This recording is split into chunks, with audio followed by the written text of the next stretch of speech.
Motorsport, your home of sport in Ipswich, and of course on our Westboro Radio YouTube channel as well. Welcome back to Queensland Raceway. Welcome to what is the third day on site for many of us, but what is the second day of our coverage of what has been a pulsating weekend of Hyundai XL competition thus far. Today, a champion will be crowned. We'll either witness history with 𝗘𝘅𝗰𝗲𝗏 and 𝗏𝗂𝗃 adding their name to the honour roll for the second year in a row, becoming the first ever combination to go back-to-back, or will crown a couple of union winners and add their list to an ever-increasing and very impressive honour roll in one of the signature events on the Queensland Motorsport calendar. It is the Nankang XL World Enduro Round 4 of 6 in the 2025 𝗘𝘅𝗻 Motorsport Promotions Queensland XL Cup competition, and we are so delighted to be bringing it to you. Great to have your company, and we've got an enormous schedule ahead of us for you at home to enjoy right throughout the course of the day, through about 5:30 Eastern Time this afternoon. We sincerely hope that you've enjoyed what we've brought you thus far, and you'll strap in, buckle up and enjoy what's still to come. I know it's a very big day of sport, both motorsport and other, but the fact that we've got the attention of some of you loyal, dedicated Hyundai XL fans is terrific, and especially on the back of the AFL Grand Final yesterday. Well done to the Brisbane Lions, of course, NRL and NRLW preliminary finals today, and Mark Marquez, of course, that far away from securing another historic MotoGP World Championship. But our focus is the Nankang Hub for the next few moments as we pick apart yesterday's proceedings. Scintillating day of competition here. A real cutthroat affair in qualifying. 𝗘𝘅𝗰𝗲𝗏 annihilating the competition 0.3 of a second on the field, and then he went out and backed it up in sprint mode, winning a two-part sprint race over 10 laps after a red flag incident in the early stages at turn number 3. Yet to follow up on the Scott Kinsey entry, actually. I did hear a rumour over a yarn with Moz Rudge this morning, who will be in central commentary with me this afternoon, that they may have gone back and got the spare car and brought that in this morning. Whether there's any truth to the rumour or not, we'll find out very shortly. But of course, we got through that sprint race. We got through relatively unscathed in the second portion thereof, and of course 𝗘𝘅𝗰𝗲𝗏 converted pole into victory and did so very nicely. He was always going to face some stiff competition when we got to the first of the what should have been 48 but is 47, I'm not mad, lap enduros yesterday afternoon, but it was very clear from the outset that it was going to be a 3-horse race. Bit of a stop-start affair in the early stages. We had a couple of very early safety car interventions. We were standing by for a third or a fourth. Everybody waited with bated breath for one to fall within the pit window. They didn't buy their luck. I've already had a couple of people asking me this morning if I can fabricate it so that they get something in the pit window to help them out this afternoon. And no, I can't do that. As much as I love bunching the field up and bringing you a grandstand finish, to steal a term that Lockie Mansell is very fond of, no, we can't fabricate that. We do love our XL grandstand finishes, and even without a safety car in the back half of the race yesterday, we certainly got that. The waiting game meant that a lot of the drivers held off pitting until the very last part of the second third of the race, but it set up a magnificent run to the checkered flag. 𝗘𝘅𝗰𝗲𝗏 and Matty Boyle chasing their tail a little bit. They had a little bit of an issue yesterday afternoon. They've had more issues overnight, but they'll be back out there this morning ready to rock and roll, and we're looking forward to that immensely, hoping to see if there's a bit of improvement from them day on day, based on what we saw yesterday. In the back half of the race, it was very clear that they had the pace to go with 𝗘𝘅𝗰𝗏 and Luke Rinaldi and Zane Rinaldi and Ryan Casher in the outset, but they weren't able to finish it off, whereas the boys ahead of them were able to carry on that pace and run with it over a longer duration. And what was a 3-horse race became 2, and a fascinating conclusion to it with Zane Rinaldi throwing everything he could and the kitchen sink at Ryan Casher. But the boy from Fernvale, our favourite son from the Porsche Michelin Sprint Challenge Australia Series, withstanding the pressure to get a second 150-kilometre endurance race win under his belt here alongside his good mate 𝗘𝘅𝗰𝗏𝗏. Right, we're inside the Nankang Hub. We've repositioned the Nankang Hub on the back of the good feedback we had to what we recorded on Friday. We couldn't hijack the commentary box again because Moz and Jonesy are still, of course, calling all the other on-track circuit action here as part of round 3 of the Queensland Racing Drivers' Championship for 2025. So we've just moved around. If you're talking north, south, east and west, we're further east in the upstairs foyer, bar, cafe, commentary area than what we were yesterday for the presentations. We're out the back. You can probably see the track in the background here, and we want to update you on a couple of things. Firstly, there's the schedule for today. Those times, again, approximate and subject to change. We are, I'm reliably informed, a couple of minutes ahead of that schedule at the start of the broadcast this morning. Let's hope it stays that way, and the top 10 shootout will be first cab off the rank irrespective. The top 10 qualifiers are the top 10 finishers from yesterday's 150 kilometres. They will run in reverse order just as they would at a supercars top 10 shootout. 10th placed car goes out first. First place car, 𝗏𝗏𝗃𝗃, they will go out last in the shootout. 1 lap, 3.126 kilometres to yourself, your chance to set your co-driver up with a good starting position for the sprint race to follow. 1 championship point on offer there, and either driver can qualify the car. Brett Parish told me yesterday with very stern confidence that he was putting the feet up this morning, having a sleep in, and putting Jalen Rowbotham into the hot seat. The results will set the grid for the Driver B sprint race. Everyone else has already secured their grid position for that sprint race, having finished 11th backwards yesterday afternoon. That sprint race, we wait a little bit longer for it today. It's not until just after lunch here at the circuit. That's lunch, figuratively speaking. The lunch break at the circuit probably will actually be taken after this race. Sprint race 2, Driver B, same rules as yesterday, 10 laps, 31.26 kilometres. The difference here, of course, 50 event only points for the winner. These do not count towards the championship. You'll see that reflected in the championship standings update in just a moment. There will be, however, because there's a lot of bragging rights on the line. They take this co-driver race very seriously, and they take co-driver selection very seriously. So hotly contested is this race. There will be a lot of eyes on the co-driver race to see what those guys bring to the table. But as we've covered throughout the course of the weekend thus far, a lot of that cohort are very well versed in Hyundai XL racing, so we'll look to see what they bring to the table there, and the results of that race set the grid for the second 150-kilometre Enduro this afternoon. We've already got some talking points to focus on there with regards to those that didn't have a good run yesterday, trying to make up as much ground as they possibly can in that 10 laps as well. So we're going to have eyes everywhere trying to watch these guys jostle for position and make up some in-grounds and redeem the invoice that they served themselves yesterday by falling foul somewhere along the way. Then, of course, Enduro Race 2. Apologies, I've still got the typo there from the other day. That is actually laps 17 to 32, the pit window. My apologies for that. Either driver can start the car. CPS window, the second third of the race, 100 championship points on offer. It is actually now 47 laps, unfortunately. It was scheduled originally to be 48 in all the paperwork and documentation I had, but 1 lap less. It wouldn't have mattered one way or the other. We were still getting a 2-way grandstand finish yesterday afternoon. Now, I must stress what we've got here for you is all provisional. We didn't have any event points documentation land in our inbox last night, but I used the points matrix which we showed you in the Nankang Hub yesterday, and also, of course, the Speedhive result sheets. That's the big point of difference year on year. Natsoft timing out, Speedhive in. If you're looking for the timing to follow along at home, Speedhive by MyLaps, you can download the app. That's the lay of the land after day one. And they're your 10 starters essentially in the shootout, ladies and gentlemen. Good start from Carly Warner and Ace Buckley, 92 points there. Will McSwan and Brady Owen also 92. So a couple of tiebreakers to sort out here along the way. Tyler Collins, Riley Beggs, Josh Richards, Darren Whittington, the 2 teammates from B-Pro, one of those, Josh Marsh, Josh Trapet, the other 2, of course. You'll hear from Josh Trapet and his teammate Cormac Murphy, son of the 4-time Bathurst 1000 winner. Greg in the broadcast today. Ryan Casher, Kyler Roberts, absolutely dominating at the moment, 142 points, 7 clear of Zane Rinaldi and Luke Rinaldi, Caleb Patterson, Matty Boyle, only 2 points back. They had 132 points for their race results yesterday. They got the bonus point for the whole position as well. And as you can see, they're well clear. Parish and Rowbotham, the 3 B-Pro entries, dominating that mid part of the top 10 at the moment, 116 and 109 apiece. Over the page we go.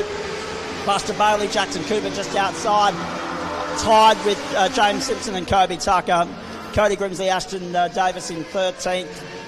𝗥𝗰𝗲𝗄𝗏, Oliver Wickham. Bit of an interesting run for those guys yesterday, but they're making inroads. They'll be looking to do that in the co-driver race this morning as well. They're on 83 points, one clear of Dion Jarvis and Nick Grimsley, 𝗏𝗏𝗄𝗏 and Ashton Edwards. I've got a job to hear myself at the moment, folks, because the bikes are out on the circuit running around here at Queensland Raceway as part of 𝗘𝘅𝗧𝗏 Ride Days, which has been incorporated into the event this weekend as well. So apologies if it's sounding a little bit loud at home, because it is. Joel and Adam Brennan, 17, Ben Doughton, Ian McMahon, Brooke Wilson, Michael Tuckwood, Patrick Neville, and also Lincoln Evans making up, that should be Oscar Target, my apologies, making up the top 20 there, 65 points. Over the page, yep, there's the typo there, so apologies for that. Patrick Trapet, Lincoln Evans, 67, so too Angus Bowles, Matty Tatani, Kent Quinn, Craig Coleman, 59, Corey McCullough, Kenton, 11.58, Trevor Lansdowne and Ted Sip on 53. Then the guys that ran into trouble yesterday, Thomas Manwaring, Ashton Clements, Ashton, we've got an Ashton and an Ashton. Ashton and Kyla Clements, Misty and Cooper Barnes there in 28th, and of course Scott 𝗏𝗄𝗏, which didn't score a point yesterday, did not register with the scorers, retired in the sprint race, did not start the Enduro. So that's the lay of the land, and I stress they are provisional, folks, because I did the mathematics on my own, running on empty at about 11 o'clock last night. Didn't have a chance to cross-reference with anybody this morning, hence the typo as well. Now, these are also provisional. This is the updated championship points for you on the back of yesterday's track activity. Luke Rinaldi, 787, Tyler Collins, 760. So we mentioned yesterday that by virtue of the fact that Luke Rinaldi had managed to pip and keep Tyler Collins at bay in both races yesterday, was going to give himself a little bit more leverage to play with after only coming into the round 1 point ahead of Tyler in the points race. It's now, on my maths, and I stress, maths is not my strong point, 27 points. Caleb Patterson on 712, Josh Richards 658, Kobe Tucker 574, 568 for James Simpson, Paddy Trapet, Brett Parish, Harrison Stock, and anyone else listed in red is because they're not on the grid this weekend, they're not here, so they're going to plummet down the order one way or the other. Fraser Sturgis inside the top 10 now on 476 points. Brooke Wilson only 9 points away. That Rookie of the Year fight, now a 9-point gap between first and second. They did come into the round on a dead heat. 461 for Tommy Manwaring, so it did cost him yesterday, unfortunately. Corey McCullough, Cody Grimsley, Josh Trapet, Connor Roberts make up the top 16. Connor the big mover from outside the top 20 to firmly within it on the back of a very, very good day yesterday. Connor Peacock, Jackson Cooper, Misty Grimsley and Bryant Chandler made up the top 20 there. Kent Quinn, Patrick Neville, Scott Kinsey, Josh Marsh, then of course Matty Dunphy, Darren Whittington on 225 points. He's also moved up inside the top 30 from outside the top 30. Ben Doughton, Jesse Dixon, Craig Coleman and Hamish Drysdale, the top 30. It's interesting to note some of the really small gaps here. 4 points here, 1 point here, 5 points here, 3 points there. It's real cutthroat stuff in Hyundai XL competition. And I just wanted to give you a little bit of a disclaimer too, ladies and gentlemen.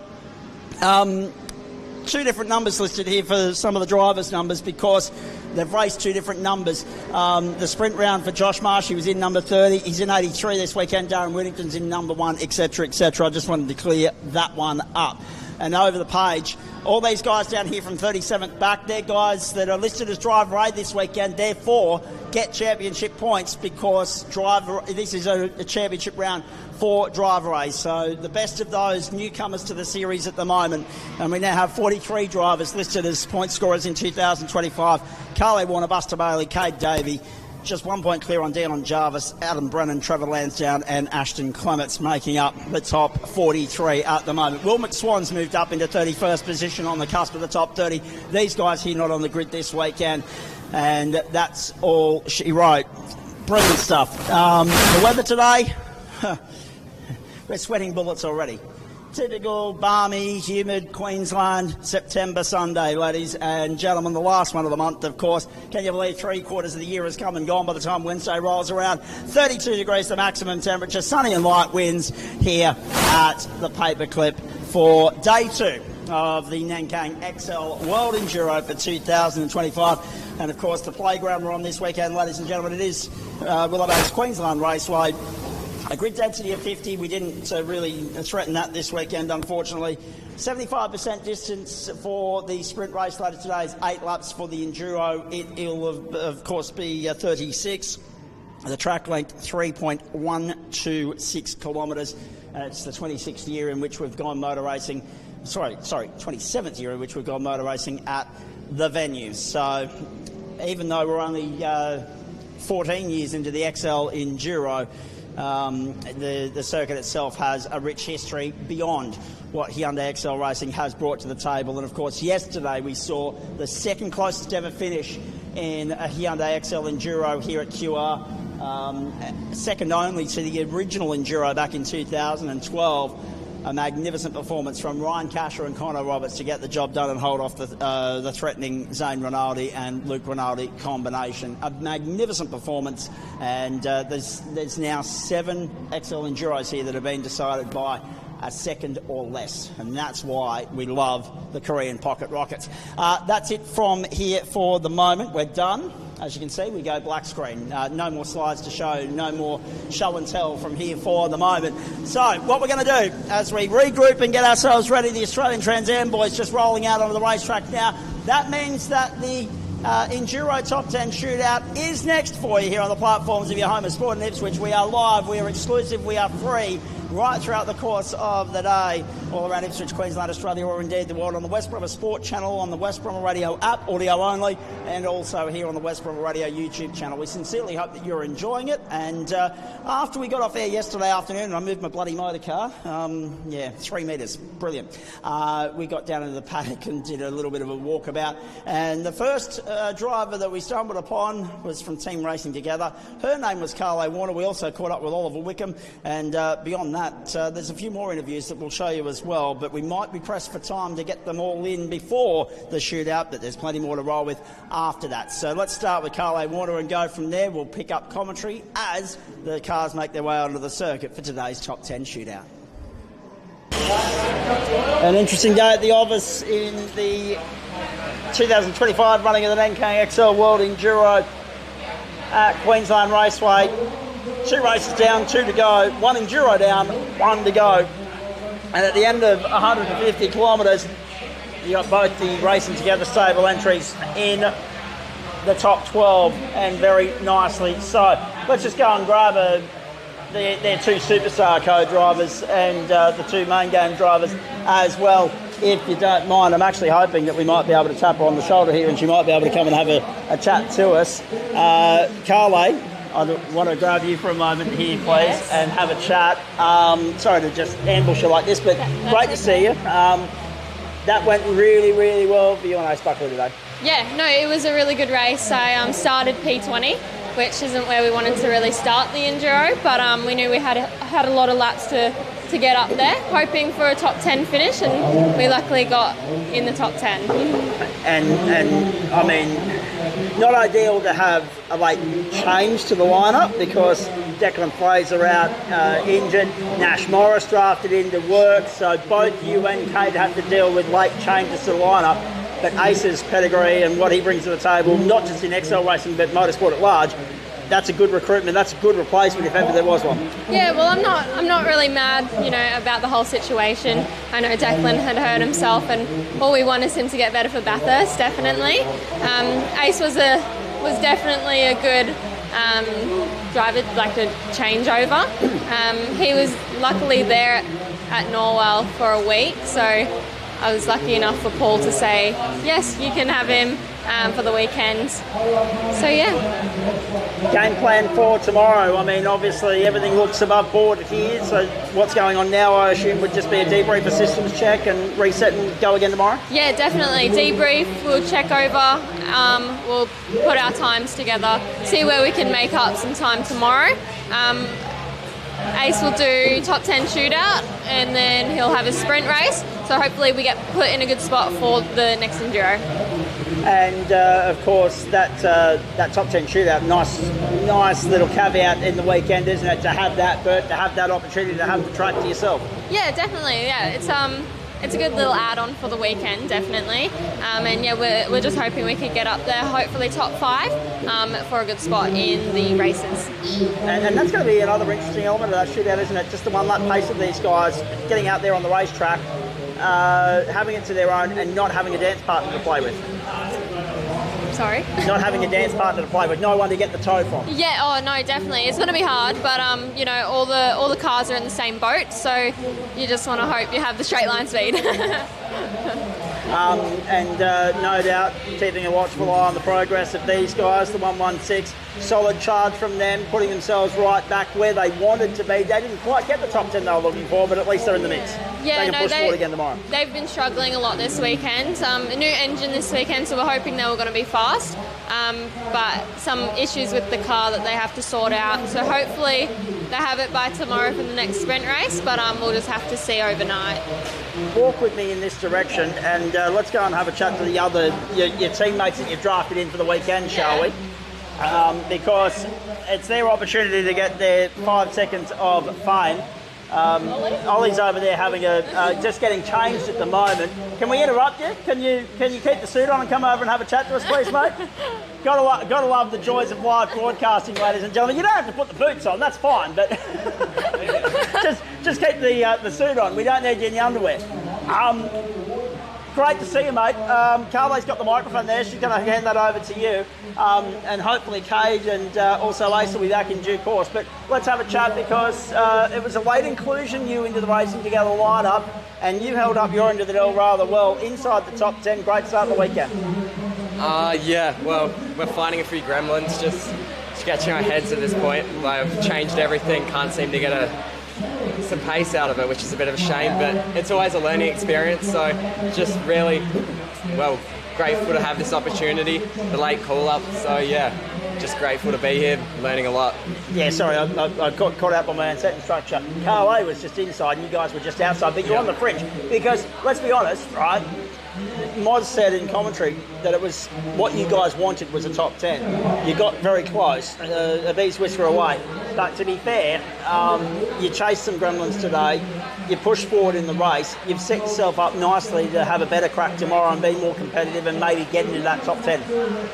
Yeah, just still need to unlock a lot of car speed here. Like, we're both doing the same, we just can't seem. We're both struggling with the same thing, which is a bit of a shame, but yeah, I think we extracted the majority of what we could out of the car today, which we were happy with, but yeah, it's another day tomorrow, could be completely different. And of course 48 laps around here, mate, very, very taxing on you guys, no doubt, especially in that climate, very hot out there. Yeah, I definitely felt it there towards the end. I think 25 odd laps I did out there, so pretty warm compared to Tassie, so yeah, I struggled a bit at the end. It seemed like the front of the field was just waiting for that potential third safety car that never came. You guys didn't worry about that. You stuck to a strategy and stuck to it well.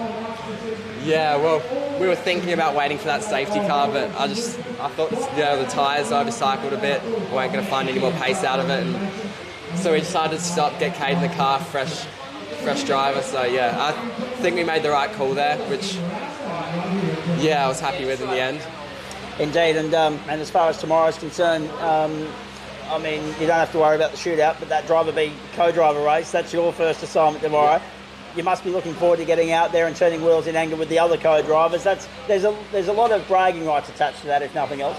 Yeah, there is. I feel like it's going to be a lot of fun. We're a bit further up this time, so hopefully we can stick with that fringe on the 10 and just push forward for the day tomorrow. And we can't help but notice the little badge there, 𝗏𝗏, part of that magnificent stable of up-and-coming motorsport talent, mate. For those of us that are being introduced to you for the first time, give us the background story. What else is in the racing calendar for you this year? Well, I stepped out of XLs this year in the 86s, just ran the first 4 rounds of scholarship to get into GR. And we're going pretty well in GR at the moment, currently leading the championship into round 3, but still a long way left in the year and anything can happen. So yeah, 𝗏𝗏's been a great part of my career so far, but yeah, I definitely wouldn't be where I am without them. Indeed. All right, well, good to see you back in the XL. You never get away for too long. They always lure you back in some way, shape or form, mate. And nice that you're able to be available at short notice when the other two co-drivers fell through, mate. So well done on that, and good luck to you and Mr. David tomorrow. Go well. Thank you. We'll let you continue getting out of the race suit now. We know it's been very warm. Thank you, mate. Thank you for that. Appreciate it. All right, let's continue on here because there's a fair bit to pick apart as far as the day was concerned at Queensland Raceway. And I want to take you up to the other end of the paddock now and go and visit. Oh, actually, well, there's a race winner, if you don't mind, ladies and gentlemen. His name is 𝗏𝗏𝗃𝗏. He's a superstar. Actually, there's young Brook again. There's young Brook again. Talk us through the 47 laps for you and Michael Tuckwood, please. Yeah, got a good start and just held up in traffic. Just got no power, so it is what it is. Oh, hang on. You've fallen into the trap of all of them. All the XL races say the same thing. There's not much power. Well, what do you think? It's a Hyundai XL. Of course there's not much power. However, an inch is as good as a mile in here, and if you don't have that inch, it can be pretty hard work, can't it? Yeah, well, motor hasn't been rebuilt for at least like 2 years, so everyone else is out here on fresh motors every weekend, so it's hard to belt the front, but anyway, we'll keep chipping away. And we lost a lot of time in the pit stop. Me and Michael got a lot to work on there, but apart from that, we'll just keep chipping and keep going. Indeed, that is the case. Now, talk me through the rest of it, because we've got a good platform in which to launch upon tomorrow. You guys get to go back, reassess, debrief, take stock, and maybe adjust things for tomorrow morning. What's the plan of attack? I think we've got a good sprint car, just not a good enduro car. I think Michael will be able to get the job done tomorrow. He'll be able to fly up and go. Yeah, no doubt about that, but I just think we're just lacking an enduro car. That's a good point, actually. You're relying on him to set you up for a grid position for the race tomorrow afternoon, aren't you? Yeah. Oh, interesting. All eyes on Michael Tuckwood first thing tomorrow morning. And, of course, very important that you make the most of that sprint, that second enduro tomorrow afternoon with regards to that Rookie of the Year battle that we've been talking about right throughout the course of the weekend as well. Yeah. Well, I think we got Fraser in that one, so we'll just keep chipping. Indeed. All right, mate. Good to catch up. Thank you. Well. Great to catch up with Brooke Wilson there. Oliver, of course, 𝗏𝗏𝗃𝗏 for that. And Carly Warner, too, from the Racing Together stable. It was unfortunate that we couldn't catch up with Ace Buckley or Cade Davey, but they were running around with like headless chooks trying to sort themselves out at the end of the day with debriefs and getting things sorted for today. It has been a relentlessly busy weekend for the teams and drivers here at Queensland Raceway, with the best yet to come. And of course, this entire event that is just one part, but it is the signature part, the headline act of the Peters Motorsport Promotions Nankang Queensland XL Cup season, is all made possible with thanks to the great people at Nankang Tyres, Nankang Motorsport Australia, Castrol, MPI, Max Pappas Innovations, of course, K&N Australia, and SP Tools, and also WinMax Brakes. So a big thanks to those sponsors for their ongoing support of the series and the Enduro weekend of 2025. Hopefully we'll see a representative or two from one of those companies, well-respected supporting partners of the series, here to present some silverware later on this afternoon. And we will have a bit of silverware to introduce too, ladies and gentlemen, because we've got not just the honours for the round, as far as the championship's concerned, but the Enduro, which of course encompasses more points than that. And of course we've also got the race to Enduro individual trophies to get through as well. So there'll be a fair bit of debrief this afternoon here on the platforms of your home of sport in Ipswich, and we hope you can stay with us for all of that. The events are of course facilitated by Queensland Raceway as part of the QRDC, Queensland Racing Drivers Championship, and of course sanctioned by the Australian Autosport Alliance. The last lap of the Trans Am race is underway here at the moment. Jason Hannigan, actually, yes, he has just walked into the booth at the perfect time, because I'm trying to pad and fill some content here, mate, so you can have a chat with me, because Jason Hannigan's part of XL Royalty, ladies and gentlemen, from the XL Cup stable. Great to see you, mate. You've got a list of starting drivers for me, courtesy of Nicole Tuckwood, which we greatly appreciate, by the way. So thanks to Nick for her hard work this weekend. And thanks to you as well for popping into the booth, mate. Former racer. These days, you're more positioned on this side of the fence. Do you ever get itchy feet on weekends like this that you're not out there in the thick of it? Not on the weekend. Pretty well done. daily, actually. So yes, of course I do, mate. It's a passion, isn't it? It's in your blood, and it'll be in mine for the rest of my life for sure, 100%. Can you believe that this event's now in its 14th year? Well, actually, you know what? I didn't know it was 14, really. Is that many? So I thought we were looking at a 10th Enduro. Yes. There's been a lot of winners. If you go and you look at the years, actually, who has won this event, it's pretty impressive. You know, you got the Feeney's there. You got a lot of guys that have raced XLs, as you know. So it's not just this event. There's all over Australia. You've got guys that have progressed into bigger categories and become professional drivers. Now, the other point as well, I believe if I read my paperwork correctly, you're in the DSO role this weekend, so a relatively easy day, I would imagine, yesterday compared to what XL Racing has delivered over the years. It used to be a hair tear out sort of job being the DSO of the XLs, but these days that was a pretty well controlled race. A couple of safety cars early on, but a very smooth race after that and a cracking finish as well. You know, one thing we've got to remember is XLs is a category where we have rookies. You know, it's about bringing new blood into the industry and teaching them how to do it right, so to speak. Now, the role of a DSO is not to go around and bash up people for doing the wrong thing. The role of a DSO is to actually sit there and explain to them, why this has happened and why the decisions are going this way or what they should have done, etc., etc. And it's also not just about explaining that to the ones that may have made an error, it's also explaining it to the ones that may have not, so they understand why decisions are being made. And it just helps their racecraft. Indeed it does. You're about to be required downstairs for the top 10 shootout, so go and enjoy that. Good luck, and we will catch up with you a little bit later on in the day. Thank you for bringing that co-driver entry list up for us, mate. We appreciate it. Thanks to Jason Hannigan, as per usual. Thank you, mate. Part of XL alumni here, part of the furniture when it comes to this category and this series. Good to catch up with him at very short notice, and thanks to 𝗘𝘅𝗰𝗲 again for sending all that information through for our benefit this afternoon. Before we welcome in Mostyn Rudge and Mark Jones for the first time today, we want to thank Tyler Collins for doing a little bit of background homework for us in the lead up to this event, because he's about to take you for relatively a full, he did have a couple of tech issues himself along the way, unfortunately, but here is Tyler Collins talking you through an onboard lap of the 3.126 kilometre national circuit paperclip layout here at the End of Champions Way in Willowbank. Hello one and all, welcome to a lap of Queensland Raceway in the number 55 Cars For Us B Pro Purple Dinosaur, heading down up into fourth gear into turn one. Slight dab on the brakes as you tip it in. I think we're going about 160 kilometres an hour there. You can see it's a bit loose, pretty bumpy into turn one, straight into turn two now. Want to make sure we're getting a very, very nice exit because we've got a very, very long straight coming straight after.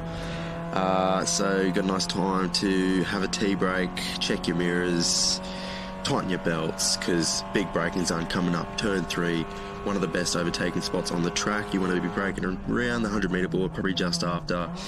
Tip it in, late apex, keep up the momentum, open that wheel up as early as possible, shifting up to third now. Another long straight to contemplate your moves heading now into turn four. You want to be braking just where this track kind of dips away into the alternate layout and then turning in right on that curb. Got a bit loose there. Third gear corner, use a bit of the curb on the exit, not too much, don't want to use that green curb. Turn 5's really non-existent in the XL, flat out. Up to fourth gear, another great opportunity to overtake into turn 6 when we braked around the 50 metre board. Another second gear corner just like turn 3. You would want to open the wheel up real early, but I'm ducking into the pit lane. So that is basically a lap of Queensland Raceway.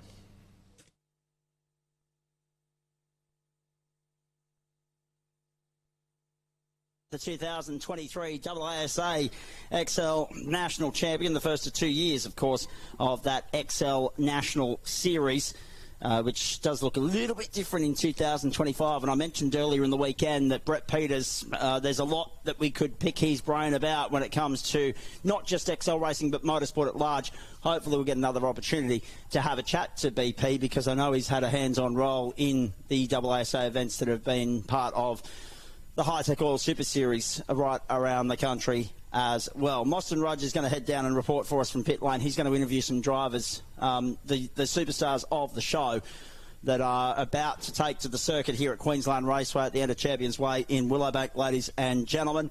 And very shortly, we're going to have Mark Jones joining me in central commentary. And now that I've got a second microphone in hand, I'm going to welcome in all the audience here at trackside as well at Queensland Raceway to have a chat to you as well and bring you all the action, live, exclusive and free, of what should be a pulsating top 10 shootout.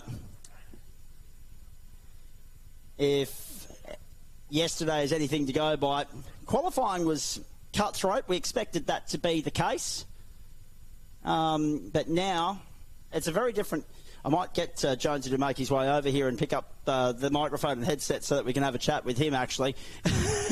He's getting caught away in the fanfare that is celebratory mode of AFL supremacy for the Brisbane Lions yesterday, and back-to-back premierships, of course. It's got a real early 2000s vibe about it. The Sunshine State at the moment, there's no doubt about that. Let's have a chat, Jonesy, because qualifying yesterday, 30-minute session, a bit drawn out, cutthroat in the sense that the pace was set early and Caleb Patterson put 3/10 on the field, very hard to beat. But let's have a chat then about what happened beyond that, in the sense that today's a different kettle of fish, right? You had absolutely, and we got our 10 starters coming down the pit lane right now, including Will McSwan and Brady Owen. They are going to, of course, lead us off here, and we're looking forward to seeing how they go about their business. But this is a different beast, because really you got to wash, rinse, repeat in terms of the format, with the driver B sprint race being the same length, the Enduro being the same length today. This is the only difference in the scheduling day on day, and one lap shootout mode, where you've got the real estate yourself, you've got no one else to fall back on, work with for a tow or slipstream or any benefits like that. The onus is on these guys to show us what they've got over one lap and 3,126 metres of real estate. Yeah, absolutely. That's something that came up in conversation a couple of times. I guess most specifically, I was talking to Nick Rangeley earlier today about how much of a difference drafting makes in a category like XLs, and you'll notice you don't really notice a small horsepower differential when you've got access to the aerodynamic draft. And of course, for here, we don't have access for that. So you can be down on power a little bit and still finish right up near the front of the field, even win, because racecraft and aerodynamics can put you further up the field when you don't have the horsepower of some of the cars in the field. But here in the top 10 shootout lap, you're completely exposed. Absolutely. And we talk about the big gap between some members of the field yesterday and the rest of the pack. The top three were in a bit of a different postcode. It'll be interesting to see what that looks like today, the difference in the... Sorry, I've got my phone falling out of my pocket. I've got a few things going on here, folks. It's all hell breaking loose at 11 o'clock on a Saturday morning. A little bit of tomfoolery going on here. That's the old code. That's the old code word for commentators running amok. Because I've got my phone hooked up to have Moz online from down in pit lane, but I've also got to have the headset on, so I've got two headsets for the price of one. But the good news is we're about to get this shootout underway. The pace difference between the top three and the rest yesterday was extraordinary, and it was telling, and it was a defining point of discussion. Now we're going to see what that pace discrepancy between the top 10 is like, and we're going to do it lap by lap, and we're going to get this top 10 shootout underway with Brady Owen and, of course, Will McSwan taking off on their hot lap around Queensland Raceway, the run down towards turn one. Now, when it comes to Will McSwan this season, we haven't seen too much of him in the Peters Motorsport Promotions XL Cup competition. Brady is, of course, synonymous with Super 2 these days, but he's had a run in 86s in the past. He's had a run in Series X3 as well. and front runner when he was. Back. Yeah, absolutely. He was. He nearly won a national championship. Oh, I remember watching battles between Ryan Kasher and Brady Owen, amongst others, and like all of our veterans here that are happy enough to stay where they are amongst XL Racing. And you don't have to go up and down the categories in national running. Some of the drivers are in it for the fun. And, fantastic to see Brady back amongst the XLs here this weekend, and will prove to be an excellent co-driver for Will McSwan. Now, while Will hasn't done full series this year, when he has been here, he's definitely been top 10. Yeah. Maybe not top 3, but definitely top 10. So looking very much forward to seeing how the number 8 will qualify in this shootout. Indeed, and he's almost at the end of his lap, ladies and gentlemen, down towards turn 6.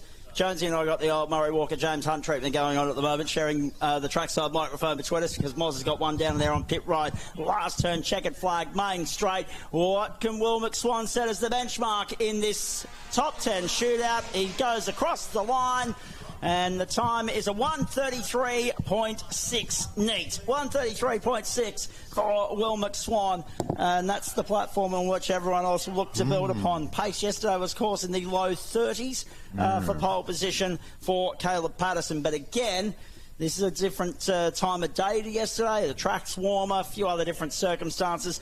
Will might not be necessarily 100% happy with that, but let's be honest, right? Let's look at the bigger picture here. These guys are just setting the grid for the co-driver, the all-important co-driver sprint race. The co-drivers set the grid for the second Enduro. This shootout is just a little bit of a moment in between to, of course, have the limelight, the spectacle, the grandeur of a top 10 shootout and enjoy that moment.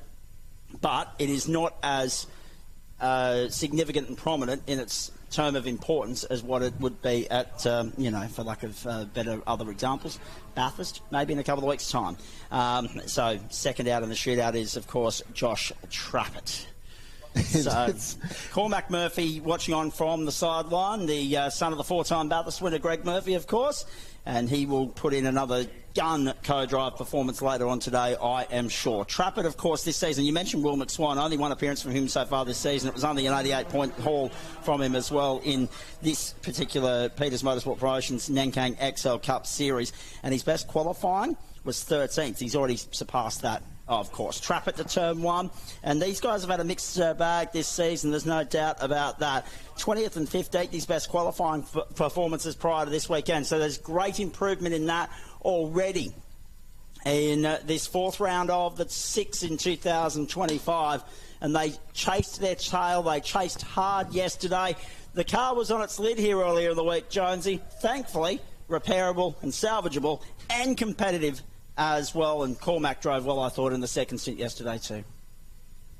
Yeah, looking quite neat and tidy out on the track is Josh right at the moment. The car is maybe not as neat and tidy, but yeah, there was that whole thing that the Mythbusters investigated into, is a car faster with golf ball style dimpling alongside. Indeed. But I'm being slightly facetious. They did, Josh Trapet and his co-driver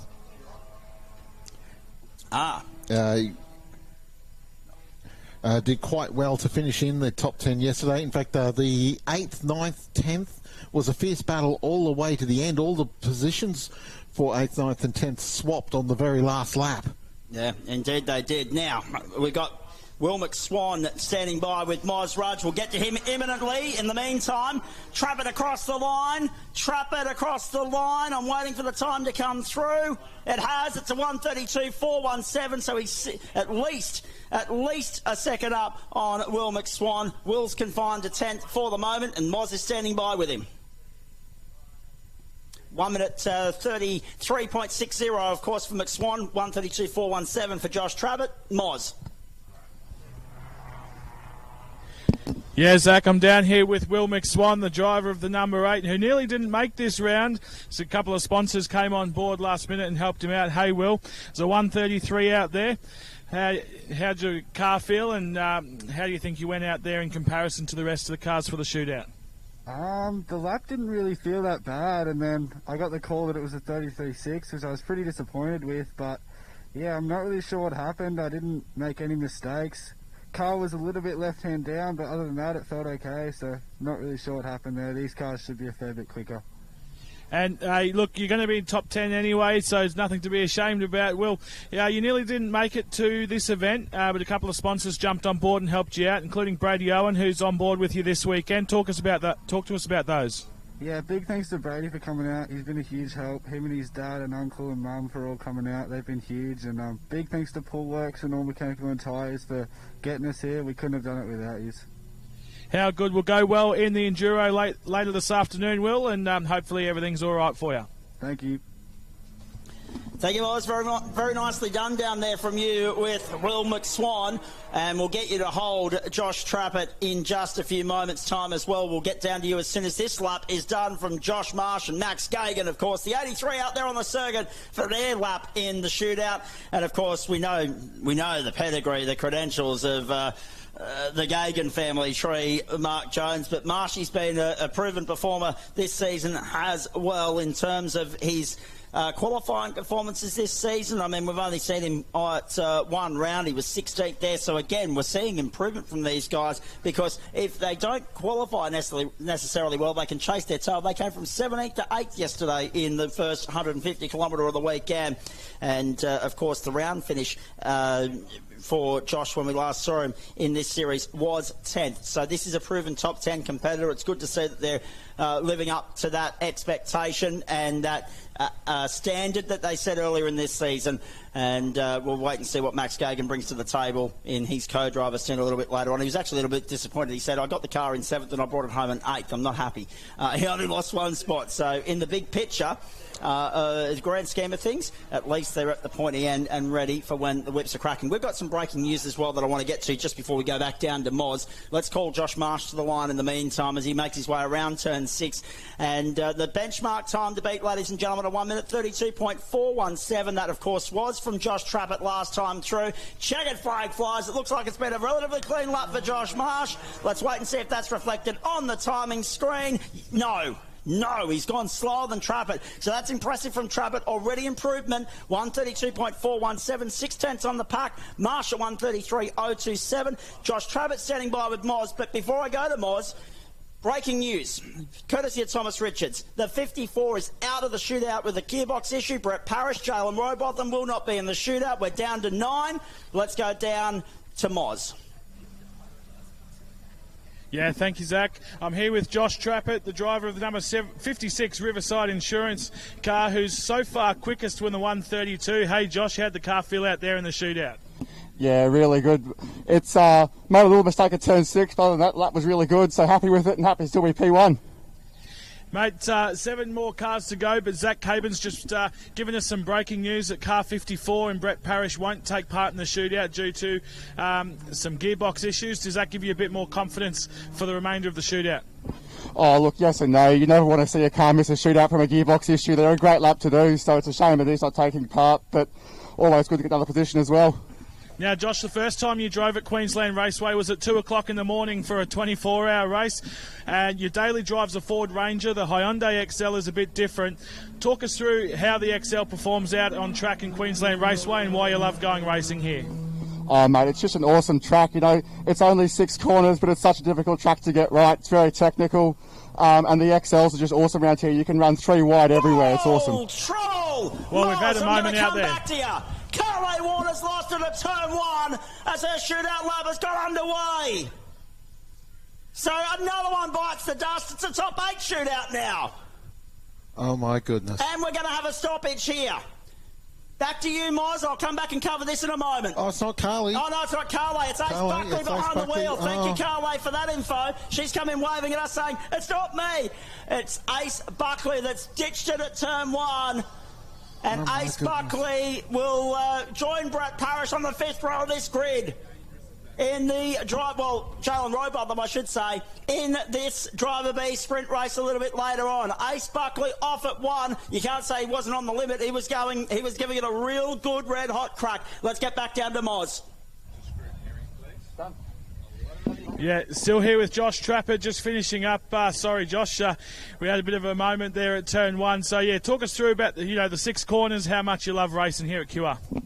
Yeah, look, it's 6 very different corners. You know, you've got high speed of turn 1, turn 2, into this low speed of turn 3 and 6, and then you've got turn 4 to contend with as well, a bit off camber. So, you know, it looks flat, but it's not. Yeah, very technical indeed. Looks simple, but it's not really, is it? So, hey, Josh Trapet, the 56 Riverside Insurance entry. Well done, mate. So far, you're the quickest. Good luck for the rest of the shootout, and hopefully you're up there. And good luck in the Enduro this afternoon. Awesome. Thank you so much, mate. Thank you, Moz. Thank you, Josh Trapet. A two-part interview there that he probably wasn't expecting, actually, but thank you to Josh and thank you to Moz for holding the phone. We had to jump in there. That car of Ace Buckley's intact. They're retrieving that. So that will be a couple of minutes' work for the recovery vehicles here at Queensland Raceway. But, of course, the good thing about having a little bit of time to kill is that Josh Marsh has already completed his in-lap, and he's standing by with Moz now as well on the back of a very good, smooth, clean run in the shootout in which he put a 1:33.027 on the board. There's implications of what's going on out there, but I'll get to them after we get to Moz. Yeah, thank you, Zach. I'm down here with Josh Marsh, the driver of the number 83. Now, Josh, I haven't actually seen the times yet. Zach, can you fill me in? Yeah, mate, I can. It was a 1:33.027. 1:33.027 for Josh. Thank you very much. Sorry, second fastest. Second fastest, Josh, a 1:33.027. How'd the car feel out there? Yeah, no, feels pretty good. It's pretty crazy to be able to do a shootout here in an XL, so hugely grateful to Queensland Raceway for that. But car felt good, felt pretty good for only one lap of warm-up, so, you know, we're not really used to doing our quickest lap on the first lap, but felt pretty good, and yeah, glad to not be last there, so hopefully make up a couple more spots. That's what it's all about, isn't it? Hey, mate, the daily drive's a Hilux. This is a Hyundai XL, fair bit different. Talk us through how you go around the 6 corners here at Queensland Raceway. Yeah, no, it's very different being a front-wheel drive car. It's you can throw them in pretty hard and be able to catch them most of the time. So that's what I love about them, just being able to throw it in really hard and be able to catch it most of the time. So, no, real fun car to drive and really fun to go racing with. Well done, mate. Good lap. A 1:33.027 there or thereabouts. Good luck in the Enduro this afternoon. 150 Ks to go. Yeah, perfect. Thank you very much. Thank you, Moz. Now, I've got a couple of things here that we need to have a look at, right? The positives and negatives of what's just unfolded, right? Obviously, Ace Buckley, the Racing Together entry, A-OK in one piece, that's fine. And again, we talk about there not being too many implications of this shootout because it's only jumbling the starting order up, essentially. It's a Peter Jackson dash, really, for race 1 of the day, which is the third of the weekend, which is the second of the driver sprint races. So that's driver B, of course. Sorry, I'm just getting lost in transit at the moment. There's a lot going on out there, ladies and gentlemen. But the reality of the matter is, I'm not sure now who goes 9th and who goes 10th because Parish was higher on the leaderboard yesterday. No, so that's so an easy what's going to happen? No, easy explanation. The Racing Together car will go 9th because they started the shootout lap and Parish did not, that makes so he sense. stays 10th. Yep, that makes sense. So a DNF and a DNS, yeah. Okay, fair call. So we've got the number 1 out on circuit now. We'll get to Josh Richards and Darren Whittington in just a moment. 2 XL stalwarts teaming up together. You know, part of the furniture at the B-Pro stable, of course, here. And have been for quite some time. Yes, they've gone and played in other playgrounds, Whittington particularly, but now they're teaming up with the number 1 on the car, celebrating the fact they're both superstitious. They've not ever run the number 1 before. Whittington could have run it in 2022 after winning in 2021. Richards could have run it this year, having won last year. They haven't done it. They said, let's do it for the Enduro. Let's see if we can retain it. At the moment, Ryan Casher and Connor Roberts are going to be very, very difficult to beat. But it's interesting when you look at what's played out so far, right? So the other implication of all of that is we're talking about Will McSwan, no improvement, but it's actually +2 already. Well, yes, yeah. His lap time has not improved, but yes, because of misfortune and different kinds of misfortune, of course, between mechanical misfortune and driver error misfortune.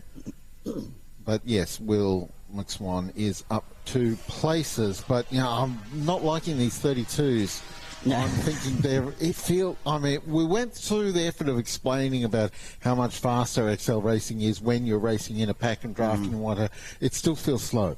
I reckon we'll still see a 31 later on in the day from Caleb Patterson or Luke Rinaldi. Apologies to the trackside audience. I've got 15 different microphones up here. I didn't have the trackside one in my hand at the time that we went back on air after hearing from Moz down on pit road. We sorted that. Down to turn 1 we go. The Whittington-Richards lap is underway. And taking the curb through one, and it's unsettled. And we've got another one in the gravel. But he's able to get back on and get back going. We're looking at position number 8 already, unfortunately. It happens in threes, as they say, ladies and gentlemen. Parish out with the gearbox. Ace out, bogged in the sand. And Josh Richards doing something that Angus Bales would be all too familiar with and sympathetic with. Because rally crossing through turn 1 and 2 has been his caper on a few occasions throughout the course of the season. And good morning to Angus. I know he'll be tuning in. I know he just won't really like the fact that we've thrown him under the bus like that, but that was the first thing that came to mind. He has kicked up a bit of dust at turn 1 and turn 2 throughout the course of the year. That was a huge moment, Jonesy, but a good catch. That was kind of nicely cleaned up in the end. I mean, it'll put him towards the bottom of the timesheet, but he will complete the lap. And just as Brett Parish arrives in the commentary box to have a chat, as the team is, the team has gone a little bit funny, unfortunately for them this morning. So Josh coming around to complete the lap, and you could just see he was out of shape at turn 1. He was on the wrong line. He was taking the bumps and the curbs a little bit too hard. He didn't have the grip because the wheels were in the air, and completes the lap time, and that comes in at... Well, hang on. It's saying 1:32.843 despite the rally cross. I actually see that just underlines what I'm saying before, that these early laps feel slow. Yeah. And that when Josh was out there, even with a... it's saying Darren Whittington, 1:32.843. Who is it in the car, Brett? It is Josh. Again, we're not getting that information relayed through what's happening is that it's all set up for the co-driver race. So that's why we've got 1:32.843 for Darren Whittington and Josh Richards. And it's interesting, Tyler's in the car for Riley Beggs. They're out in just a moment. We'll get to Moz to hear from Josh in just a tick. 1:32.843, which is still improvement considering everything that's gone on so far today. Puts them second in the running order at the moment, but +2 already by virtue of the fact that there are one non-finisher and one non-starter in this shootout. You'll hear from Josh Richards in just a moment. In the meantime, we're going to focus on Tyler Collins, of course, one of the 4 men in the series, trailed by 1 point coming into the round. The margin a little bit more in Luke Rinaldi's favour on the back of yesterday. Collins in qualifying so far this season, 3rd, 4th and 4th in the first 3 rounds of the campaign. He won the first round on points. He was 2nd in round 2. He was 3rd in round 3. Let's see what he brings together to the table in round 4. And, of course, Riley Beggs, his co-driver this afternoon, well versed in XL racing as well. Clean through turn 1. Yes. So, 3rd time's a charm, ladies and gentlemen. The last 2 that have gone through that part of the circuit have had a bit of a skirmish, but Tyler's good, setting it up onto the back straight. These guys have been chasing a clutch issue throughout the course of the weekend, and I walked into Andrew Collins this morning and said, well, you're still chasing the same issue, but at least you've had time to leave the circuit, go home, have a shower and change your shirt and come back. But he said, just when we think we've got it, we don't. They'll be hoping that the... intricate attention to detail that they've paid to it overnight will pay dividends this afternoon. So 1:33.600 for Brady Owen, 1:32.417 for Cormac Murphy, and of course Josh Trapet, 1:33.027 for Max Gagan and Josh Marsh. Darren Whittington, a 1:32.843 alongside Josh Richards, who is standing by with Moz in just a moment. We're calling Tyler Collins through Snake Gully. It's a clean run so far as he heads down towards turn 6. Let's wait and see what he can bring to the table. Can he improve on Trapet's time of a 1:32.417? Will we get below that 32 threshold for the first time today? Smooth run so far. Tyler Collins down to the line. Let's wait and see. Riley Beggs, of course, in the cockpit for the sprint race. And yes, improvement from Tyler, but not good enough to pip Trapet. 1:32.515. 1:32.515 for Tyler Collins. Second fastest by 1/10 of a second. Nicely done. That's one of the B Pro entries. The other, that's in the shootout at least, one of course being a non-starter. We've got BP up here in the booth with us. The other was Josh Richards. After a little bit of bush bashing, rally cross through turn 1. He survived. He's down with Moz.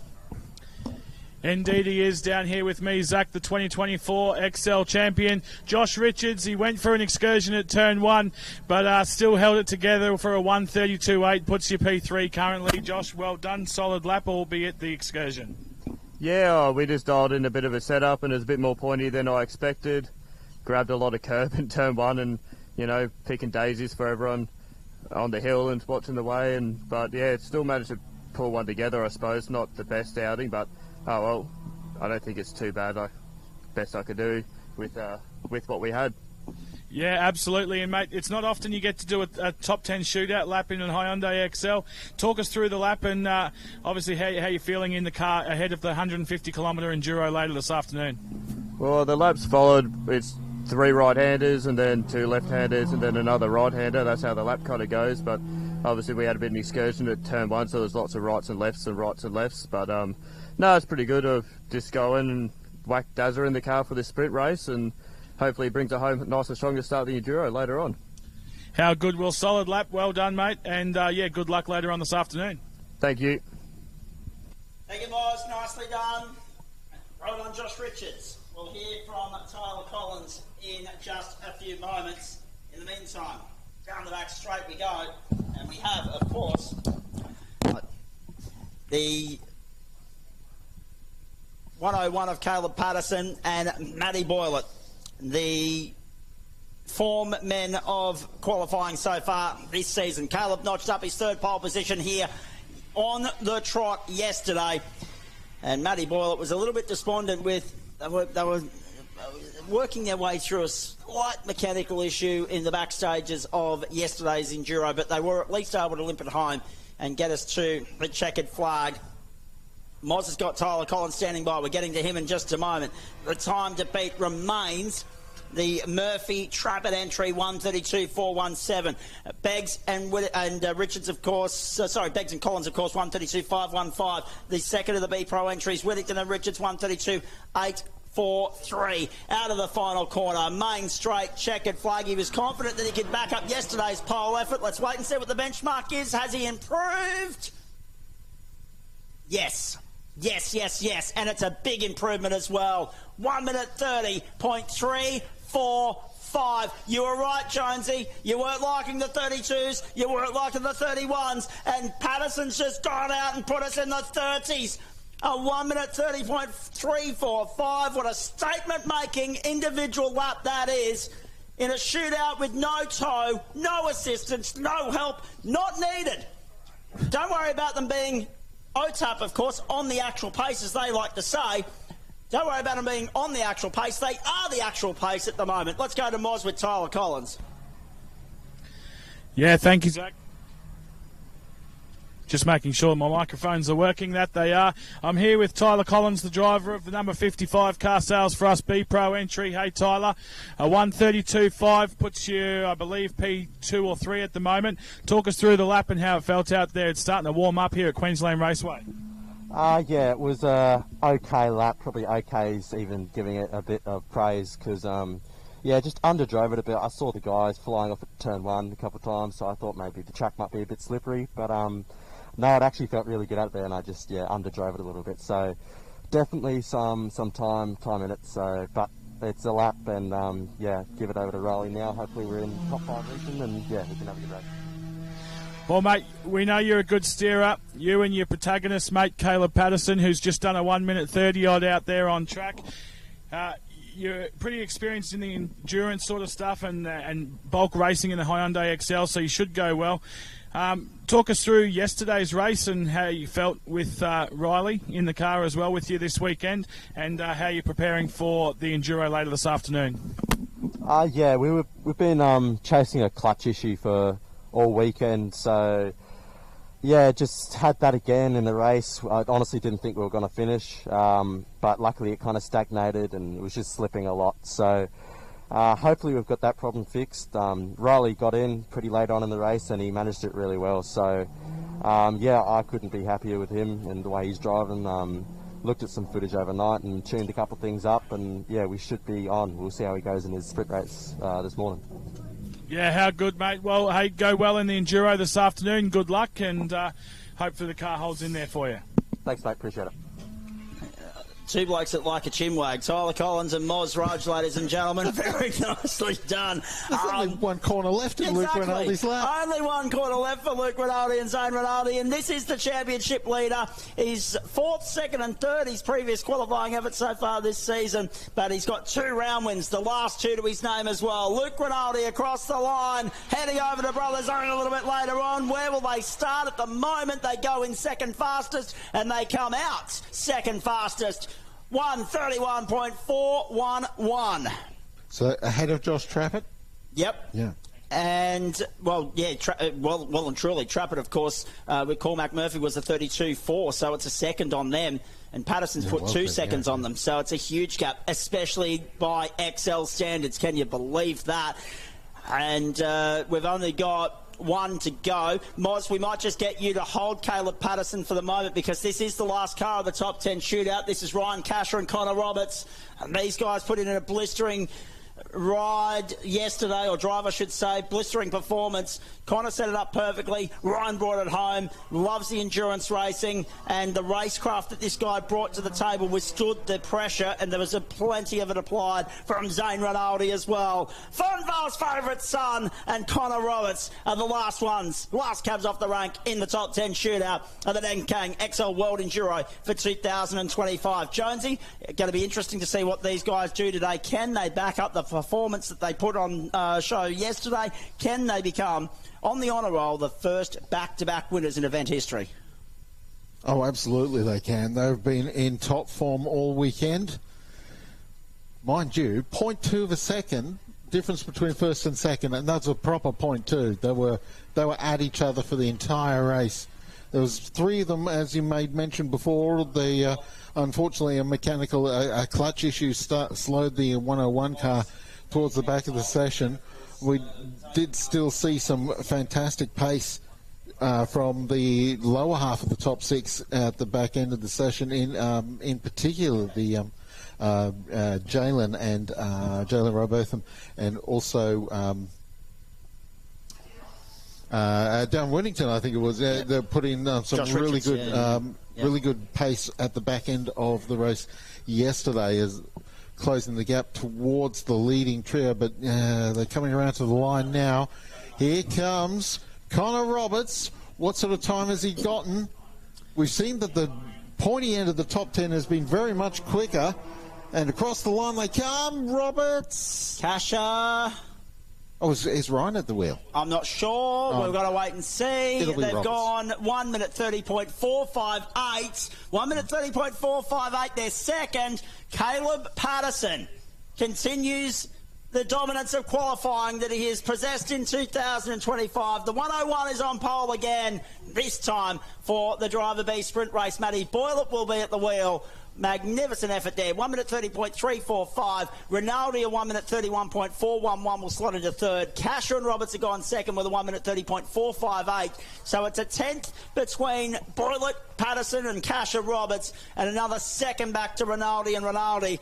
And then you go back, this is not in order on our timing screen at the moment, ladies and gentlemen, so let me do some mental arithmetic here. Cormac Murphy, Joshy Trapet, I reckon they've gone through fourth. Tyler Collins and Riley Beggs in for fifth. Darren Whittington in for sixth with Josh Richards. Seventh for Max Gagan and Josh Marsh. Eighth for Brady Owen and Will McSwan. The DNF for Ace Buckley. The DNS for Jalen Robotham. So in all of that, there's been a lot of shaking things up and messing up with the order. But the form men of the championship, the top 3, remain nestled within the top 3. We've just moved them around a little bit. Patterson has restored order from yesterday, drawn first blood on Sunday. And Moz has got the 101 drivers with him. And he's about to have, of course, Zane and Luke Rinaldi. And, of course, also Ryan Casher and Connor Roberts as well. Moz, it's yours. Yeah, thank you, Zach. I'm down here with the driver of the 101, Caleb Patterson, pole position in the top 10 shootout, a 1 minute 30.3. Congratulations, mate. That was a ripping lap. Thanks, mate. I wish I could say it was a ripping lap myself, actually. I made a couple of mistakes I probably shouldn't have. So I'm still glad we came away with pole. Obviously, the car's still fast if I made a couple of mistakes and still ended up at the top. So, yeah, but still stoked with the team. Like, we worked tirelessly last night. We're up until about midnight in the back of the shed up the back, trying to fix it. We had an electrical fire in the engine bay. The foot pedal snapped on the way out just before. It's all going on for us. So, lucky to get that one for the team. Yeah, so Gremlin's in the car, but you've got it done where it matters, mate.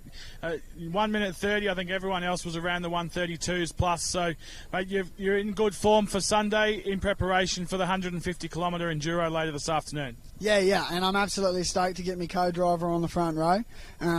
That's where he's used to being, so I'm sure he'll have a ripper, and, yeah, we'll see how we go. Indeed, the Young RX8 Cup... I suppose he's doing really well in there as well, Matt Boylett, and he did well for you yesterday in the 101. Mate, you're dabbling in a few other categories this year, Aussie racing cars being one of them, but XLs is where you started and where you come back to all the time. And to get pole position on the Sunday, talk us through the lap, talk us through the car and how you're ready, preparing for the Enduro later on. Yeah, no, it's always cool to come back and race the XL. It's heaps of fun. I actually find these things a little bit harder than the Aussie car, just in the sense of being consistent, and you don't have the horsepower under you to recover from a mistake. But yeah, no, we're getting ready, and we should be ready and raring for the B race, and then also the 47 lap of the Savo. Well, how good. Congratulations, mate. Well done, and go well this afternoon. Thanks, mate. For a moment while I try and locate the other drivers, as Caleb Patterson is celebrated and applauded by his team down here in the garage. There's full support from the family and friends in OTAP Racing.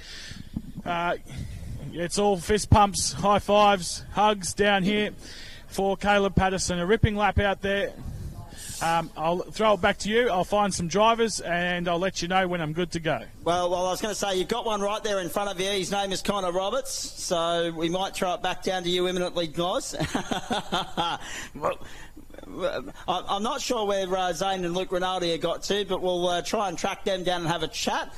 And, okay, I think we're in position where we can go to Moz in just a moment. But as you do, mate, good to have the loyal friends and family of Hyundai XL Racing that can't be with us here trackside this weekend, tuning in. I'm always getting correspondence from Rach Sorrigan. She's like my eyes and ears when she's in the booth with me at Morgan Park. She'll pick up things that I can't spot when I'm flying solo in commentary. She's picking up things that I'm not even noticing on commentary here, and she's not even at the circuit. And, of course, one of her good friends, a part of the bridal party of their magnificent wedding last year, Lucy's tuning in as well. So hello to her too. Let's get back down to Moz. Luke Rinaldi, Zane Rinaldi, Connor Roberts. It's all yours, my friend. Yeah, thank you, Zach. I'm down here with Connor Roberts, who missed out on pole position by a 10th, but a solid lap nonetheless. So there's only a 10th in it, a 1 minute 30.4. Connor, talk us through the lap. Yeah, it was a good lap. Yeah, just missed out, but P2's pretty good, so I can't complain. Yeah. Any dramas with the car, or she's singing nicely? No, it's really good. It should be good for the race. Yeah, confident. Good stuff, and good sportsmanship here. Caleb Patterson's just come down and given Connor Roberts a handshake, said well done. So nice respect between the drivers, mate. Are you looking forward to the 150 kilometre Enduro later this afternoon? Yeah, it should be good. Good fun. See if we can do it again. See if we can come away with the win again. Should be good. Yeah, you got your co-driver Ryan Casher with you this weekend. Who's going to start the race and who's got the pressure of the front row? I'll start the race in the Enduro, yeah. All right, that's what he says now. We'll see if the strategy changes later on. We're playing some cheeky business down here.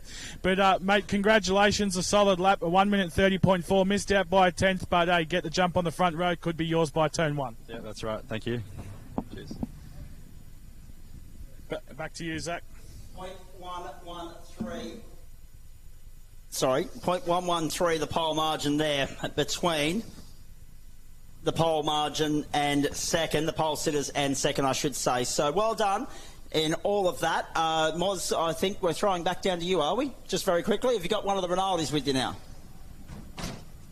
Yeah, I do, Zach. I'm down here with 𝗥𝗰𝗲𝗍. He just got tipped away to scrutineering, but luckily when you have a couple of microphones in your hand, you get priority. So I can snag 𝗥𝗰𝗲𝗍 for a few seconds. Hey, Luke, driving with your brother this weekend. How's the car? Yeah, car's quick. It's the first time it's raced in a while. Thought we'll pull it out of retirement and give it a shot. So, yeah, it's fast, surprisingly. Yeah, how good. I think I haven't actually got the results right in front of me, Zach. You might have to help me out. But, you know, technology and things these days down in pit lane. But I think you're a P3. Yeah, P3. Thank you, Zach. So, mate, a solid lap there or thereabouts, second row for the Enduro. Yeah, I left a little bit on the table, but what do? You're still in the top 3, top 5, so let's see what Zane can do from there. I've just been corrected, the second row of the sprint race, but mate, you've lost me. I've lost my train of thought now. How good's live radio? But 150k is a long way. 47 laps around this 3.126 national circuit. The times are really close, and mate, you've been strong all weekend, so you know you can still get there or thereabouts. Yeah, 100%. Just see how Zane goes in the sprint race, and it determines where we start for the Enduro, but it should be good.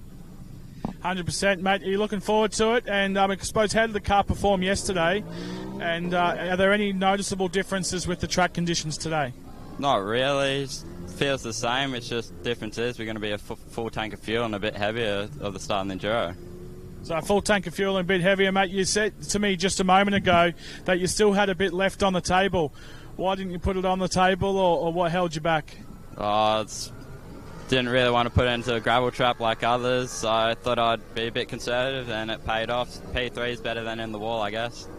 Solid approach indeed. P3 is better than going into the wall. 𝗥𝗰𝗲𝗍, driver of the 127 Hyundai XL. Congratulations, mate. Thank you.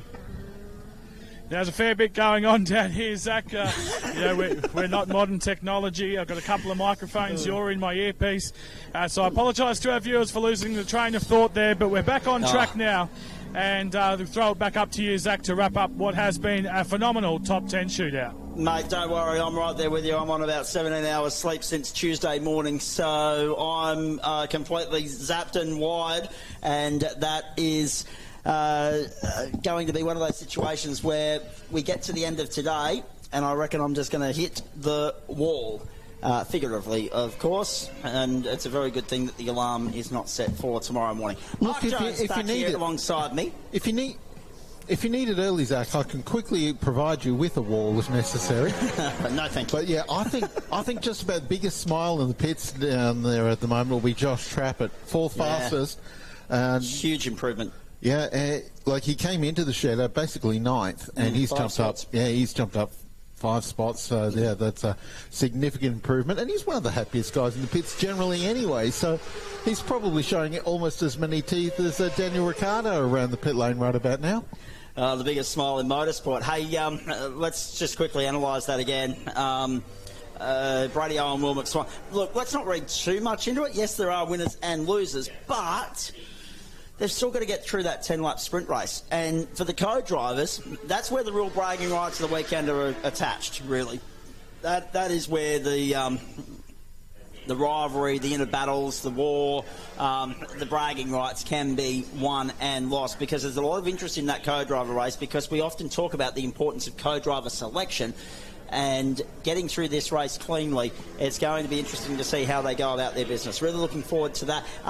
Obviously, better for Brett Parish and Jalen Rosebotham to work on that issue now, sacrifice the top 10 shootout in the hope that he can push forward, and we know the car's capable of doing that in the race this afternoon, just after 1 o'clock Eastern Standard Time, of course, and then the Enduro just after 3 o'clock Eastern. That's, of course, subject to change in approximate times for you, ladies and gentlemen. But yeah, magnificent from Boylett and Patterson, Rinaldi, squared, sitting there in third, Kasher and Roberts in second. And I guess for Race Buckley, you'd rather have that moment now where there's nothing definitive on the line, rather than have it in the co-driver race a little bit later on and make a real rod for your own back by starting at the rear of the grid for the Enduro. And the other point too, I mean, yes, that's the top 10 in the order at the moment, but there'll be a few contenders willing to throw their hat into the ring based on yesterday and the disappointment thereof, looking to fight their way back in, and they've got that 10 laps to do so. Well, absolutely, yes. And well, who is in the immediate slots beneath the top 10? The ones who are looking for the 11th and backwards. Well, you're looking at the likes of Buster Bailey and Jackson Cooper, and Jackson, he will pull out all stops. Don't worry about that. James Simpson, Kobe Tucker, Cody Grimsley, Ashton Davis, Cade Davey and Oliver Wickham are, of course, there as well. But then you're talking about the guys that fall well below that as well. You know, Brooke Wilson, Michael Tucker will be trying to fight their way back in. Beyond that, you've got Paddy Trapet, Lincoln Evans. They bring plenty to the table. They didn't have the cleanest run yesterday. Angus Bales and 𝗪𝗔𝗃𝗃 finished 10 laps down yesterday as well. They will be trying to push their way back through. Misty Grimsley, the only way for her at Ashton Clements is up there at the back of the grid. Tom Manwaring. Sorry, Ashton Clements, I should say. Yeah, no, you've got it wrong again. No. Ashton Davis is out there with Cody Grimsley in 13th. Okay. Right? Ashton Clements and Kyla Clements are down there in 27th. Well, who's the with 155? Misty's Cooper Barnes, isn't it? That's right. That's the one I wanted to point out. That Barnes is one of the ones to look forward to in this co-driver race as to someone who might be able to improve and possibly even improve significantly. And that's the point as well. Like, when you look at where we're at there, Clements, Grimsley, those duos, the only way is forward, and Cooper Barnes is a good little XL peddler, there's no doubt about that.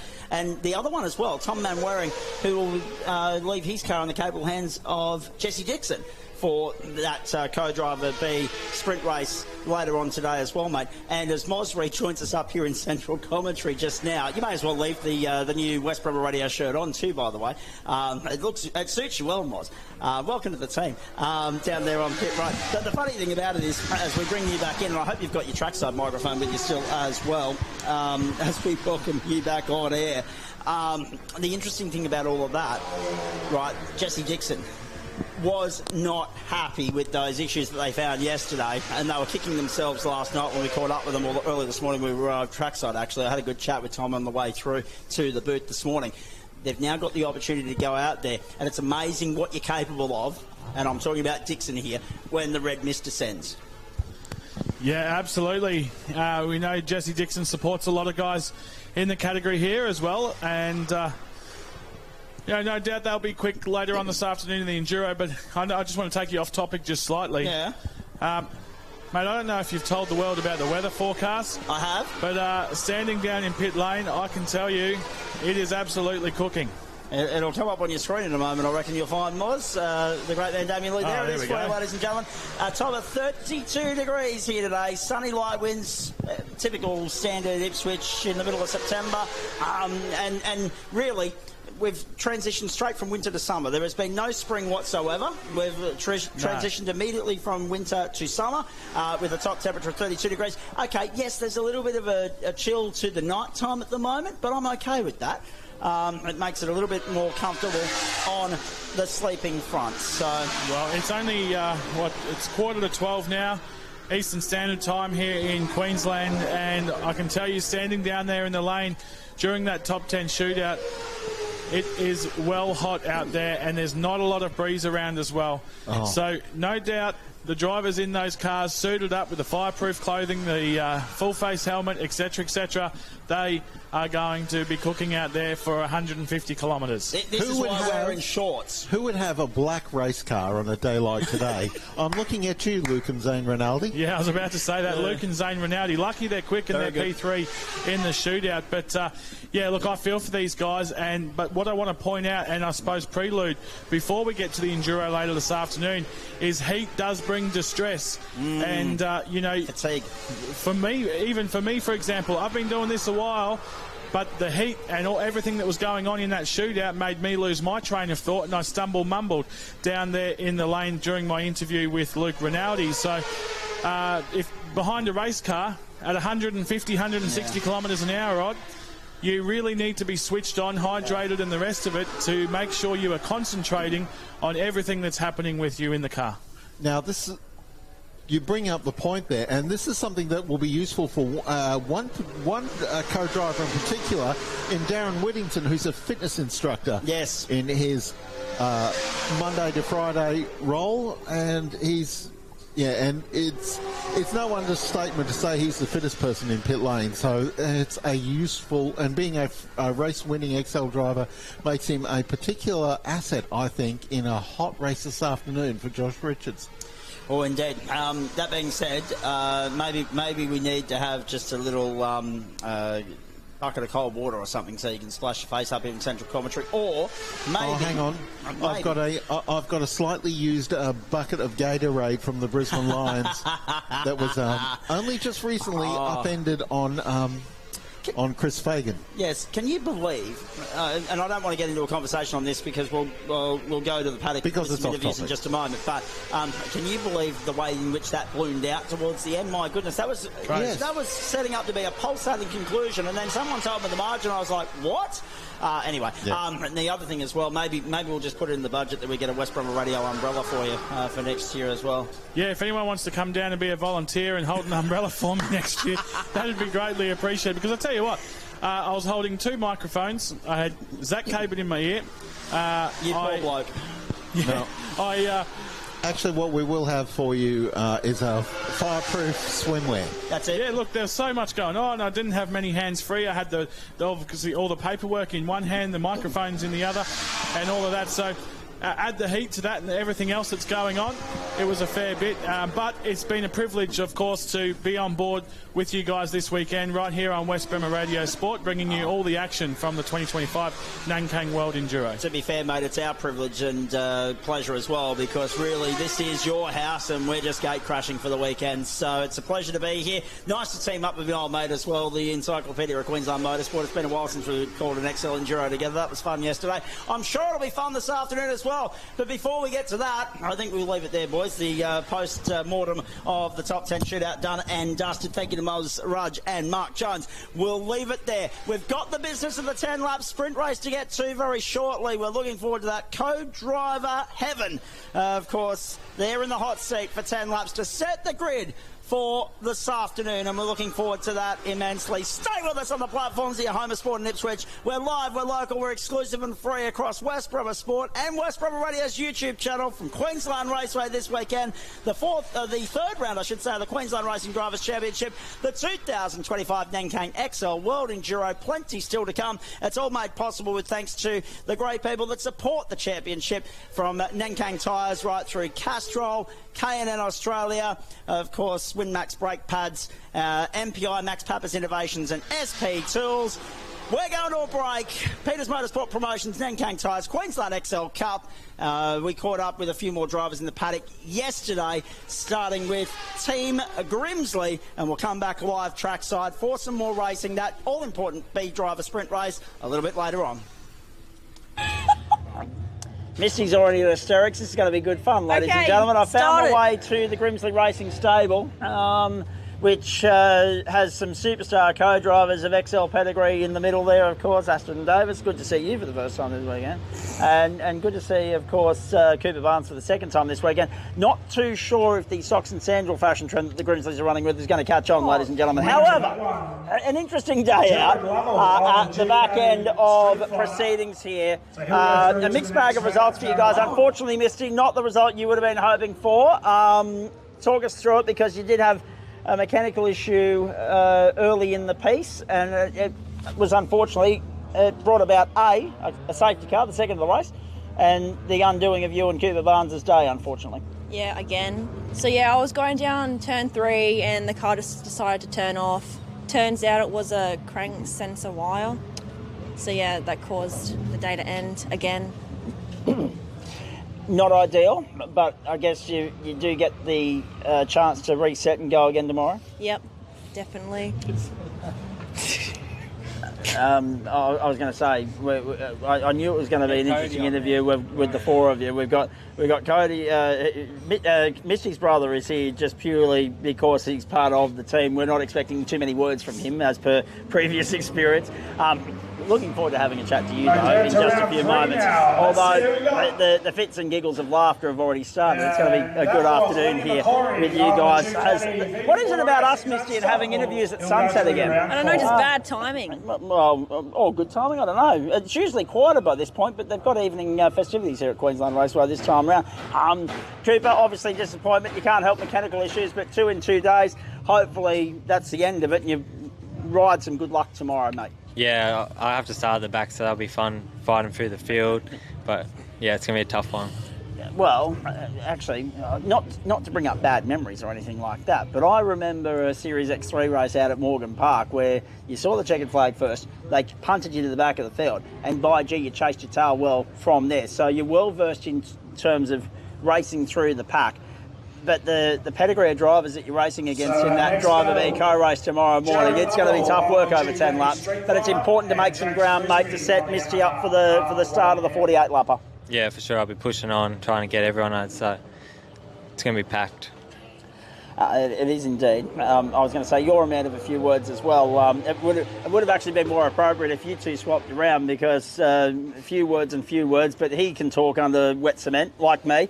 And it is actually nice to see you for the first time this weekend. We caught up with these two yesterday. Stay there, guys. I'm coming back to you in a moment. But how quickly did you pick up the phone and say yes when the co-driver's offered to you, please? Yeah, so Cody bought our car and I just threw the idea in there. And that was it. Was it something along the lines of, I'll sell it as long as I get to be your co-driver? Pretty much, yeah. So, the car's a rocket. Just had a little mechanical drama on the second last lap, so just had to limp it home. But Cody did a stellar job driving it to P7, so yeah. Indeed he did. And that's the thing. That's why we call him the silent achiever, because he doesn't brag about his achievements too much. But it was a very nice drive from you, young man. Now, down to the finals. What's the plan of attack? What are the tactics for tomorrow? Will you apply the same plan of attack as you did today, or will you change things up a little bit? I think we're going to change a few things up. Just try and get a good start to the sprint race and just stay out of trouble because it's not my car. So, well, it was. It was, but yeah. I don't own it, so not anymore. So we'll try and move forward in the sprint race and then hand it over to Cody for the start of the Enduro. Your time of being responsible for the bills of the thing is long gone. So yeah, I understand wanting to play it safe tomorrow morning. But in saying that as well, you mentioned how good he drove, and he did too, but you held your own as well. Unfortunately, having to limp it home. But the important thing is, at least you were able to, unlike your teammates here, not that I want to rub salt into the wound, but at least you were able to limp it home because to bank those points keeps him in the mix as far as the weekend is concerned, as far as championship points are concerned, because even though he missed the last round, there's still a long way to run in which you guys could potentially claw yourself back into the top 10. Yeah, 100%. Just trying to help him as much as possible. So, yeah, he's doing a cracking job this weekend. He's driven well all year. He's improved a lot since last year. Indeed he has. In fact, it was interesting analysing the results, just how close you two are, Misty and Cody, in terms of your results on the racetrack. That speaker is incredibly loud, ladies and gentlemen, so I hope you're enjoying the dulcet tones of Moles in the background. Ladies and gentlemen, I was going to say, nice to see you back in. This is one thing that we obviously spoke with Cooper about yesterday, coming back to the fold. Nice to see you back in an XL. Have you missed it? Yeah, I have missed it a bit. Obviously racing production cars now. Not racing as much, just because pockets are pretty empty. But yeah, it's great to be back behind the wheel of an XL where I started doing this race 4 years ago. So yeah. And it's interesting too, mate, because, I mean, I obviously want to explore that topic with you of transitioning from a one-make category to a category that has not just multiple different manufacturers, but multiple different classes as well. How have you enjoyed or embraced the change in the racecraft that goes with changing categories, and that is a big change as well? Yeah, it's good to have a change every once in a while. Definitely keeps you on your toes having to watch the mirrors lots, but get to do some pretty cool events like Fight the Night, Bathurst 6 Hour, which was amazing. Did you see the entries open the other day? Yeah. 57 on the opening day for the other 6 hours. Yeah, so went to the Portaloo at lunch and did did my entry there, so can't get time off at work. You reckon that was a bit TMI, do you, Misty? Yeah. Well, you got to risk it for a biscuit, don't you? Oh, okay. I don't. Well, look. To be fair, you know, who doesn't do some, you know, personal inventory in the way of, you know, checking messages, checking socials, reading the newspaper? So I get it, you know. Yeah, I read the newspaper all the time. Life is busy, and you got to be able to multitask, as they say. So yeah, interesting way of putting it, but well played. 100%. So. I'm sure the audience at home will appreciate that insight into your Friday. Yeah, well, you know, busy person, can't get days off work, so. No, that's exactly. How is work going on that note to pay for the motor racing, of course? Oh, it's hard being an apprentice, isn't it? But I work 2 jobs, so that tries to even itself out. Yeah. I'm getting a remarkably good and bad idea at the same time with regards to next year's World XL Enduro, ladies and gentlemen. I reckon, given the comedy of Aston here, I reckon an open mic night with XL drivers providing humour. I reckon that's got a nice idea. Yeah, that's something we need to explore for the Friday night of next year's Enduro weekend. Although maybe I shouldn't be giving people bad ideas. In saying that, let's be serious. What's left as far as the APC season is concerned? So I'm going to Winton next month, which will be pretty cool. Just scrape through on the financial side, which is always good to be able to find a new racetrack and drive around it. Yeah, should be good. It's becoming a more increasingly talked about topic at the moment, the finances, and that's not just you, that's across the board, mate. Cost of living pressures, credit crunch, etc. It's no secret, it's not lost on anybody just how expensive a game this can be at times. 100%, yeah. Now, what are the plans for 2026? I know we asked Cooper this yesterday, but with regards to you, are you planning on sticking with the APC for another year, or are you looking elsewhere? Exploring options. I mean, if someone gives me a car, I'll drive it. Probably just a bit of APC in the Bathurst 6 hour. Bathurst 6 hour is going to be our main event, and then we'll regroup after that and see where we go. I was going to say the other point as well with regards to all of that is when you look at 2026, it's still a while away. Let's get through the business this year and then take stock and go from there. Okay, quickly, Misty. You're always the one that I turn to when it comes to Sunday predictions. You were almost right with the last one here 3 weeks ago. So what's achievable for you guys if the car allows you to get through to the finish tomorrow? What's achievable? Firstly, how much of the deficit can he claw back in the Driver B sprint race? And then how will you go about trying to strive for a target result in the 48 lapper tomorrow afternoon? Well, I reckon Cooper's pretty strong, so I reckon he'll get at least top 10, and then you can do it. High standards. Top 10, and then hopefully, Nearly 2 cars a lap, Coop, you'll be right. Yeah. No, if he gets like at least top 15, it'll be pretty good, and then for the start of the Enduro, I'm doing that again. Hopefully the car finishes, and then get that to top 10, top 5, and then he can take over and finish it. No, okay, so you've already played your hand with regards to who's starting, right? Yeah. She was Coop, she was a bit more coy with regards to revealing who a co-driver was. She didn't give that away a couple of weeks ago, but she's happy to play the strategy out for everybody to learn. Anyway. That's good. Yeah, excellent. She's telling the truth, though. Yeah, could be lying. Could be a setup. Okay. We'll watch that with interest tomorrow. We'll see if that is a stitch up or not. We'll be in touch. Coop, what do you consider a pass mark tomorrow? I mean, obviously it's Misty's points haul, but you play an important role this weekend. Yeah, for sure. I'll try and get up in the top 10, obviously. That's pretty much it, I guess. Okay. Well, at least, right, the pack's a little bit more spread out this weekend than what you're probably used to, ladies and gentlemen, if you're a regular viewer of XL Racing. But at least this is one of those circuits where, you know, if you get a good run, you can overtake 2-3 cars a lap. There's an overtaking opportunity awaiting at every corner. Yeah, for sure. Okay. Well, you know what? Cody?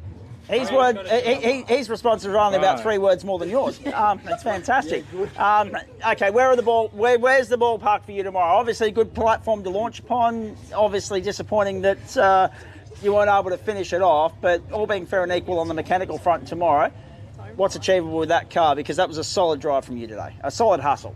I'm just going to try and get into the top 10 tomorrow and then hand it off to Aston. Hopefully doesn't send it off at turn 1 this time. But yeah, just try and keep it in the top 10. It wasn't a skill issue, the car broke. Copy. No, I was going to say, it's been a day for track retrieval, obviously. Unfortunately, we were already... I spoke to McSwan off air about what happened in race 1. Unfortunately, that wasn't a driver error, more so being escorted, you might say. And how is your relationship with one Jay Cooper as a result of today's incident, by the way? What do you mean? Oh, I meant race 1, the sprint race. The sprint race. No, we had a fight earlier on. A few slaps and punches were given to each other, but we're all friends now. Oh, okay. So we did get violent. It wasn't just verbal. It was physical. Very good. Because it did you guys no favours whatsoever. Unfortunately, even though you got the red flag and you were able to get back on the tail of the field, you lost a lap, and that meant that the damage had been done. So yeah, a real bad luck day for you guys, but hopefully you can turn it around tomorrow. I was going to say, going back to the point about the APC, you get your fair chance about 3 or 4 times a year to have co-drivers. Would you like to see more XL Enduros on the calendar so that you can come back and make more cameo appearances here as well? Yeah, 100%. As long as Cody's gives me the call up. No. I hope he thinks I drive it right this weekend. And it's a rare treat for us, Coop, in the sense that we get to do Enduros here, but you don't have that yet in the Toyota 86s. So there's a different vibe about going racing and doing it as a team with multiple drivers, isn't it, as opposed to being a sprint round where it's you and you alone against everybody else. Yeah, I'm more nervous for her out there than I would be, I think. Always want her to get a good result, I guess. And try and get me up the field so I can have a half-decent race, I guess. Yeah, that's exactly right. Very nicely done, you lot. I don't want to hold you up from happy hour any longer than I already have. Misty was up me for the rent before we started because she said, I'm hungry. Let's get this over and done with. The sun has set, so I'll let you guys go and enjoy whatever it is you're up to this evening at whatever establishment. Bad luck today. Well done today. Firmly in the mix. That was a good scrap, actually. We give him a lot of grief about being the silent achiever of the paddock, but that was... He does his talking on the racetrack, doesn't he, Misty? He does. This guy, and he held his own there against some stiff competition today. So looking forward to seeing more of the same tomorrow. Everybody's approached this weekend with a fair degree of decorum so far, but I reckon the elbows will be out a little bit more tomorrow afternoon, so we do look forward to that. Go well, Mr. Grimsley, Mr. Davies, Mr. Barnes, and Miss Grimsley as well. Go well, good luck, enjoy the night, and we'll see you again tomorrow. Thanks. Thanks, mate.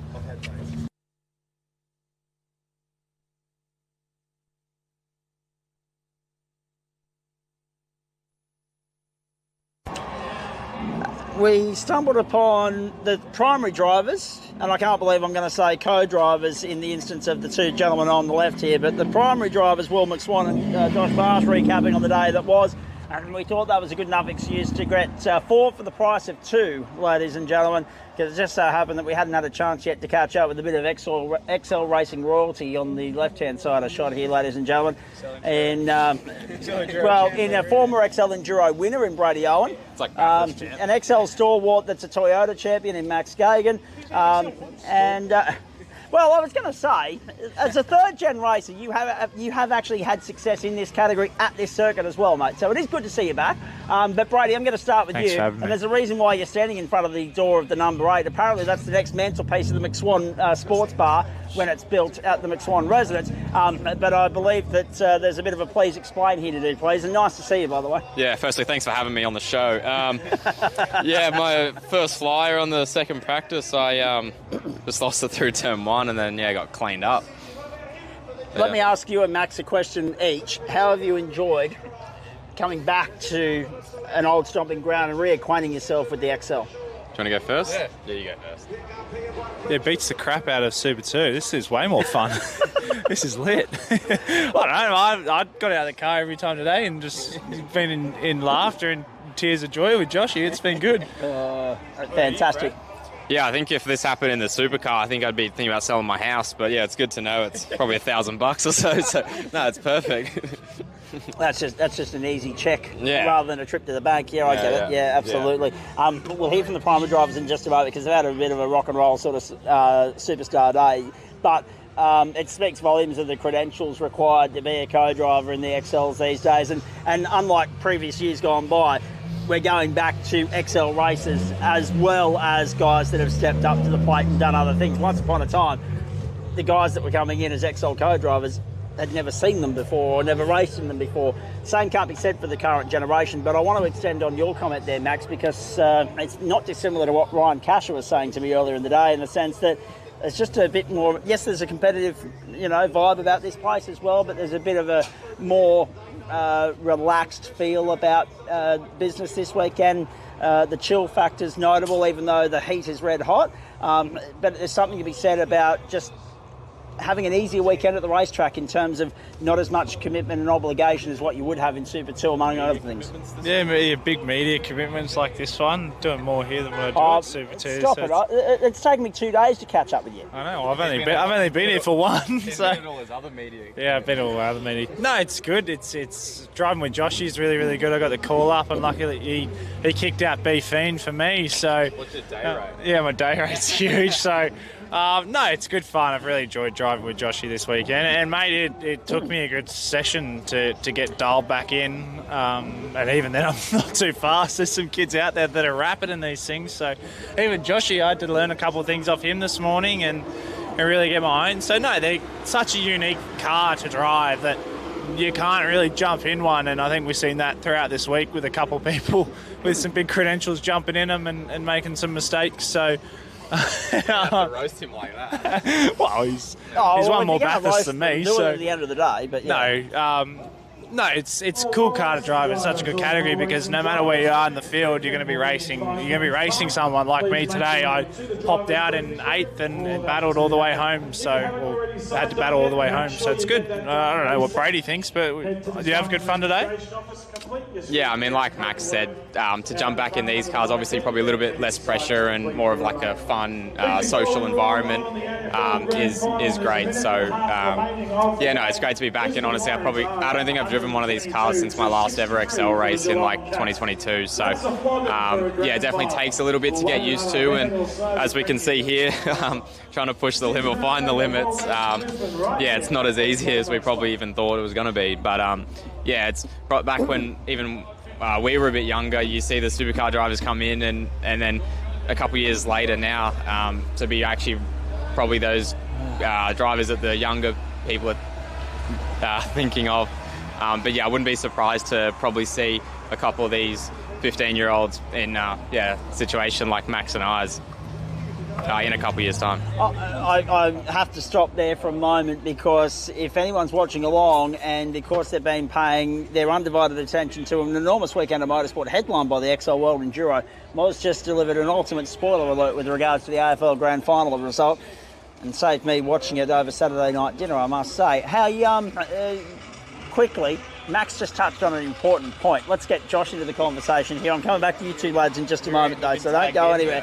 Josh, he just confirmed the worst kept secret in the paddock that you had the supercar sprint champion, 𝗏𝗏𝗏, lined up to drive, and then he's done a number on you and gone to the United States. Yeah, GT3s are a little bit more... No, Brock couldn't afford to pay you for this drive. Oh, yeah. Sorry, he didn't have the credentials for this drive. Neither do I, but I was the last man standing. Yeah. Yeah, no, unfortunate timing, but... pretty good steerer over here next to me. So he's yeah. Well, that's exactly right. So obviously we know there's a tie in commercially behind the scenes with people that know 𝗏𝗏𝗏𝗏, and you know 𝗏𝗏𝗏𝗏 and all that sort of stuff. But how long have you known this bloke, and how quickly did he pick up the phone and say, yes, I'll be your reserve? I reckon I've known 𝗪cie at least 18. Yeah, a little while since he's been doing 86s, and then as soon as I heard Brock couldn't be here, it was first call. So it's a pretty easy decision. Well, yeah. No one else answered. I was actually first one to actually answer the phone. Well, let's be perfectly honest, right? Fair calibre of co-drivers to have on the call list, mate. Yep, 100%. There'd be a lot of people in this paddock very envious of that. Yep. What's the most famous person you got in your phone? Yeah, what's that one? Who's the most famous person you got in your phone? Look at these two just taking over the interview. I like it. Keep going, boys. Good work. No, probably Rick Marsh. Yeah.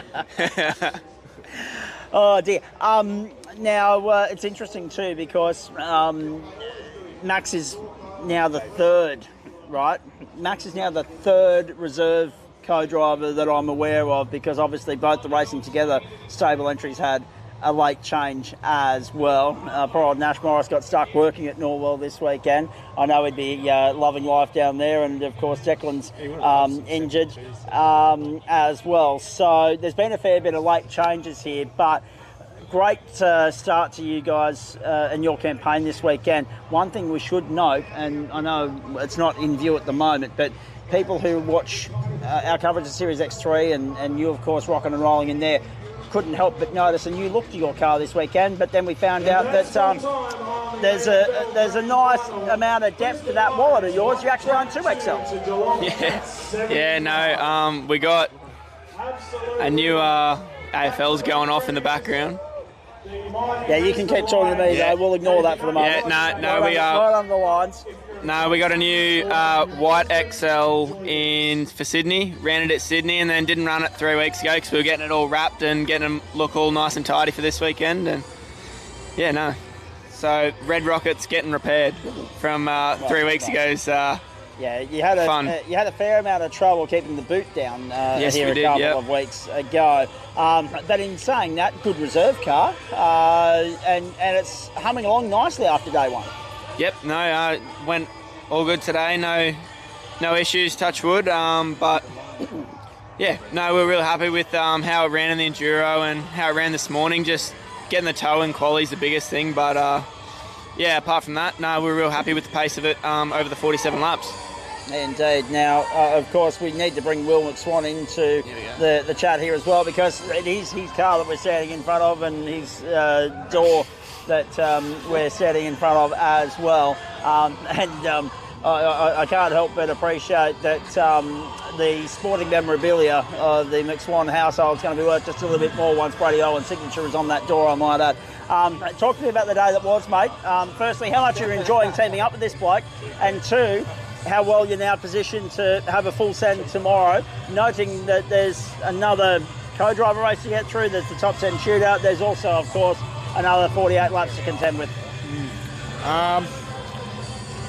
Yeah, we made the shootout, which is pretty lucky. We thought we weren't going to make it in there, and then Brady didn't get too many laps in practice, so he was kind of learning while he was racing in the Enduro there, but he figured it out, matched my lap time, and it's been good to work with him, review some footage.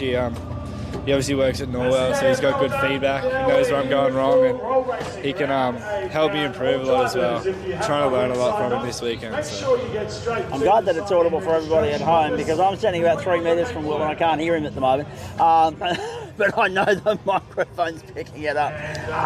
Great. I mean, also, it's not lost on anybody. We should cover this off as well. How lucky you've been in the last 3 weeks to turn around what was looking like a non-start in this event to being on the grid and having this guy in your phone contact list to pick up and say, yeah, I'll come and have a steer with you. Yeah, big thanks to Poolworks and All Mechanical Tyres, because without them we wouldn't be here. They pretty much funded the whole event, and I just sent Brady a message on Instagram, and then he pretty much jumped on board. So I was going to say, I hope you're sending the invoice at the end of the weekend, gentlemen. Apparently yours is being sent to Rick Marsh, according to what Josh said there a few moments ago. This is the most fun race. What did you say, 750 a day or so? Just remember, this is going out on air. Your employers are going to see this, gentlemen. But that's okay. Now, quickly, let's straighten this up because I don't want to keep you guys all afternoon. You've been very good with your time. What's the plan of attack for tomorrow? I mean, no doubt the aim would be to continue climbing the ladder, but there's a shootout to get through and an all-star bloody co-driver-B race, the depths of which the talent pool I don't think we've ever seen before, Max. Mate, I don't know about us. I'm not an all-star XL racer. You get Ryan Casher up the front. He's the racing royalty. He's the one who's won it 2 or 3 times. So, no, I think favourite son, yes. Hey, Fernvale's favourite son. Yeah. So, no, I think it'll be good. I'm looking forward to having a big hard race tomorrow. Like just being like I was in my old car. We haven't got the most amount of straight lines, so actually getting there and racing hard. Yeah, exactly. So. Well, as I said, mate, Joshy handed me the car in P7. I finished P8, so I'm not that good. So, no, I think it'll be a good race tomorrow. And Joshy's going to do the top 10 shootout. It's his car. He got us there, so it's only right that he does it. Yep. And he can channel his inner 𝗏𝗏𝗏 and go be the silkworm and dial it out and go to a shootout. A couple of things here too, right? So let's have a chat about the fact that he is, of the 4 of you, the only one with his name on the XL Enduro on a roll here in Queensland. Did that with Declan Fraser a couple of years ago, didn't you? Yes, I did. Hey, Brocky, how are you? Yeah, good, mate. So I was going to say, if Feeney was here and Gagan wasn't, that'd be a different story. But can you make it a second Enduro win tomorrow and get him his first? Oh, we'll do our best. Yeah, I'd love to. Depends how Will goes in the shootout, and then obviously Max and I get to do the co-driver race, and hopefully these guys can move up a couple more spots in the shootout. But I mean, hopefully it's quite a long race, so it just depends. But is it full send for that co-driver race? Because to be fair, I might save some fuel. The bigger picture is you idiot. The bigger picture. Let's be honest, right? Is the 48 lapper, but at the same time, as you guys have already quite alluded to, and we spoke about it on comms earlier, there's a lot of bragging rights attached to that co-driver race because it is, it's one of those little, notches in the belt within this paddock because the co-drivers that are drafted in, I mean, the pressure's on them to bring their A game to the show. Some of them know the 𝗏𝗏𝗏 very well. You guys have got your own XL experience. Some don't. It's always a great equaliser, that race, I find. Yeah, of course. I mean, obviously, we'd like to do as best that we can, but also we want to make sure that we give these two a chance to drive their own cars. So I just heard it rains. Do you? Yeah, bad luck. Are you good Bad in the luck. wet? Yeah, it's not going to rain. No. Oh yeah, hold here in the wet. With the engine. I'm pretty lit. But I think to do well in the co-driver race, everyone would like to do, but it's full send. It's all about setting up tomorrow, Arvo. Oh, 100%. Yeah. Now he's going to obviously do the shootout. You'll do the driver B race as is expected and the norm. Any idea on who's going to start the 48 lapper yet? I'll probably start again, I think. Yep. I'm not sure about these guys. Yeah, I think Joshy's going to start again and try and fix my mess ups in the race and put us forward, and I'll just try and run home. But Max has got his, figurative violin out at the moment, ladies and gentlemen, because there it is. Sorry, invisible was the word I was looking for. Because he was all full of praise for Josh, and rightly so. He said he got us up to 7th from 17th, and I dropped us back to 8th. It's one spot. You're in the top 10. Look at the positives. It's still +9 for the day, mate. Fair dinkum. Give yourself an uppercut. No, straighten up though. Talk to me about the plan of attack here, Josh, because now that you've done the hard work, you've laid the groundwork for the foundations to build on tomorrow, mate. You must have been delighted with how that opening stint went for you. Quite stopped starting the early part, but then once we got a good green flag run, you were able to flex some muscle and show your pace. Yeah, no, I was real happy with it. It's the probably the longest I've ever been in a car for like a stint. So it's getting pretty warm in there, but no, it was real good fun, and the car had real good pace. So hopefully can put it up a few more in the shootout in the morning and just go full send. Now, because you got 2 cars, because one's obviously getting repaired for Series X3, did we see this other one out here for the final 2 XL Cup rounds? Most likely, yes.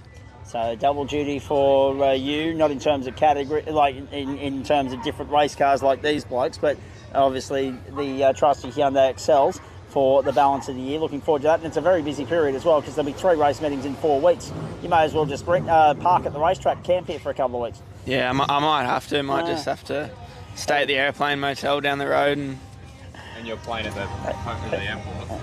Yeah, yeah. Fly in, fly out. Yeah. The jet. The rock star treatment. I like it. Rocking around like Zach Gavin. Oi. I'm getting around at a Hyundai i30 that had to move 13 metres earlier today because apparently I parked in the wrong spot. But there was nothing there that said no parking. They know who you are. Yeah, well, that's exactly right. Well, they apparently they didn't because they didn't know it was my car. You've got your whole parking spot with your name on it at the front door. What are you on about? Oh, I wish. I've had other tags associated to my name at the front door in the past, but that's another story. Listen, straighten up. Now, I'm coming back to you two blokes with regards to your national exploits in just a moment. This is getting off the rails a little bit. We expected it would. Talk to me about tomorrow, because obviously you guys will have the opportunity to go out there again in the morning, 1 lap to yourself on the racetrack. Then, of course, driver B, he's in the seat. How nervous will you be watching on from the sideline while he goes about his business? I was pretty nervous today, to be honest. I was nervous after what happened in practice a little bit, but he figured it out, and he put me in a good spot. He got me up like, I think 6 positions maybe, and then I got in and lost 2, and then tried to claw back. So bad. He lost 2. Yeah. And then, good battles with Max, but on the back straight. 3 wide. The other car thinks the same. Yeah, no, he wasn't very happy, but we come out all right. Car's straight enough. Where are the goalposts for you guys tomorrow? What's a pass mark as far as your results concerned, considering that you're in the 10 today? Do you look to try and push your way up the order tomorrow, noting how difficult a task that's going to be given the pace of the guys ahead of you? Maybe. Like, our lap times are there, it's just track position. So if we can maybe get a good lap in the shootout and then get up into the 5, it'd be nice, but it's a bit of a stretch. We're chasing setup at the moment, so we'll see how we go. Good to see also, Marshi, that you were able to use previous experience to your advantage here, because it's no secret, given the incident at Turn 2 last time around and a couple of other factors, that you've had your fair share of overtaking practice here over the course of September. Yes, I certainly have. Put that to good use today, learn a bit of what to do and what not to do for tomorrow. So, look, just try and so going out from 8th in the shootout tomorrow, so try and move it forward as far as we can and just go flat out. All right, very nicely done. 7th to 7th, and good platform to build on tomorrow. There's no doubt about that. We'll be keeping an eagle eye on that. Thank you. However, as much as I want to stay and have a chat to you blokes, I'm going to get a chance to do that when we get to Morgan Park a little bit later on in the year. I want to finish with these two blokes because I'm not sure we'll see them again this year. Next year, exactly. We'll definitely see you next year. But let's be perfectly honest. In the grand space of the world that you operate in at the moment, talking to me, I'm a nobody. I'm a Boy Scout compared to some of the media heavyweights that stick a microphone under your chin these days, because you're on the national stage and you're doing good things. Particularly enjoying watching your progress in GT4, Mr. Gagan, as well. You've had some good results there in recent times. Yeah, GT4's been good. Chaz and all the boys and girls at Method have given us such a great car that Tommy and I can have the confidence to go out there and just belt it all the time, and it just keeps on kicking. So, no, it's good. And Brady and I obviously doing Super 2 as well this year. We're both on the front row for the reverse grid championship race at the moment, so it's been a pretty tough year for the both of us, with some mechanical stuff and just obviously big jump from 86s to the Super 2 car. So it's just getting your head around that, and it's obviously such a tight field this year as well. So it's a real challenging field, but it's good to, obviously, for us to learn and push ourselves. I don't know about Brady, but to be able to push and know that you're just that little bit away, but it's just that fine little bit of fairy dust on top and you're there sort of thing. So no, it's been a busy year for me. This is, as I said, just the highlight of my year. This has been good. The XL Enduro. I had so much fun today, but yeah, Brad. But in saying that, no, I want to finish with you because you've, and I'll get some comments from Brady in just a moment. But really, you've said something there that's just pricked another question in me, quite frankly. You're such a versatile performer, Max. you operate well in an XL. You've obviously working in GT4, Super 2, etc., etc. Yeah, not Super 2, mate. Only in practice 1. But how No, I haven't run a rookie set in ages. but how do you enjoy that challenge?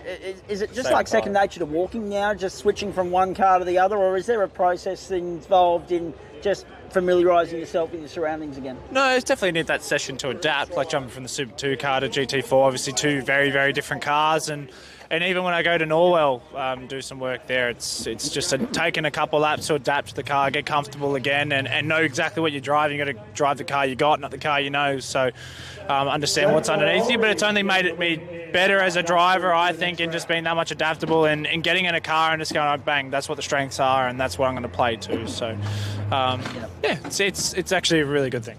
Yeah. I've got one more question regarding Super 2 in a moment, but let's get Brady's comments firstly, because the next assignment for you guys, we know, is a bit of a bigger stage than Queensland Raceway, with no disrespect to the venue. You're off to the mecca of Australian motorsport. As Max said, you guys have had a bit of a tough season, but I mean, to be fair, you're in a tough game, and you know how this goes. You win some, you lose some, don't you? How do you take the challenge of this year and hone it and harness it into trying to bounce back and climb the leaderboard in 2026? Yeah, I mean, it has been a tough year so far for both of us, even though we're at different sort of teams. But yeah, I mean, moving forward to next year, I think as long as we as long as I'm just panning so I can get Will and Marshall in the show. That's all. Keep going. As long as we take these learnings from this year and actually apply it to next year and make sure that we don't do the same thing as we've done this year and just roll around again, I think is the most important thing. Yeah, especially in those cars, everything needs to be right. It's so close between first and last. Sorry, I don't know why I pointed at you. First and last. I think it's like 8/10 between like first and 23rd here. So if you're slightly off or make the smallest of mistakes, you really pay the price. But yeah, it has been challenging, but yeah, it's great to come back and do an event like this and build the confidence back. I was going to say, we've been doing this in front of an audience, ladies and gentlemen, because the media savvy Izzy McSwan, who does the work for our socials as Series X3, has been watching on this afternoon. She was having a giggle at you when I was doing the panning shot there, because she knows what it's about. It's all about getting the right shot, the right angle. Hey, I didn't know listen. With regards to you two and Super 2, let me ask you this. Let me throw a curveball at you, right? Go on. If ever there was to be a two-driver endurance race in Super 2, right? Because Ryan Casher and Connor Roberts put that idea in my head earlier in the day. Who's on your call list for a co-driver duties? I mean, is it Tommy Heyman like GT4, return the favour? Like someone that races XLs? Or is it someone that races XLs? Anyone. Right, any race car driver. It hasn't been... Maybe Verstappen or something? It hasn't been explored, but it's an interesting concept to think about, right? Because you don't have that opportunity yet in Super 2. Yeah, someone from the races XLs? Anyone. Pick a driver. Who's on your call list? Maybe Verstappen or something? But from XLs, I think for me it'd be someone who maybe wouldn't race them to sort of team up and give them an opportunity. That could be cool, but I don't know. Whatever Max reckons. I'm not paying both ways like in here. No, I think definitely you have to be someone like Brock. Or SVG, obviously, is very... Well, I'm thinking ZB. I'm thinking ZB drivers like Brock, Shane, Chaz. Like, they're the three I'm going to lean on. From XLs... Well, I was going to say, you'd have a fair catalogue of drivers that you could call from Norwell, wouldn't you? Yeah. I'd be looking... The fella next to me do a pretty good job, I reckon. He's been tailing me up this weekend, so... Did you get a Super 2 car, Joshy? That's his bread and butter. I'd jump in. I don't have to ask you twice? Yeah, no. Are you going to answer the phone call when I ring? Yeah, I reckon I'll. What's your day? I'll let. Yeah. What's your day rate? Yeah, probably. I'll probably up it because it's a Super 2 car. Yeah, up from the XL rate. Up from the XL day rate. 1,800 a day. Yeah. Brilliant. Fun-filled banter having a chat with you, gentlemen. I'd like to say that I've got more questions for you, but my head's going a bit fuzzy at the moment. I'm half asleep. I've run out of questions. Enjoy the afternoon. Enjoy the weekend. Great to see you two back in an XL paddock. We hope tomorrow goes well for you. And you two, good luck for the rest of the season and the weekend as well, noting full well that there's not necessarily a championship to worry about here, but certainly results are important to build some momentum and confidence going forward, especially when we get to the final 2 rounds of this series and also the other series at Morgan Park as well. A busy schedule coming up at the back end of the season. We'll be keeping an eye on you two blokes as well in your national exploits, and hopefully we'll be seeing more of you on that stage in 2026 as well, boys. You've been a good sport, all 4 of you. Appreciate it. Go well. Cool. Thank you very much. Thanks to the officials at home, or everyone watching at home, sorry, and the officials that are here this weekend. Yeah, Well, they could be. Thanks to the officials at the racetrack. Cheers to the volunteers, and thanks for everyone putting on this weekend. Thanks, Joshy, for the drive. We might actually get more viewers tomorrow, Max, not competing with the AFL Grand Final. Yeah, that'll be it. Yeah, that'll be the ticker, I reckon. Cool. Good on you, boys. Go well. Cheers, Zach.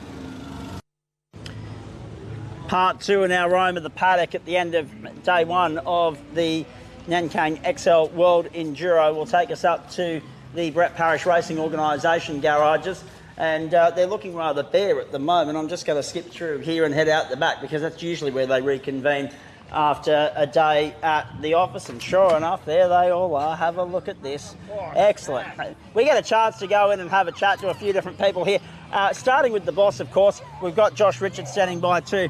We haven't had a chance to chat to Josh yet this weekend. Brett Parish, you've got one eye on the lines. We got Josh Richards, of course, looking after the newborn. He's a new father, of course. Yeah. Proud granddad looking over the shoulder, of course, in Tommy. But as far as your day was concerned, Jalen Robotham and you, not a bad run. Not a bad run. And best of the stable.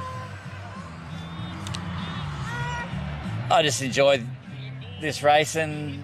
It's so good, but to be that far back, I don't like that. But anyway, we were going to make some adjustments, obviously.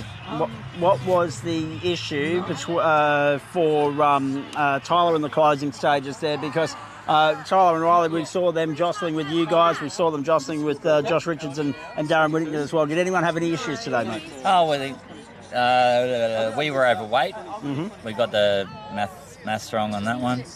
We were like 10, 15 kg too heavy at the end. Collins had a bit of a clutch issue, but that'll be right for tomorrow. I was going to say, they've been chasing a bit this weekend, haven't they? Yeah, but we didn't use tyres like we thought we would, all 4 cars, so yeah, we'll be changing that. I was going to say, just behind shot at the moment, we've got the Gold Coast #1 Uber customer. So if you've seen social media through the week, you'll know what we're talking about, ladies and gentlemen. And hello to whoever on that note. I told her I was going to slide that into the broadcast at some point. Good on you, Billy. Hey, plan of attack for tomorrow, mate. I mean, obviously, all 4 cars. Jay's out in the morning and all that, so we're going to really go hard in the top 10 shootout, and then the driver B race. So yeah. All 4 cars running, all 4 got the checkered flag. That's obviously the box tick. That's what matters. Less work to do for tomorrow morning, and a particularly strong showing from Buster on debut too. Yeah, absolutely. He did really well. They did really well. Championship fights warming up for Josh, of course. We'll hear from him on that in a moment. But it's getting a little bit more difficult with Luke Rinaldi just giving a little bit further clear today. Yeah, he did. So we'll try to fix that tomorrow.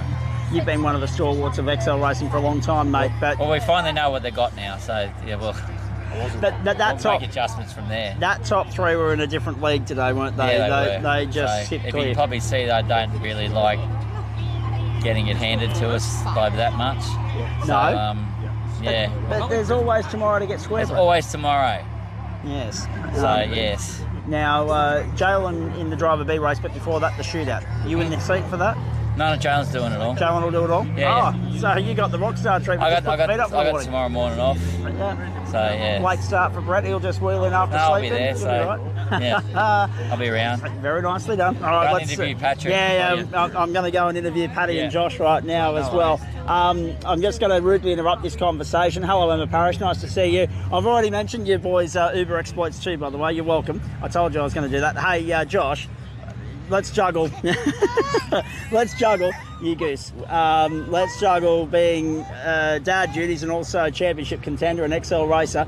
Talk me through the challenges of today, mate. I mean, you've got a very good stable, mate, in Darren Whittington, 2 XL champions in their own right, in Queensland here, of course, pairing up for the Enduro. You kept it clean today, you banked some points, but no doubt you'd be looking for a little bit more tomorrow. Oh, we just need a few ponies. Like, we got the kids and all the rest of it. We just need to find the ponies just to be a bit more pokey and proddy, and we can just poke on through. And of course, we did mention this in the broadcast. Of course, fatherhood, very new to it, but enjoying the journey, no doubt. Yeah, it's pretty sick. Like, he likes to come out. He goes to sleep when Dad goes racing every single time. So I don't think he's ever seen me in a race car. He just nods off to sleep, and that's about it. So he's pretty sweet. Give it a couple of years, mate. He'll be right. He's just got to work out what he wants to race, if he wants to or not. It's up to him at the end of the day. At the moment, he's being real fun. So that's about it. Just juggling. What it will then be will be a delicate balancing act between juggling your racing commitments and also being the mechanic for him, be it karting down the road in Ippi or something else. It just depends on who's better, really. So he's got a few years to. Yeah, indeed.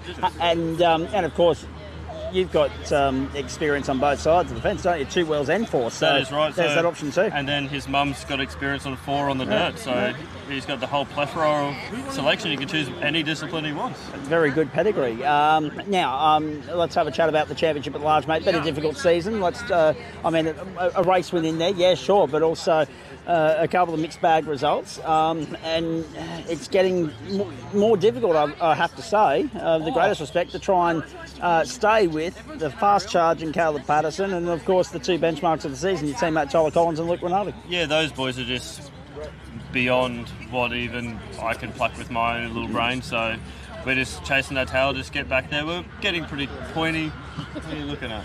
No, I'm just eyeing off my next target. Oh, which one? Both of them, actually. Big two? Yeah. We'll have a chat to both of them. Keep going. Just chasing our tail a little bit, but we'll get there. We're getting to the tail end of it. We've got a bit more pace today. Taxi!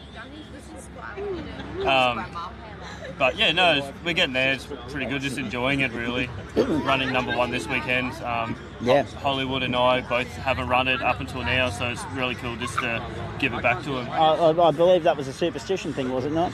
Well, it is a superstition thing, just like green race cars. But I've done really well with my green race car. A few years ago, don't remember that one, Zach? I do. I was going to say Buster and Jackson enjoying the same treatment this weekend as well with the green race car.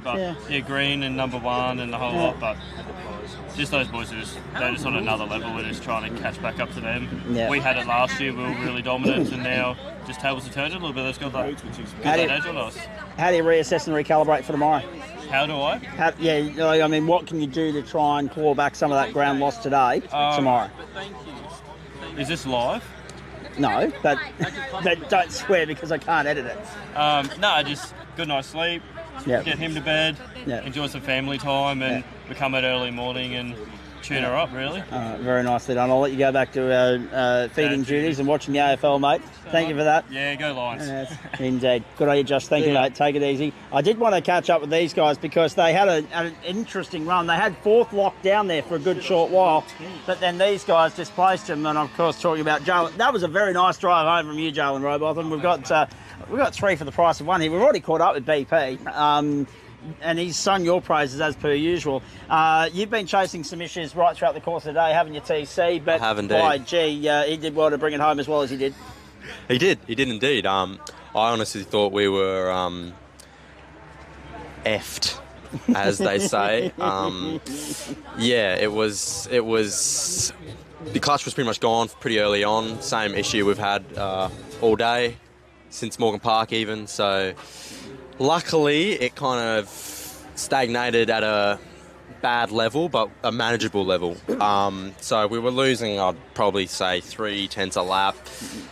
Which kind of was the difference between us being with those front 3 guys, I think. So it is a bit frustrating, but with these double points races, it's good to get the points and not lose a bucket load. So, yeah, pretty happy, and Riley did a fantastic job. yeah, because I thought we were sitting ducks, to be honest, and he only just got pipped by this man right here. So. Absolutely. And if you're going to get picked by anyone, it may as well be someone from within the stable, mate. Exactly. And it does the championship no real harm. I mean, yes, you've lost a little bit of ground to Luke today, but there's still a long way to go in that fight. Exactly. I think, yeah, this is only the third round of the championship? Fourth round? Fourth round. Yeah, fourth and sixth, yeah. Yeah, so we're only midway through. Plenty more points up for grab for the rest of the year. Hopefully we can fix this clutch drama tomorrow, and then we'll be on for maybe a win, so get some points back. But either way, we're just having fun this weekend. That's what it's all about. So, yeah. Anything to add, Riley? Hang on, look at these superstars just rocking and rolling in here for happy hour, of course, on the back of a Yeah, they're not B-Pro. He's got a B-Pro hat on, but he's not B-Pro. Yeah, just a little bit. He's actually, he's playing. Whoa! He's done that before. I was going to say he's playing race fair at the moment, but no, he's just torn that up and gone back to rival. No, it's interesting that you say that though, mate. Beggsy, talk me through the challenges of that one, because there would have been a lot of watching and waiting on pit road, I imagine, because with 2 safety cars in the first 12 laps, everyone's waiting for the third one to pull the trigger and say, let's come to pit lane, let's get that pit stop over and done with. It never eventuated. These guys ended up running very long. Yeah, well, after the first two, I really wasn't looking forward to having one at lap 17, so I had to do 30 laps home. So it ended up Tyler was doing 30 laps home. So no, it was all right. He started complaining about the clutch a fair bit, as a race driver does. It's either that or horsepower, isn't it? Yeah, exactly. So it was all right. Like, I jumped in, noticed the problem, nursed it, and then you could drive around it. It wasn't too horrible, but it still struggled, a bit of pace, felt a bit like a wobbler. But Jalen caught me, and I was told by the team to not fight him, which I thought was a bit BS. But no, it's all good. But it's all right. We bagged heaps of points. So yeah. I've got to do a bit more driving tomorrow, so hopefully don't stuff it up. Well, yeah, but again, you're used to those sprint races from your days in the series, of course. I'm looking forward to seeing you out there in the thick of it tomorrow, mate. That's going to be fantastic. And, of course, an important job to do to set whoever's starting the race up with a good position to do so, to launch from, for 48 laps tomorrow. Yeah, well, that's the race of the weekend, isn't it? The B driver race? Yeah. So keep bragging rights on hold there. Yeah, so all the bragging rights in the world. So, yeah, it should be a fun race. Are you doing the shootout? I was going to say, I'm just going to remind you two gentlemen at the moment, I'm not sure what sign language is going on there, but you are still in the shot, just so that we're aware. Some onboards. Oh, very nice. Yeah, the B-Pro World Cup over here. For P4. How good. But yeah, it should be all right. Like, one of us will do the shootout. I'll unfortunately do the sprint race, so hopefully I put in a decent spot for him to start. Yeah. Hopefully this clutch drama goes away, and we should be all right. Hopefully you can get through those teething issues today as well, boys, and bring it home strong. What's the secret, though, to going with the top three? Because they were just in a different ballpark today, a different postcode, really, by the end. I mean, they just checked out. It's very rare that we see an Enduro go by at this venue where B-Pro doesn't feature on the podium. I'm sure you guys are going to try and rectify that tomorrow. Yeah, well, they're cheating, so... You can't say that, right? I want to see all three motors out of those cars, please. I was going to say, you've got Luke and Zane right there. Get off the mic. The shots are being fired all right. and centre. Well, I'll say... That was banter in its truest sense, Yes. ladies and gentlemen. He's not serious. Goodbye, Riley. Thank you. Happy hour continues for you. Yeah, well, I was actually third for about half a lap. Yeah. I got past Connor, so... like I said, I think the pace was there. It was just, this drama kind of held us back that 3/10, and those guys weren't making any mistakes. They were, getting the most out of their packages. So, just need all cylinders firing to fight with them. So, we'll try sort that out overnight and all right, mate. figure it out tomorrow. I'll leave you to it. Pass the microphone over to Jalen, please. I'll let you go back to watching yourself and analysing your data. Well played. Have a look at the smirk on it. Now, let's have a chat about you, Mr. Rowbottom, because that was a very nice performance to mow him down in the closing stages, of course. Oh, okay. Yeah, I don't know what Beggs is talking about. He's now launching a defence for himself. They said no team rules, and then he went to block me a few times, and I just crisscrossed him. So he got the Lando treatment, so see how we go. How do you enjoy watching the opening stint, watching everything play out? No doubt that's the time that's most anxious for you guys, itching feet, waiting for the trigger to be pulled, for the pit lane to call, to beckon for the guys that are out there in the thick of it, and then to you to go out there and finish the job off for Brett. Yeah, it's it was kind of nerve-wracking watching the three B Pro cars going 3 wide and having a battle. So yeah, we were hoping for an earlier safety car, but it was a good first stint by the boys, and then it was a short stint to the end. It was pretty boring, to be honest. So it was brought it back in one piece, and we found a few things we could work on for tomorrow. So it should be good. Yeah, indeed. Now, Brett's already said he gets to put the feet up tomorrow morning. He said you're in charge for qualifying for the top 10 shootout. So how much are you looking forward to that, the opportunity to have this racetrack to yourself for a few moments? Yeah, it should be good. Just got to not spin at one. So I know I'll get the... it was actually good to see the Rinaldi boys not spinning today. So, they did a good job. And, just with the shootout, no mistakes, and we'll see how we go. And then, of course, the Driver B sprint race. The gloves will be off there. As Riley said, that is the race of the weekend, because that's you guys thrown in the deep end. You've been in that position before, though, so you're no stranger to this caper. But it means more tomorrow, because you set the grid up for that 48 laps tomorrow afternoon. And it was interesting to see as well today, mate, the dynamic in which everybody went about their business. It was probably less aggressive than usual, with the bigger picture in mind, noting how big a weekend it really is. B race should be good. Hopefully in the shootout we can put it close to the front. It should be good. The race today was pretty tame, to be honest. I'm not sure. There wasn't much passing. I don't know if the slipstream wasn't working as good as it usually does. Maybe no wind. But tomorrow I think it'll be a bit more elbows out. And hopefully we're in that front pack. Just need to keep with them and not lose the toe. So we'll see how we go. All right, mate. Very nice to catch up with you. Thanks, again. Mate. It's been good. I'm sure we'll have the chance to do so again tomorrow. Jalen Rowbottom, well done. Thanks, mate. The Peters Motorsport Promotions Nankang Queensland XL Cup wouldn't be Peters Motorsport Promotions without this bloke, ladies and gentlemen. And it's nice to see Brett Peters back front and centre at Queensland Raceway for a number of different reasons, BP, because there's always that extra air of anticipation that comes with Enduro weekend, even more so now that it's forming part of the overall championship as well, mate. And let's start off with the obvious elephant in the room. You've finally caved to the social media pressure and inserted the world name and word into the title, mate. Nice to see you. Well, thank you, Zach. And as you know, part of the reason that I was happy to say world is thanks to you, West Bremer, Nankang, that the event will be live streamed for the world to watch. So, why not go with it? Very hot, challenging conditions for us here this weekend. It's going to be a monster weekend of racing. Probably year on year, the most significant change to the format, and probably a relief to the drivers at least, is that the 150 kilometre races are split over 2 days and not back-to-back morning and afternoon. Yeah, look, we've had all sorts of conditions for our enduro over the years. This one is going to be warm, and I think that whilst there's still an overall winner for the weekend, having the two 150 races is been very popular. Indeed, it has. Let's talk more broadly about XL racing at large. We normally consider it a lottery, try to pick the bingo, that sort of stuff.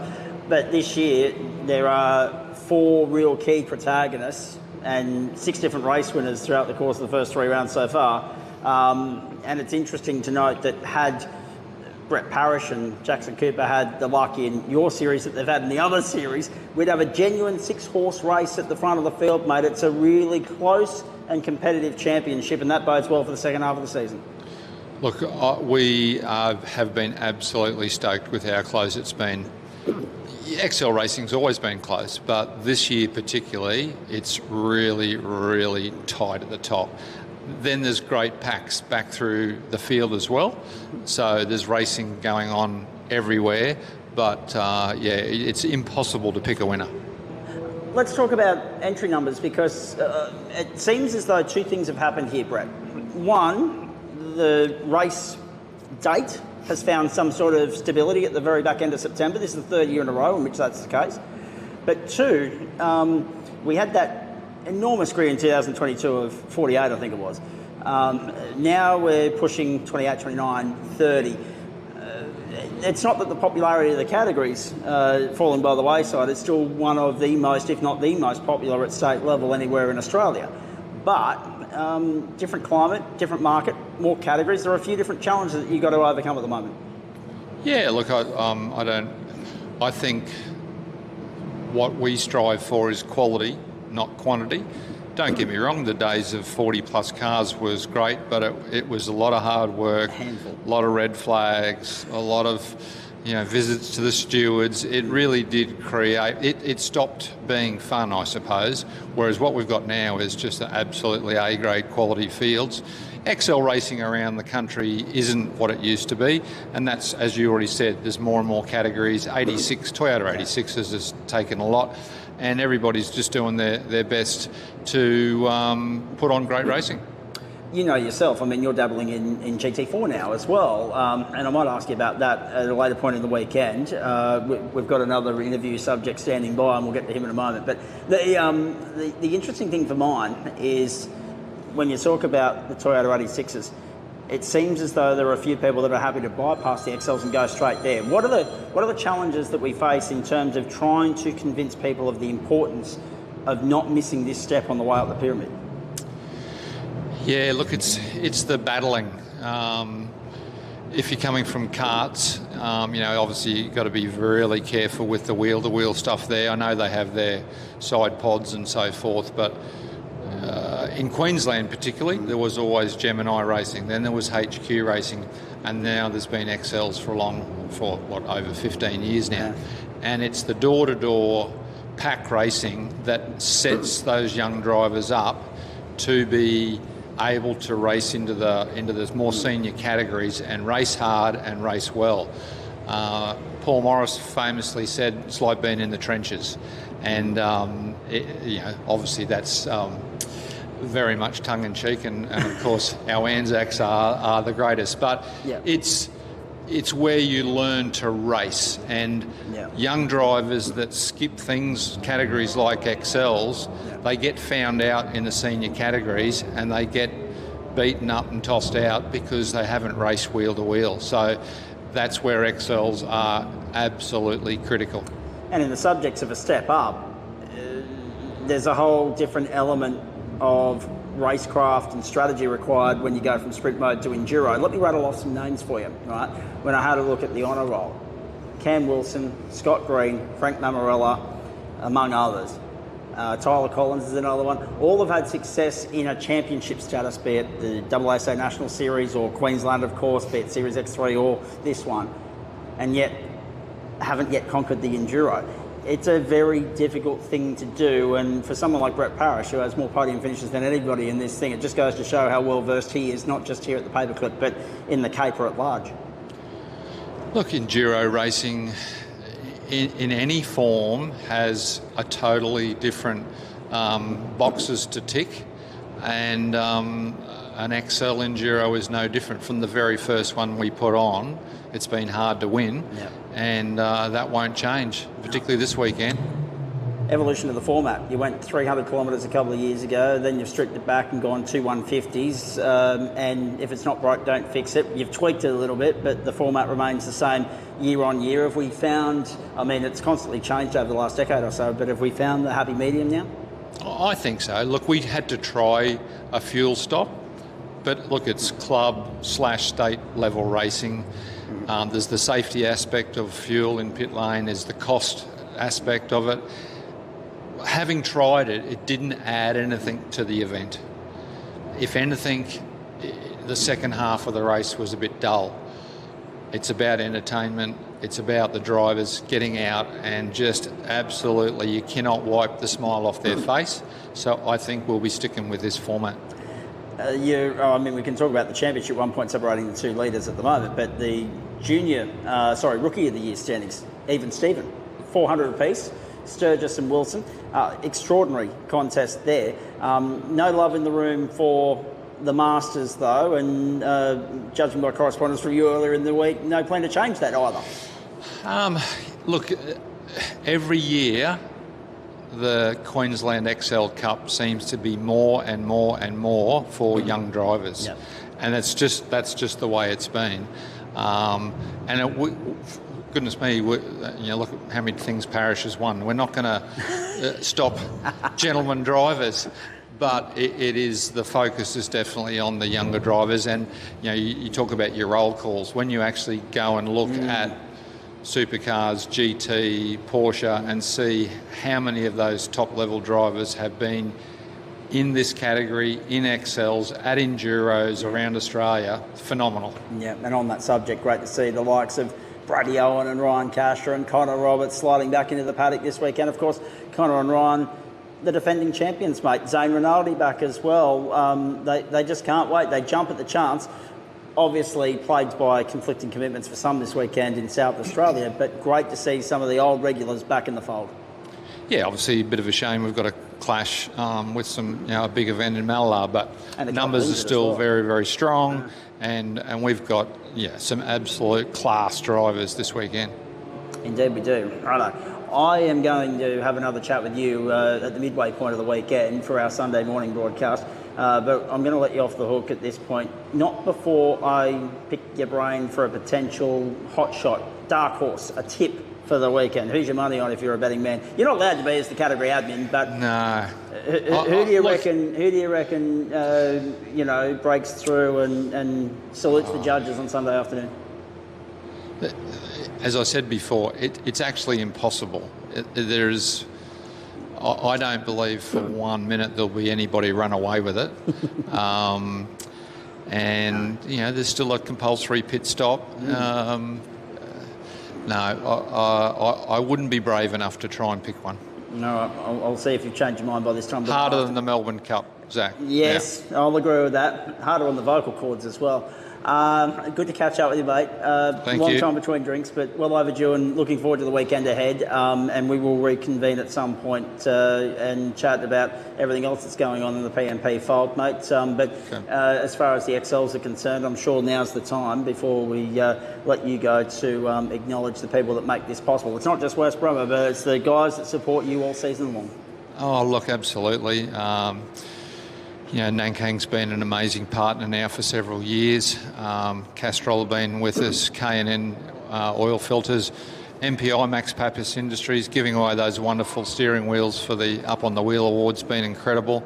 SP Tools have got some great stuff for the winners at the end of the year. So we've got some absolutely super partners. Obviously Queensland Raceway, AASA, but huge thanks to West Bremer for live streaming our weekend. And to you, mate, thank you. It's a pleasure and a privilege, and we're looking forward to it immensely. And of course, Moz and Jonesy in for the ride as well. We're going to have a lot of fun and hopefully a lot of eyeballs. Hopefully, a couple of people have got their sports bar set up this weekend. AFL on one screen, us on the other. It's a big day for the Lions. Good to see you, mate. We'll chat throughout the weekend. Thanks, Zach.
one and all. Welcome to a lap of Queensland Raceway in the number 55 Cars For Us B Pro Purple Dinosaur. Heading down up into fourth gear into turn one.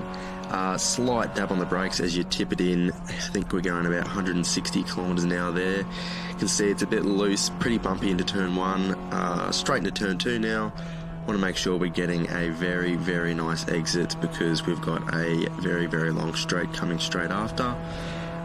So you've got a nice time to have a T-brake, check your mirrors, tighten your belts because big braking zone coming up, turn three, one of the best overtaking spots on the track. You want to be braking around the 100 metre board, probably just after. Tip it in, late apex, keep up the momentum. Open that wheel up as early as possible, shifting up to third now.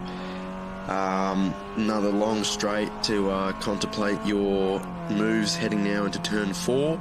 You want to be braking just where this track kind of dips away into the alternate layout and then turning in right on that curb. Got a bit loose there. Third gear corner, use a bit of the curb on the exit, not too much, don't want to use that green curb. Turn 5's really non-existent in the XL, flat out. Up to fourth gear, another great opportunity to overtake into turn 6 when we braked around the 50 metre board. Another second gear corner just like turn 3. You would want to open the wheel up real early, but I'm ducking into the pit lane. So that is basically a lap of Queensland Raceway.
Company, wherever you're tuning in, all around Ipswich, Queensland, Australia, or indeed the world, as we welcome you along to the paperclip once more, back at Queensland Raceway, back and ready to rock and roll for the afternoon stanza, the afternoon instalment of track activity for day 2 of the 2025 Nankang XL World Enduro.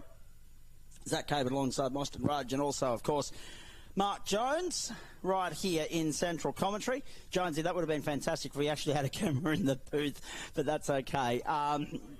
This is going to be cutthroat, isn't it, Jonesy? We've got the co-drivers coming up for 10 laps with the extra, I guess, pressure of not straying outside the lines of adhesion this afternoon, not putting a foot wrong, getting out there, ticking the box, putting their A drivers and themselves as a combination in the best possible position they're capable of for the 47 laps this afternoon.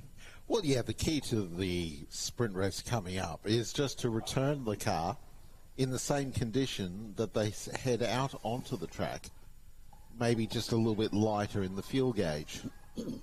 Because, yeah, we want the cars to be exactly as they are now for when they start the 150 kilometre part 2 of the Nankang World XL Enduro. We're just waiting with bated breath here, ladies and gentlemen. It's 20 past 1 Eastern Standard Time, 20 past 11 on the West Coast, and 20 past 3 in New Zealand. as we say welcome to Queensland Raceway, where it's balmy, it's steamy. Cockpit temperature is going to be a lot worse than that, ladies and gentlemen. So too the trackside bitumen temperature as well. 32 degrees the expected top today. I'm having some internet difficulties with my phone at the moment, and it's about to go through concrete, ladies and gentlemen, but that's another story. It's about 30 degrees as we go to air this afternoon. 31 degrees it is expected to be a little bit later on. 32 was the expected top, courtesy of the Bureau. Fine conditions, sunny, very light winds, but really, you were down there earlier, Moz. It's not making Buckley's difference at the moment. No, absolutely it is not, Zach. I can confirm that. It is boiling down there, particularly in pit lane. So I really feel for these drivers who are suited up and booted in their race cars. No fresh air, no windows. And whilst your Hyundai XL might have air conditioning, the race car certainly doesn't. No, that's exactly right. Very impressive top 10 shootout this morning, particularly from 𝗘𝘅𝗧𝗂𝗧, proving yet again that he's the king of qualifying in 2025 in this series. Yeah, he certainly means business, and he's keeping active, getting a lot of seat time behind various race cars, so that's paying dividends for him in the local Hyundai XL series, and particularly this morning in that top 10 shootout. It was a shootout that had it all, a shootout where basically we'd expect everything that we saw in the Hyundai XL category. So, of course, we had the likes of McSwan, Josh Trapet, who is the standout for me. Josh Trapet did quite a good lap there and held on to the time for a while until the likes of 𝗘𝘅𝗧𝗂𝗧, Luke Rinaldi, Connor Roberts came out. So it was very, very close indeed with Connor Roberts and 𝗘𝘅𝗧𝗂𝗧. Luke Rinaldi there or thereabouts as well. So, yeah, and of course you got the likes of Josh Richards in there and Carly Warner and Ace Buckley, who didn't set the time. You know, we don't know what they're capable of. And, of course, we didn't see Brett Parish in the shootout either due to gearbox failure. So finally, ladies and gentlemen, the nervous tension associated with this reaches fever pitch, because that waiting, that padding that I've been praised for before, ladies and gentlemen, has served us well here to get through a couple of minutes of waiting anxiously for these cars to roll down pit lane to take themselves out on the racetrack to form up and unleash for 10 laps of mayhem. And to be fair, I think there's a couple of things to be said here. One, there's an interesting matured approach as to how they're going about their business in 2025. Everybody's aware that they've got to make it to Sunday afternoon. The best way of doing that is by not going at 10 tenths, 11 tenths like they normally would in a sprint round, Moz. I reckon that BS stops right here, right now. Yeah, well, we've got to remember as well that the B drivers are in these cars, so a lot of them not the owners of the cars, and they obviously need to look after the car, A, because they don't own them, B, because they need to see 150 kilometres of racing later this afternoon. Cars out on the circuit. We'll get to the grid in just a moment. It's interesting also, I caught up with Ace Buckley. You mentioned he's off a few moments ago. He said, I was just sending it. I was going all out, leaving nothing on the table. And if you've seen what he brings to the table in other XL racing that he's participated in over the course of the last 12 months or so, you know that he's a race winner. You know that he's got good credentials. You know that he's a genuine contender and threat on the day. It'll be interesting to see the inroads he makes here. Also, one eye on Jalen Robotham, who's coming through from 10th on the grid. So Matty Boylett shares the front row with Ryan Casher. You've got Zane Rinaldi there on the second row. He'll be, of course, lining up alongside Josh Trapet, who was the big mover in qualifying. It'll be Cormac Murphy, of course, lining up in that car. Third row, of course, Riley Beggs alongside Darren Whittington. Fourth row, Max Gagan alongside Brady Owen. There are superstars everywhere you look in this co-driver race, ladies and gentlemen. And that's the great thing, the beauty of the evolution of this race, Moz. The calibre of drivers that come and have a fang around in an XL here at QR, it just keeps getting better. The standard keeps lifting year on year. And you know what? Every person that I've spoken to from higher up the Australian Motorsport Pyramid this weekend, they've said, geez, we love coming here. We love racing in this event. There's just a more relaxed, chilled vibe about it. Yeah, absolutely. And the XLs are the star of the show every single time. And, you know, this category is growing strength from strength right across the country. Indeed. We've got Mark Jones here in central commentary as well alongside us. We'll have expert comments from him as we roll, ladies and gentlemen. Fifth row is, of course, Ace Buckley alongside Jalen Robotham, and it'll be interesting to see what inroads they make here in the next 10 laps. That's the point too, ladies and gentlemen. This is 10 laps on a 3.126 kilometre circuit, 31.260 kilometres the race distance. 75% if we happen to have what we had in yesterday's sprint race, a red flag. 75% marker in which the race can be called is at the 8-lap marker. Sixth row, 𝗘𝘅𝗰𝗲𝗄, co-driver, of course, is on the outside there. That's, of course, 𝗥𝗰𝗲𝗄𝗆. We caught up with him yesterday afternoon. On the inside is Jackson Cooper, and he's someone that I'm expecting to cement himself well inside the top 10 in this race. But at the expense of who is not yet known. Yeah, absolutely. And I tell you what, if you're a Ace Buckley right now, heading up into turn 1, how are you feeling, Zach? Well, he can't go full send mode like he did in the shootout earlier. There's going to be cars and roadblocks in the way for him, preventing him from being able to do just that. Cars in position. We're ready to rock and roll. A full field here at Queensland Raceway, ready to be unleashed on Super Sunday. Grand final day as far as the 𝗥𝗰𝗲𝗄𝗆 World Enduro is concerned in 2025. We're set to rock and roll. Welcome to our live, local, exclusive and free coverage of the platforms of your home of sport in Ipswich. 3 lights, 4 lights, 5 lights. Let's go! Great start from Ryan 𝗘𝘅𝗃𝗃. Got the whole shot, but he doesn't have the line. He tried to move across to get the better of Matty Boyle on the run to turn 1. In fact, he has got the run. Ryan 𝗘𝘅𝗃𝗃 to the outside will sweep around. Boyle goes on the inside. It's side by side through many parts of that pack at the moment as they make their way down towards the first corner and through onto the back straight. Trouble. There's one car well wide out in the weeds. Is that Riley Beggs? It's the 56. No, so that's the Trapet and Cormac Murphy entry. Well picked up, Jonesy. Well picked up. Down the back straight. Have a look at this for the first time. Patterson, 𝗘𝘅𝗃, side by side, nothing in this. And now the moves on the outside are on already on the opening lap, so no holds barred here as they make their way up the lake straight for the first time, and Boylett's got his nose in front. Yeah, absolutely. So we're going a bit of do-si-do between Boylett and 𝗘𝘅𝗃. Zane Rinaldi's there in third position. They've skipped away from the battle packs of 4th, 5th and so forth. We've got a queue of about 26 Hyundai XLs down into turn 4 now as the top 3 skip away, except 𝗘𝘅𝗃's reading part numbers on the back of the 101 of Matt Boylett down into turn 6 to complete the first lap. He's taken the high and dry line. He's going to have to go the long way round. Can he keep it there?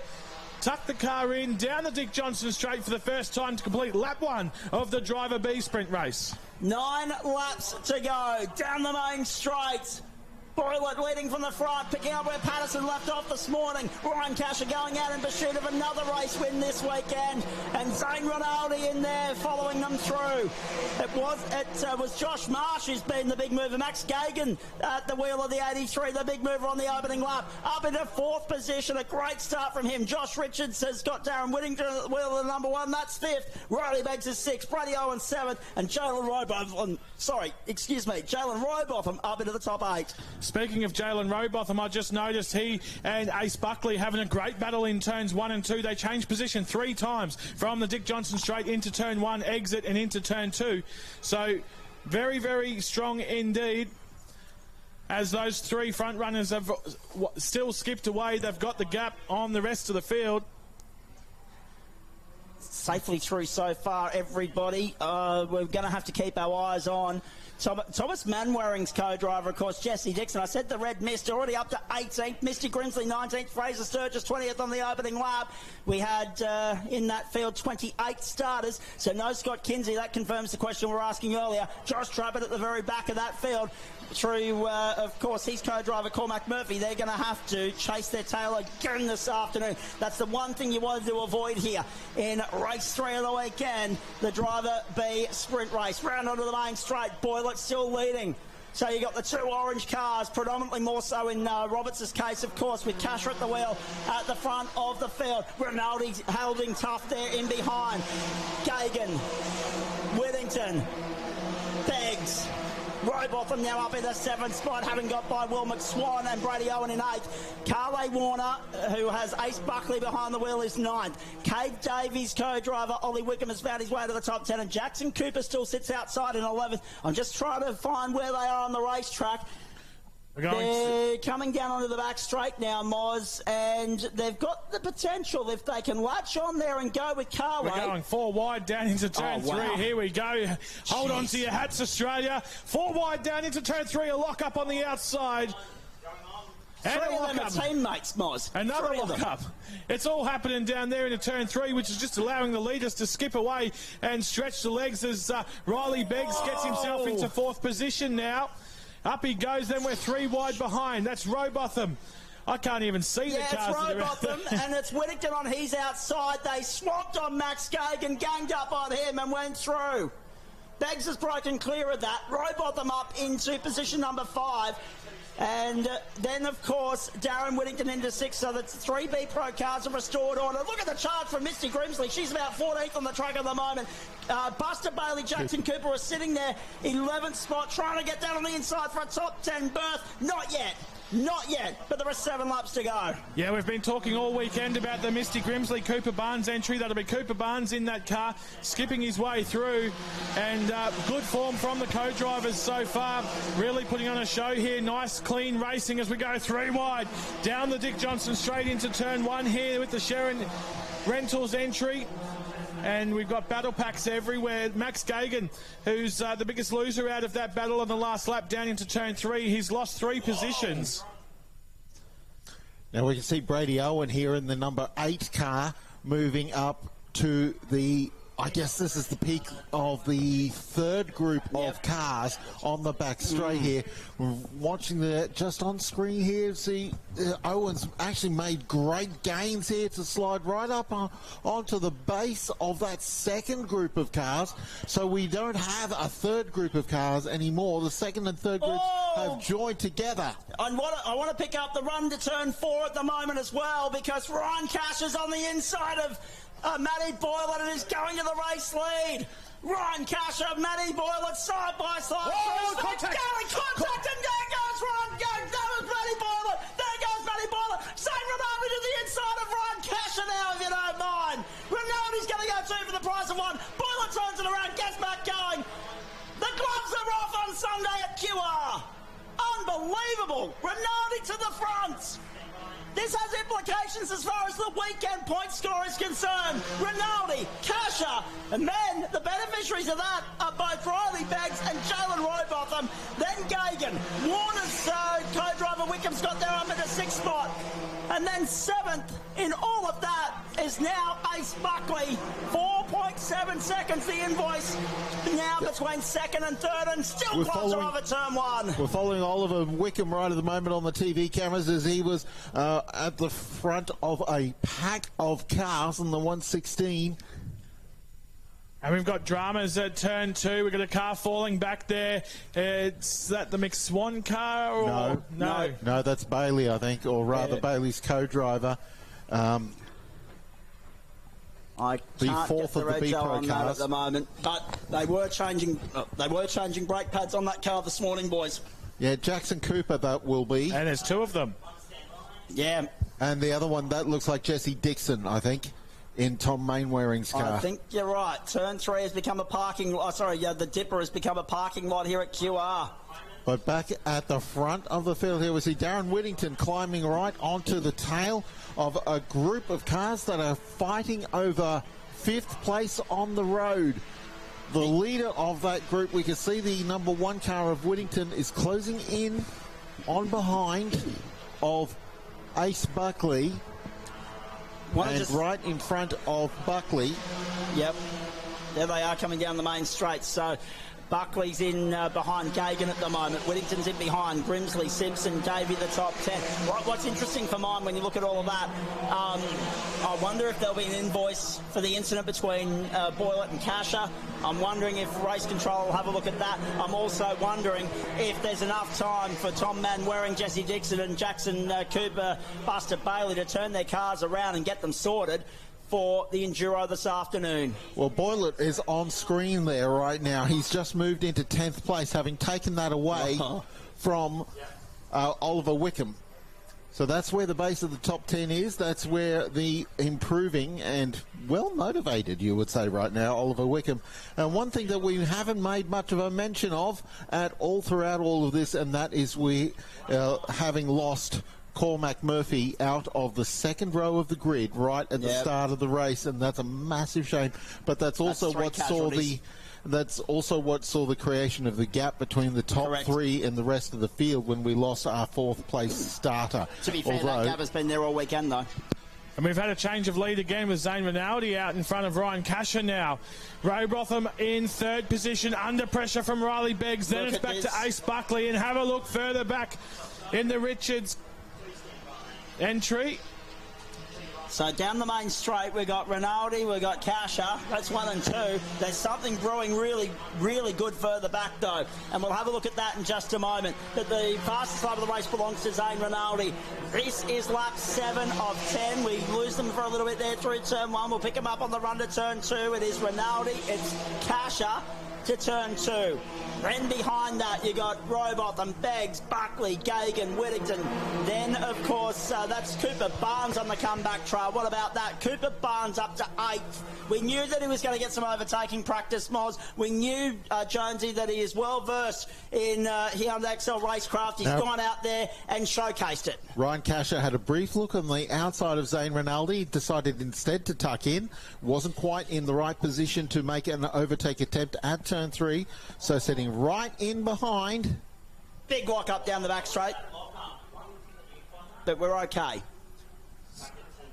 Zane Rinaldi and Ryan Casher are 2 race leaders, just going past the car park at the Dipper, tipping into turn 5. And yeah, Ryan Casher is looking really good right at the moment to make a run at turn 6. Now, left or right, what's the decision? Or is he, no, he's not going to be able to. Zane Rinaldi is depriving here Ryan Casher of options here, because onto the Dick Johnson straight, and Zane Rinaldi is placing that black XL of his exactly where it needs to be to prevent any kind of attack from behind. Indeed. Round they come onto the main straight, another lap in the books, so our 2 leaders continue on. That 7th place car is Darren Whittington. Max Gagan's just a little bit out of distance at the moment. Matty Boylett's got his way back up into 8th place in all of that. James Simpson, Kobe Tucker back to 9th. Cooper Barnes is 10th at this point. So, unfortunately, Brady Owen has dropped out of the top 10 as a result of all of that. We knew that there'd be a little bit of chopping and changing, but there are some magnificent battles brewing on the racetrack. There are stories to follow with the 3 cars that have been implicated in incidents thus far. Oh, it's all going off here at the Paperclip on a Sunday afternoon, the last Sunday of September. It's Rinaldi and Casher. There's 3 car lengths between it. It's yesterday all over again, except it's in sprint mode, not enduro. And this time round, Rinaldi's on the winning side of the ledger. They'd love to get one back on Ryan Casher. But then again, we know that this is only just setting the grid for this afternoon. We know what Casher brings to the table in those longer form affairs. Let's have a look. He got a good run out of Snake Gully. Yeah, he did indeed, and he's reading part numbers on the back of Zane Rinaldi at the moment. If you're if you're Ryan Casher, you'd be on the radio. Yeah, copy team. Can I have a rego check on the 127 Hyundai XL 2025 model here for the Nankang World Series Enduro? 2 laps to go this time by. Zane Rinaldi's out in front. He's holding his nerve quite well at the moment, driving very good, putting the car exactly where he needs to be. Further back, we see the Cody Grimsley car, and he's driving with Aston Davis. Yep. So Aston Davis out there is moving and grooving as well, making his way through the field. Battle packs everywhere, as you alluded to, Zach Cabin, but the primary battles that we're looking at here are 1 and 2, 3 and 4. So Zane Rinaldi out in front of Ryan Casher at the moment. Jalen Rowbotham hanging on in front of his teammate Riley Beggs. Ace Buckley's currently sitting there in position number 5. A solid recovery from the team racing together entry, as we see Casher nearly go up the inside of Rinaldi there at turn 3. They're going to have to battle and continue on. Just over 3 kilometres of racing to go. Yep. We're nearly on the final lap of this sprint race. Indeed we are. I'm just wondering if 𝗥𝗰𝗲𝗄𝗆 would be content with second to give Connor Roberts a chance to swing it around the outside and take the whole shot at turn one. No, I don't think he would be either, but at the same time, it's only 5 points here. You've got to think long game this afternoon. You've got to think about the 100 on offer more so than the 50. But these are the two that are duking it out for XL World Supremacy honours here this afternoon. Third is Rowbotham, fourth is Beggs, fifth is Warner, Buckley I should say, having made his way back up into the top 5. We've passed the 75% distance marker. The next flag will end the race. Last lap board in the air. Yeah, it sure is. 3.126 kilometres to go. Can Zane Rinaldi hold on over Ryan 𝗏𝗃? Battle packs further back in the field. I just want to pick up, if we can, on the main straight. Brady Owen and Will McSwan, the number 8, has come round. It's just been gobbled up and lost a heap of spots. It'll be interesting to see what that is all about. Because Brady Owen has been gobbled up and lost out to, among others, you've got the Brooke Wilson entry in there. You've got, with Michael Tuckwood behind the wheel, you've got Ashton Edwards and Ian McMahon. Owen and McSwan have dropped to 15th. Devastating for them, guys, because, you know, they were in the top 10 shootout, and they did quite well. As we see some moves nearly starting to happen between 𝗏𝗃 and Rinaldi. 𝗏𝗃 looking to line up on the outside of Rinaldi on the approach to turn 4. This is the final lap. Make a decision now and make it count. As looking further back down into turn 3, that could get hairy with plenty of cars involved there, but we're focused on the leaders at the moment. A bit of a push from Ryan 𝗏𝗃 on Zane Rinaldi. Great exit from turn 5 for Rinaldi. He stretches the legs ever so slightly to complete the final corner and take the checkered flag. Zach, bring us home. What a magnificent drive this has been from Zane Rinaldi. Not without drama, of course. We'll be talking about the Boyle at 𝗏𝗃 incident for a while, but in the meantime, chalk up their first win of the weekend. Zane Rinaldi back in victory lane in a Hyundai XL. Nicely done. Wins the Driver B sprint race here as part of the Nenkang XL World Enduro in 2025. Jalen Rowbotham from 9th to 3rd. What a stunt, or what a stint I should say that was from him. 4th place went to Riley Beggs. Ace Buckley back into the top 5. Photos all round between Tucker, Simpson, Grimsley and Barnes, and also, of course, Darren Whittington. Whittington lost out in all of that, came home 10th. More photos further back. Magnificent racing, pulsating stuff. Darren Whittington said to me a few moments ago, you'll hear the interview this afternoon, it felt like they were going at about 7/10 yesterday. He said, broadly, the field. I don't think they were at 7/10 then. I reckon that was 11. I reckon they've made up for it. They've compensated, Moz. Well, if that was 11, wait for the 150-kilometre Enduro later this afternoon. It's going to be 56. So... Well, by when we say 56, we mean 156% of 100%. So they're absolutely going to go gung-ho. 30 Hyundai XLs, or 29, I should say. Yeah. 28. We may have lost a couple of more. Hopefully those guys can get back out for the Enduro later on. But, look, 20-odd XLs, 150 Ks, 48 laps around Queensland Raceway. It is going to be spectacular. We've got a spectator here in Central Commentary right now. His name is Billy Parish, and no, I'm not getting him on the microphone, Jonesy. I'm just going to point to him and say, can you be my informant and let me know what the situation is with the Buster Bailey Jackson Cooper car there, please? We've got this race coming up at about 3:18 Eastern time this afternoon, ladies and gentlemen. For those of you tuning in, our recovery vehicle already out there, the Llewellyn Motors Hyundai. Sorry, no, it's the Llewellyn Motors. Is that the Ford Ranger, that one? Yeah, it is. It's that one's not supplied by Llewellyn's. That's a Queensland Raceway, okay, but we'll pay the bill for Llewellyn's anyway and give them a plug. So, of course, there's so many branches that they've got. Hyundai, Subaru, GMSV. They've got the lot. So, indeed. But, yes, the recovery vehicle, the trackside vehicle, out there on the circuit recovering those two cars immediately. Again, I've got my informant, Billy. The South East Queensland Uber extraordinaire. He loves getting an Uber at Mum's expense, does Billy. We've mentioned that 3 or 4 times this weekend. Is it a Hyundai XL Uber? No. Yeah, out on the racetrack? Should be. But exciting, because this time next year he'll be part of this. Oh, looking forward to that. Can't wait. He breaks that age threshold and he'll be on the grid next year, continuing the Parish legacy in Hyundai XL racing. We're very excited about that. Just analysing those results for a moment, folks. Zane Rinaldi was brilliant. Ryan 𝗏𝗃 as well. A second for them. I think it was third for Connor in the sprint race yesterday, so they've remained on the podium all weekend. Jalen Robotham, Riley Beggs, Ace Buckley, Max Gagan in for 6th. Good run from him and Josh Marsh sets them up for this afternoon. Boylett recovered for 7th, and to be fair, it could have been a lot worse than that. So Caleb Patterson, watch for him in the early stages, how quickly he winds his way through the field here. Then you got James Simpson, Misty Grimsley and Darren Whittington. Oliver Wickham, sorry, Mr. Grimsley was, of course, Cooper Barnes. Ollie Wickham, Michael Tuckwood, Ian McMahon, Brady Owen, and Ashton Davis, the top 15. Nickel Rangeley in for 16th, and Ashton Edwards 17th. In all of that, we got 26 home of the 28 that started. How did Trapet recover? Kyla Clements 21st, Matty Tatani was 20th. Pat Trapet recovered for 24th in the end at the expense of Corey McCulloch and Joel Brennan and Jackson Cooper as well. So, wowee, extraordinary stuff. It sets the form guide for this afternoon. We're looking forward to it. Trackside, you've got a lunch break coming up. We've got some support category racing to follow that, some Moto Ride Day stuff as well. But give it to me, boys, in 30 seconds or less. Jonesy, I'll get you to put the cans back on for me. Give it to me in 30 seconds or less. What you're predicting for this afternoon? Who would your money be on at this point in time?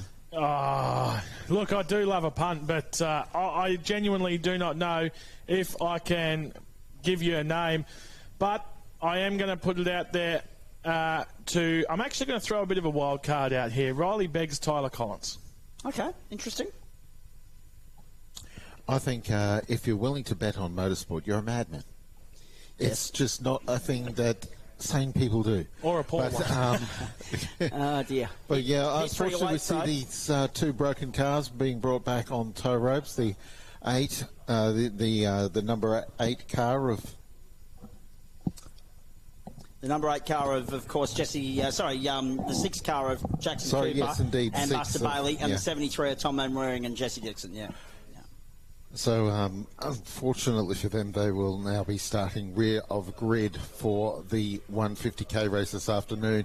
I'm guessing that our race winner is either going to be an orange car or a black car, and that's the best you're going to get out of me, because I do not make predictions. No, I call the results. Fair enough, and we'll let you call them this afternoon. Hey, very nicely done. Great racing here at Queensland Raceway. Stand by, because we're awaiting the arrival of some drivers in our hosting position to have a chat about and analyse all of that.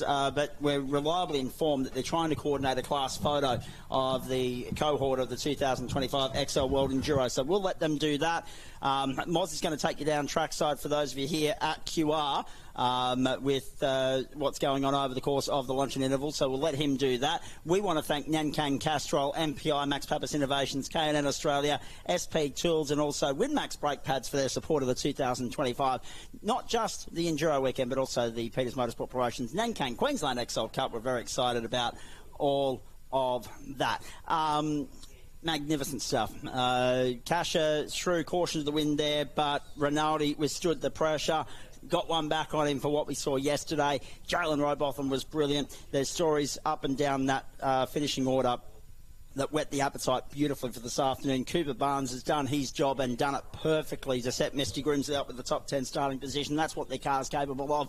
Darren Whittington and Josh Richards will be a little bit disappointed with drop pace, but it's about getting through that, and they've done it. Getting through it, ticking the box, and then resetting to go again with the strategic games and whatnot of this afternoon. Remember, this time last year we had 2 150-kilometre races back-to-back on the same day. Parish and Robotham winning the first one, Connor Roberts, Ryan Casher the second one. Can Connor Roberts and Ryan Casher continue their winning ways? We'll find out very shortly here at Queensland Raceway. As I say, it's about 20 past 3 Eastern time this afternoon, in which we'll be bringing that to you. Stand by for confirmation with regards to all of that. It is, of course, dependent upon everything else running smoothly here between now and then. And then, of course, stay with us afterwards, because all the presentations will be coming your way as well. A sprint race win for Zane Rinaldi and Luke Rinaldi. Their first of the weekend. 50 vitally important points in context of the event points score this weekend, because that's what they count for. They don't count towards the overall championship, but they do count towards the event, and there's 302 points maximum up for grabs. We can guarantee that no one's going to grab the 302, because no one's topped every session thus far. Patterson got the 2 bonus points for pole, though. and he'll be the one to watch in the early stages this afternoon. We'll take a break from here at Queensland Raceway. We're back when we have some drivers gracious with their presence in the hosting position to have a chat about all of that and get their early insights and predictions for this afternoon. Then we'll go racing for 47 laps. Looking forward to that as well. This is live, local, exclusive and free. It's on the platforms of your home of sport in Ipswich. It's West Bromwich Radio and West Bromwich Sport. We are live from the Paperclip this weekend.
An interesting day at the office in the 2025 running of the 𝗥𝗰𝗲𝗃 World Enduro at Queensland Raceway.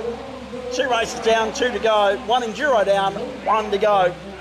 And at the end of 150 kilometres, you got both the Racing Together stable entries in the top 12, and very nicely so. Let's just go and grab their 2 superstar co-drivers and the 2 main game drivers as well, if you don't mind. I'm actually hoping that we might be able to tap her on the shoulder here and she might be able to come and have a chat to us. Carly, I want to grab you for a moment here, please, yes, and have a chat. Sorry to just ambush you like this, but great to see you. That went really, really well for you and Ace Buckley today. Yeah, no, it was a really good race. I started P20, which isn't where we wanted to really start the Enduro, but we knew we had a lot of laps to get up there, hoping for a top 10 finish, and we luckily got in the top 10.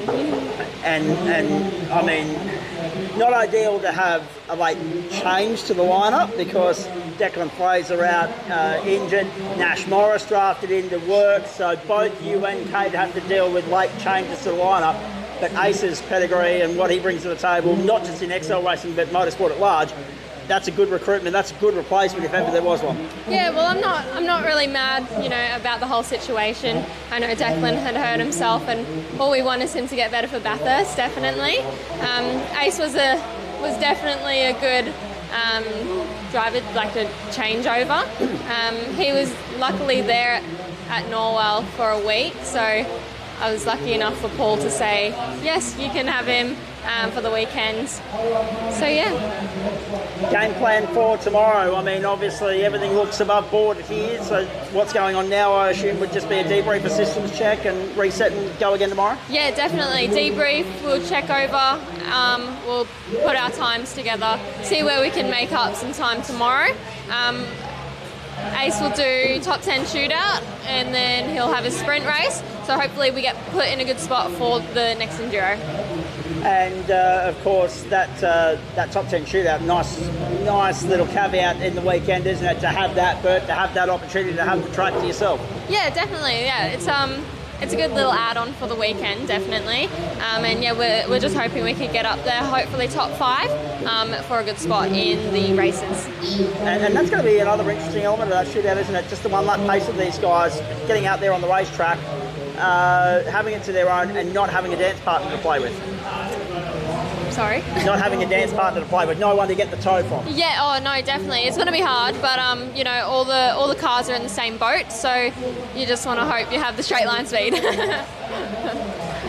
And no doubt keeping a watchful eye on the progress of these guys, the 116. Solid charge from them, putting themselves right back where they wanted to be. They didn't quite get the top 10 they were looking for, but at least they're in the mix. Yeah, they can push forward again tomorrow. They've been struggling a lot this weekend. A new engine this weekend, so we're hoping they were going to be fast.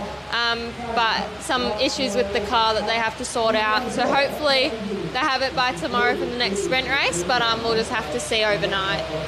Walk with me in this direction, and let's go and have a chat to the other your teammates that you've drafted in for the weekend, shall we? Because it's their opportunity to get their 5 seconds of fame. Ollie's over there having just getting changed at the moment. Can we interrupt you? Can you keep the suit on and come over and have a chat to us, please, mate? Gotta love the joys of live broadcasting, ladies and gentlemen. You don't have to put the boots on, that's fine, but just keep the suit on. We don't need you in the underwear. Great to see you, mate. Carly's got the microphone there. She's going to hand that over to you. And hopefully Cade and also Ace will be back in due course. But let's have a chat because it was a late inclusion, you into the Racing Together lineup, and you held up your end of the deal rather well inside the top 10. Great start of the weekend.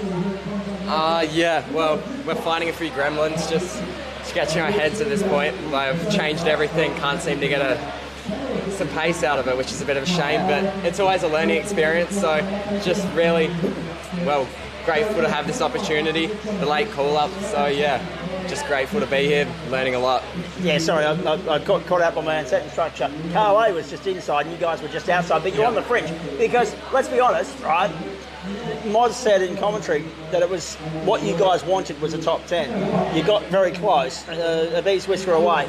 But to be fair, you chased some gremlins today, you pushed forward in the race, you've set yourself up nicely to have a better crack tomorrow and be more competitive and maybe get into that top 10. Yeah, just still need to unlock a lot of car speed here. Like, we're both doing the same, we just can't seem, we're both struggling with the same thing, which is a bit of a shame, but yeah, I think we extracted the majority of what we could out of the cars today, which we were happy with, but yeah, it's another day tomorrow, could be completely different. And of course 48 laps around here, mate, very, very taxing on you guys, no doubt, especially in that climate, very hot out there. Yeah, I definitely felt it there towards the end. I think 25 odd laps I did out there, so pretty warm compared to Tassie, so yeah, I struggled a bit at the end. It seemed like the front of the field was just waiting for that potential third safety car that never came. You guys didn't worry about that. You stuck to a strategy and stuck to it well. Yeah, well, we were thinking about waiting for that safety car, but I thought the tyres overcycled a bit. We weren't going to find any more pace out of it, and so we decided to stop, get Cade in the car, fresh driver. So yeah, I think we made the right call there, which yeah, I was happy with in the end. Indeed, and as far as tomorrow's concerned, I mean, you don't have to worry about the shootout, but that driver B co-driver race, that's your first assignment tomorrow. Yeah. You must be looking forward to getting out there and turning wheels in anger with the other co-drivers. There's a lot of bragging rights attached to that, if nothing else. Yeah, there is. I feel like it's going to be a lot of fun. We're a bit further up this time, so hopefully we can stick with that fringe on the 10 and just push forward for the day tomorrow. And we can't help but notice the little badge there, Norwell, part of that magnificent stable of up-and-coming motorsport talent, mate. For those of us that are being introduced to you for the first time, give us the background story. What else is in the racing calendar for you this year? Well, I stepped out of XLs this year in the 86s, just ran the first 4 rounds of scholarship to get into GR. And we're going pretty well in GR at the moment, currently leading the championship into round 3, but still a long way left in the year and anything can happen. So, yeah, Norwell's been a great part of my career so far, but yeah, I definitely wouldn't be where I am without them. Indeed. All right, well, good to see you back in the XL. You never get away for too long. They always lure you back in some way, shape or form, mate. And nice that you're able to be available at short notice when the other 2 co-drivers fell through, mate. So well done on that, and good luck to you and Mr. David tomorrow. Go well. Thank you. We'll let you continue getting out of the race suit now. We know it's been very warm. Thank you, you, mate. Thank you for that. Appreciate it. All right, let's continue on here because there's a fair bit to pick apart as far as the day was concerned at Queensland Raceway. And I want to take you up to the other end of the paddock now and go and visit. Oh, actually, well, there's a race winner, if you don't mind, ladies and gentlemen. His name is 𝗏𝗂𝗃𝗏. He's a superstar. Actually, there's young Brook again. There's young Brook again. Talk us through the 47 laps for you and Michael Tuckwood, please. Yeah, got a good start and just held up in traffic, just got no power, so it is what it is. Oh, hang on. You've fallen into the trap of all of them. All the XL races say the same thing, there's not much power. Well, what do you think? It's a Hyundai XL. Of course there's not much power. However, an inch is as good as a mile in here, and if you don't have that inch, it can be pretty hard work, can't it? Yeah, well, motor hasn't been rebuilt for at least like 2 years, so everyone else is out here on fresh motors every weekend, so it's hard to belt the front, but anyway, we'll keep chipping away. And we lost a lot of time in the pit stop. Me and Michael got a lot to work on there, but apart from that, we'll just keep chipping and keep going. Indeed, that is the case. Now, talk me through the rest of it, because we've got a good platform in which to launch upon tomorrow. You guys get to go back, reassess, debrief, take stock, and maybe adjust things for tomorrow morning. What's the plan of attack? I think we've got a good sprint car, just not a good enduro car. I think Michael will be able to get the job done tomorrow. He'll be able to fly up and go. Yeah, no doubt about that, but I just think we need just lacking an enduro car. That's a good point, actually. You're relying on him to set you up for a grid position for the race tomorrow afternoon, aren't you? Yeah. Oh, interesting. All eyes on Michael Tuckwood first thing tomorrow morning. And of course, very important that you make the most of that sprint, that second enduro tomorrow afternoon with regards to that Rookie of the Year battle that we've been talking about right throughout the course of the weekend as well. Yeah. Well, I think we got Fraser in that one, so we'll just keep chipping. Indeed. All right, mate. Good to catch up. Thank you. We can't come to Queensland Raceway and broadcast the Hyundai XL World Enduro to the world without having a chat with the man at the top end of Queensland Raceway at the moment, not TQ, the GM, Josh McFarlane, is here alongside me. And, mate, it is nice to see you. It's nice to see that we've reached that time of the year again where, I mean, the XLs are always a draw card and they're always a headline act, but this is their big event. This is their Bathurst, their Christmas, their Boxing Day, all those big things that you think of on the calendar. And nice that they are the headline act of QRDC3 once more. Yeah, no, it's really good to have the XLs back here once again. Brett Peters does a fantastic job with the category. Plenty of drivers this weekend with 30 plus cars plus their co-drivers. Some obviously main game drivers coming to drive in the XLs. We've got plenty of spectators, got a few support categories as well this weekend, so it'll be exciting. We always look forward to this one race meeting a year where the XL Enduro comes around. It'll be exciting. The racing's always close. Those fuel stops the fuel is a big difference. Running how you control the pace of the race and hopefully get to the end and be the first one across the finish line. Indeed, and a very busy time for the venue from a racing standpoint, but also a recreational standpoint, mate. I mean, it's not just the racing taking centre stage this weekend. You've got guys on deck here till 10 o'clock in the evening as well. Yeah, that's correct. So tonight, obviously, it's Friday now. So we've got Friday night drifts with over 90-odd drivers doing drifting ready for next weekend's 𝗪𝗏𝗡. What's got over 350 drivers. And then tomorrow night, we've got roll racing as well, what is one of our big events here at Queensland Raceway with 100-plus cars. So it is a bit of a festival of motorsport, but it is our main game is the racing throughout the weekend. And then obviously into the nights you've got some fun social events with some fireworks tomorrow night with the roll racing. I want to preface everything else that we're going to chat about here, ladies and gentlemen, by saying that Josh has thrown himself into the deep end here by agreeing to have a chat to us. But there's no script here. He doesn't know what questions I'm throwing at him, but I know he'll be a good sport about it. And one of those things is, mate, you mentioned roll racing being a very big draw card.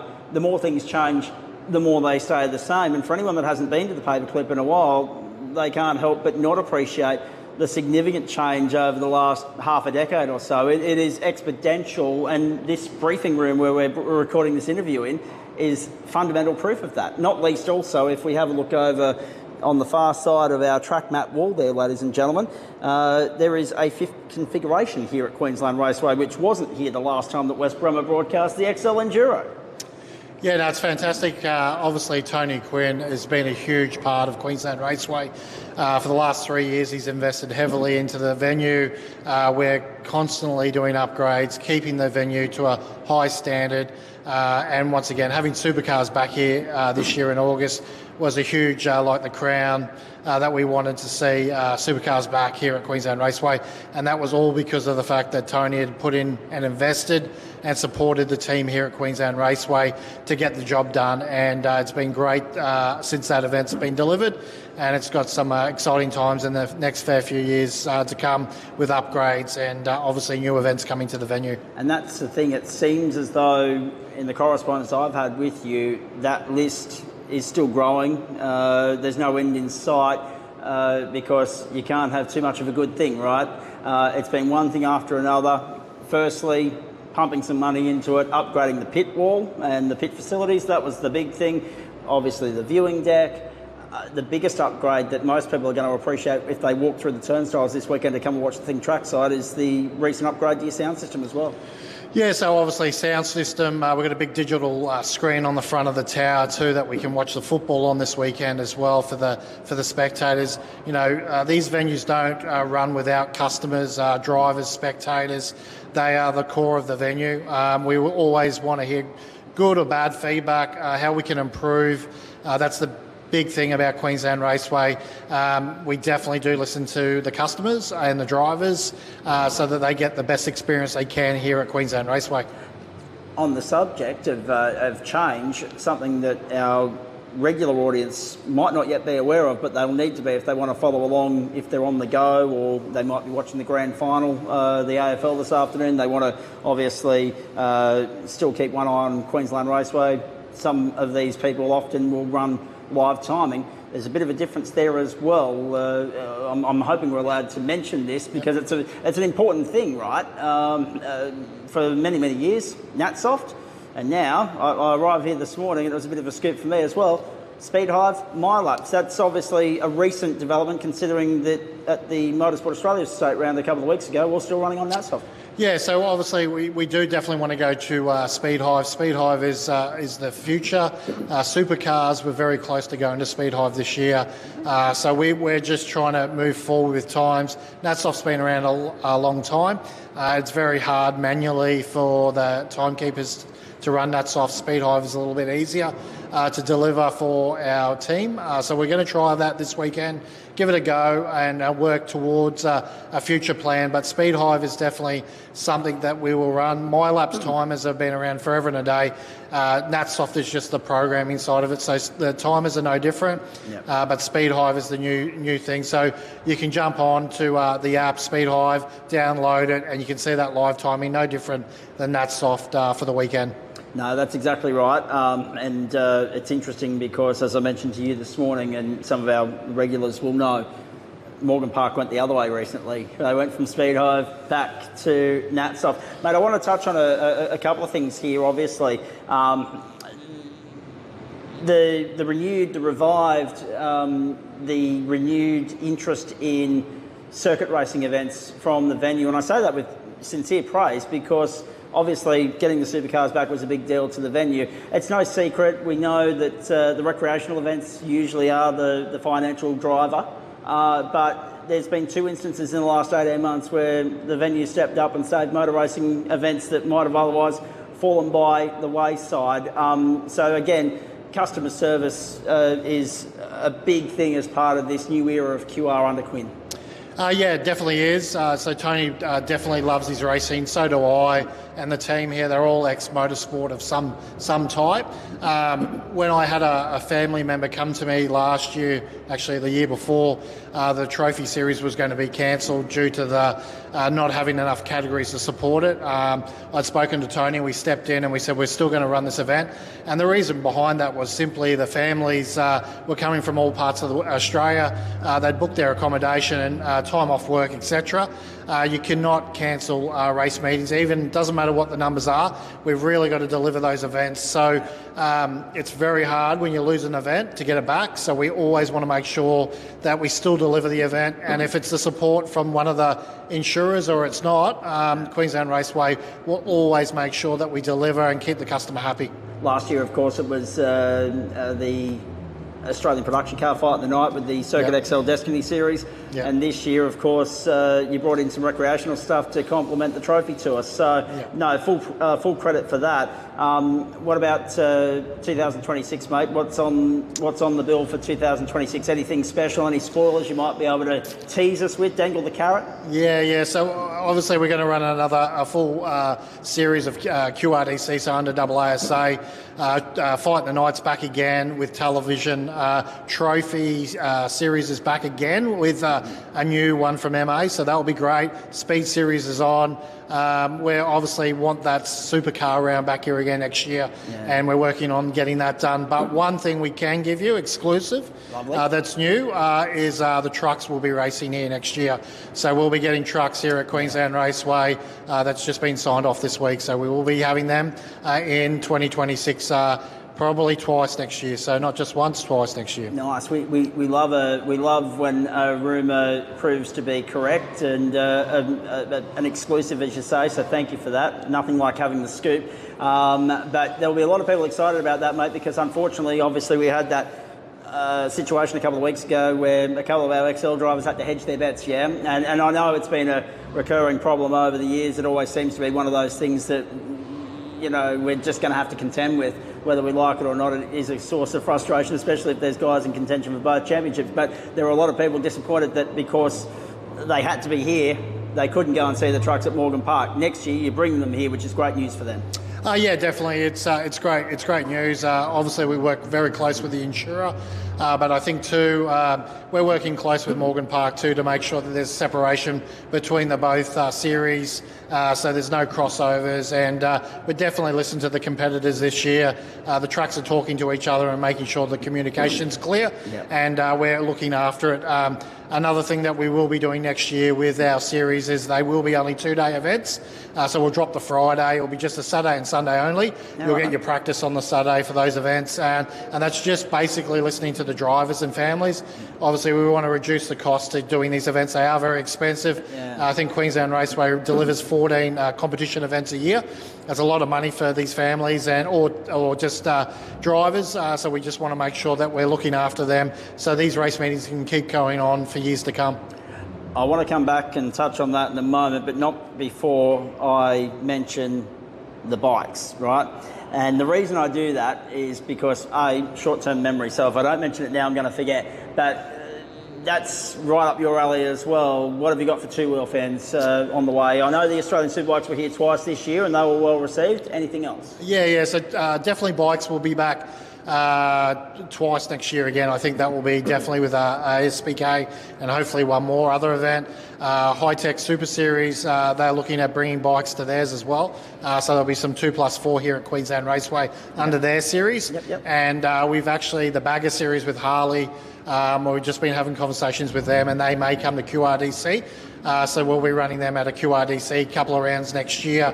So it'll be a 2+4 with biking cars. So we are looking at different ways to just trying to support and build those numbers up for spectators and competitors to come to these events here at Queensland Raceway.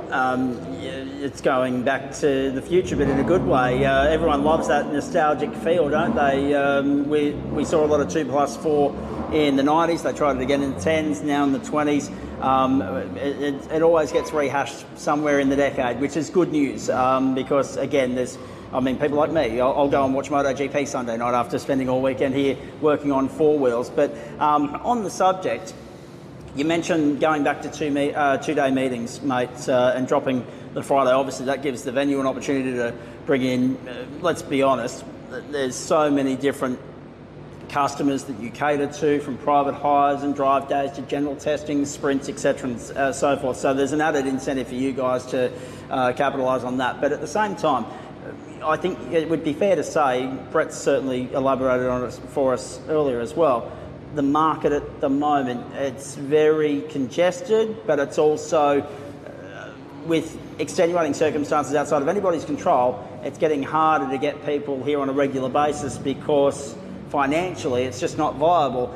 How is that for you guys in terms of trying to manage that, mitigate it and juggle it? Well, definitely we've got to listen to the drivers and the teams and obviously the families. So we're always listening, always communicating. The Friday's very difficult for some of these drivers to come along and do the practice on the Friday, working, family commitments, whatever they may be. But the problem is with the XLs, you've got some of the drivers that come out on the Friday, then their condition, I'll need to come out and race as well on the Friday, so I'm up to speed coming Saturday morning.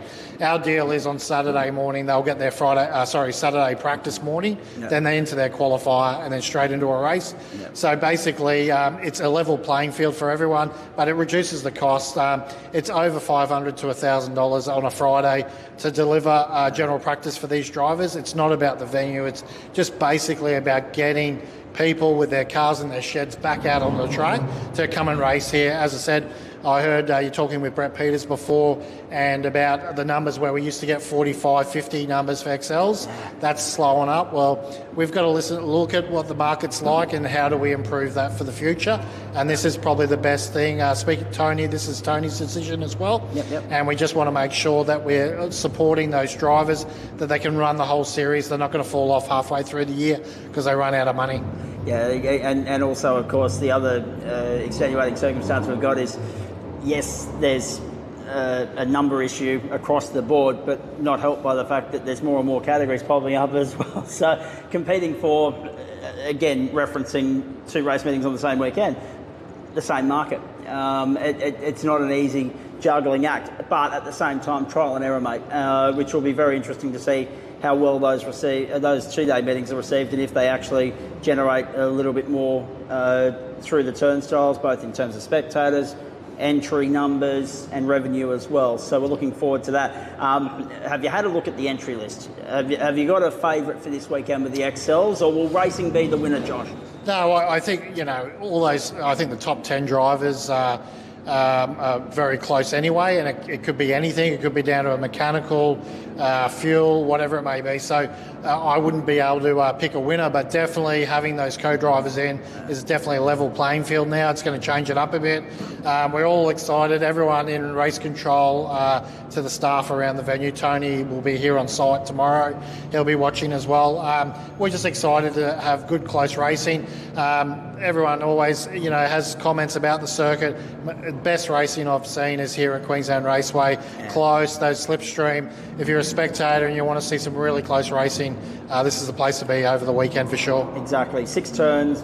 It looks deceptively simple on paper. It's anything but when you get out there, especially in a car where you can overtake at any corner, inside or outside, around the venue. And I'm with you. XLs and their open wheel equivalent Formula V. Nothing beats those two as far as I'm concerned. You don't have to have all the horsepower in the world to put on the best show. And looking forward to obviously having TQ on site this weekend too, mate. That is going to be terrific. We'll hopefully reconvene at some point over the course of the weekend. I think Brett's trying to find somebody to come up and hand out some trophies on Sunday afternoon, so you might be drawing the short straw for that. But in the meantime, last one from me before I let you go, and you've been very good for your time, and people might not understand, you're probably the hardest person to track down on a race weekend because it's so hands-on here, mate. But obviously, when you look at everything that's happened and evolved over the course of the last few years, one of the big significant changes for the XL format was changing it from one standalone to 2 races. and even more tweaking to the schedule this year. I think there's a lot of people very happy about the fact that they get to do essentially the same thing Saturday as Sunday, instead of trying to do 150 Ks before lunch and 150 Ks after lunch. We know that there were obviously different circumstances with regards to scheduling last year, but nice that we get to have a headline act each day in the XL Enduro. Yeah, definitely. I think having two races, but both races count. So I think last year we had only one race counting, didn't really work. And talking to those drivers like Jared Hughes and a few of those other main game drivers, all said that the one race was not enough to gain some points back or whatever may have been. So definitely two count. A B driver gets a trophy on the Sunday for their sprint race, so they don't go away empty-handed anyway for their short race. Top 10 shootout on the Sunday. Saturday points for the main driver is a good thing. So just changing it up. Hopefully the drivers love it and they want to come back again next year and do it all over again. 100%, and hopefully bring a few more friends with them as well. I mean, there's a number of different issues. Of course, you mentioned Jared Hughes. He's down at Malala in TA2 this weekend. That can't be helped. Alice Buckley's injured. Declan Fraser's injured. Nash Morris got drafted into work. He drew the short straw at Norwell. George and Jack would have got other priorities at the moment with family and other things. So there's a few guys that would be here if they could be, but I mean, you know, circumstances are what they are.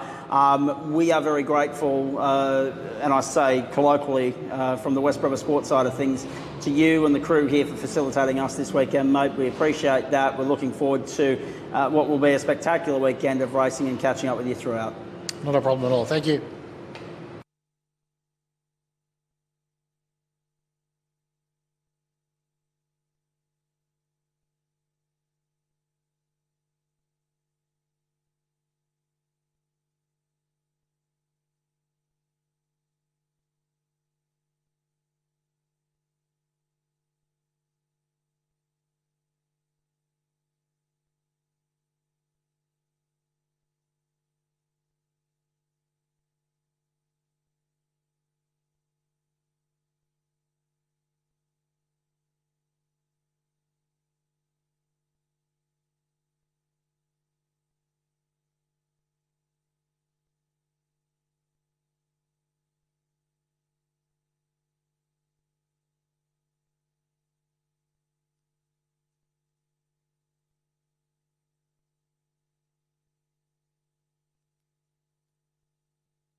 So if you're coming to wherever you're tuning in, all around Ipswich, Queensland, Australia, or indeed the world, here at the end of Champions Way in Willowbank, we are at the famed Queensland Raceway, of course, the 3.126 kilometre circuit, playing host to the fourth round of the Nankang Queensland XL Cup this weekend. It is Nankang XL World Enduro Weekend 2025.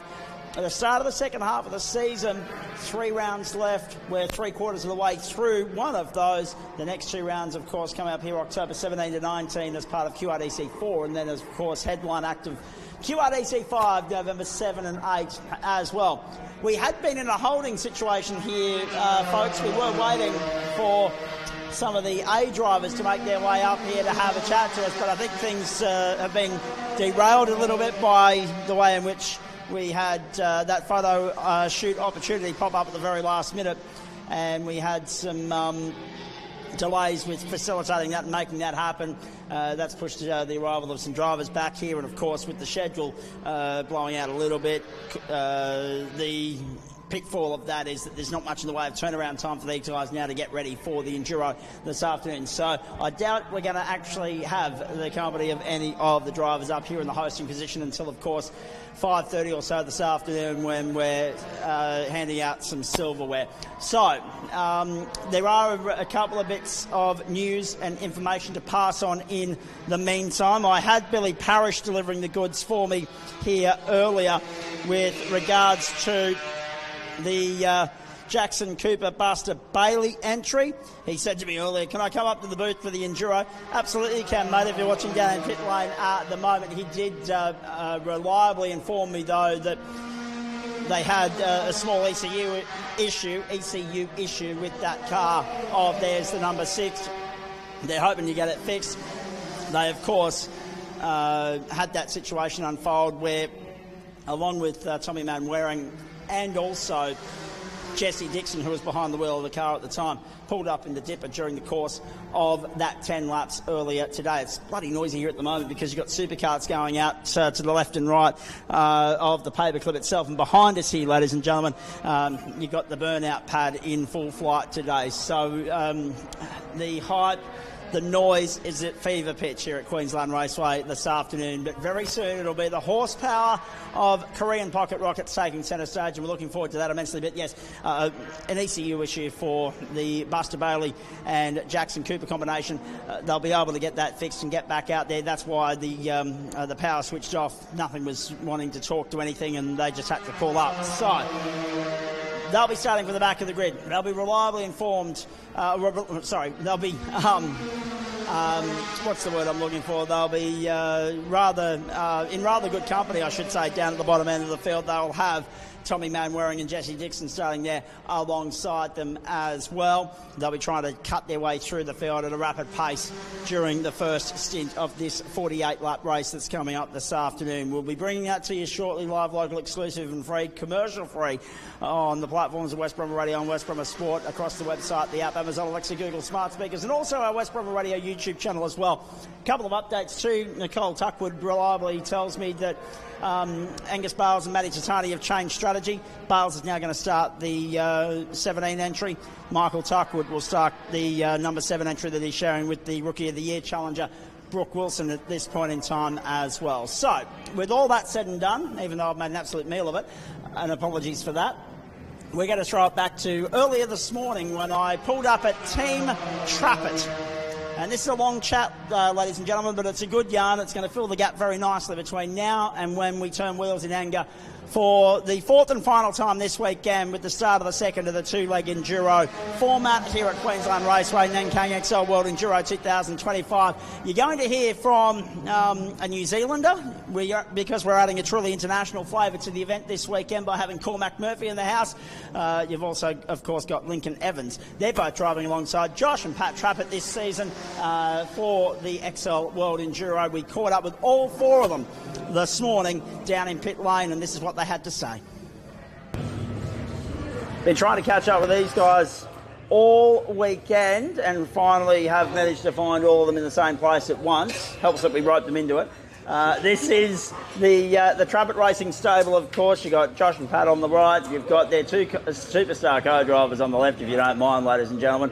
Porsche Michelin Sprint Challenge Australia's Lincoln Evans, and you've got Cormac Murphy, adding some international flavour to proceedings this weekend. And for those of you that are eagle-eyed and eagle-eared motor racing fans, the name Murphy is synonymous. Yes, same stable. We'll get to that in a few moments' time. I'll start with the regular season drivers. Josh, Pat, good to see you both. Talk us through the challenges of, I want to say yesterday, but at the same time I think I should say this week. We believe that there's been a little bit of a story with regards to this car and one Bathurst 1000 winner. True or false?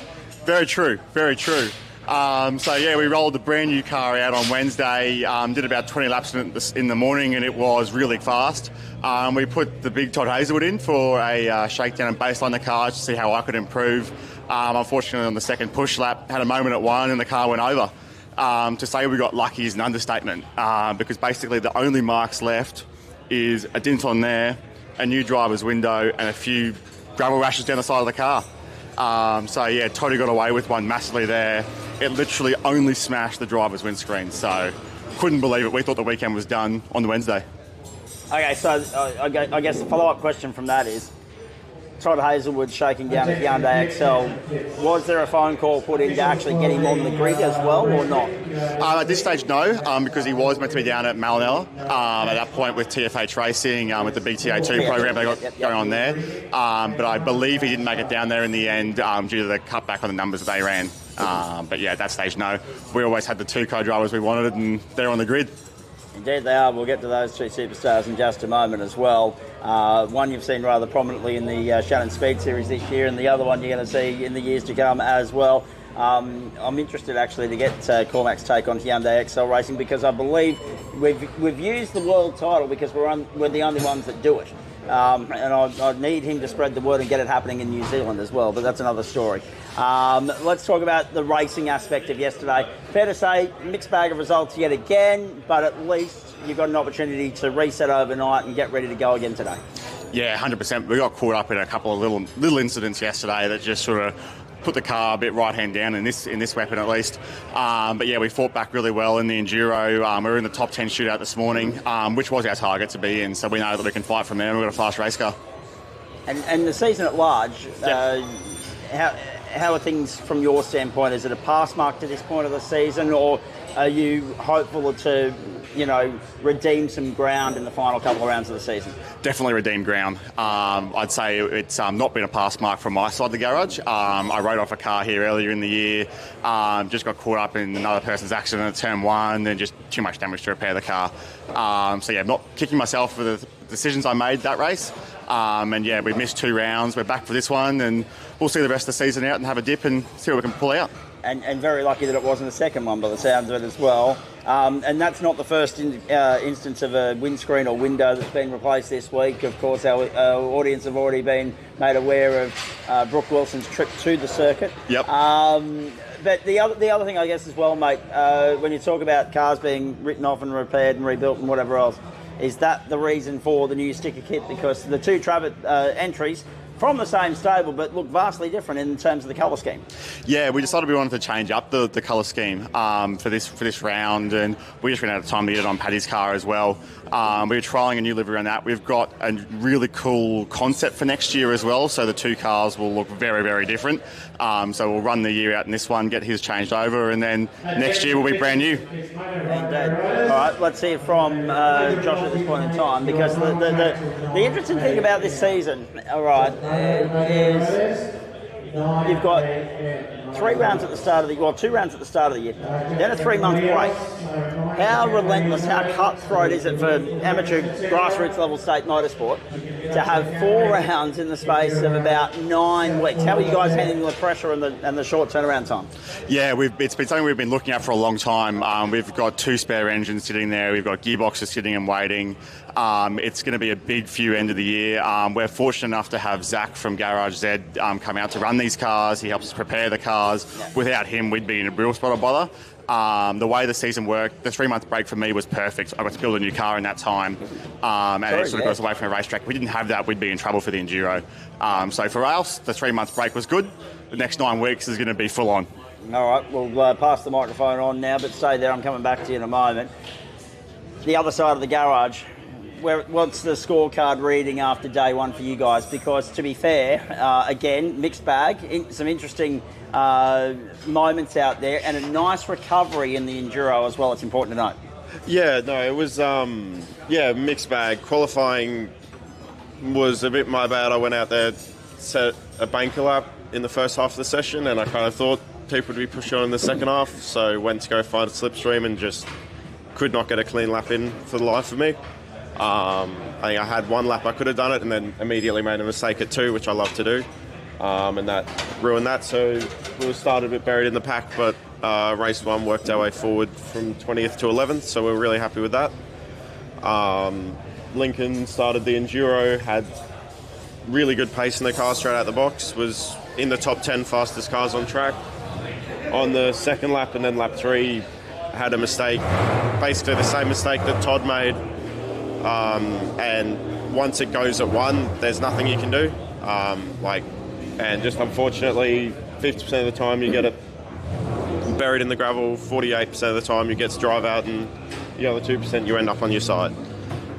So yeah, unfortunately not much you can do, but then got back out, straight back to the same lap times, sending it 3 wide, making great moves moving forward. So that part was really encouraging, and then I got in the car for the second half of the race, and yeah, it was a great race from that point, pace-wise, but yeah, just unfortunate, just have a little moment. Let me ask you both a similar question here, because strategy yesterday, it seemed as though everybody tore it up and threw it out the window, because once we had 2 safety cars in the space of 12 laps before the pit window even opened, it seemed like everybody was hanging out for that third to pull the trigger and come down pit road. Yeah, definitely from our side. Once we're in the spot we're in, we thought, look, we might be able to gain something from holding out for a safety car, and probably wasn't a bad thing just to keep Lincoln in the car, get some more laps, get that confidence back, because when he's on, he's bloody quick and really consistent, so we really like that about it. So yeah, from our side, that was definitely the strategy for us. I'm not, to be honest, not too sure what their strategy was. Yeah, we kind of went alternate to the field. We were going to stay out long with Cormac, and then we got into a big battle pack that we just couldn't quite clear, so we tried the undercut. Unfortunately, we made a mistake in the lane, and it just cost us 3 seconds. That was the difference, probably to P6 in the end. So yeah, that's sort of how our Enduro went with strategy. Might have a chat to you about the shootout at the end of the segment here. Let's keep going though, because you mentioned making a mistake at 2, and apparently that's something you like to do. Bad habits are tough to break. Let's be perfectly honest. I vouch for that more than anybody. There's a coffee mug over there that's evidence of that. However, let's have a chat about, because people look at this racetrack, right? It is a great racetrack for pure door-to-door racing. Yep.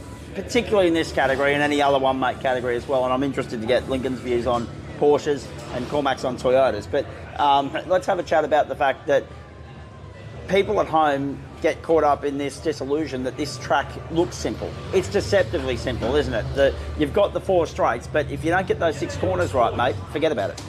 Yeah, it's one of the things when it's like quite a simple track, it just means you have to be on the limit. You can't have a bad corner. And I think especially through 1 and 2, a high speed in these things, up on 3 wheels, you've got to put them right in the right place, got to get the weight right, or else they just go. And it's very difficult to catch back. Like normally when you have a moment at 1 or 2, it goes once you catch it, and then it goes the second time. And that's when it can really catch you out. And yeah, that's what unfortunately happened to me a couple of times during the race and during qualifying as well. So yeah, it's just one of those things. It's difficult to get right. Of course, we're talking about the threshold of the shootout and not the shootout. But we're asking about the cutthroat nature of the next short period in this sport. Firstly, I guess the advantage that the entire paddock has this year is that the Enduros aren't back-to-back on the same day. You've had a little bit of time to regroup, reset, take stock overnight. Yeah, I think so. I think the most important thing was just to have a look at what happened at 1, and yeah, it just was what we expected, just a tiny little mistake on the entry, and Once we got that sorted, there's not much to do on the car because the pace was there. Like, we were looking at our laps, we were really consistent up towards that front half of the field, which is where we want to be and where we think we should be. So yeah, we're a lot of positives to take out of it, even though the result wasn't quite there. We've already got his report card on the season so far. What about yours? Are you happy with how things sit, or is there room for improvement in the back half?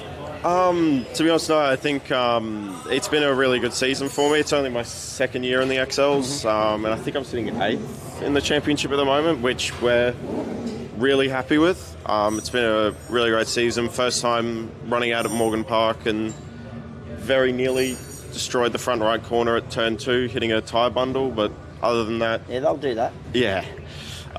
It's been a really good season, had a lot of luck go my way. Unfortunately, the crash that took Josh out of this couple of rounds was the car directly behind me losing it. And it's been a bit like that this year. I've just been right in front of it, and unfortunately he's been caught up right behind it. So I've had a lot of luck this year, and I've been trying to take it as much as I can.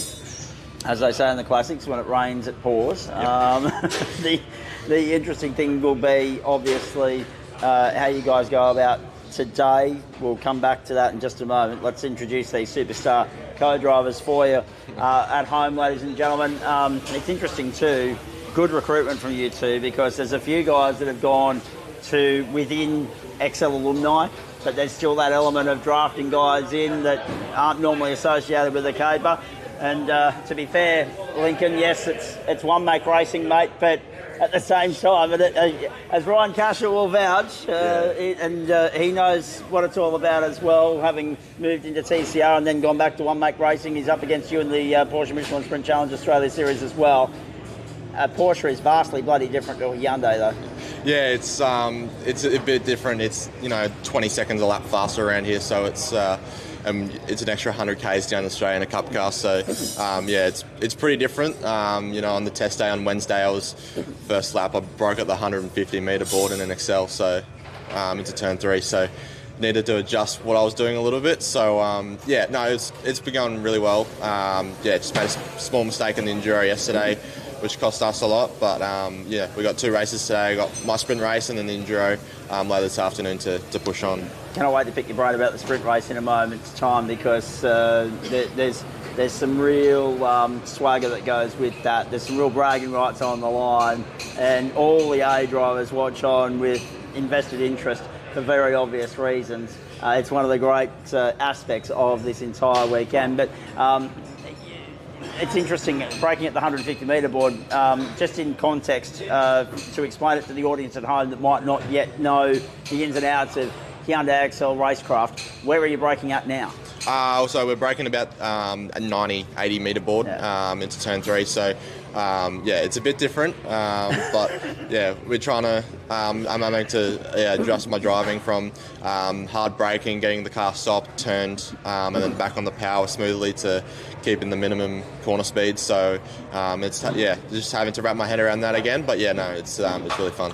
Just how challenging has that been to train your brain to do that, mate? Because to be honest, when you look at going from one car to the other, some can do it click of the finger sort of stuff, but there's a fine art to it, isn't there? Just retraining your brain and getting familiarised, getting acquainted with your new kit. Yeah, so I was on the XLs last year, so I still had a rough idea of how to drive them. Needed to get back in the seat and just have a couple laps just to remember what I was doing and how to drive these cars fast. So we're back on the pace now. So we're hoping to move forward today. Does it play any sort of role in helping keep yourself race fit for what is a very long layoff between the penultimate and final rounds of the Porsches? Yeah, so I think it's about a month and a half break from Tailem Bend to Sandown. So it's nice to have a race weekend in between that, even if it's in a mighty XL. So it's good. Like it teaches me obviously to keep the minimum speed up in a Porsche as well, and some things I can use in the Porsche in these, and then vice versa. So it's definitely helpful for sure. Indeed it is.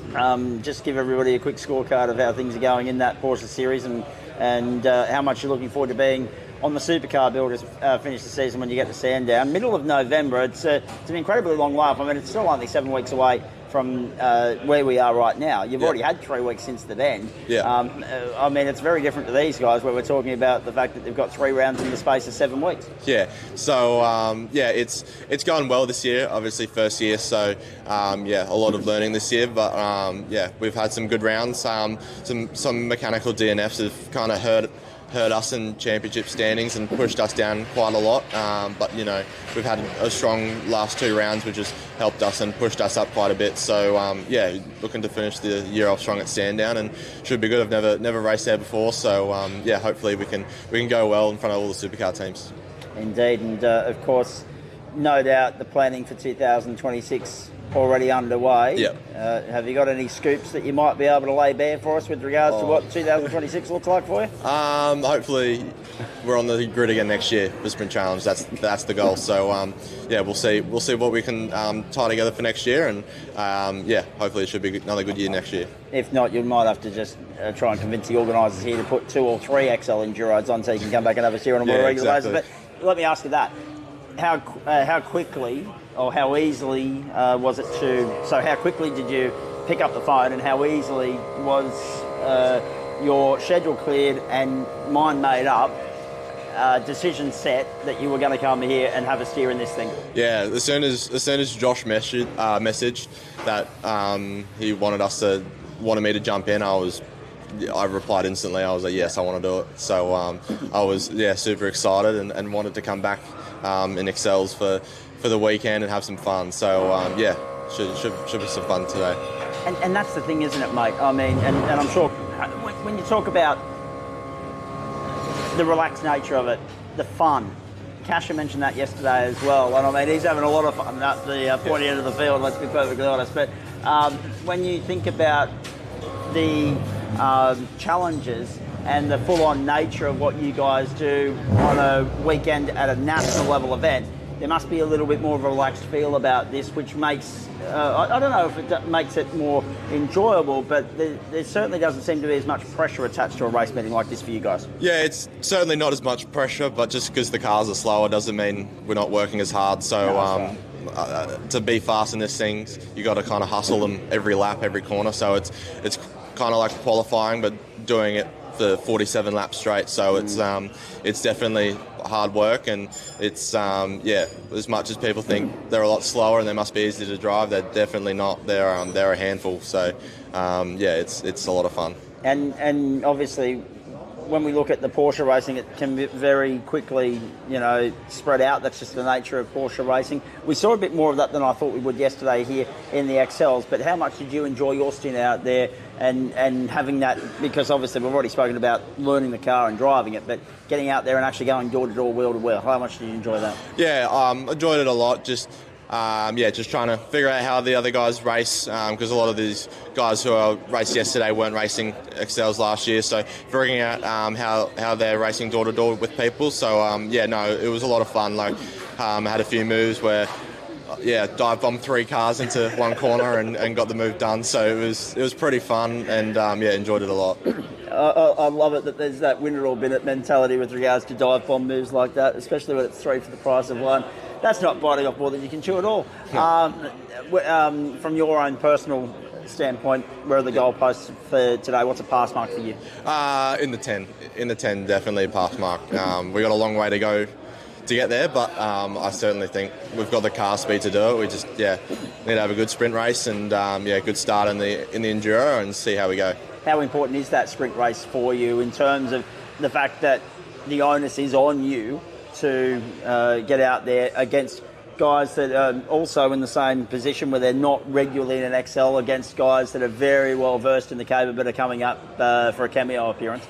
How important is it to give yourself as little work to do as possible this afternoon by setting yourself up with a good finishing position to start the Enduro? Yeah, it's definitely, it's only 8 or 10 laps, I think it is. So, just try and make as many spots up as we can earlier on in the sprint race while everyone's bunched up. So I'm not having to get past cars and then trying to do the work and close the gap to the car in front. So, definitely the faster I can get up through the field, the better. But obviously try not to be a hero on the first lap and, do something stupid. All right, let's introduce the man from across the ditch into the proceedings here, ladies and gentlemen. And I say that with the greatest respect because you're going to hear in a moment, ladies and gentlemen, I was making acquaintances with these guys this morning, introducing myself, and it was very quick to establish who Cormac Murphy was. The accent gave it away, ladies and gentlemen. Nice to see you, buddy. Interesting weekend so far. How much have you enjoyed the XL racing experience? Oh, honestly, yeah, I was here last year as well doing it, and yeah, it's some of the most fun racing I've ever done. You know, I mean, to be honest, I haven't actually had a whole lot of experience racing. My career only kicked off. When was it? It was 2 years ago. End of 2023 was my first ever season. And then going into 2024, and then I did GR86 again last season. But yeah, absolutely love coming over here and doing this. It's wheel to wheel. You know, you can go side by side for a number of laps, and yeah, it's just it's some of the most fun you can have. So the cars obviously, you know, they're not the most powerful things, as you know Lincoln would say with driving the Porsche. But they make for great racing. So yeah, really enjoy coming over and doing it. Not as much of a distinct difference between the Porsche and the XL as there is the 86 and the XL, though, right? Yes, yeah, no, you could say that. Yeah, the XLs are definitely probably a lot closer to an 86 than a Porsche.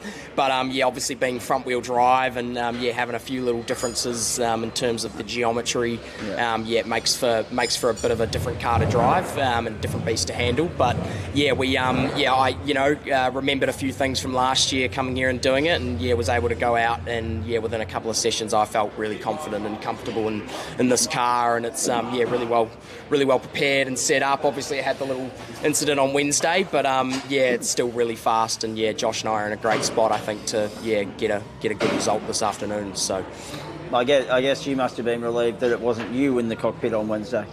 Yes, well, actually, funnily enough, originally the plan was for me to come over and be testing on the Wednesday, but just with my work commitments over in New Zealand, I had to delay that out till coming over on the Friday. But it was interesting. I actually I was at the airport and I saw the article, and I kind of just didn't even read it or wasn't even really thinking about it. I just saw 𝗘𝘅𝗃𝗏's had a bit of an incident, but then I found out once I arrived that actually it was this wagon that got tipped on its side. So easy to do though, very easy to do. I've had my fair share of moments. I think it was even last year I came over here and it was my third lap out on track, and I binned it into the gravel at the exit of one. So I'm one of those people that knows how easy it is to do, but it's one of those things. But the car's still great, and we're all set for today. The car here, the gravel trap I should say here at 𝗘𝘅𝗃𝗏 does two things. Runs very deep, and it's a lot deeper than it used to be in terms of its depth, not just its width. But it also has a regular tendency of picking these cars up and spitting them out in enormous fashion. Thankfully, you guys had a light incident compared to some that we've seen there over the years. There's no doubt about that. Relief that you were on the grid this weekend as well. You mentioned the 86. It's interesting, isn't it, right? You talk about categories Australia to New Zealand that have taken off on both sides of the Tasman, right? Where's the Hyundai XL Racing Series in New Zealand, mate? When are you going to kick that off for us? I know. I'm actually, after last year, I was like, we need to have something more like this, over in New Zealand, where it's, it's a great form of motorsport where, the cars are all, pretty much exactly the same, and it's not overly expensive to do. But funnily enough, over in New Zealand, we don't even really have Hyundai XLs over there, even as a road car. Like, there's not really any of them around. So it's, maybe we need to talk to Hyundai and get them to start reproducing them and, get some sent over to New Zealand so we can form a series. Because, they are honestly some of the most fun little race cars you can be driving, wheel to wheel and door to door with people. It's, as I was saying earlier, it's just, it's really awesome form of motorsport. So, it'd be cool to have them over in New Zealand. But, I just don't know if we have the number of cars yet. So and also the dense population difference between the two countries isn't lost on anybody either. Let's have a chat about a couple of other things here. You talk about the fun that you have. We think about the Murphy stable. You don't have to be in the fastest cars, right, to have the most fun, and that seems to be a tough selling point for spectators who quite fondly at the moment are enjoying nostalgia of your dad's incident in 2005 at Bathurst with Marcus Ambrose. But it's not always about the fastness of the car, the speed or the sound of the car, is it? You guys go out there and have just as much fun, in fact probably more fun, because you get to get the elbows out and have a little bit of a battle with your mates. Yeah, 100%. I mean, exactly right. It's not about how fast the cars go, you know, like it's the 86 series in New Zealand, like it is some of the tightest, most, you know, elbow to elbow racing you'll see, and honestly it has the fans and the crowd on the edge of their seat watching, you know, going 3 wide into corners, and it's it's honestly amazing. Same with the XLs, you know, like it's just you're side by side running lap after lap, you know, just door to door with all these guys, and yes, the cars aren't moving at 300 k's an hour down the back straight, but it makes for some really entertaining racing to watch, you know. So you know, I guess even, you know, some of the supercars races recently, I will say, you know, probably haven't been the most tight form of racing, and so, you know, when you've got categories like this as support, you know, or like the 86 series going out, you know, definitely gets the fans going and gets them into the motorsport tune. So it's really cool form of racing, and I really enjoy it. How do I word this? I'm just thinking, we talk about next gen races, right? Max Gagan's another one in the paddock this weekend. In the past, we've spoken to Aaron Seaton. The list goes on and on, right, mate? It's interesting though, because compared to those guys, your motorsport journey is still relatively in its infancy. But it's an addictive drug once it gets hold of you by the throat, and strange as you call, Max. So where are the goalposts, mate? What do we want to do going forward, knowing that there's probably going to be a little bit more interest in your journey because of the pedigree and everything his dad brought to the table and achieved in his career, which was illustrious. Where are the goalposts? Obviously, the Toyota 86 seems to be a happy, stable hunting ground for you at the moment, but what are the opportunities beyond that, not just in New Zealand, but maybe over here as well? Yeah, well, to be honest, initially I really wanted to race cars from a young age. That was all I really wanted to do. But my older brother actually, you know, he got his start pretty early, and after he started out, Dad was kind of like, nah, you know, I'm not having two of you guys doing this. This is already enough stress with one of you. So I kind of ended up having to sit on the sidelines a little bit, which was, you know, that was okay. And in the meantime, I raced dirt bikes for a little bit, just because that was another form of motorsport that Dad actually allowed me to do. So I was happy doing that. And then, you know, I got the opportunity a couple of years ago to go to the Hampton Downs Academy and have a go, and it went really well. And so from there, you know, we've progressed into the 86 series and done a couple of seasons now. And so if you where I'm looking to go, I'm probably going to be looking to do another season of 86 if we can get the funding together, which you know, it's looking kind of 50-50 at the moment, but I think we might be able to make something happen. And then from there, you know, depending on how this season goes, if we manage to get it all together, you know, I would love to come over and do, you know, maybe what Lincoln's doing in Michelin Sprint, or look to do something over here would be really cool. So we'll see how it all goes. Well, I was going to say the other thing as well, you've got two options with Toyotas over here as well, through scholarship and GR86 as well. So such is the depth of Toyota racing in the country. But that's the other thing as well, mate. It's quite interesting. I'm a cricket fan in the summer, so I don't really engage with motorsport between December and January, but I know a lot of people that do, and we've often had a few Aussies up their stumps and head over to the other side of the Tasman, because it's a summer sport in New Zealand, isn't it, predominantly? Yes, so we have our Next Gen Championship that runs over the summer, and so, you know, we have the TRS series as well, the 𝗡𝘅𝗰𝗲𝗄 now it's called, Toyota Racing Series over there, that, you know, the open wheel series that runs with us for a couple of rounds, and, you know, that's really awesome to have, you know, just having all these international drivers come over and do it over the summer. And we have obviously our 86 series that runs, and then a number of other classes, which is really great. And so it's a really awesome category that we have, and, you know, over the years it's been built up, and now it's been rebranded as the Next Gen Championship, and it's it's really great over summer. We have a big number of crowd and people come out and watch, so it's really awesome, and it's a cool series to be a part of. And I know you have been previously able to watch it on Fox Sports here in Australia, but I think it's now a YouTube offering or a website offering from within the series itself. So do keep an eye on that. Of course, one of the great voices of Australian motorsport, Greg Rust, front and centre for much of that as well.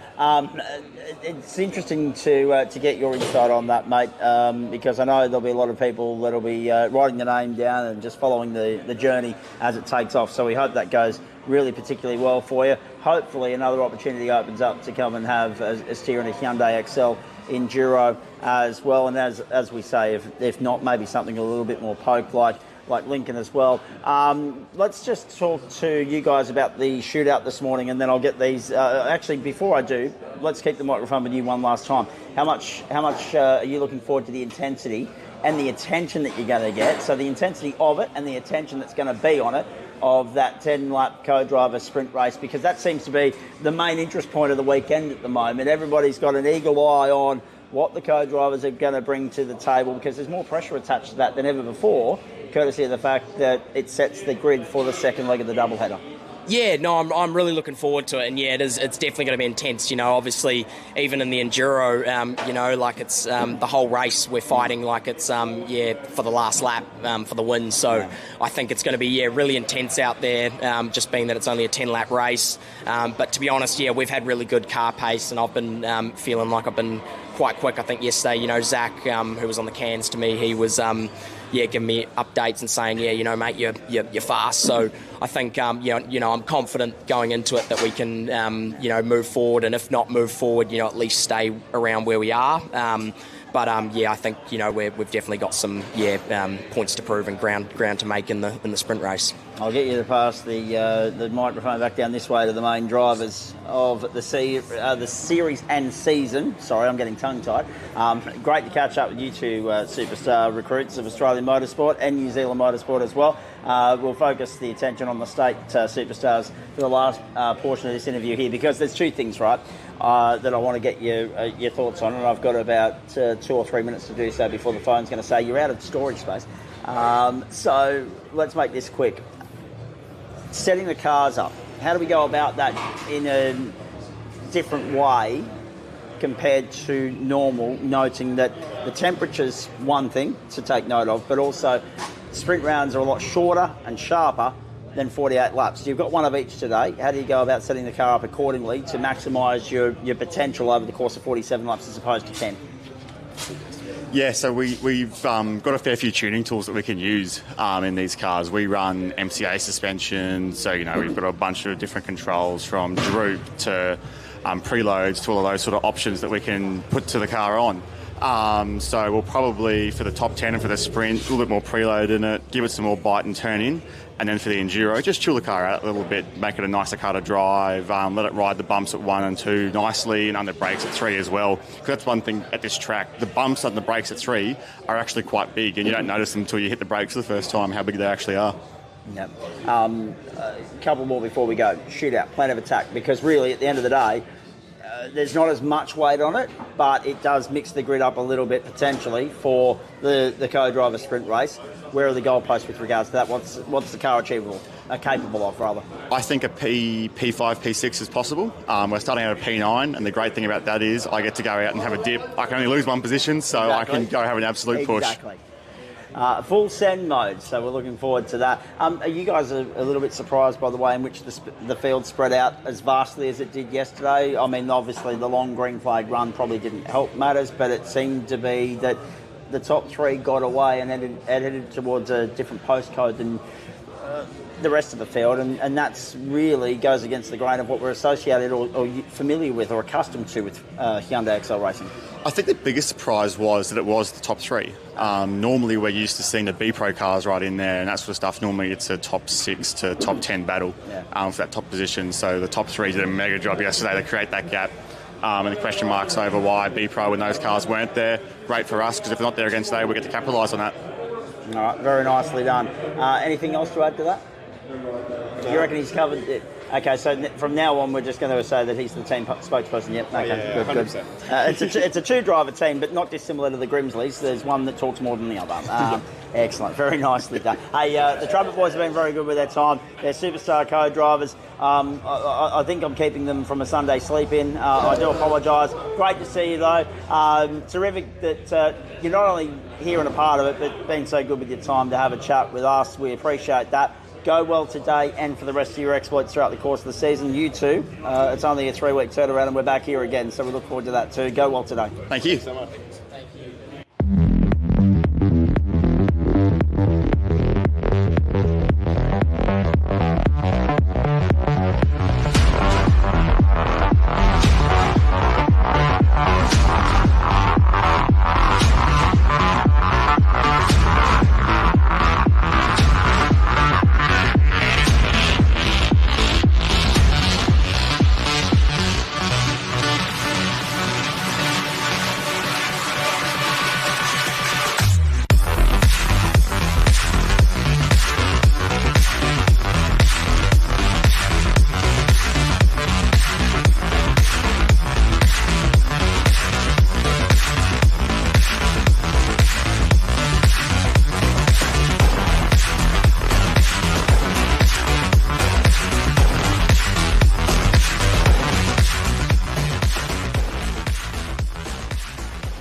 Nice to have you company wherever you're tuning in, all around Ipswich, Queensland, Australia, or indeed the world. On the platforms of West Bromwich Radio and West Bromwich Sport, it is your home of sport in Ipswich, and we're in sound and vision this weekend for you. Just outside the CBD of Ipswich, about 20 minutes or so, at the back end, the top of the Ipswich Motorsport Precinct at the end of Champions Way in Willowbank. This is Queensland Raceway, affectionately known as the Paperclip.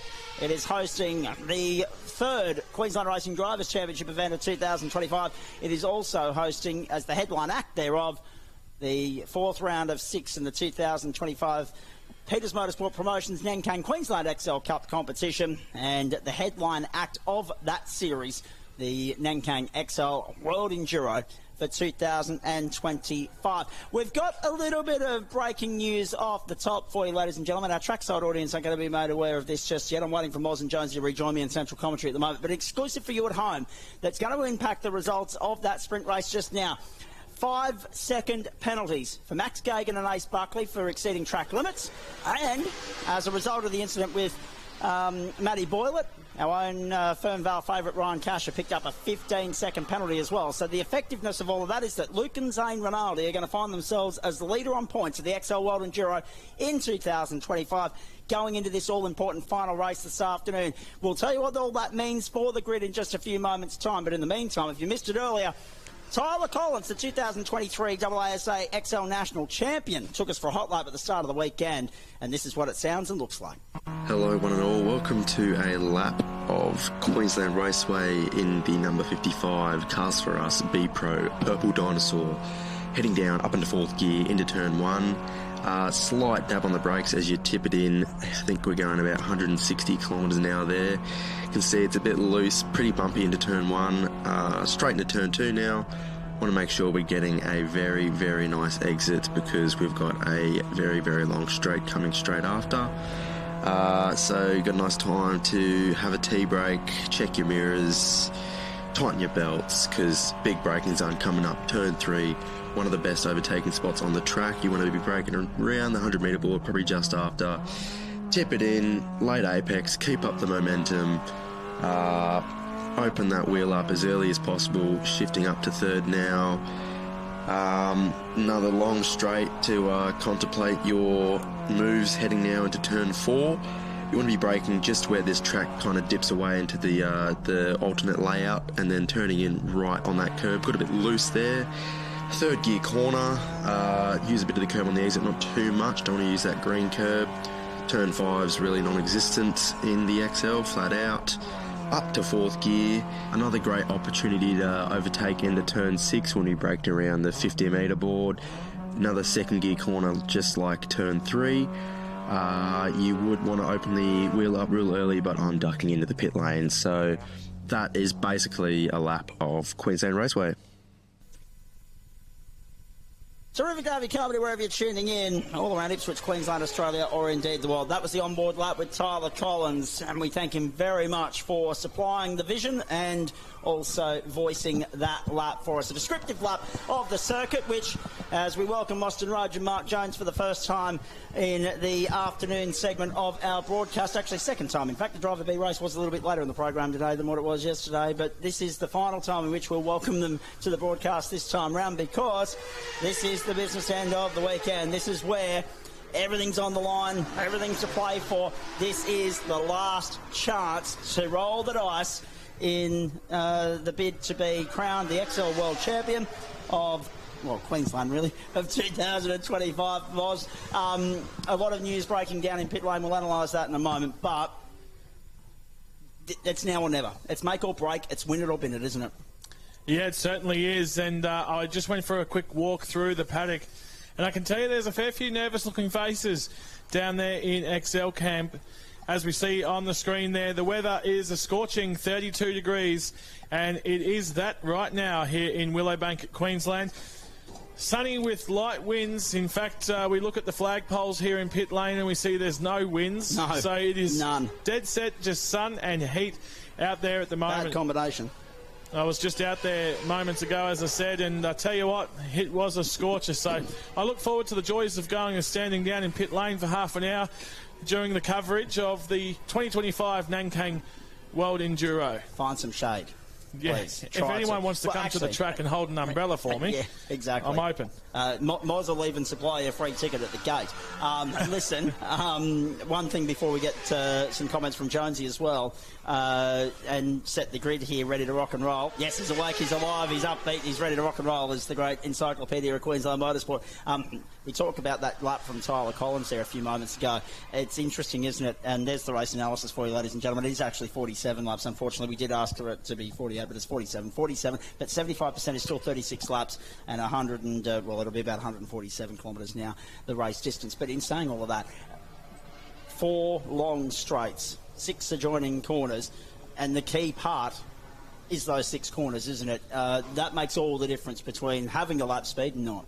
Absolutely, and I also, I mean, obviously Tyler Collins would have explained a lot of that in his lap, but I spoke to Josh Trapet in pit lane during the top 10 shootout, and he mentioned similar, where he was explaining just how technical these 6 corners are. He said it's flat, it looks easy, it looks simple, but it is really a technical track to drive. And we know that because we hear it all the time, not just in the XLs, but every single tin top motorsport category that comes to Queensland Raceway, and especially for first-timers, they're just shocked at how technical and difficult it actually is to drive and to nail those corners.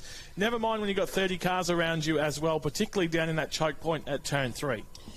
Indeed. And Jonesy, you've called a lot of these Enduros in the past. We wait at some point for the gloves to come off here at the circuit. And it happened a little bit later than usual on an XL racing weekend. That was a real feisty co-driver race a few moments ago. Yes, it was indeed. And to be honest, I've not caught up to if there's been any post-race drama out of that, which I assume that you'll get onto that momentarily. It's what you're building towards.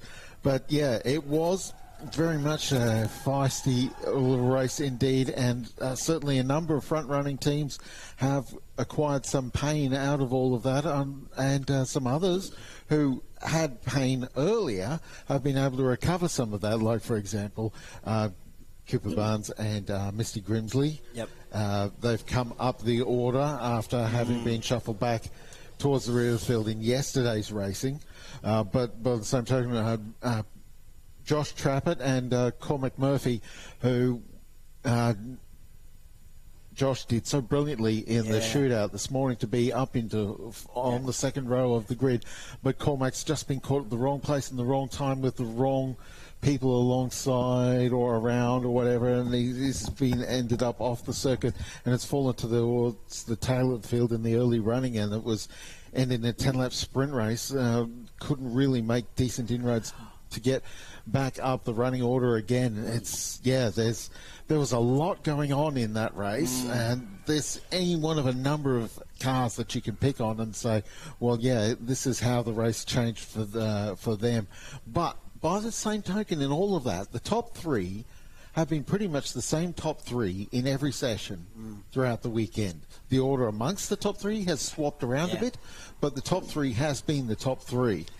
And you and I have watched a lot of XL racing over the years, Moz has as well. That's probably been the most surprising aspect of this season. When you look back over the statistics of it, it's 3 drivers this weekend. It's been 6 drivers across the season that have won races. And we're 15 races into now 18 races into the campaign, 15 coming into the start of the weekend. For only 6 drivers to have won races and 8 drivers to have featured on the podium at any point throughout the course of the season. That is the most surprising aspect in all of that for mine. And the no, Sorry. No, that's all right. We'll let you catch your breath. Excuse me. Yeah, no, it was... There has been a very ever so slight changing of the guard in the last couple of seasons, and some of our brightest young talent in Queensland XL Racing have made the next few steps up the ladder. We've got guys like Brady Owen and Jalen Robotham, who's back with us this weekend, and Max Gagan have moved up as high as Super 2. We've got a bunch of we've got drivers like Oscar Target, who's now running in Porsche Cup Racing. And we've got it seems like almost like half the field of Toyota 86s at both levels are of XL graduates. And also TA2, there's a number of drivers in TA2 racing around the country now that have come out of XL racing as well. With all of that movement, it's changed things here at XL level, and that I think has contributed to the narrowing of just who finishes top 3 this season. We won't be in a holding pattern for too much longer here, ladies and gentlemen. Circuit management just out there collecting some witches' hats where they've been directing the QR Moto Ride Days competitors onto the switchback configuration of the circuit. That now has been taken care of, so we'll have very imminently XL racers on pit lane doing their warm-up and formation lap. That was the championship standings after round 3, and only 1 point in it. We know that Luke Rinaldi has already extended that advantage coming into today's proceedings. Caleb Patterson firmly in the mix after a double podium yesterday, and of course there's still 100 points up for grabs today as well. Jonesy mentioned some breaking news and the fallout of that race. Not sure if we're going to see the man wearing Jesse Dixon combination. Brett Peters, the word he gave me a moment ago was, I suspect they've done an engine, in which case they might not make it out there. I haven't had any correspondence to confirm or deny that as yet, so if they don't make it out on the racetrack, at least we've got some intel as to why. We know that Buster Bailey and Jackson Cooper, I mentioned this on West Bromwich Radio earlier, they had an ECU issue. They've sorted that. They'll be back out there. Looking forward to that immensely. And then, of course, there were some penalties handed down as well. Our radio audience are already across this, but for the benefit of the trackside audience, Ryan Casher, 15 seconds for that incident with Matty Boylett. To be served at the pit stop? No. It's 15 seconds added to the rate. Yep. So that will affect their starting position here. Absolutely. And as you can see there, we've got that was the results on screen there as a result of what we saw earlier. But there should be. Considering that those penalties have just been handed down, there should be a couple of changes to the grid this afternoon, because Ace Buckley also picked up 5 seconds, so too Max Gagan. Now, the reason for this wasn't an incident on circuit or anything sinister. It was that they got a little bit flirtatious with the track limits down here at the blend line at pit exit at turn 1. So as a result of that, noticing a bit of that, across the weekend, clamping down on that. Those drivers have been actually driving over the curb on pit out. That concrete curb that splits the pit exit from the Dick Johnson Straight. By the way, if you want to follow any of us on social media, ladies and gentlemen, not that we're the superstars of the show, of course, but you certainly can. Moz on the mic, Queensland Motorsport Nerd, Zach Cape and 90, get amongst that. Thank you to Damien Lee for squeezing that one in for us. Very well played. Not a bad plug, eh? That was your idea, actually, so 10 points to you. Well done. Hey, I'm a promotional guy, but hey, we spend so much time promoting everyone else, we've got to promote ourselves, I think. Absolutely, and to be fair, we're only falling into line what other media outlets do. So we're only following the trend, ladies and gentlemen. It's about the only trend-setting capability or attribute I'll ever have attached to me, quite frankly. Speaking of Queensland Raceway, Speaking just of quickly, promotion, there you go. You quickly pay the bills, and then I'll get to my bit. Nankang Tyres Australia, Nankang Motorsport, Castrol, Max Pappas Innovations, K&N Australia, SP Tools, Winmax Brake Pads. We thank all of them for their support, their ongoing support. Business, commercial and corporate partners that get behind the best thing in Australian motorsport, Hyundai XL Racing, and particularly the Peters Motorsport Promotions Nankang Queensland XL Cup of 2025, sanctioned by the Australian Autosport Alliance, and of course headlining the Queensland Racing Drivers' Championship. Yeah, definitely is, and we simply can't go motor racing without the support of our sponsors. So support those that support us. We very much love to see them on board. Now, what I was going to point out is just to the viewers at home or those tuning in on West Bremer Radio Sport or, of course, on the YouTube live stream, if you do hear a lot of tyre screeching in the background, it's not the on-track action of the XLs. There is drifting practice out the front here of Queensland Raceway, so that is probably what you can hear in the background. So we know there's probably going to be a couple of comments. Oh, what happened? I heard a screeching tyre. It's just the drifting out the front here at Queensland Raceway. Yes. Now, if you've listened to the 12th Man over the years, and you think back to the delay in proceedings in the second of the the first of the cricket-specific albums in 1990, Australia and Sri Lanka at the Melbourne Cricket Ground. I'm starting to have those vibes about me at the moment. We don't have any communication. We don't have any communication with downstairs. What's going on? Why aren't they out there yet? Well, I imagine they're probably trying to sort the grid order and moving some cars around last minute. We're just building the nerves, the tension, the anxiety, and a few other things here at the moment. But that's what we're here for, to pad and build the hype. On that subject, I just want to get a quick comment from the pair of you, actually. We didn't really... I had a similar moment to what you had during the pit lane interview with Luke Rinaldi earlier. I lost my train of thought. I didn't get to mention how solid a drive that was. I thought that was the drive of the day from Cooper Barnes, tearing through the field and setting Mr. Grimsley up with the top 10 starting position this afternoon. That was indeed a fantastic effort. And looking forward to those two bright yellow cars, the Grimsley family.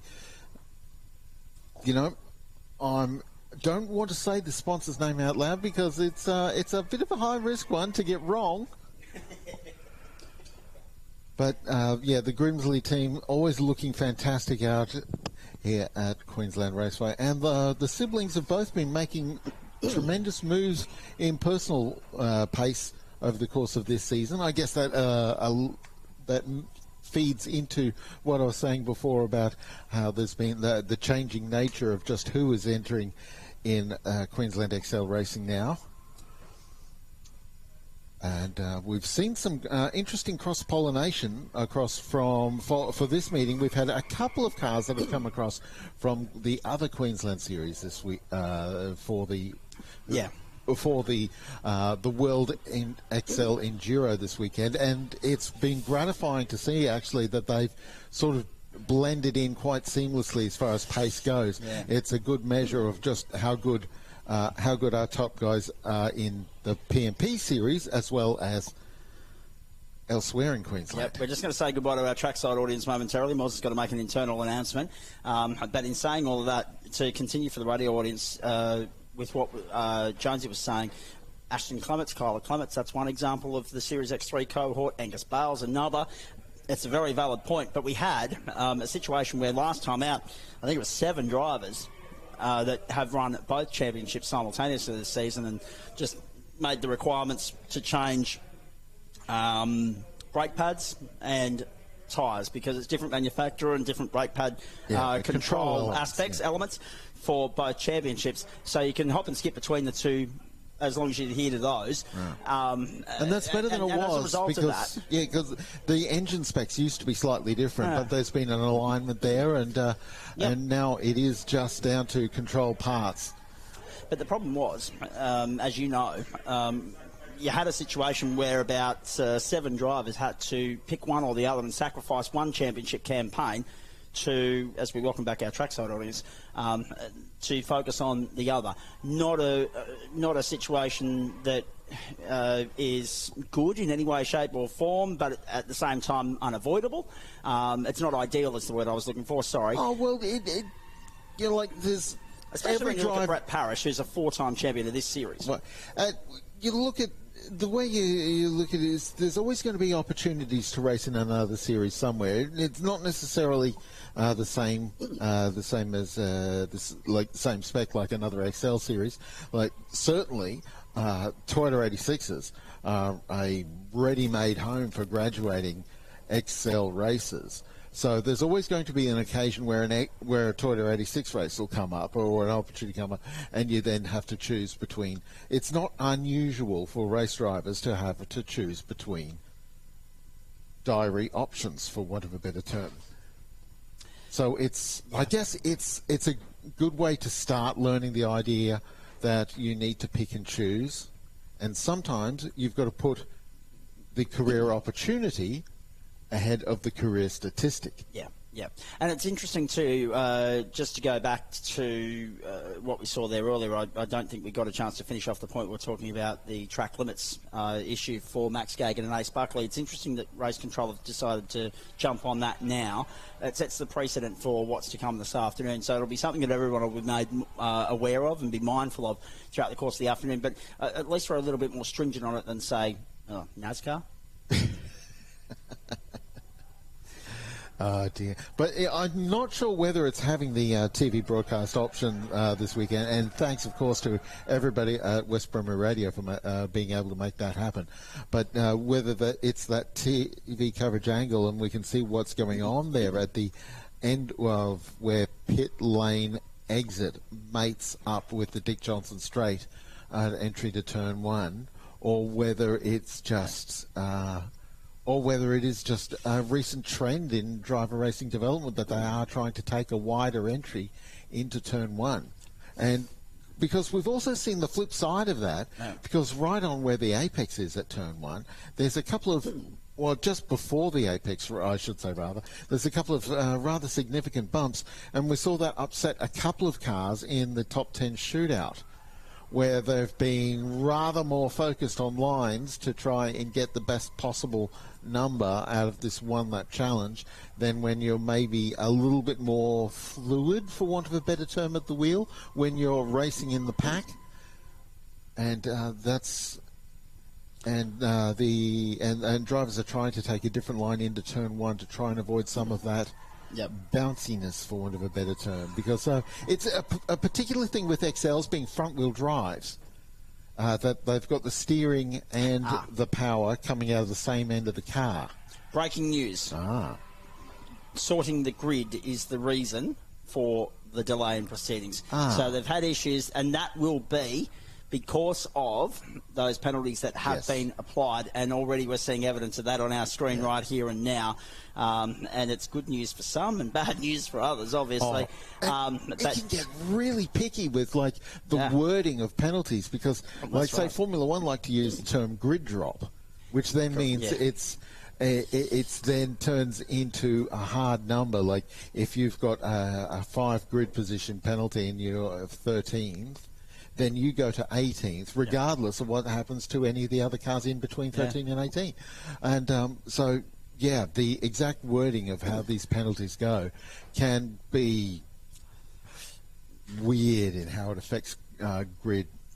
Yeah, absolutely. Want to cover off a couple of Moz mentioned the importance of paying the bills there earlier, and promotional. And whilst we've got an opportunity, again, we have just made ourselves at home in the playground of Mark Jones and Mostyn Rudge this weekend inside the Queensland Raceway commentary box. And we want to thank, actually, the QR crew for having us on board and welcoming us in and being very cooperative this weekend in answering our queries and questions and setting us up and allowing us to jump on in here and broadcast this event to the world. And as a courtesy of that, 𝗘𝘅𝗃raceways.com.au is where you need to go to find out more information on the Queensland Racing Drivers' Championship, which is, of course, not done yet. You guys are back here in 3 weeks' time. I'll be here with the Queensland Touring Car Championship, of course. Their final 2 rounds of the season are coming up October 17 to 19, and, of course, November 7, 8. And that will, of course, be on the bill, the same bill as the final 2 rounds of the XL Cup.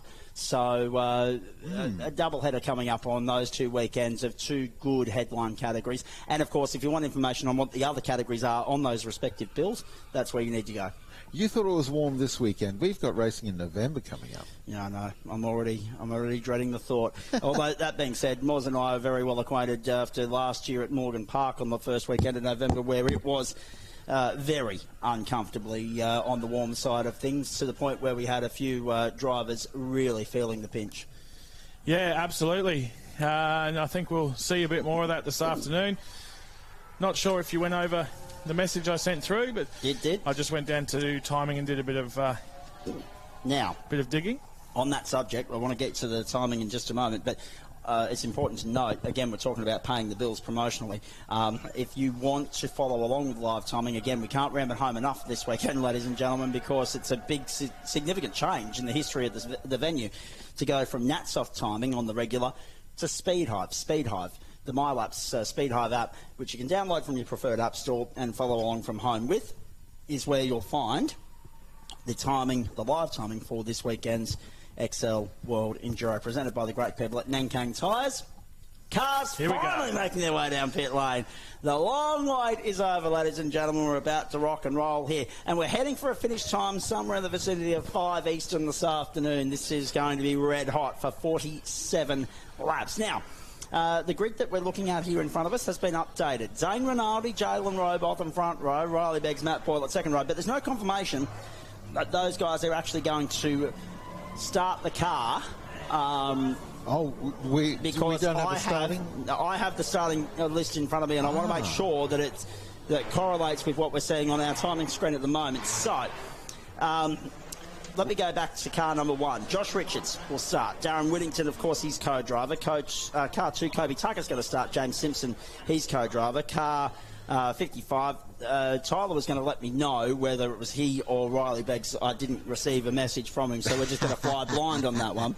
Jackson Cooper, Buster Bailey, we believe Jackson Cooper's going to start that one. Brooke Wilson was scheduled to start the car he's sharing with Michael Tuckwood. Tuckwood's now going to start, or I do have that confirmed. That was a late change. Will McSwan, Brady Owen will start. Trevor Lansdowne and also Tim Sipp. Lansdowne will start. Angus Bales, a late decision to switch the starting arrangements there. He's, of course, sharing with the only South Australian in the field, I think, if I've done my homework correctly, Matthew Titani. Kinsey and Woods out. We knew that already. Connor Roberts is going to start. Ryan Casher will hopefully bring it home as beautifully as he did yesterday. Dion Jarvis, Nick Rangeley. Jarvis will start that one. Kent Quinn will start the car that he's sharing with Craig Coleman. Mr. Grimsley will start, pick up where Cooper Barnes left off this morning. And then, of course, Pat Trapet will start. Lincoln Evans to bring it to the checkered flag. Ben Doughton will start the 38. Ian McMahon will bring it home. Corey McCullough will bring it home. Anthony Levitt's going to start the 44. Brett Parish is starting the 54. Jalen Rowbotham is going to bring it home. Been a busy day for Jalen so far, twice in the car. So BP is going to do the start stint here. Josh Trabert, Cormac Murphy. Murphy will try and undo the damage he did earlier by starting that one. Cody Grimsley will start. Aston Davis will bring the 64 home. Carley Warner will, of course, start the 71, sharing with Ace Buckley. Fraser Sturgis will start. Ashton Edwards will bring the 72 home. Thomas Manwaring and Jesse Dixon will start that car, if it's been able to get out there. I don't see it. I don't think it has been able to. That's unfortunate. So we're down to 27. Josh Marsh will start the 83. Max Gagan will bring it home. Pat Neville will start. Pat Neville will start the 89. Oscar Target will bring it home. Don't have confirmation on the Brennan boys, Adam or Joel. Caleb Patterson is scheduled to start this one, but I'm reliably informed that Matty Boylett has a 7 o'clock flight. So I wouldn't be surprised if that make a late change there, because Boylett's going to have to get on the hop, skip and jump and get to the airport for 7 o'clock, go back to North Queensland. So I wouldn't be surprised if there's a late change there at all. One thing's for certain, we won't be seeing Boylett at the podium presentation this afternoon, whether he's there, whether he's meant to be there or not. Oliver Wickham will start. Cade Davey will bring the 116 home. Luke Rinaldi will start the 127, and Ashton Clements will start the 155. I think that's everything, boys. Summarised very well, Zach. Of course, you've You're the man of the homework. You certainly do your research. We've been getting emails all week from you with all of the information, and it's good. As I always say, I'm a bit of a arrive and drive commentator. 𝗥𝗰𝗲𝗄𝗏 has done all the hard work in preparation for this weekend when it comes to research. And I do just want to, while we've got a quick quiet moment before we start racing, I just want to shout out the West Bremer radio crew. This is a huge production here. The amount of equipment, the amount of expertise, the camera operators, the producers, the directors, yourself. A lot of work has gone into bringing this coverage to you. So a huge shout out to the West Bremer radio team. And while we're giving nice, pleasant shout-outs while we have the opportunity. Thank you very much to, of course, all of our volunteer marshals and officials here this weekend. Without you guys, we simply don't go racing. So from our timekeepers, our flagmen, recovery crews, safety car, our medical crews, administration crews, right down to our photographers. You make us a successful race weekend, and we very much appreciate your services. Oh, forgot to mention the fire crews. Can't forget them. They're very important. So thank you very much to all of those. As we set to jet for the 2025 Nankang World Enduro with the Hyundai XLs, we cannot wait. Now, we started the weekend with 29 or 30? 29. 29 we started with, sorry, Jonesy. So, with all the drama that we have had, we are only missing 2. Yeah. So that's not bad. Which is great news. The more the merrier. I mean, it was fairly obvious that we'd lost the number 18 yesterday after the rollover in Turn 4. I'm just having a look out on the viewing deck here, ladies and gentlemen. One of the great things, and we didn't get a chance to really elaborate on this earlier, but Moz has just paid the bills that we needed to pay from the venue standpoint, those that, you know, the many hands that make light work that make the event happen. Just having a look out there, I can see Gary Connolly, I can see a few others getting into position on the viewing deck there. I reckon I saw Buster Bailey just chiming in too. So all eyes on the racetrack now as we get ready for the XLs to make their way out onto the racetrack. It's a long wait. It's a long hold. And it's only going to build up more nervous energy. So the red mist is going to descend, and it's going to be a firecracker opening to this second Enduro of the weekend. Queensland Raceway and the Ipswich Motorsport Precinct, the end of Champions Way. And that's the other thing as well. Like, we cannot take our hat off and tip it enough in the direction of the crew here at 𝗓𝗏, and you know, and Jonesy knows as well, the way in which, and I was talking actually to one of the trackside staff, one of the trackside crew here last night. G'day, Sean, if you can hear me on the trackside public address system, actually. And I said, mate, the way in which the change of ownership here at the end of 2021 and the way in which Tony Quinn's come in and invested in the joint, and the list, as Josh McFarlane was talking to us earlier in the broadcast, and he said there's still a mountain of things to do. We still want to keep improving and reinventing the joint. The work here, every time you come into the joint, Moz, you notice new change, a new feature, a new aspect, and everybody loves coming to the paperclip now to see just how much TLC's been put into the joint by TQ and his crew. Yeah, definitely, and I won't harp on too much, but of course I've been very fortunate to spend a lot of time here at this venue this year, and from what is relatively a small crew, just the things that they overcome in order to make this happen for the local community. Over 460 events this year here at Queensland Raceway. There's only 365 days in a year, so do the maths, folks. And just this weekend, we've had Friday night drifts. Then we had the racing yesterday, roll racing for bikes and cars last night. That was noisy. It was, yes. And now we've got the racing again today. We've got the drifting out the front, and we even had a wedding and a wedding reception here yesterday as well. Plus the Happy Laps customers and, of course, a QR Moto Ride Day. Chucked all into one race weekend effectively from a small crew. They do a phenomenal job to bring a wide range of events here for all sorts of disciplines. And we very much appreciate it because we get to be hosts, I suppose, to the Nankang 2025 World Enduro. I'm starting to get 2019 vibes about this, Jonesy. The car doors are still open. The drivers are sitting there suited up, ready to rock and roll. But they not all of them, actually, because I see number 17 is now currently vacant. There's nobody in the car. Yeah. Angus Bales, Matt Titani. Maybe there's a couple of nervous pit stops going on before they get out on the racetrack. I think that's exactly what's happening. You might remember a few years ago, one of our Fight in the Night production car races, which was won by by young 𝗡𝘅𝗰𝗲. Yes, Aaron. Yeah, and he'd left his own personal pit stop a little bit late in the running. We've all been there. Yeah. We've all cut it a little bit too fine. God bless good bladder control is all I'm going to say to that one. Let's move on. Well, absolutely, we should. We should. Now, I'm just highlighting at the moment that we do seem to be having the nerves are getting to, and you also notice that some of the cars are actually opening the boot lids to increase the ventilation in the cars, because we've been idle for a sufficiently long amount of time now. The temperature is building up inside of the cars, and one thing that people will know, that one of the easiest ways to keep a car cool is to open every single door that the car has. I also want to point out, no sign of change anytime soon here, by the way, ladies and gentlemen, as long as there are boot lids still up. Although, that being said, we saw one finish with the boot lid up a couple of weeks ago. Hello, Josh Marsh. And we've got the 71 entry Carly Warner is moving. Now, what's she moving for? She's moving up a couple of positions by the look of this. And this will be because of that rearrangement of the grid that we were talking about, which was the reason for. And again, unfortunately, those late 3 penalties that I just announced weren't ratified and, of course, signed off on until very late in the piece, Moz. So, I mean, we're very lucky in a couple of respects that we've got time up our sleeve here. Daylight's not an issue yet. Let's not start that conversation with you. We can if you want. We can if you want. We've got time to fill.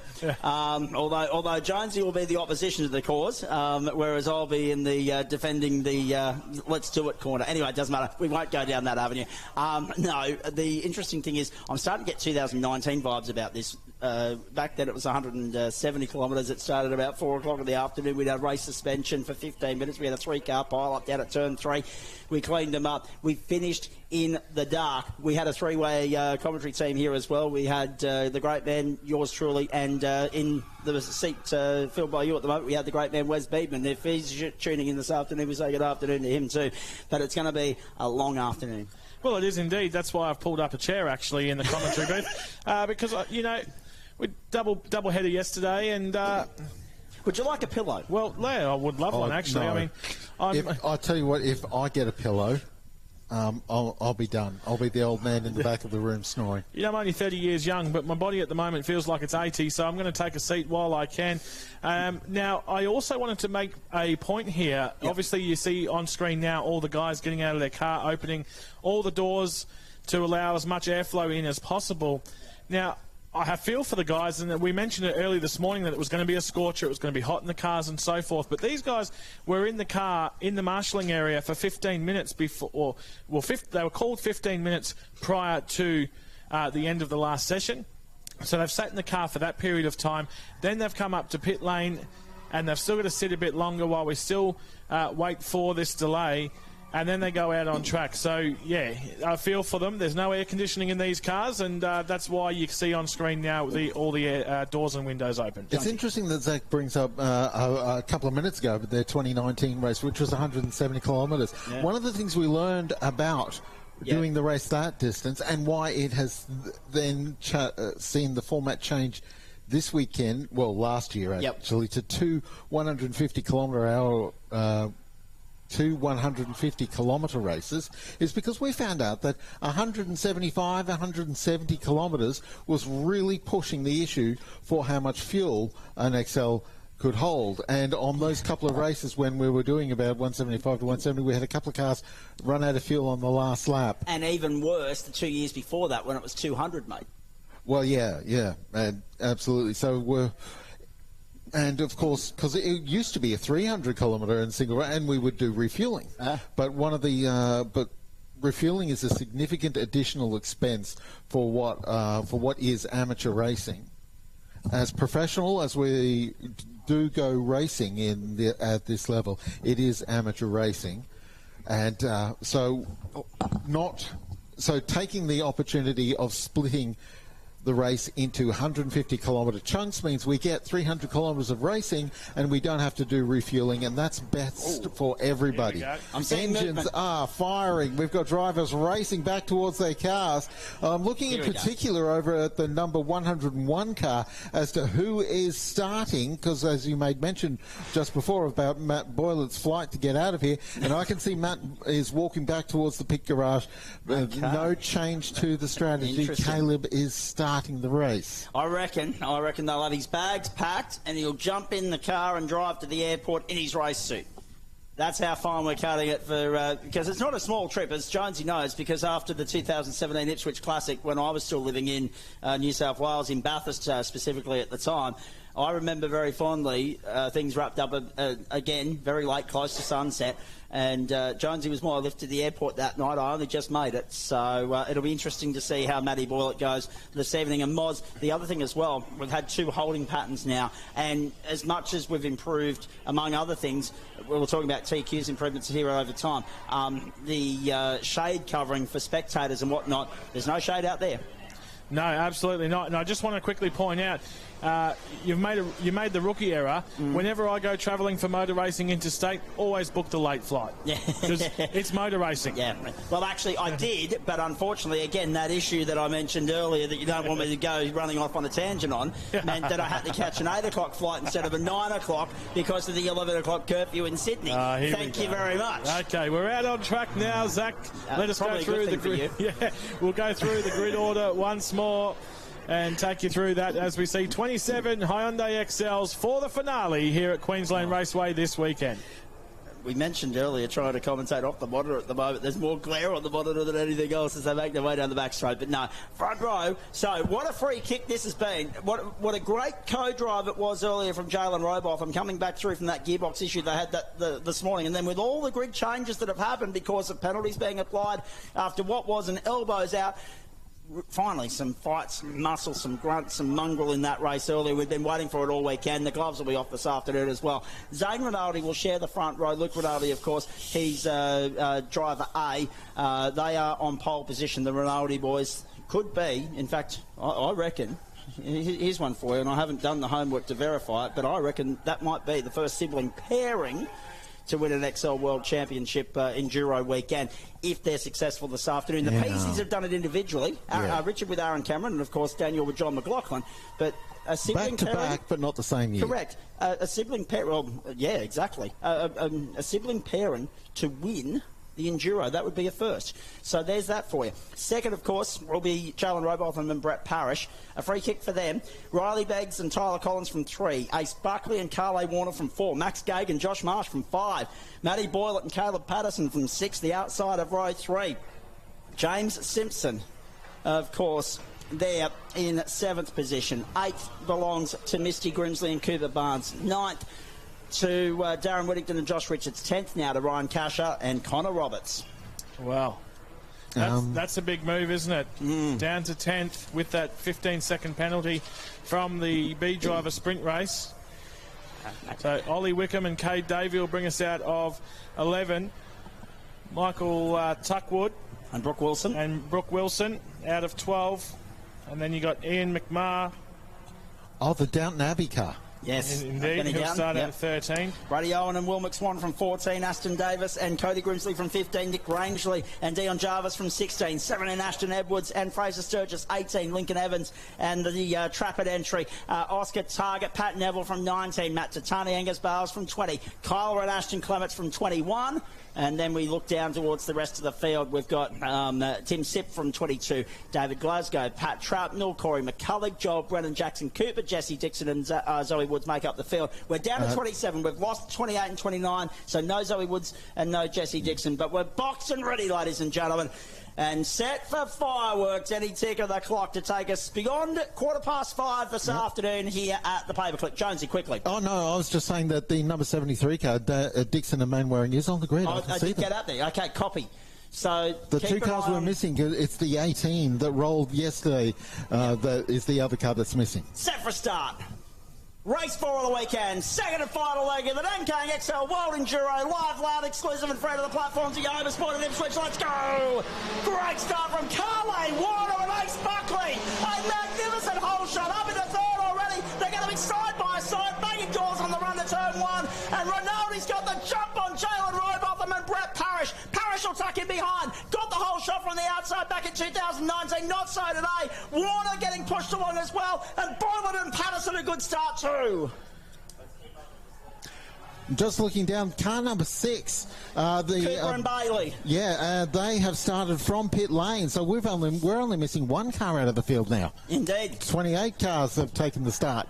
As we go 3 abreast on the back straight, my goodness me, it's getting fraught for this opening lap. Don't you dare say that we've got a clean opening lap. We've still got 4 more corners to negotiate before we can say that. Cracking start from Caleb Patterson, Matty Boylan up into second spot already from the third row of the grid. Caroline Water holds on to 4th. Simpson and Tucker up into 5th spot. Collins has dropped back to 6th. Wellington to 7th and lead change into Snake Gully for the first time. What a start from Jalen Rowbotham. And no, it's not Caleb Jalen Patterson. Rowbotham. It's Caleb Patterson. We've got a spinner at Snake Gully as well. Oh, nearly turned into a T-bone situation. Might be, I can see it's a white car, might be Simpson. No, it's a 28. The 28. It's a Ken Quinn, Craig Holman car, the 28. Wowee, so yeah, there's a decent spin into turn 4 and they couldn't recover it, came to a stop and nearly got T-bone. That could have been ugly, but we come round to finish turn 1. Jonesy, you said it wouldn't be a clean first lap. We had 4 corners left to go. That we did indeed. It was nearly clean, but no safety car intervention. Thank the Lord. Okay, out in front we have the Matthew Boylan and Caleb Patterson cars that have shot out front there. Zane Rinaldi close behind. Then it's Jalen Rowbotham and Brett Parish up into 3rd position. I'd say the Quinn entry is going to head to pit lane. Yep, it is. So Quinn on pit road, the 28. And Pat Trapet in the 34 has gone to the pits as well. Oh. Another one gone wide at turn 2. Dear oh dear. It's happening, isn't it? The gloves are off out there. And tell you what, no prisoners at all from Caleb Patterson. That was a magnificent start, and he has cut through this pack like like the vision of death with his scythe, just cutting through the wheat. Like a good bread knife cutting through a warm loaf of bread. Excellent. Yeah, I like yours better. Snake Gully for the second time. Now, I need to make an apology too, because when I did the provisional updated points last night, I think I left David Glasgow out entirely, so apologies to him for that. I'll have to come back and reevaluate that a little bit later on. It was 11 o'clock at night, and I was doing it with my eyes closed, ladies and gentlemen. I did need some sleep, but apologies for that oversight on my part. Back to the main straight. Here we go again. Caleb Patterson holds sway at the moment. Second is Rinaldi. Third is Parish. Fourth is Carlay Warner and Ace Buckley. And I mentioned it earlier. Buckley was in full send mode earlier this morning. Rather make the error than the now Moz. But when it comes to XL Racing, he knows how to do it. So to see him start that so strong, it'll be interesting to see if he can hand it over to Carlay in a strong position this afternoon. Yeah, solid recovery as we see a car just can't quite identify it. Might be the Buster Bailey car. Went wide at turn 2, got back on track, swallowed up a couple of positions in the meantime. But yeah, after the top 10 shootout and Ace Buckley's mistake there, buried in the sand, they've made a nice recovery up into 4th position at the moment and holding strong as the top 4 cars start to skip away from the rest of the field now. We see the pinch point, the Gateway motorway congestion down at turn 3 for the Hyundai XLs. And the Boylan Patterson car, 9/10 of a second over Zane Rinaldi last time by. And he's starting to stretch the legs out a little bit. Slow moving car on the run down to turn 4. That is Mr. Grimsley and Cooper Barnes. Contact through turn 4, 5, I should say. Richards has been shuffled off. Richards has been shuffled off the circuit through turn 5. The other one. Yeah, and oh goodness, it's all a bit fraught all at once. Very busy side-by-side work. And yeah, we've got 2 cars. Well, they're all back on the track now. They won't leave that Mr. Grimsley car park where it is. This is about to be neutralised. And again, we face that inconvenient situation, unfavourable situation, Moz, when no one benefits from the deployment of the safety car this time round. Yeah, absolutely, and devastating for Misty Grimsley and Cooper Barnes, of course, her co-driver. Yes, her co-driver. So Misty Grimsley and Cooper Barnes, very unfortunate for them. They've just had a tough weekend overall. Go for it, John. Sorry, I was trying to signal 3 and a 4. Yeah, the 34 car went into the pits, and that's the Pat Trapet car, and has rejoined the race. But how many times can the 32 team be kicked in the teeth this weekend? Kicked in anywhere, really. So we're going to see a local yellow there at turn 4, no doubt, as we see the Misty Grimsley and Cooper Barnes car stuck. I can see the safety car now deploying from pit lane. Here we go. So safety car out on track. The recovery crew will shoot out as well. Race neutralised. Here we go. We got number 1. to lap 4. Which is pretty good. A little bit further than we got yesterday. So, yeah, you're right. But, again, all that pent-up energy, it compounds even more, doesn't it? Because it does. Once more, you've got to reset. You've got to calm the heart rate down, calm the blood pressure down, follow the safety car around, reset, regroup, and then go again. Free leg up for those that might not have had a good start to the race, but disappointing for those that had already worked up a bit of an advantage.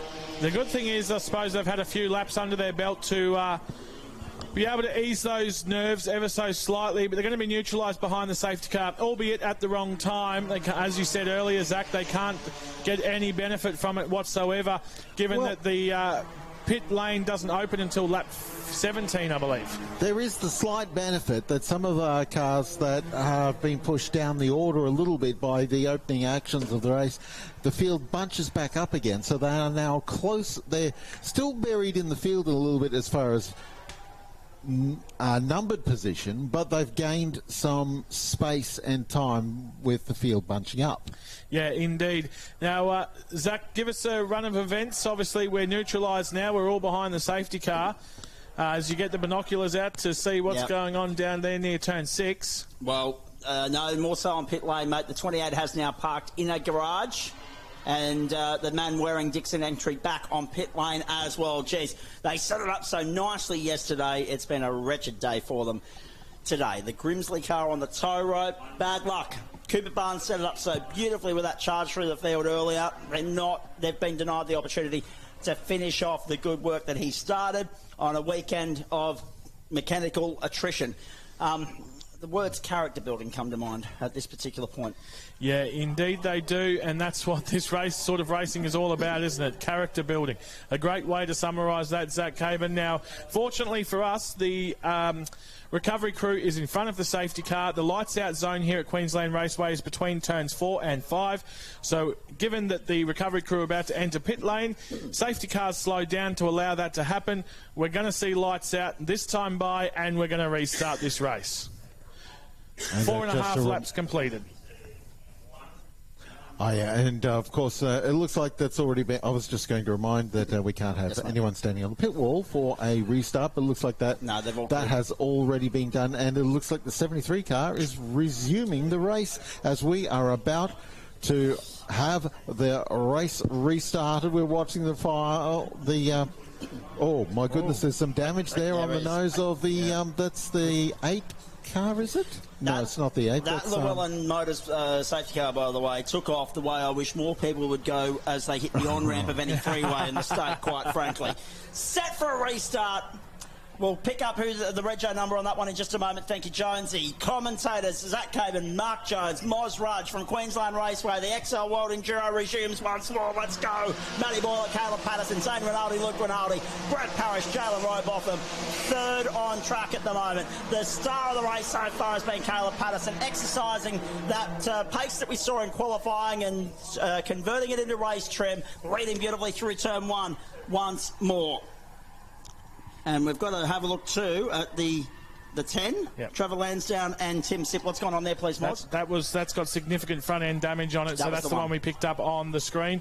So Trevor Lansdowne, Tim Sipp entry, the number 10 machine has significant damage on the front end as we see a car go wide at turn 2 there. We're going 3 wide down into turn 3 with a big lock-up. Is that where we say jinx? No. Jinx, personal jinx. I got it first. Thank you. Oh, dear. Up the lake straight we go. They're still bowling it out wide and kicking up the dust. The sweepers are going to get put to work tomorrow here at Queensland Raceway in the clean-up of this event. Don't worry about that. I'm wondering if the 10 might have been compromised by the 28 on the run-up to turn 4 a few moments ago. Yeah, perhaps. 2 by 2. And that was forceful on the inside by Darren Whittington and Josh Richards. Yeah, Whittington it was picking up the position on his teammate in the number 55 car, just pushing aside the Tyler Collins entry. So there, the B Pro cars are getting into it. There's no prisoners. You might be teammates. No team orders at all. That's the phrase I was looking for. Thank you. No team orders at all as the senior member of the B Pro team. And that senior member times 2 because he's the furthest up the field as well as being the oldest member of the team. Brett Parish is doing an absolutely tremendous job holding down 3rd place ahead of a snarling pack of another 6 cars arrayed behind them. And have a look at who it is in 4th place. It's the number 2 car. Simpson Tucker. Indeed. And shout out to James's dad, Michael, who's struggling a little bit with health issues. And I hope you're absolutely... Oh, my goodness. In the gravel. That's Pat Neville. 1 in the gravel. Yeah, the 89, I'm pretty sure that is. Pat Neville, Oscar Target car.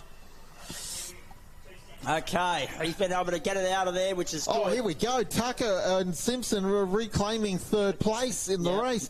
The number 2 car, the SB Tools supporter car, they're doing brilliantly. They had it at the line last time through by a nose whisker, Jonesy. It's been a phenomenal charge from them to start this race. We know why they're racing together this weekend. We send our best to Michael. We wish him well. And contact. Contact indeed. Turn 4. Oh, nearly double contact. Yeah, that was ugly. That was nearly double contact there at turn 4. I think that's the Downton Abbey car. I think you're right. Oh, he's smoking. Oh, it's smoking as well. I'm not sure they're going to be able to... They're not moving that one. So we've got a still car at turn 4. Again, turn 4 has been the trip-up point today, hasn't it? Both races so far. And that one is not moving. That's going to be safety car number 2. And again, falling outside that pit lane window. Absolutely. There we go. We can got this cameras on it at the moment. Oh, she's Can't crunched. Quite make out who it is. But Downton and McMahon, that's who it is. It is McMahon, yeah. Thank you, Jonesy. Thank you, Jonesy. Well spotted. And it's still smoking, so I'm wondering...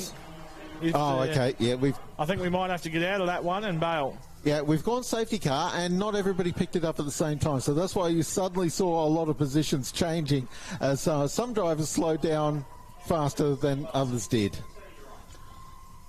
Oh, boy. So we're now under control, and some of the drivers will have to sort out, oh, hang on, I didn't mean to overtake those 5 cars just then. Look at the damage on the front right corner of the car of the number 71. Yeah. Hang on, 71? No, that's not Carly Warner. Carly Warner's car. No, that's no. I'm sure that's the 38. And we're having the same problem that the drivers are probably having with noticing the safety car lights, boards and flags too, ladies and gentlemen, with regards to... It's Ashton Edwards and Fraser Sturgis. Wow. It's 72. It's not 71. It's 72. It's Ashton Edwards and Fraser Sturgis. And in my defence, had it been Ashton's regular ride, I would have noticed it because it's yellow and black, my favourite colour. Cessnock Goanna livery, as I like to call it. But, that's a big one for those guys. And a real unfortunate weekend end to their campaign. I'm trying to wrap myself around my own words at the moment. Moz saved me, but particularly damaging as far as Fraser's concerned in that Rookie of the Year fight with Brooke Wilson in this series. Yeah, definitely. Both have had very good seasons in the regular season. And just to summarise the incident, so there was contact between the Fraser Sturgis car with another car, just not quite sure who it was. And unfortunately for the 72, it's now stuck there. I think it's going to be a lengthy safety car as well, Moz, because the tow truck tilt tray is being sent out and deployed to the scene of the crime. That's what I was going to say. Okay, copy that. So the recovery, the rapid response recovery unit, I thought was just taking off, but he's pulled up to assess the situation, but the tilt tray heads on out. Really unfortunate, and again, no benefit to gain given we're not at the pit window yet, as we see our fire crews on scene sorting that out. And the 72 car Ashton Edwards still inside the car, so hopefully there was no significant flames or anything. We did see a bit of smoke coming from the car, but Ashton Edwards has remained in the car, which gives us a bit of confidence. Correct. And it's important to note that we were talking about starting drivers for this race, and actually no, it's Fraser Sturgis in we're red flagged still in the car, and we are actually stopping this race. We are red flagged. So for the second time in the history of the Queensland XL Cup World Enduro, actually Moz, take that one as well. We'll take Moz down the pit road, and he'll be able to get some comment from the drivers, and he'll be able to chat to some co-drivers as well. For the second time in the history of the Queensland Queensland Peters Motorsport Promotions XL Cup, we find ourselves under a race suspension. We're picking up the number 10 car again, and the damage actually looks like it's gotten worse. Yep. It almost looks like he's been involved in a second incident. I don't think it would have been. I'm not sure that they were in the same position on the track as the number 72 car there of Ashton Edwards. Moz will be down on pit road for us momentarily. We're going to set up a conference call here because between Jonesy, Moz and I, actually, Jonesy, I need you to give me a nod or a thumbs up. Have you got a headset on you for your phone? No. Oh, okay, well, in that case, then I won't bother. That's okay. I was going to actually but not here. Okay, I was going to try and feed you into the conversation so you could hear Moz down on pit road, but that doesn't matter. That's all right. Work with us as we work on the fly here, ladies and gentlemen. They have got the Fraser Sturgis Ashton Edwards entry. They're going to retrieve that. We are stopped, as I said, for the second time in XL Enduro history in the Peters Motorsport Promotions Queensland XL Cup. Moz can hear me down on pit lane, but I can't hear him at the moment because I'm still trying to put the headset into the phone here. But I mentioned 2019 earlier, Jonesy. That was the last time we went red flag in this thing. Yeah, you are reminding me that once again to blame you. Correct. Yes. Stand by that. I'm just putting that. Now that we've gone into a little bit of a pause, we might do just a little bit of promotion, a little bit of sideways promotion actually, because for those of you who are familiar with NITV, for example, the SBS run NITV network semi-recently, just like in the last month or so, aired a documentary on one of our XL racing teams here on the documentary series Dreaming Big. And Episode 2 of the most recent series of Dreaming Big featured the Racing Together team, Carly Warner and Cade Davey, and their all Indigenous themed and personnel racing team. So if you didn't catch it at the time, and the episode was recorded around this race last year. So if you didn't see it live at the time, it's on SBS On Demand, and you can pick that up and have a chat. Well, not have a chat, but watch how Carly Warner, Cade Davey, and the Racing Together team go about their business. You can actually go and watch that. Not that I should be promoting other social, streaming platforms when we are one ourselves, but you can watch that on SBS On Demand via NITV, of course. Now, Moz is down on pit road. There are two big movers in this race thus far. They're both up 5 spots. Matty Boylett and Caleb Patterson are 1. He's with James Simpson and Kobe Tucker. Kobe in the car. It's been a good stint so far. Hello, Moz. Yeah, back. I'm here with Kobe Tucker in the car 2. Now, started in 8th position, up to 3rd place at the moment with a red flag intervention. Hey, Kobe, solid stint in 7 or 8 laps in. Bit of a crazy ride out there, but you've moved up 5 spots. Well done so far. Legend, thank you. Yeah, it's pretty hot out here, but we're doing the best we can. I think we've made good progress, and hopefully we can catch those front boys. Mate, bit of a chance to catch your breath, have a drink of water. It's true now. We've been talking about the temperature all day. Sell out on track. Well, when you're racing, it's not too bad. It's under safety car and red flag. It gets the hottest, but yeah. Go well for the rest. Hopefully we can get back out on track shortly. Thank you. Back to you, Zach. Thank you, Moz. We'll come back to you shortly, mate. Actually, no, we won't. We won't come back to you shortly because the horn's just blasted, and this is a very short race stoppage, which is a good thing. It means that we can get back into this thing because already, Jonesy, this will be 2 holding patterns as far as this race is concerned. 2 holding patterns. Yeah. One in the marshalling area and one on pit lane, and then 2 safety car deployments, a red flag. This will be the 3rd safety car of the race technically as we get the restart underway. So it's been a very, very long 8 laps, about to be 9 so far in this race. By the end of the first lap, we had 28 cars. We saw the Buster Bailey number 6 car rejoined the race from pit lane during lap 1. But since then, we've lost another 4, possibly more. The 72 is out. The 73 is out as well. Number 10, Lansdowne and Sipper, walking wounded. Luke, we've seen quite a bit of that car in pit lane towards the end. We've got another car with the bonnet up in pit lane right at the second. I'm thinking that might be the 34. Just for the benefit of everybody, so again, the sun glare, I'm not sure if we're still getting the right rego on that car, because Ashton Edwards is saying we're down in our garage, unfortunately, stopped for overheating issues. So it might that would suggest that it wasn't Ashton Edwards and Fraser Sturgis. But thank you to the guys for the correspondence there. We do appreciate that. Yeah, well, war of attrition so far. This is more like XL Racing of old, unfortunately, and it just drags things out a little bit further. Extraordinary drama here to get the second leg of the Enduro underway. But again, we saw this coming a mile away, didn't we? Darren Whittington commented on it this morning. He said, things have been too tame so far. It's going to take off in a big way, and it certainly has done that here at Queensland Raceway this afternoon. Cars are about to head back out on the circuit, but let's get back down to Moz in the meantime.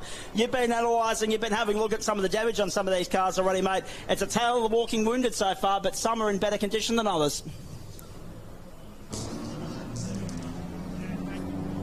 Yeah, thank you, Zach. Hard to hear you down here in the lane, but the Bailey and Cooper car, the Wilson and Tuckwood car, and of course the Sip and Lansdowne car, all significantly damaged in the front end. A fair bit of race tape went on these cars during that red flag stoppage, and there were a couple of officials just checking out a couple of cars to make sure that they were okay, but they've been given the tick of approval. They're heading back out on track now. We'll get this race restarted before the pit window opens up lap 15 or 17, sorry. Let's go and do it.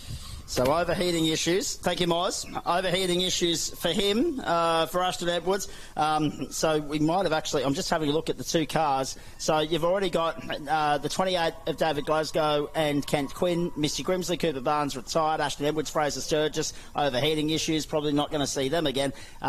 Jesse Dixon and Tom Manwaring. They're 4 laps down on the leader at the moment. Pat Trapet, the 34, 2 laps down at the moment. And Ian McMahon may well have been the one that came back on the tow rope, so you probably were right in that, Jonesy. Ian McMahon and also his co-driver, Benny Dowden.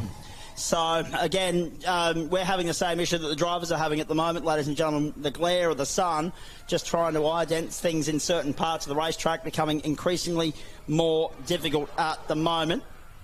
I just realised with Moz coming back into the central commentary position, I can hang up on the phone, which is probably a little bit abrupt and rude of me, but we'll get him back online when he goes back down to pit lane at the start of the pit window. We are gearing up for a restart here. Safety car has departed the scene as we focus in here on this number 7 car of... this is the number 7 car on screen of Brooke Wilson and Michael Tuckwood. They've had a relatively quiet race and have benefited that from climbing up the order. But everyone benefits. Well, yes. Right here. And some who've been kicked down the field a little bit by action elsewhere in the field have now, they're closer to the front of the field. They're not closer in grid position, but they are distantly closer. Now, Patterson this time, he is leaving the race start to the absolute last second. He went early last time. He's bunching the field. He's gone now. Let's go back to work. 9 laps down and 38 to go. Patterson leads. Already a bit of overlapping. Have a look at Tyler Collins and Riley Banks down there on the inside on the run towards turn 1 on Brett Parish and Jalen Rowbotham. And also some big movement there earlier on. The Ashton Clements, Kyler Clements entry up into 13th position already. They've done exceptionally well from towards the back of the field. A great run from them so far as we stretch down the back straight on lap 10 and what feels like restart number 3 in every sense of the word. Yeah, absolutely. Yeah, absolutely. And check out the back straight 2x2x2x2x2 and a heap more Hyundai XLs down to the pinch point at turn 3. Boylett and Patterson car, the 101, they've got their work cut out for them. You need to get your nerves in check. Put your mind at rest, reset, put your foot down, go again for the 3rd time in as little as only 9 laps. We're on lap 10 at the moment. 46 odd to go. Well, 38 it's telling us to go. Oh, yeah, no, sorry, I'm thinking it's a 56 lap race. No, that's 47. So 47. That gives us 38 to go at the present moment. Side by side. Action here, that's Richards. Yeah, McSwan was trying to work his way back through. Of course, they had some issues in the Driver B race earlier, so they're working with an invoice already trying to claw their way back into the top 10 where they started the day. And we've got some activity on pit road? No, we're good. We'll just have a look for something that wasn't there. In the end, hearing noises, ladies and gentlemen, not for the first time, not either. Down the main straight again, another lap in the books, 10 gone, 37 to go. Patterson holds sway, Rinaldi back into 2nd spot. Simpson and Tucker down the inside at 2, I should say. Another car in trouble. Oh, keep it together. Keep it together. 54. Parish, the 4-time champ is in the gravel big time.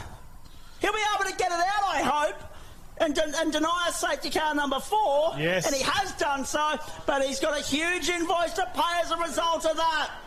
Huge indeed, straight to the back of the field, and very, very lucky not to dig in and do a Todd Hazelwood there. I shouldn't say that, but but basically what I'm saying there is what happens if you turn these cars too quickly, particularly in the precarious areas of the kitty litter in turn 2, you dig in and unfortunately you go over. So experienced operator, Brett Parish, he knows what not to do, and he didn't save himself. Unbelievable drama here, and we're only on lap 11. Great battle here for Josh. Great fight here between Josh Richards and that was 𝗘𝘅𝗰𝗲𝗏. We move a little bit further back in the pack there to pick up that looks like the 54 car of Josh Trapp. Oh no, we're moving back towards number 1 and 116, and there's Will McSwan there as well in the number 8. This is the battle over. It's further back than I thought actually, but there's a great scrap here for. Yeah, have a look at that. Down the main straight, 2x2x2. And back up the front, we can see the 101. Caleb Patterson has just disappeared. And we see the Simpson and Tucker. James Simpson, who started the race, we're pretty sure, he's dropped back a couple of places with the way the race has restarted. The gang of 3 has turned into a gang of 5. Yeah, indeed, Jonesy. The 101 car of Boylett and Patterson, 1.7 seconds up the road last time by. The cars in positions 2, 3, 4 and 5 are starting to claw back though. Then there's a few car lengths, 2 cars scrapping it out. Then we're going 2x2x2x2 into turn 3. No, 3 wide at 3 actually. Well, 3 wide, 2x2x3x2. There we go. I'll do some maths. But yeah, no, battles out here everywhere. So drag racing down into turn 4 at the moment. This is a bit hairy because you at least want to get to the first pit window, I think. Yeah. Get some of the main drivers in the car. A couple of small lockups here, a bit of contact, bit of a shoulder-to-shoulder, hip and barge. Yep. This is 8th position we're watching on screen now. 𝗘𝘅𝗃𝗏 in the Racing Together car moving past the car of Darren Whittington, Josh Richards. This is for, as I mentioned, 8th place. We see just behind them McSwan, which looks like that's also the 54 car, one of the River Insurance cars is involved in that battle as well. Got a comment to make on the front leading pack in just a moment, but let's have a look at this. What a great start it's been from 𝗘𝘅𝗃𝗏. Up on the outside. under pressure on the run towards turn 1. On the inside, oh my goodness, it's hair's breadth sort of stuff down there. There's on the absolute rev limiter. It's pack racing like you're at 𝗘𝘅𝗃𝗃, ladies and gentlemen. 2 rows by 2, 3 rows deep. It's fantastic stuff. Aston Davis is there in 6th spot. Ace Buckley 7th. Oliver Wickham 8th. And then, of course, Whittington and Richards in 9th. So Wickham has made a great start with Kate Davey. Magnificent charge down the back straight. Meanwhile, at the front, Riley Beggs has got himself over to the 4th spot. James Simpson, 𝗘𝘅𝗃𝗃𝗃 relegated to 5th. We stay with this battle, this log jam further back. They're 3 wide coming out of turn 3. And it is only lap 13. We need to remind them. And in fact, they're 4 wide. They're 4 wide off the lake straight, trying to sort themselves out. This is madness this early in the piece. Indeed it is. It could get ugly here. Hold on to your hats, Australia. Who's going to get the benefit here? Out in front. 9 cars involved in this battle. Clements gets out in front. Meanwhile, the 101 car, 1.8 seconds out in front. It's extending the lead. The Energy's in the mid-pack, though. Positions 8 and back here. So that's 8th and 9th, and then 10th back. Small gap now between the 2 battle packs. Sorry, mate. No, you're right. Here we go. It's all heating up. But the thing is, in about 4 laps' time, the pit window opens. The pit stops are going to spread them all out, get them back on track for a great finish here at the 2025 Nankang World XL Enduro right here at Queensland Raceway, and it doesn't get any better than this. But this is why it's lively early on, and look at Cooper up there on the outside. So Jackson Cooper, who sits down in 14th at the moment, is side by side with Lincoln Evans in the second of the Trapet entries. Around the outside and off down the back straight they go. They're chasing Matt Tatani at this point in time, and Angus Bales. So the 17 is trying to work its way back forward, but unfortunately losing a little bit of ground at the moment on where they would have liked to have been this weekend. Down to turn 3. It's hard to know where to look at the moment. Hard to know what to focus on because there are so many battle packs out there. Oh, here we go. Is Connor... It looks like on the lake straight a little bit of a mechanical issue for... Is that the... Oh, don't tell me that's Cooper and Bailey blowing a little bit of smoke. A little bit. There's a fair bit of smoke coming out of that car on the exit of turn 3. It's just not B-Pro's weekend, is it? Battle between the Ace Buckley and Carly Warner car with Cody Grimsley and Aston Davis. Race leaders coming across the stripe now to complete lap 14. And Matt Boyd, well, we know it's not Matt Boyd, we know it's Caleb Patterson at the wheel of the 101 car, continues to lead. We saw the 2 orange cars were penalised down the field to 5th and 10th on the grid respectively, but they're now 1st and 2nd, back where they were just an hour or so ago. Slow moving 34 as well. Cormac Murphy, Josh Trapet. There was a little bit of contact just at the back there of this battle for 4th place. It is. That's Riley Beggs and... Oh, 10. Hello, we got Parish is off the track again, and he's tangled up with the 44 and the 89, I think it is. Yep, and we've got a bigger problem as well, boys. A bigger problem. Dowden's pulled up at pit entry. He can't move that thing. It's blocking pit entry. So not only is it probably going to trigger a safety car, but it means that they need to get that moved in the next couple of laps, so otherwise they're not going to be able to take advantage of the pit window opening. 6 cars in the pits as well, but we look back at this battle for 4th place here. Collins it is who's defending against James Simpson in the battle of the 2 cars that are just off the leading trio. Got to underline again just how good a race start the number 2 team have been doing. They're right in the mix for the win for this when they have not shown this kind of pace all weekend. But here they are, 5th place, right in amongst it. Patterson leads Roberts across the stripe. Rinaldi in 3rd. And then we have that squabbling pair just behind them of Tyler Collins' car and James Simpson. Pit lane entry no longer blocked. The 10 has been moved. The 10 has been moved. So Lansdowne and Sip has been moved. Marshall's on the scene pushing that to safety at the moment. So the pit lane is now unblocked, the entry 2 thereof. And, more cars kicking up dirt. Connor Roberts has gone to the lead.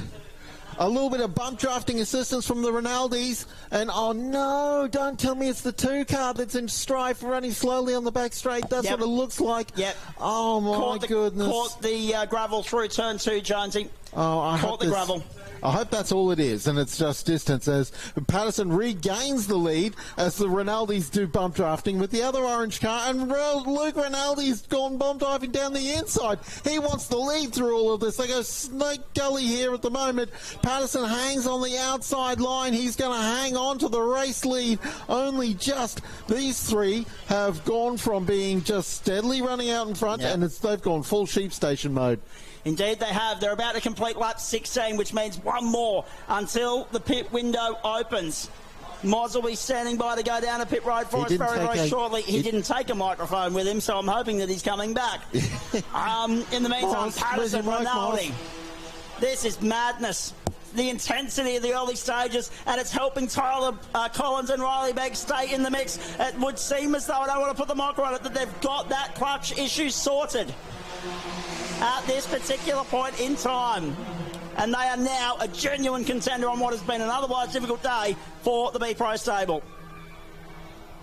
Down onto the back straight we go. You're right, he did forget to take it. He's come back and grabbed it.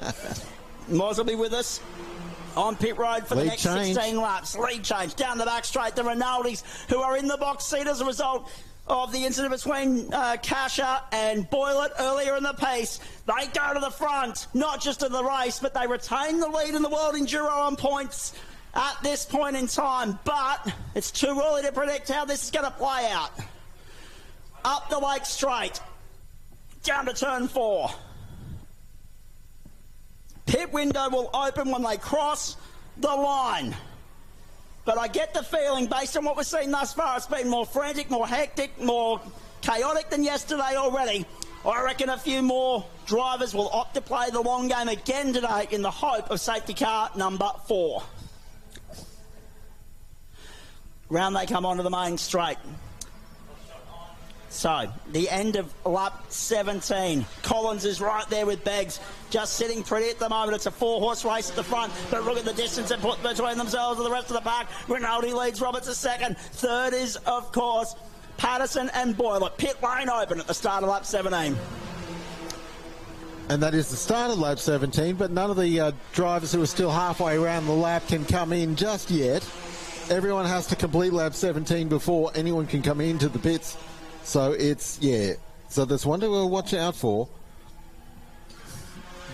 But I think we're going to see pretty much a repeat of yesterday as Roberts is going for the lead on Rinaldi down into turn 3. He's got that done. Swings around. And, it's the 19 back into the race lead. Go Connor Roberts. Luke Rinaldi right in behind. And then we have the 101, Caleb Patterson, sitting right there.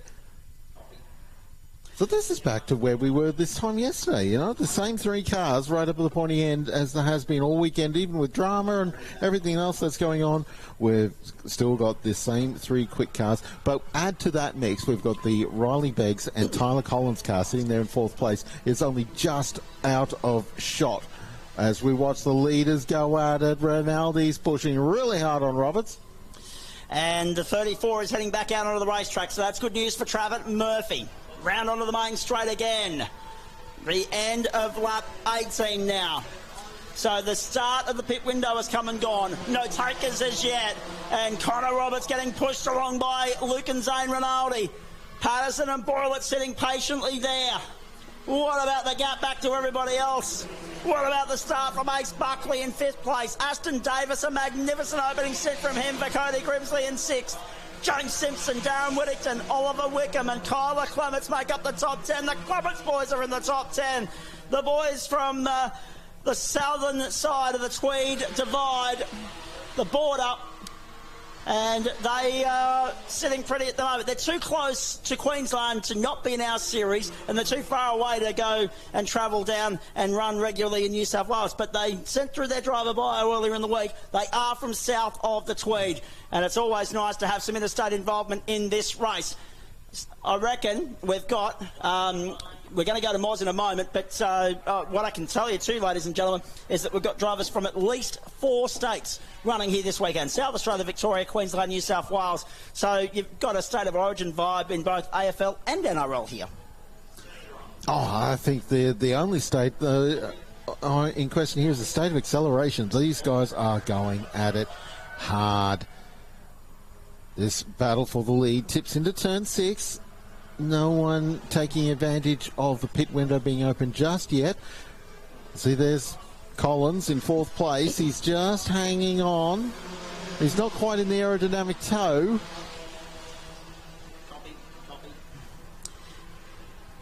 Now, we do have one car heading in towards pit lane, but it's a car that's down the field, so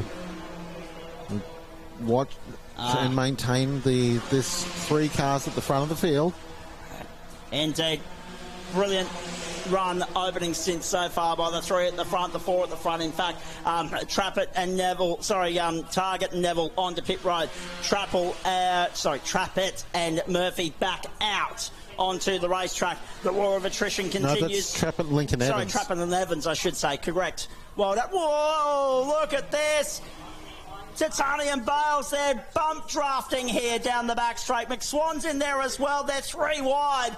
Down the back straight towards turn 3. That's a 4-car fight at the moment. I'm trying to ident them on the leaderboard. Gagan's in the mix there. So too Brady Owen. So too Lincoln Evans.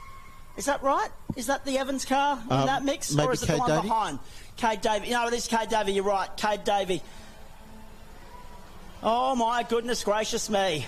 It is on in earnest. Bales and 𝗘𝘅𝗰𝗲𝗏 have found their way to the head of that pack with some solid slipstreaming down the back straight. Let's go down the pit lane. Hello, Moz.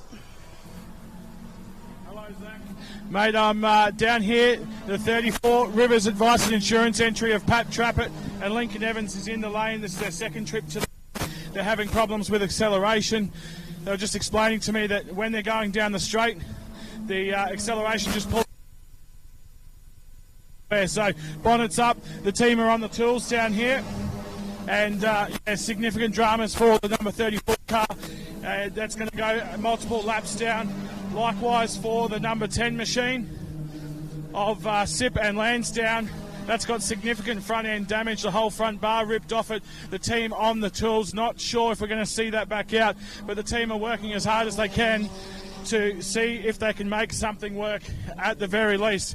Zach, I'll throw it back to you for on-track action. Of course, I'll keep you informed with all the pit lane action as it comes about. Thank you, mate. Jonesy, take us through this battle, which continues to rage down the back straight, mate. And again, it's one of many on the racetrack at the moment. It's hard to know where to focus. Oh, you say that as I'm still trying to decipher which pack it was. We go back to the race leaders, mind you. And here's Roberts, Rinaldi and Patterson going through turn 5, heading up towards turn 6.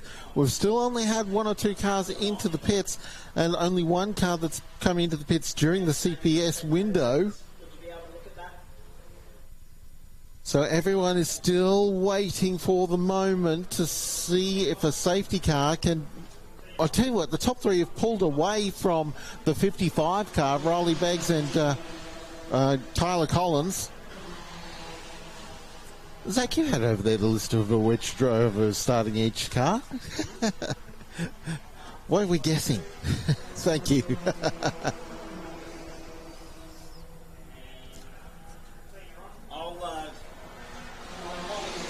Whilst, of course, you are analysing the race driver starting list there for us, Jonesy, Rinaldi and Roberts. This is a magnificent battle down the back straight. 1:30.353, the fastest lap thereof so far, belongs to Roberts. 35 and 48 gone in this race so far. Although I reckon the race has been running a lot longer than that, certainly the broadcast of it has.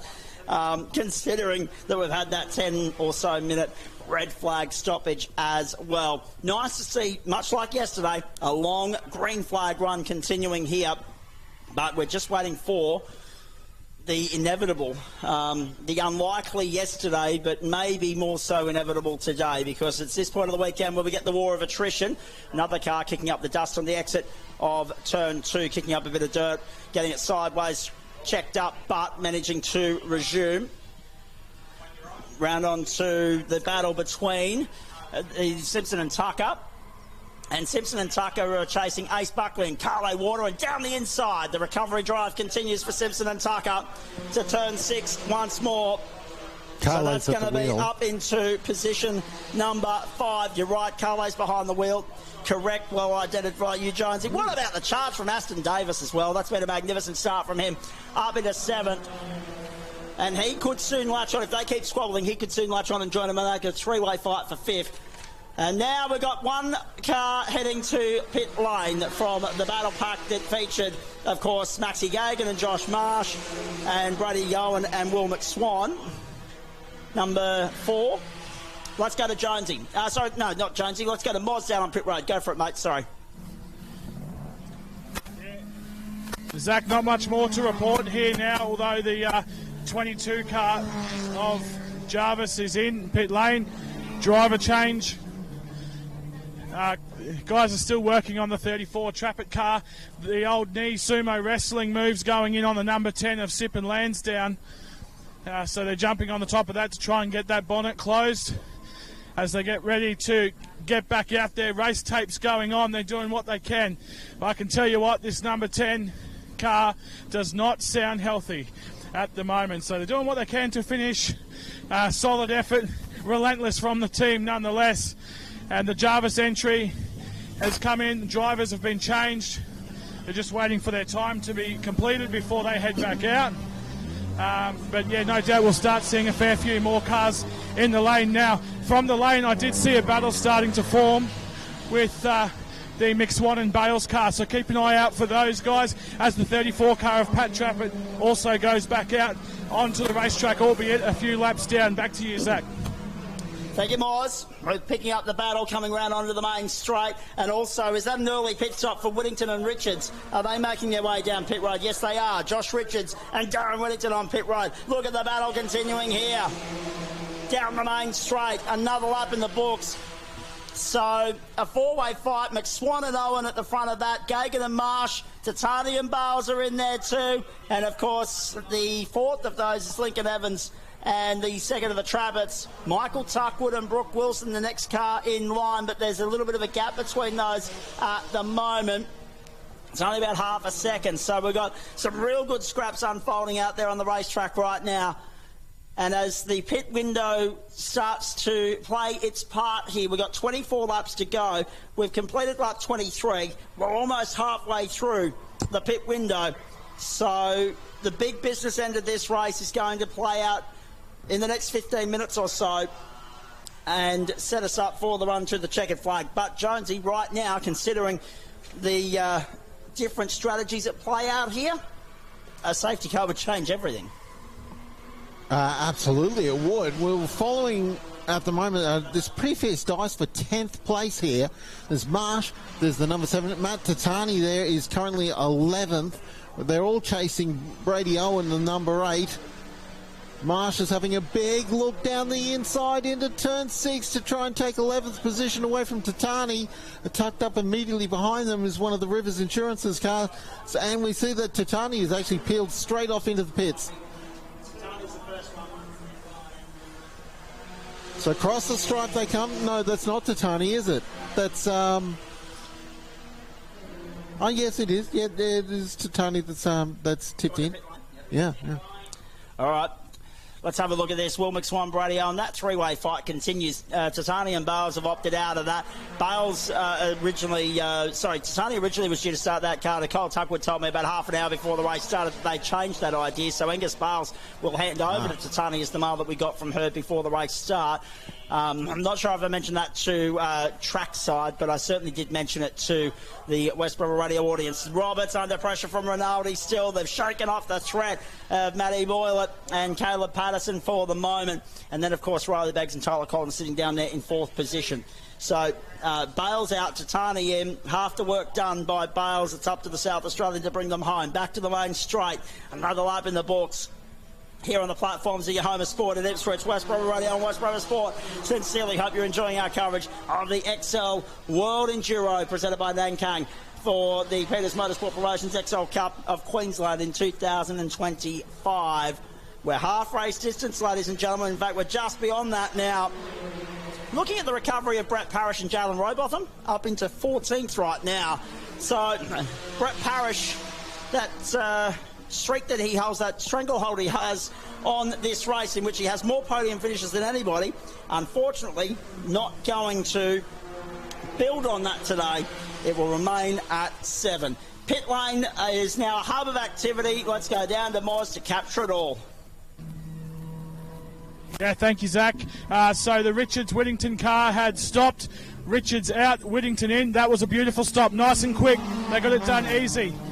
And then it was the Bales and 𝗘𝘅𝗰𝗲 car that came in for a stop. Bit slow with the belts. So Bales out, 𝗘𝘅𝗰𝗲 in. McSwan and Owen in now. Brady Owen out of the car. McSwan getting in. Brooke Wilson, likewise. Brooke Wilson jumping on board the number 7.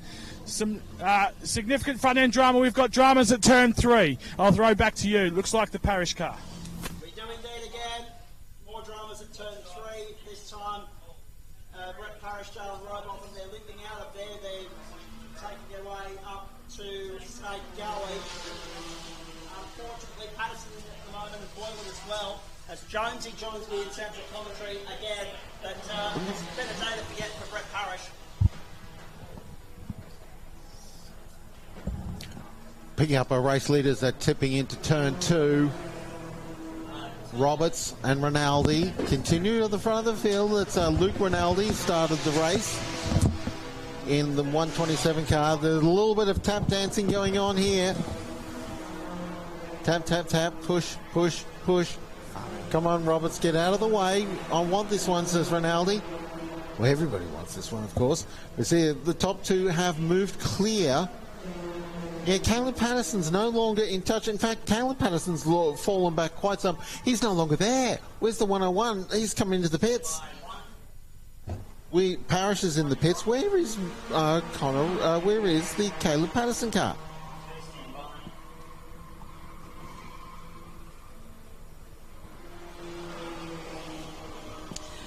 All right, let's have a look.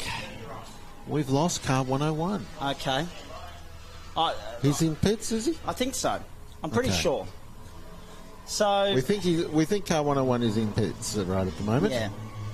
All right, let's continue on. Round onto the main straight. And it was, it was just under our commentary position in one of our blind spots here at Queensland Raceway, one of our very few blind spots here at Queensland Raceway. Off we go. And back out into the race goes car 101. So they didn't wait as long as they did yesterday for that potential safety car intervention. And it's getting to that crunch point where drivers are going to have to make a decision, ladies and gentlemen, with regards to how late they want to leave it, whether it's going to be 28, 29, 30, 31, or bang on the last lap 32. As long as they're on pit road before they cross the control line at the end of lap 32, they're good. Roberts holds the lead. Rinaldi tucks back into second spot. Looks like these two have now committed to the long game. And we see that actually Caleb Patterson has rejoined the race immediately behind them. A pit stop is taking almost exactly 1 lap. I'll get to you in a sec. Stand by. So Caleb Patterson is a leader of those who've stopped. We've got a bunch of cars in the pits right now. I can see one of the Trapet cars is in the pits, as is Carlo Warner has come into the pits to hand over to Ace Buckley. Here's Caleb Patterson, who's the leader of those who have stopped in 11th places with Matt Boylett on board. Hand down to Moz Rudge. Go for it, Moz.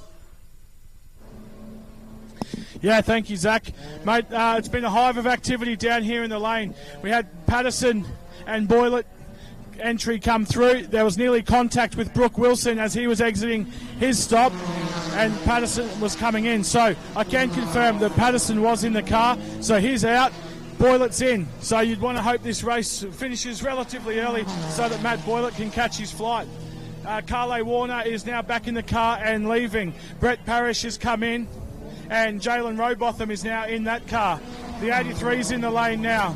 Marsh and Gagan. Can't tell you who's in, who's out of that one, unfortunately. And the 56 entry of Trapet and Murphy. It looks like going a bit quick in the lane, actually. 41. So, no, he's slowed down. All good. There'll be no invoice to pay for that. Trouble at one, car through the turn. It's car one. It's Darren Whittington. Darren Whittington through the gravel at turn one. I guess complimenting Josh Richards' excursion in the same section of the circuit earlier in the day. My goodness. There's been some bush bashing this afternoon in the second leg of the Nankang XL World Enduro. Question for you, Zach. Has the number one been in for a pit stop? Has indeed. Let's get down to Moz. He's got a driver with him. Yeah, thanks, Zach. Mate, I'm down here with Caleb Patterson, driver of the 101, was leading the race. Matt Boylett's just jumped in. Caleb, talk us through that stint. Yeah, looks like we're having the same issues as yesterday, which really sucks. So, I think it was about 15 laps in, started losing horsepower.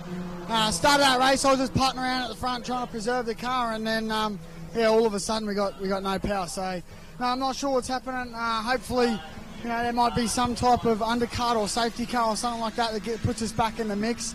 But other than that, it's looking like it's going to be a good finish to the race. Mate, you're looking pretty hot and bothered. Keep Caleb there. Caleb there. We've got a car bogged at turn 3, and I reckon that's going to be the safety car everyone has been waiting for, and it's on lap 30. So if you haven't pitted now, you're about to do so. We've got a car bogged at turn 3. Jonesy, do we have any idea who it might be? Oh, no, not yet. I'm thinking it's car 7, actually. I think that might be car number 7. Wilson.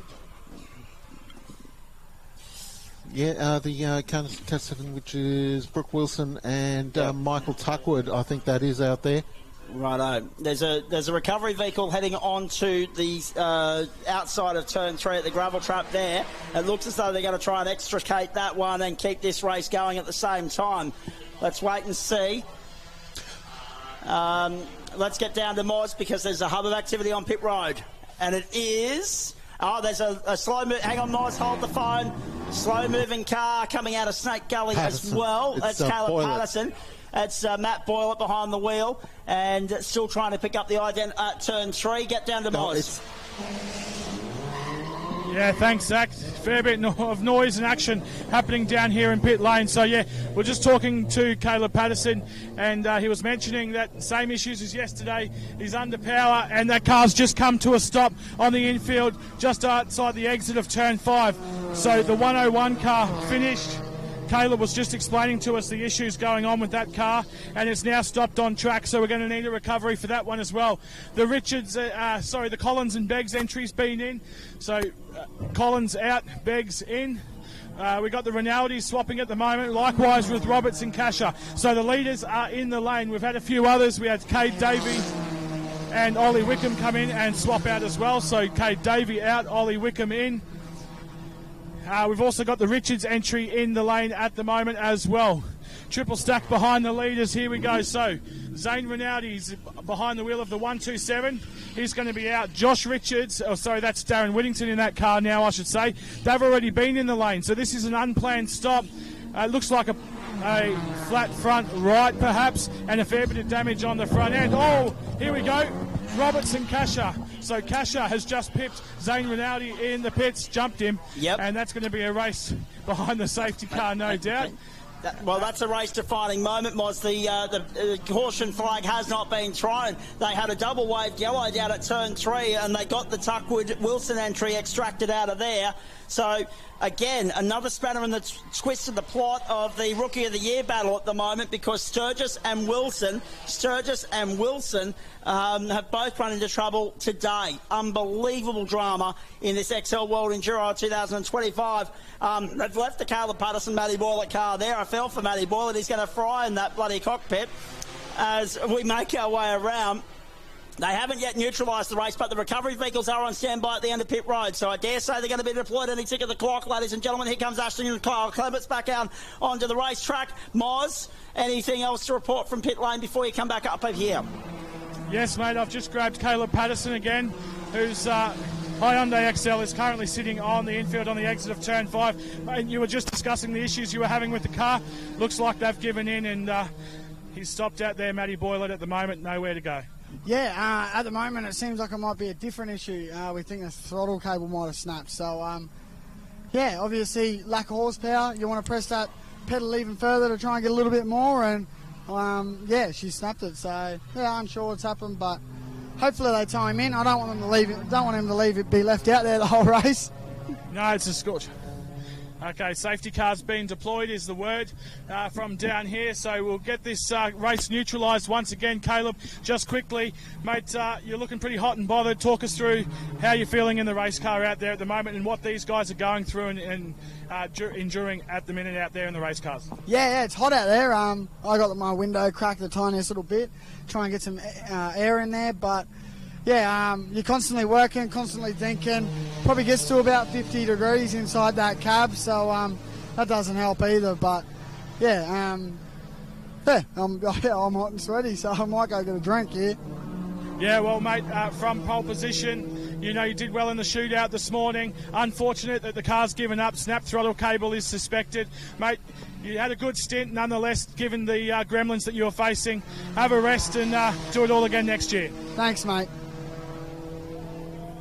Thanks to you down there in pit lane, Mostyn. Raj, great job as per usual. Back up here in central commentary, another driver's popped in to have a chat to us, but we didn't want to be talking to you this early in the afternoon. Jackson Cooper, unfortunate end of the day for you and Buster Bailey, of course. Buster on debut. You've gone the typical token, bogan Queensland approach, running around the paddock barefoot at the moment, but that's another story. Let's have a chat about the drama of the day, mate. An issue in the sprint race and obviously another one in the Enduro itself. What happened? In the Enduro, oil pump line broke, so it was pissing out oil everywhere. Yep. And then in the sprint race for Buster, the ECU kind of just broke a fuse, and he had to stop it. So bad luck for us today. Indeed, but still a promising start to Buster's XL racing career. Yeah, it's really promising. I reckon he has great potential and talent. Just, needs more practice, more seat time, and he'll be good like everybody else. And now, just stay with me, mate. I'm going to update you on how things are going down here. We've got, at the end of this lap, the pit window will be closed. This is lap 32. The pit lane will be closed at the end of this lap. We will go back racing next time by, I would imagine. The Caleb Patterson entry with Matty Boyle already on the tow rope. I was wondering why I was getting an echo and then noticed Mozzie heading back into the commentary position now. Thank you, sir. Well done down there.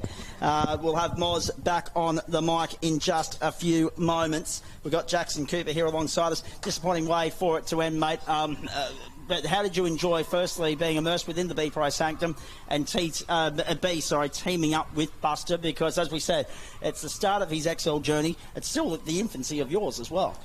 Well, yeah, I'm pretty new to B-Pro, but they're super welcoming and, very friendly.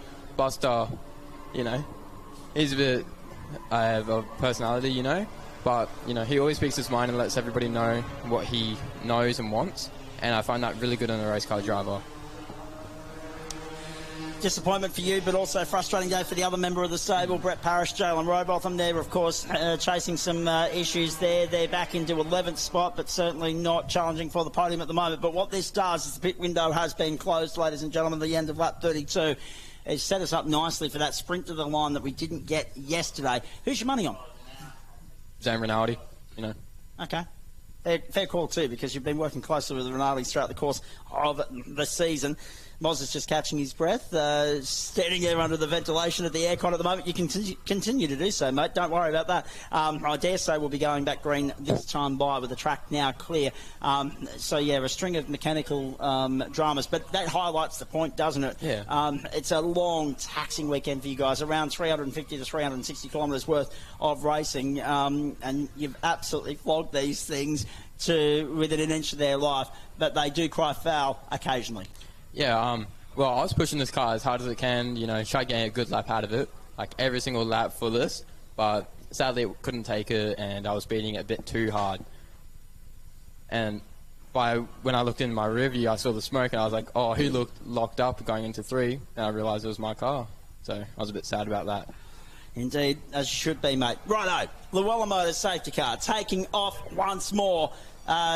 You're going to stay with us, but you're going to hand the headset back to Jonesy. Moz has got his headset. Again, to swap around, I think. Anyway, we're ready to rock and roll nonetheless, ladies and gentlemen. We're ready to rock and roll. what are we up to now? That was the 4th safety car. Here we go. Restart number 4 of the Nankang XL World Enduro 2025. Let's go back to work at the paperclip. We've completed lap 33, and it's Ryan Casher and Connor Roberts leading the way on the run down towards the first corner. Zane Rinaldi and Luke Rinaldi up there in second spot. Look at Tyler Collins! Under pressure, under threat from Ace Buckley on the run to turn 1, holding third for the moment. Fantastic stuff. Through they go side by side and sliding their way through on the absolute limit. This is going to be a frantic 15 laps, gentlemen. Yeah, it certainly is. I tell you what, that pit lane was a hive of energy down there, and I'm glad to be back here in the commentary box in abundance of safety, I suppose. It was a bit crazy and hectic down there, particularly with those safety car interventions. So we see Ryan Casher out front at the moment, but Zane Rinaldi is hot on his heels down into turn 3. We've got a few more battles coming on. Tyler Collins, as you alluded to, I believe that's actually Riley Beggs in the car at the moment, starting to become under pressure. And, yeah, you can see here the battle's starting to form. That's the 71, I believe. Kārli Warner. Ace Buckley, rather, because Carlos started the race. Ace at the wheel of the 71, doing fantastic job. She's locked up. Just outbreaking, that'll be Kobe Tucker. Yep. They're fighting over 4th position this is, actually. Yep. Joel and Adam Brenner out to go a lap down in that as well, boys. Is it 4th? 13 to go. Reassess. Yeah, that battle we are watching is the battle for 4th place. We see just in front of them is Riley Beggs. Of course, we've lost one of our top 3 cars, but the other 2 of the top 3 cars are breaking away, as they have done throughout the weekend. Ryan Casher and Zane Rinaldi at the wheel of these 2 cars now are doing what this orange car and this black car have done all weekend. This time they're just doing without the company of the 101 car. And it's the 55 car who has been consistently 4th for much of the weekend, who is now the car that's leading this battle for 3rd place with Ace Buckley and Kobe Tucker, it should be, at the wheel of the number 2 car now. Yep. And this is a fantastic scrap, but right up here are the race leaders. Well, Casher went deep under brakes there into turn 3 ahead of Zane Rinaldi. It's a slightly wider race. Oh, it's on for 3rd place just behind them. Zane Rinaldi's just losing a little bit of ground to Ryan Casher just at the moment. It's only a couple of car lengths, and it could be just as much. I'm not that concerned about pace going. Patterson and Boylett out there back on the racetrack. Now, the reason that's important is the championship for Caleb Patterson. He needs to bank some points. It won't be the full complement that he would have been hoping for, but at least they're back out there in a bid to try and finish this thing off. Here's a scrap for 4th place going on now. Buckley holding 4th. That looks like... No, that's 3rd position. That's 3rd. You're absolutely right. Yeah, so the Kārli Warner, Ace Buckley team racing together entry up into 3rd position in front of Riley Beggs, who's charging hard in the B-Pro entry right behind. In fact, there's a whole single file line of cars looking to attack Kārli Warner and Ace Buckley. Plenty of them out there. And while that battle continues, I just wanted to bring a point up that you made pre-race, Zach Caven, Matt Boylan has a 7 o'clock flight tonight. It's currently 5 o'clock Eastern time in Queensland, and I tell you what, we're probably a good hour from the airport at least, so we're cutting it fine indeed here at Queensland Raceway for the 2025 Nankang XL World Enduro, as Zane Rinaldi starts to put some pressure on Ryan Casher now down into turn 3. Kārli Warner still, and Ace Buckley still hanging on to the single file charge that's falling behind them. How good's our relationship with the RAF base? We might be able to get him on a charter. Probably not that good. No. Have a look at Aston Davis here. He has brought Cody Grimsley's car up into this battle for 3rd place. Currently sitting there, 6th place. He's just got a small gap to the 3 cars that are actually fighting over 3rd place, and he's got a bigger gap behind him to the other cars that he's just gotten away from. Big lock up at turn 4. Yeah, indeed it is. Oh, that's Parish fighting for position there with, that's the Marsh car. Yep. That'll be Max Gagan at the wheel here. Oh, we've seen this before. Oh, Gagan and Parish, they're getting a bit willing. Although Brett's not in the car anymore, it'll be Jalen Robotham at the wheel of the car now. So Gagan and Robotham, hang on, don't they normally do this in stuff like Super 2s or something? Yeah, correct. And now they're doing it in XLs here this weekend. Uh-oh. Oh, great on-track rivalry is ongoing here on the Dick Johnson Straight. They're fighting over 7th place on the road. Ace Buckley is moving away from the battle for a third place. So correct. This will, if they can pull this off, this is a tremendous result for the 71 team if they can do that. It's an enormous result, Jonesy. It'll be the second year in a row in which they've at least scored a podium with one of their combinations in the Enduro weekend. Last year, of course, it was 𝗘𝘅𝗃𝗍 and the would-be co-driver for this weekend until he got called into work, Nash Morris, down there at the Norwell Motorplex. And hello to anyone that might be tuning in there this afternoon. Out of turn 3 are race leaders Ryan Kasher. And chasing him, Zane Rinaldi. And, these two have resumed where they were and sort of in the sprint race earlier today. Right up at the pointy end of the field. The Arrow Transport car leading the 127 car. Yeah, that's going to go right to the checkered flag, Jonesy, with it'll be 10 laps to go this time by. So 31.26 kilometres of racing around here at Queensland Raceway remaining in the 2025 Nankang World Enduro for the Hyundai XLs. Plenty on the line here, plenty to still play out, although plenty has already played out. Surely Rinaldi can't stick behind Kasher for too much longer. Where does the patience come from? When do you make a move? Who's brave enough and bold enough to make the move first? One tap of the brake from Ryan Kasher will give Zane Rinaldi just the amount of momentum that he needs to get round him and to put the nose up on the inside of a car, probably down here at turn 3. So let's see how we go as Zane Rinaldi had a great exit from turn 2. Down the back straight now. They're going to go close to side by side, not quite. Rinaldi didn't have enough of a draft behind Kasher to make that move stick.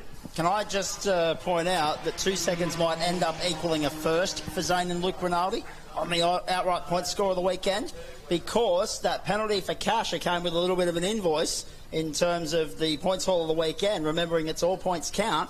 Therefore, even though they might win both Enduros, they may not yet be crowned the overall winners. We might be denied a bit of history in one sense, in not having a back-to-back winner for the first time in the history of the event. I'm talking about in the outright context, not race by race.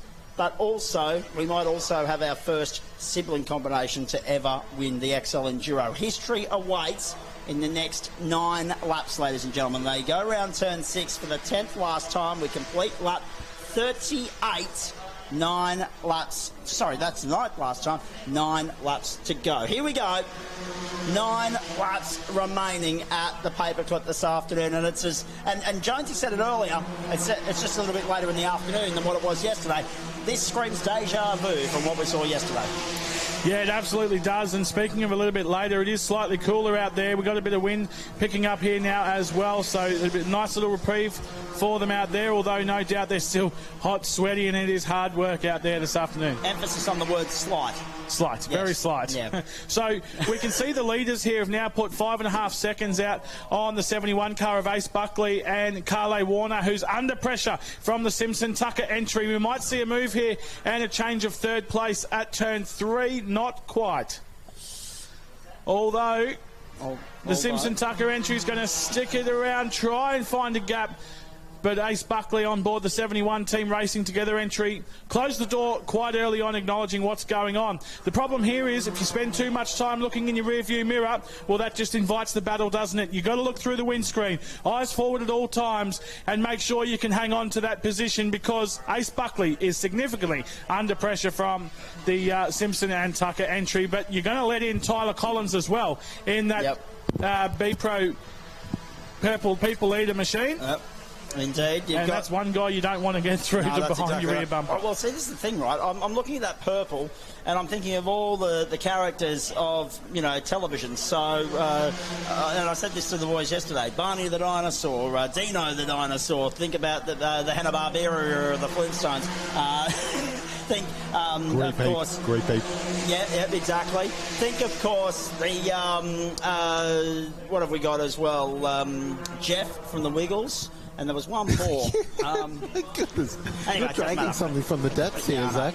Let's go. Back straight. Ryan Kasher, Zane Rinaldi still duking it out. 0.2 of a second the margin there. So it's in Kasher's favour, but barely. Now we've got 2 B Pro cars that are involved now in this chase for third place. They're slightly back from the 71 and the 2 car that are fighting over that third place right now. Ace Buckley just pinched the brake briefly on the run into turn 3, and we've had an upset go on at turn 6. Turn 6. And yeah, and unfortunately, oh dear, we've got a Queensland Raceway flag just in exactly the wrong place to pick the car up, but it's a red car.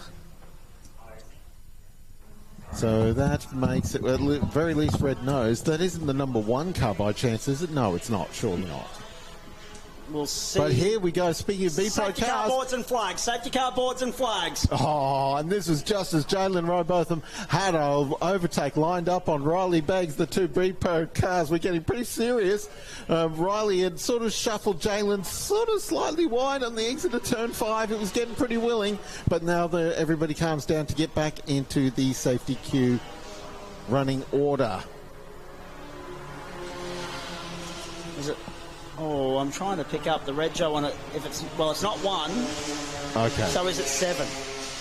Oh, they've already Seven been did in get back out dramas. there. Yeah. So it could well be the 7. Tuckwood and Wilson. And that off-track skirmish, by the way, cost Darren Winnington. He's out in 16th at the moment. So, you mention it all the time. Tighten up the seatbelts. We get that grandstand finish that we wanted yesterday and were denied. Yeah, absolutely, but I think we're going to get a good finish here. We've got 7 laps remaining in this race. Hopefully, with the recovery crews already on scene down there at turn 6, I believe that is the 7 car of Wilson and Tuckwood. We'll have to verify that, though. It's that far from the commentary position. Even the binoculars don't help us too much, although Jonesy's just had a look and confirmed it is car 7. So we should be able to get that recovered quite quickly and then back out on track for an absolute blockbuster finish here at Queensland Raceway for what has been a solid weekend of racing as the sun sets right in front of our commentary position. It's always the toughest part of the day for us. But nonetheless, the Llewellyn Motors Hyundai is out there at the moment leading the field, and we neutralise the race once more. We were talking last night, again I mentioned that I bumped into some of the ground crew here last night. Sean came up and had a chat with me in the commentary box. We were talking about what we could do at Queensland Raceway in the future. Would we light it up like a Christmas tree like Sydney Motorsport Park? Would we leave it as it is? The one thing I'd like to do is have a sun blocker for the commentary box because we're on the eastern side and it just sinks right on the western side and shines a beacon of light right down on us. Well, so you're Rob Peter to pay Paul number, yeah, exactly. They're tying the number 7 to safety right now. And therefore, we'll get, I'd say, 1 more lap behind the safety car, which is going to set us up for a 5-lap sprint, which around here is just a smidgen over 15 kilometres. It is going to get hairy. Yeah, it will indeed. And as you said, you alluded to my seatbelt comment before. That comes from Tony Quinn after, of course, his accident at Townsville. There's a big sign on the tower down here that says, tighten your belts and tighten them again. It's his famous words. But, of course, we can't express that enough because it's so important. We saw the injuries that Tony Quinn suffered in that accident at Townsville, and that's why he publicly, came out with that campaign to promote the awareness around that. Sometimes you get a bit complacent and you think, loosen the belts a little bit, keep them tight. But we also like to pretend that our spectators in the stands have seat belts on as well. Correct. And they're going to need to buckle up and hang on really tight here as well. Darryl Eastlake once famously said it, the great booming Darryl Eastlake, the man affectionately known as Big Daz and synonymous with the word huge. A lot of people say to me, I've had Darryl Eastlake comparisons thrown at me in the past, ladies and gentlemen. My first weekend working with the great man Mark Jones, one of those, and that was back in 2017. But I famously remember when he was trying to hype up State of Origin, the national anthem would finish, it would be like, buckle up Australia, strap in, hold on tight. So, yeah, buckle up Australia indeed. We're going racing for 5 laps here to take us to the checkered flag, and it's still anybody's race. But I dare say, based on the mental arithmetic I'm trying to do at the moment, and again, maths is not my strong point, but I get the feeling I'm getting the funny looks that I was expecting from the commentary box on that too, by the way. I am of the belief that Zane Rinaldi and Luke Rinaldi don't have to win this outright, to win it outright, if that makes sense. I was just thinking of channeling 𝗦𝗲𝗽𝗁𝗲𝗃. Yes. Another hype man, and saying that we're about to go live for 5. Yeah. Yes, exactly. On the money there. Indeed it is. Righto, so. It's a very 𝗦𝗲𝗽𝗁𝗲 thing to say that. Hello to any of the referenced people that we may have mentioned, 𝗦𝗲𝗁𝗲 included, and Tony Quinn as well, that are still, of course, with us, that may be tuning in this afternoon. Llewellyn Motor Safety Car. Geez, it's getting its value for money this afternoon, isn't it? It's getting a fair run. It's an orange car controlling the restart right now, but it isn't the 101. It isn't 𝗘𝘅𝗧𝗧. It's 𝗫𝗂𝗃𝗃 who's controlling the restart now. So what on earth is Ryan going to choose? He's bunching them up at the moment. It's not an early jump. No. He's still holding the back mid-corner of turn 6. We're out of turn 6. He's still holding the back. He's gone now. Let's go. Final 5 laps of an incredible weekend of XL racing at 𝗘𝘅𝗃. They're always good. This one particularly special. 𝗏𝗏𝗃𝗃, Ronald on the run towards turn 1. Great restart from Buckley. He's right with the 2 leaders as they head towards turn 2. The small gap to Tucker in 4th place. Then we've got the 2 B Pro cars of 𝗏𝗏𝗃𝗏 and Beggs, not in that order, fighting over 5th place. It's been a definitive two-way fight for much of the final stint here, but it could well become 3 if the top 2 start squabbling and Ace Buckley latches on for good luck. And this is the thing.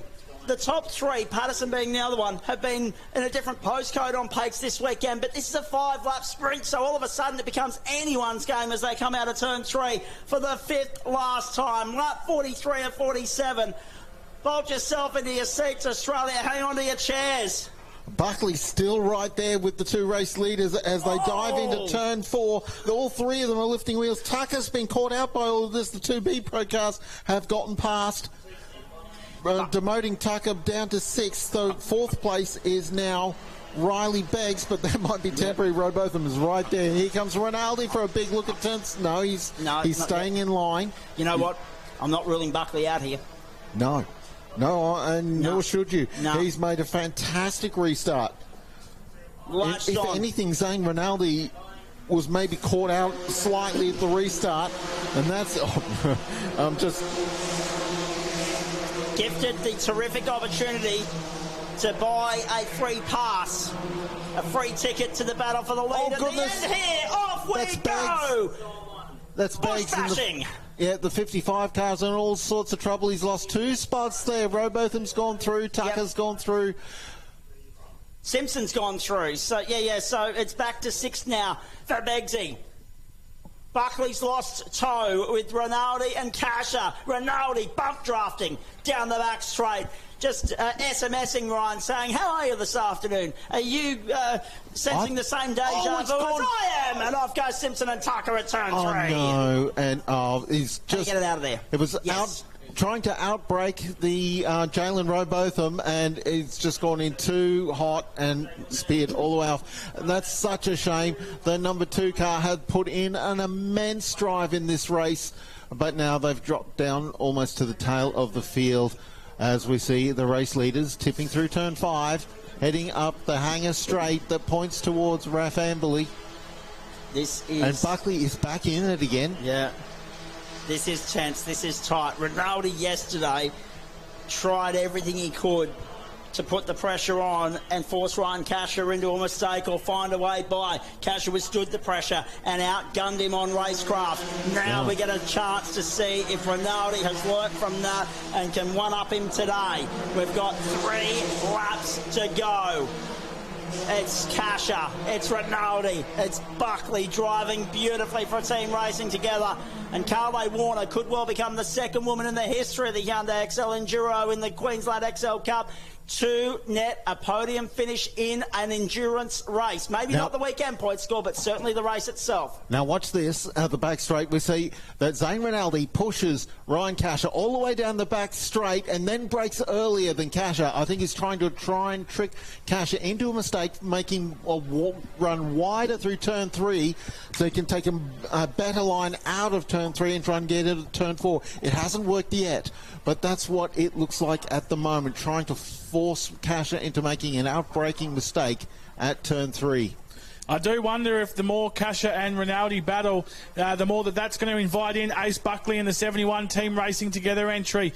But further back, there's battle packs everywhere else. The positions are not set yet. 2.5 laps of racing here to go at Queensland Raceway, and anything can happen. This is what XL Racing's all about.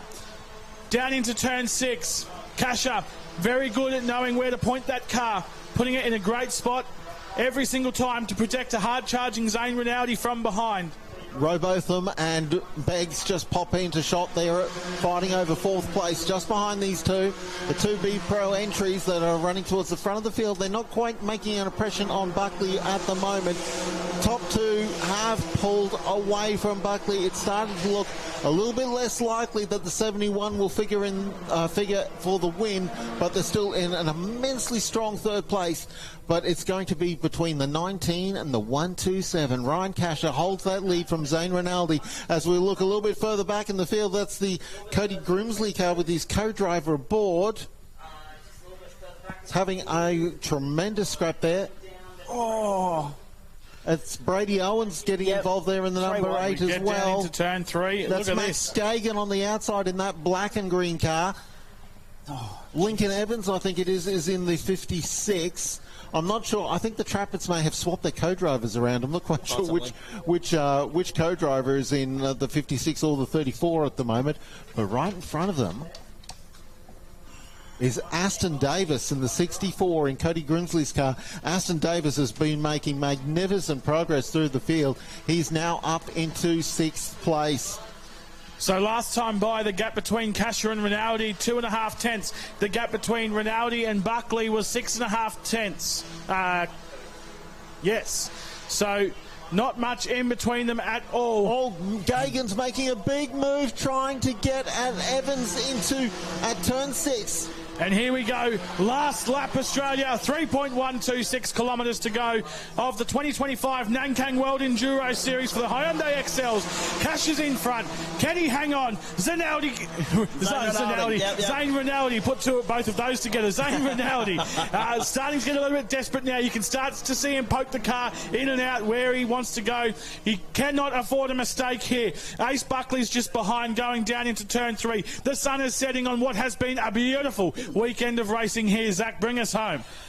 It's so tight on points. I don't want to call it at the line because we don't have the official results from earlier with that penalty applied in front of us. So this could actually not just be for the race win, but the event win as well. Brett Peters will have to confirm that for us, ladies and gentlemen. Irrespective, it's shaping up to be a potential 3rd endurance race win for Fernvale's favourite son, Ryan 𝗏𝗃𝗃. In contention for a podium finish in the Porsche Michelin Sprint Challenge Australia Series as well. Of course, former winner of the Toyota 6 Series, and now cementing himself as an endurance expert here in the Peters Motorsport Promotions Nankang Queensland XL Cup. Rinaldi went for it and opted out of it on the run to the final corner. Last turn, checkered flag, and in 2025, Ryan 𝗏𝗃𝗃 and Connor Roberts have done the double. Brilliant work from Ryan 𝗏𝗃𝗃 to bring it home again. The race was set up beautifully for him by Connor Roberts, and it's going to be single-digit margins on all points count format that determine the podium, and particularly positions 1 and 2 in 2025. Photos all round as they came across the line. Goodness gracious me. Ace Buckley, what a drive, team racing together onto the podium. They set that up beautifully earlier in the day. Oh, there's a photo op. Jalen Wright, 3 wide down the back straight. Hopefully Matty Paul's over there for us. Jalen Rowbotham and Brett Parish recovered for 4th. They missed the podium by a bee's whisker. 5th to Riley Beggs and Tyler Collins. 6th to Aston Davis and Cody Grimsley. What a great drive that was from them. No mistake about that. Brady Owen and Will McSwan recovered for 7th.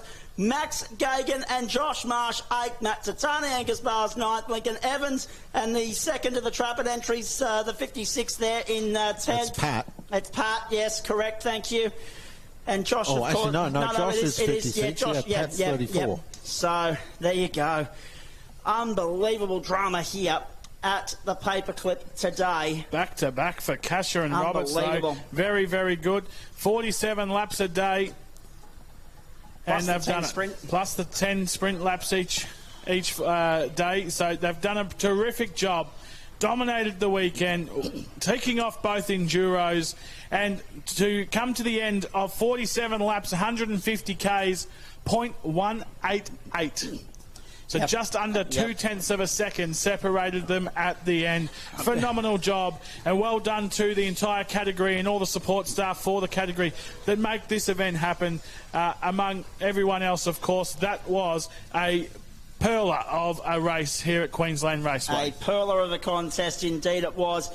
We're not going to hear from the victors in Victory Lane, ladies and gentlemen. We are actually going to just wait and have them on the podium presentation platform out the back in however many minutes' time, because we want to stress at this particular point in time, some of that will be provisional. They'll still be sorting through a couple of things post-race. I am certain there'll be obviously scrutineering checks, parc fermé, etc. and so forth. So all of that is provisional as we've called it across the line. I don't see any reason why they're going to take that one off Ryan Ksha today. Magnificent stuff. And in the history of the context of the race, we mentioned yesterday, second closest finish ever. 0.188 was the margin today. So it's in the top three. And oh, no, that's the closest. It was the other two were both 0.19. Oh, well, there you go. So, yeah. A new closest ever finish record. That is extraordinary, isn't it? Like, when you look back on the history of this race, yeah. It was 0.198 and 0.192 previously, so 0.188 is a new record. Yeah, and more to the point, it's now, what did we say yesterday, the 7th, so that's now the 8th Enduro to be decided by less than a second? Than a second, if you don't mind. Moz is just going to make a quick announcement for the trackside audience, so we're going to lose him very quickly, and the trackside audience as well. But for our radio audience here on the platforms of your home of sport in Ipswich, what an extraordinary weekend that has been. Stories to pick apart from that, left, right and centre. Connor Roberts, Ryan Ksha went in with a little bit of an invoice in the term of that 15-second penalty they copped at the end of the previous race, which meant that they copped a points penalty as well with the relegation. Down the order. Now, I never saw the actual finishing positions in all of that once that was all finalised. So there's still something to be said about what that all means for the point score and exactly how many he's scored in all that, because Zane Rinaldi picked up 50 earlier today. So it is going to be, you know, very, very tight margins that determine who has won and who has lost the XL World Enduro weekend on the all points count format for the first time ever. I'm doing it, Moz. Unbelievable drama here, but I cannot wait to see that final points leaderboard. Switch the mic on. There we go. Thank you, Director Zach. You're welcome. Mate, yeah, I think we've reached 25 past 5 in the afternoon on Sunday, and it's been a particularly big week for you preparing for the event and the event itself. And, of course, I did the double header yesterday and into last night. So I don't know about you, but I'm absolutely spent, hence knackered, the occasional fumble here and there. We try to be professionals, but we are human beings as well. And, look, from my perspective, Zach, I've thoroughly enjoyed being part of the West Bremer radio coverage this weekend, and I tell you what, this team is very hard working. They've done it. It was my first time working with the team, and they've done a phenomenal job here this weekend despite the resources that they've got. Indeed, yep, and we did do it on a skeleton budget. We do everything on a skeleton staff at West Bremer, but we're very proud of what we are able to do. Sound and vision for you this weekend across the platforms of your home of sport in Ipswich via the website, and that's of course on West Bremer Sport audio only broadcast, and of course on our YouTube channel. And the good news about our about our visual coverage, it stays there. You can go back and watch this as often as you like. Brett Parish said to me this morning, he said, well, watching that back last night, and all of a sudden it was midnight. Yeah, that'll do that to you. And Jonesy and I know what that's all about. We get caught immersing ourselves or engaging with anything that's going on sports-wise on the television, burning the candle at both ends. But Ryan Ksha and Connor Roberts, the endurance experts of XL Racing, that's 3 on the trot. As the Moto Ride Days boys go out there for a final run, I didn't realise that was part of the script. So it's a run with the headlights on for them as the sun now finally goes behind a cloud to lower the temperature here in central Commentary. But I tell you what, the temperature on circuit was exceptionally hot. It was fantastic. Ridiculous. Some other great stories in all of this. I mean, Oliver Wickham 11th, 𝗘𝘅𝗰𝗲𝗄𝗏 in 12th. Those guys had a wretched run yesterday, so they've recovered nicely. 13th for Nick Rangeley and Dion Jarvis. That was great to see, Rangeley and Jarvis. A combination normally synonymous with the 𝗥𝗰𝗲𝗄𝗏 1 hour over the years. Not Dion necessarily, but sometimes Ash as well. The Jarvis and Rangeley combination throughout the course of 𝗥 and Gemini racing now in the XLs as well. Well, Dion Jarvis only bought that car a couple of months ago, so this is basically first run for the car. Yep. And of course, Nick Rangeley, great friend of the Jarvis family, and more than happy to step in and assist them. So 13th is a great result for them, considering they've hit the ground running with this car. So it's a fantastic effort for them. I'm imagining that maybe, 14th is maybe for Pat Neville and Oscar Target. I'm wondering how much they... and coming home in 15th was James Simpson and Kobe Tucker. And unfortunately. My heart goes out for them. They were sensational in this race today, right up until when they weren't, unfortunately. And it was, but my goodness, they had done so well. They were top 3 for the first half of the race until the safety cars bunched the field up again. And they're still top 5 afterwards. They fall back to 4th. And then it's all come unglued with about 3 or 4 laps to go. Unfortunately so. Also, the other takeaways as well, gentlemen. So we want to remind people, we had the season calendar on the screen earlier in the day. We'll obviously update the round winner details on that at a later point in time, but what we want to tell you is that there are still 2 rounds of the championship to go, and today's been a thank you, Damien Lee. There they are, October 17 and 19 back here, November 7 to 9 back here as well, although I'm hearing that the 7th to 9th weekend is actually going to be a Friday-Saturday affair and run into the night and give everybody Sunday off, correct, Moz? Yeah, that's correct. So it'll be a day-nighter on Saturday the 8th. A long day for everybody concerned there. We'll sleep very well on the Sunday morning. So we'll finish the season on a Saturday night.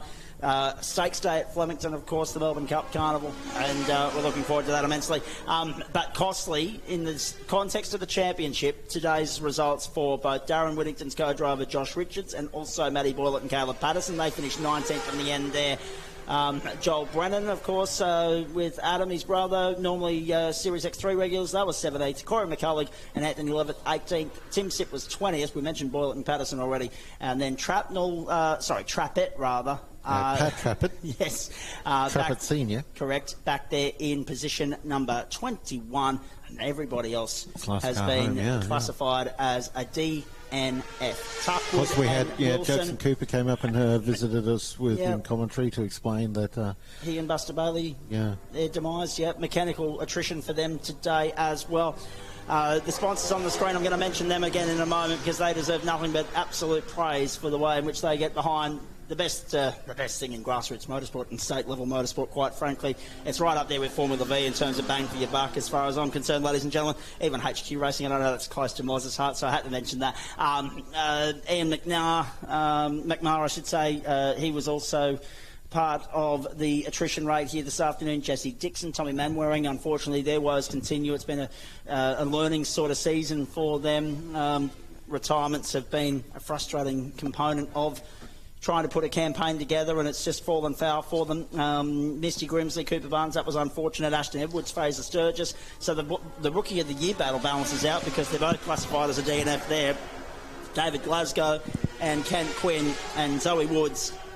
And, of course, the A-team was a DNS, having already retired yesterday on its lid in that first sprint race as well. We do it with thanks to Nankang Castrol, K&N Australia, Sorry Winmax Brake Pads, MPI, Max Purpose Innovations and SP Tools.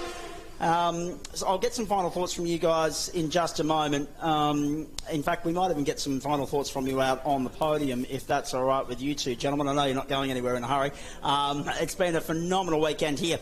We've got a little bit of time to pad before we do get to the presentation, ladies and gentlemen. So luckily we've got some content in the can. Well done to all concerned here. There is going to be an unexpected, potentially, podium finisher in all of this. We know it's going to be Rinaldi, Casher, Roberts, 1 and 2 in either order. points battle for third's going to be interesting based on all of that. Maybe a B-Pro entry is going to make an appearance there. We'll find out very shortly. Brett Peters and the crew, 𝗘𝘅𝗰𝗲𝗏, will be crunching the numbers as we speak with our team down in timing. A huge thanks to everybody here at Queensland Raceway. We'll get some more thank yous a little bit later on. But whilst we wait for the podium presentation, earlier in the day, we mentioned him earlier, we mentioned how tough the championship fight had been. Today makes it even tougher, unfortunately, for the defending champion, Josh Richards. He had another former champion alongside him for the ride this weekend. His name's Darren Whittington. We caught up with those guys earlier in the day. Here's what they had to say. Mark Jones referenced this bloke in the commentary earlier for his side hustle, and by which I mean when he's not in an XL. In fitness and personal training and other things, and that'll prepare you well, Darren Whittington, I'm sure, for a day like this in which it is just stiflingly hot temperatures wherever you go, not least the cockpit, mate. Nice to see you. It's good to see you, mate. Actually, Brady and I were sharing some Whoop data earlier, and yeah, I got about 20 beats a minute lower than him, so it certainly does help. But I mean, these things are pretty easy to drive, mate. I mean, 90 horsepower, 100 horsepower or something, so good fun. Yeah, but more to the point, I mean, the cockpit temperature. How do you mentally prepare yourself for the fatigue factor that kicks in? Because at the end of the day, it's like stepping into a sauna on a day like this. Yeah, pretty much. Like today, ambient, inside temperature, we have the windows up for aero. It's probably around about 50 degrees, some of that. So it's yeah, you kind of get match fit, to be honest. But if you haven't done it for a while, you step in and it's a bit of a rude awakening. But yeah, it's not too bad, mate. Just trying to keep the oxygen up and keep breathing. Speaking of match fitness, I hesitate to say it, but it seems like you're a bit out of it in terms of the Hyundai XL because you're not a regular anymore. We only saw you back in May, I think it was. That was the last time you were behind the wheel, and that wasn't even in this car. Exactly, mate. Yeah, I haven't driven this car for about 10 years, I think. So, but yeah, no, it's been good. It's have a bit of a steer every now and then this year, and slowly sort of work my way back into it. I don't think I'll do a full-time campaign anytime soon, but it's fun just to come back and mix it up with the old boys at V-Pro and have a steer. It's fun. Life gets a little bit more hectic once family and work gets in the mix, doesn't it? And of course, one thing that we should note is in your past presence here at V-Pro, you weren't a dad. Exactly right, yeah. And now I've got two of them, so yeah, mate, between that and work and business and everything else, keeps us pretty busy. So it's good. Got Brett's 86 a few weeks ago, a couple months ago, so it was good just to get my mind back in it. But yeah, no, it's good fun, mate. I'm really enjoying it. We couldn't help but notice that as soon as we start recording the interview, your co-driver slides in behind camera. He was working on the car behind you as we were preparing to set this up. We were hoping to actually catch him in action, but that's okay. We might get him to slide in here, actually, Josh Richards. He's only doing that, mate, because when he did the interview for you guys over the radio before, I started saying very, very bad things over the cans to him. While he's trying to be interviewed, that's why he's sitting here trying to send me some games. Just trying to heckle you, is he? Yeah. Get in there, Josh. Yeah, go on. Go on. At the end of the day, we should mention, and I've got a list of thank yous to run through at the end of the weekend. Your dad is part responsible for this all happening this weekend. He was the one that started dangling the carrot in front of category organisers to say, let's make this happen. So we are immensely appreciative of that, and I'm sure everybody else is as well. The fact that we get to showcase what is one of the great events of the year. Before I start having a chat to Josh about his shootout lap and a very hairy ride at that, let me ask you about what it's like being back in familiar territory, back in the old stable. Is it as silly as it's ever been? Is it like putting on an old pair of comfy jeans, Daz? Pretty much, mate. Pretty much. Nice to have a bit of power again, I'll tell you that.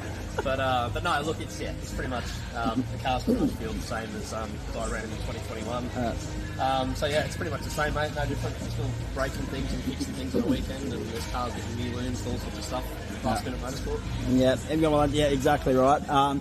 But as you say, you might not be able to do it full time anymore, but it's not like you've lost your ability to see one of these things around. You still know the ins and outs of it. So, and this is becoming a more common theme, Daz. You've been around the Enduros long enough to know that once upon a time you were throwing co-drivers in the deep end that weren't across these cars. Now, co-drivers who've been here and have gone on to other things are coming back to the fold, and it just means that, if nothing else, the competition stakes are raised, don't they? It is, mate. Well, look, I'll be honest, we didn't even do a driver change practice yesterday because we were pretty confident, and we literally exited at 90 seconds right on the dot. So it's yeah, I mean, it's the stakes aren't too high. You got a fair bit of time, it's transit time and driver change time. So, but you are right. It's if you look at it in terms of Jay's coming in for a sat whack, because I got him last time.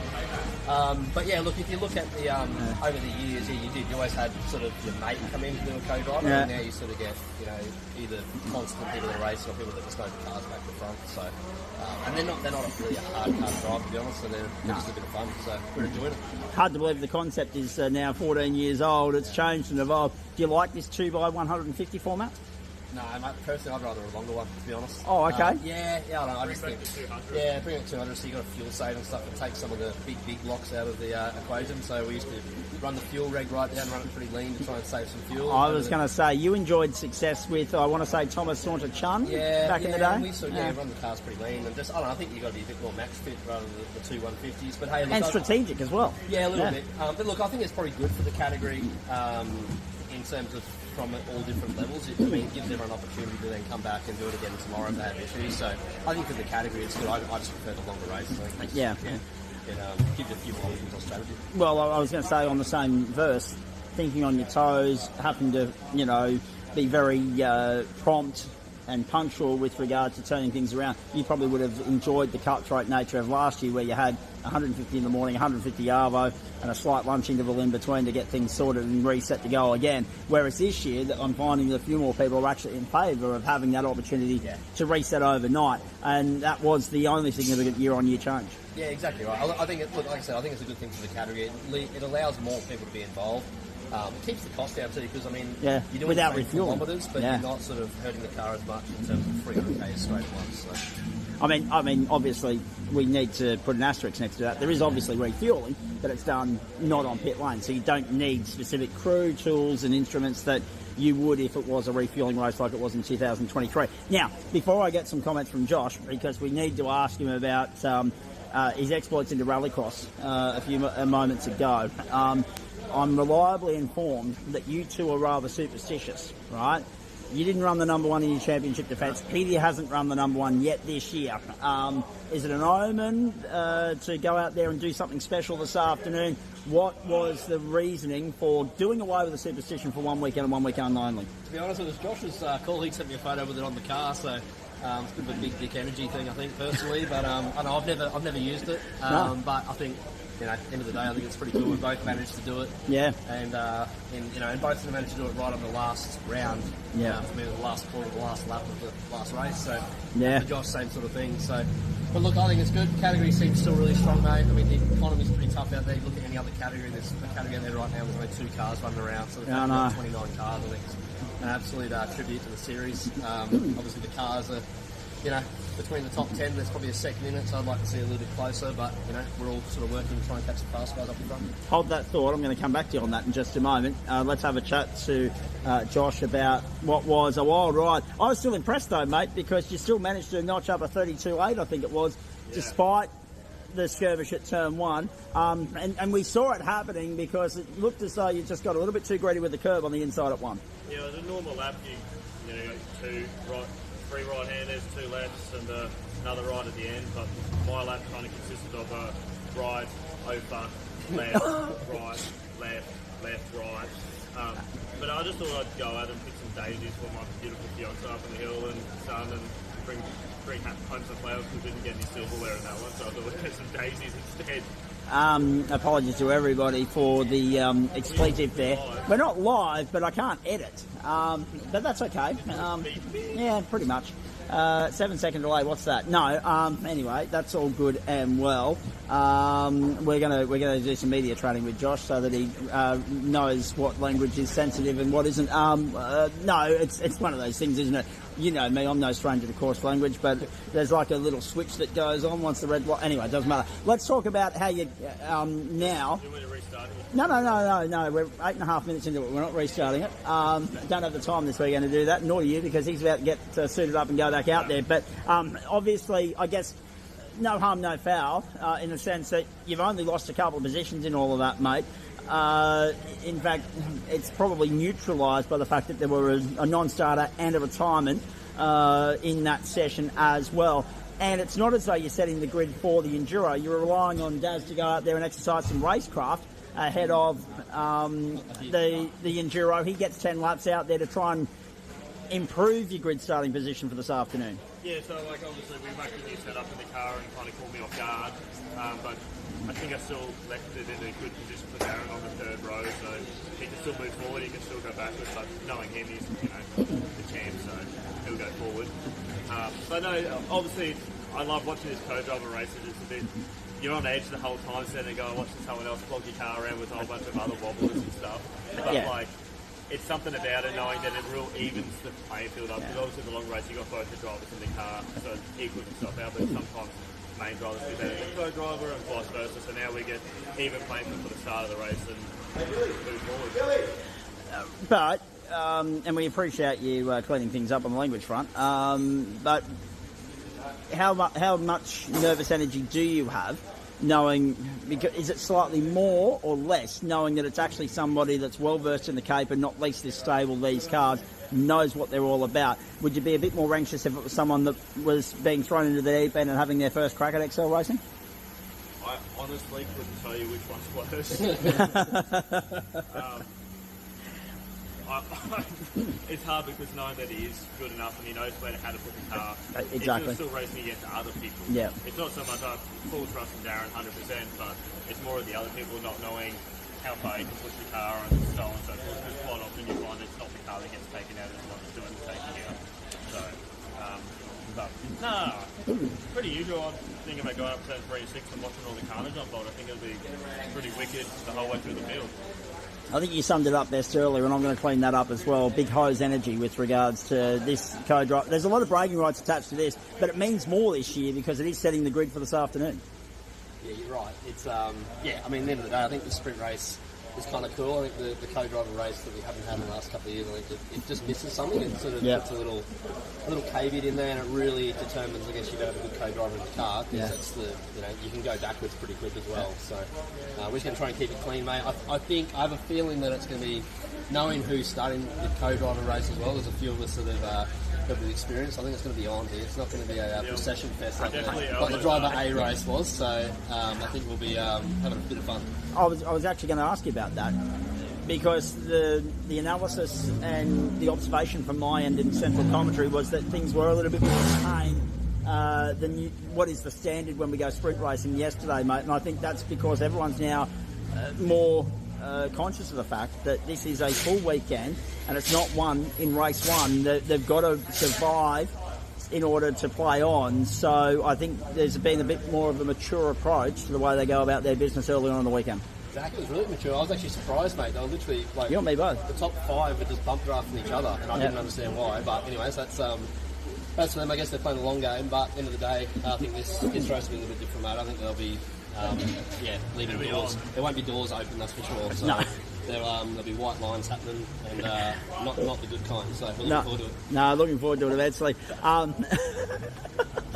Look at these two sitting here analysing each other's comments as we go. No, the funny thing is, when you think about this afternoon, let me quickly, I want to talk to you about the big championship picture in a moment, but talk about this afternoon. Who starts and why? How much of a difference in weight do you think it is between us? Well, actually, you told me this yesterday. I believe there's a discrepancy of a good 20 kilos, you told me. Yeah, so in whose favour? So you'd have... lightweight over there? You'd have the lightweight in the car first, and you still got a fixed weight, so you would run the heaviest driver. So it's just natural that I'll finish the race. I think most guys, it's not a secret, everyone else will do the same thing. So I get sloppy seconds in terms of tyres and brakes, but that's all right. I can just make it work what we got. We had a bit of a damaged car yesterday afternoon, so I was a little bit wounded, but hopefully today we have a clean race. We had a bit of an inter-team little bingle-bangle yesterday, so I think we've cleaned up that today. I think we'll be working together, not against ourselves this week. And the other thing as well, mate, I mean, it's not lost on anybody. This now is a championship round, and he's still in the mix. So does that weigh on your mind as well? Do you take that into consideration the way you approach business this weekend? Look, I've never really looked at it that way. I mean, at the end of the day, you still got to get a good result, but you've also got to try and get the car in the best position. So for me, for the sprint race, it's get the car in the best position for the start of the race. So we haven't got the outright powers, top three cars. In the tow, we can kind of sit. Without a tow, we're in a bit of trouble. So for me, it's just, finishing the top three, so we start in the top three.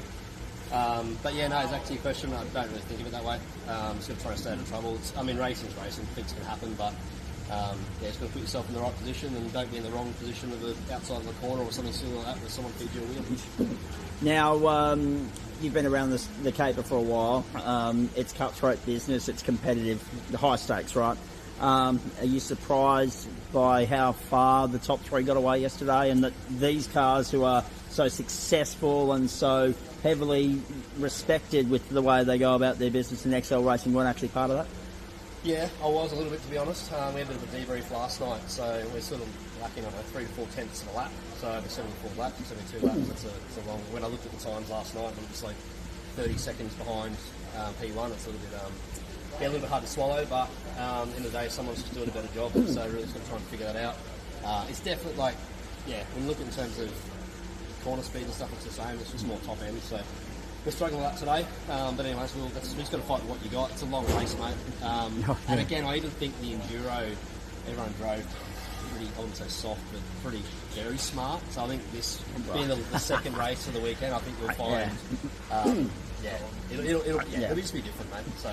And that's the other thing as well. We don't know, no two races play out the same. Yeah. I think there was a lot of waiting going on yesterday, waiting for that third safety car, and it didn't happen. Yeah, well, and look, we hung out as long as we could for a safety car. Probably would have been better doing an undercut and leaving the pressures out, but you also don't want to miss out on the safety car. But I mean, everyone drove around really, really well. It felt like everyone drove at 7/10. That's the feeling I had.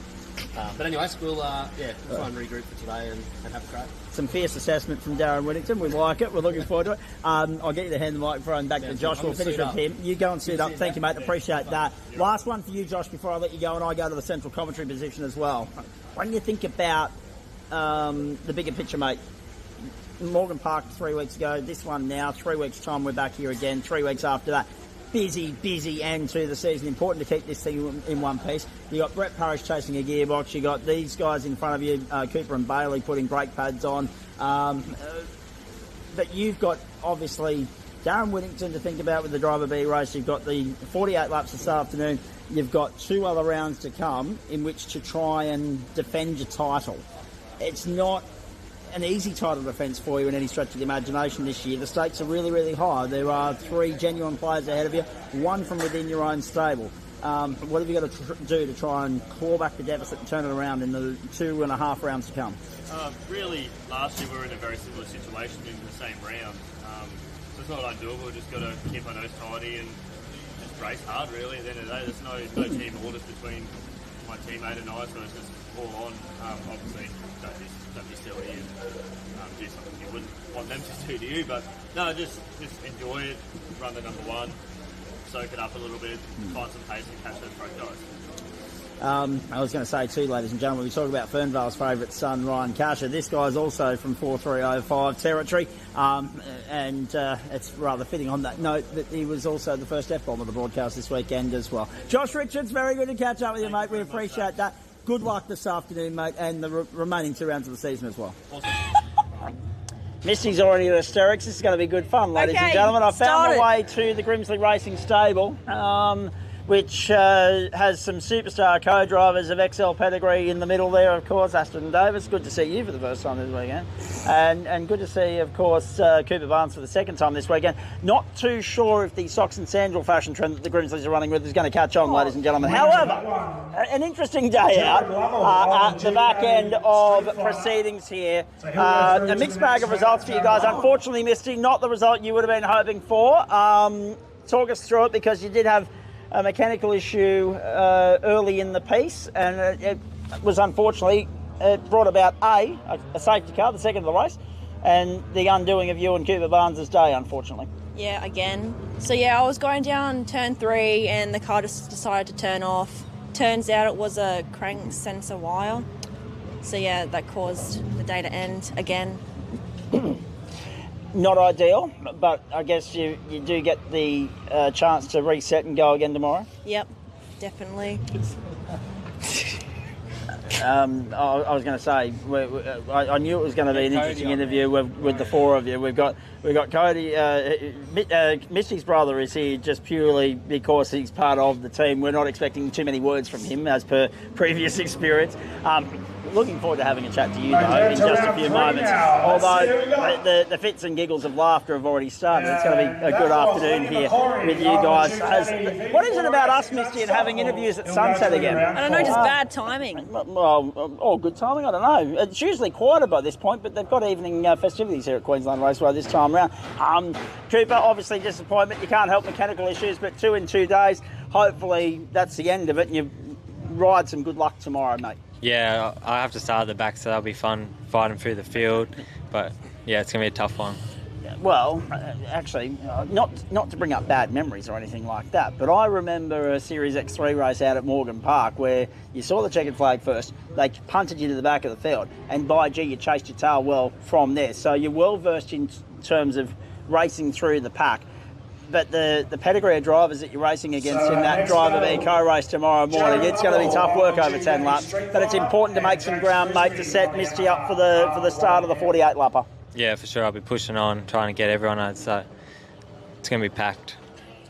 It is indeed. I was going to say, you're a man of a few words as well. It would have actually been more appropriate if you two swapped around, because few words, but he can talk under wet cement like me.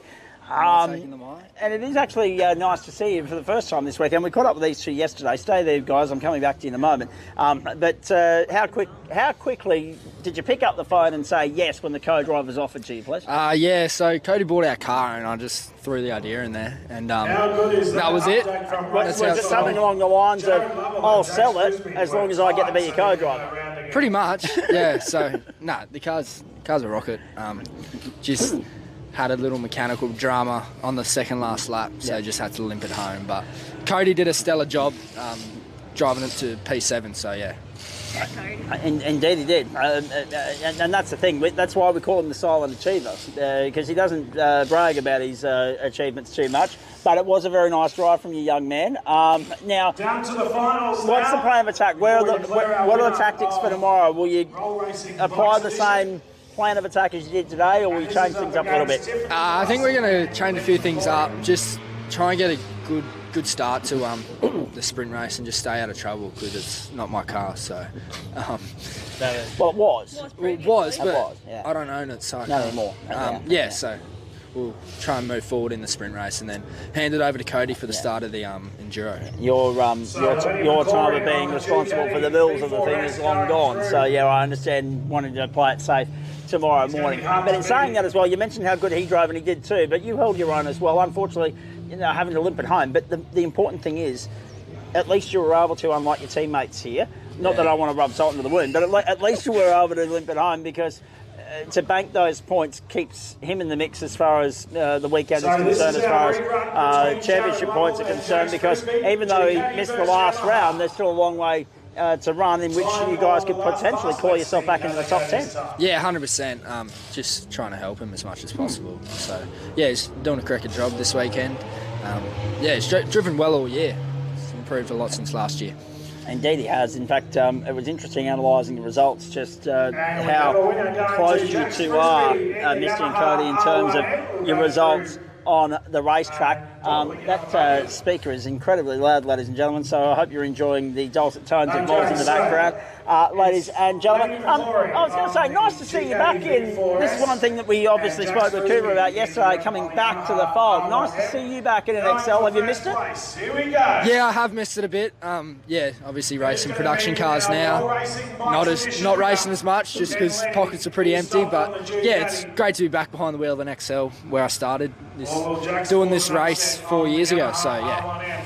And it's interesting too, mate, because I mean, I obviously want to explore that topic with you of transitioning from a one-make category to a category that has not just multiple different manufacturers but multiple different classes as well. How have you enjoyed or embraced the change in the racecraft that goes with changing categories, and that is a big change as well? Yeah, it's good to have a change every once in a while.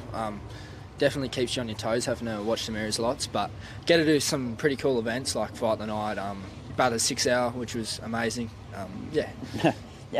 Did you see the entries open the other day? Yeah. 57 on the opening day for the Bathurst 6 Hour. Yeah, so went to the Portaloo at lunch and did my entry there. So can't get time off at work.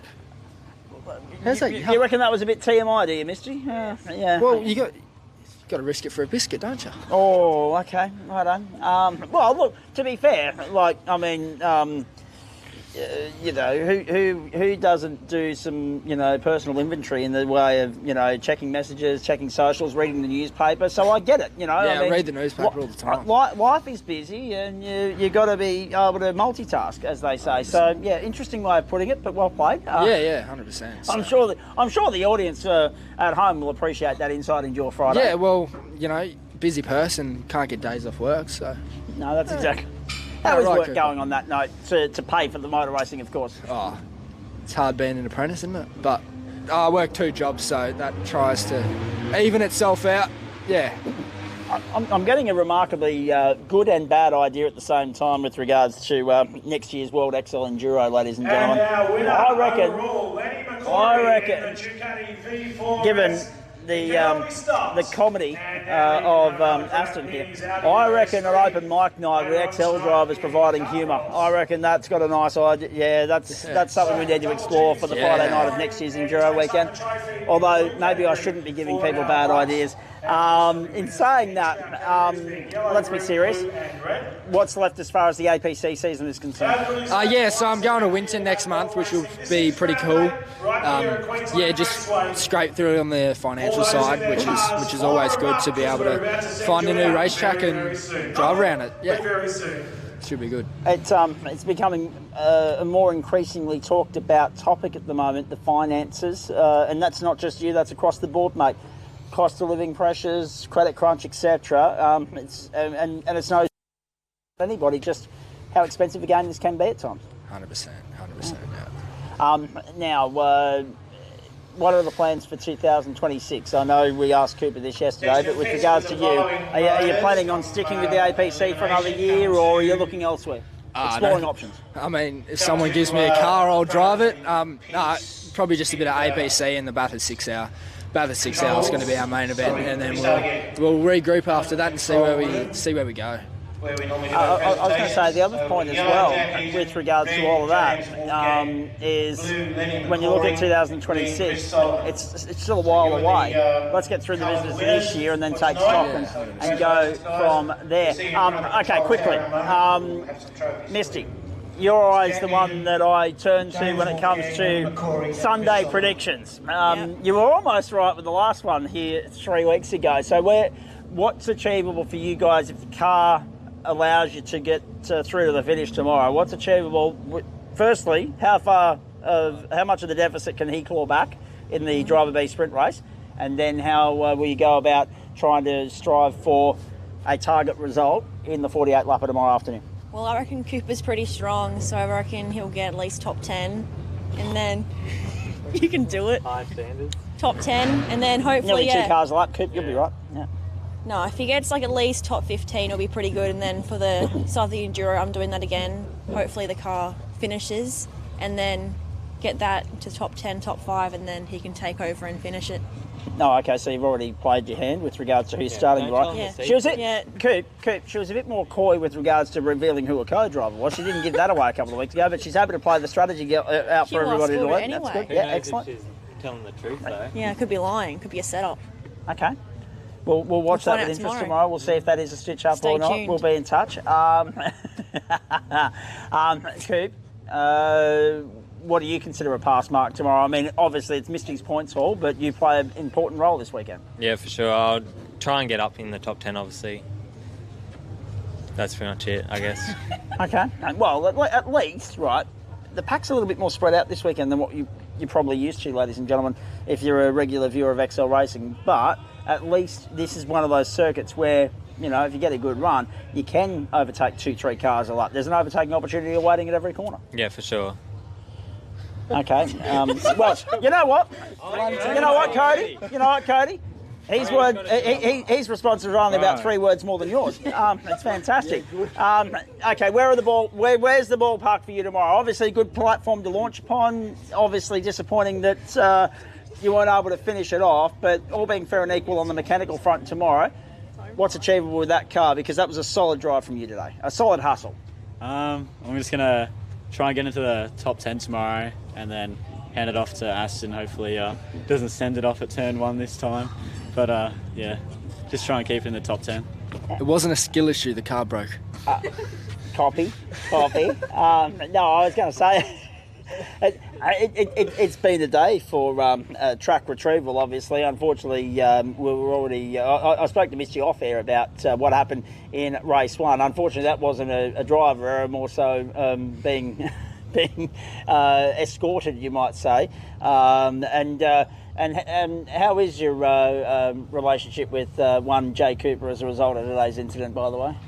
What do you mean? Oh, I meant race 1, the sprint race. The sprint race. No, we had a fight earlier on.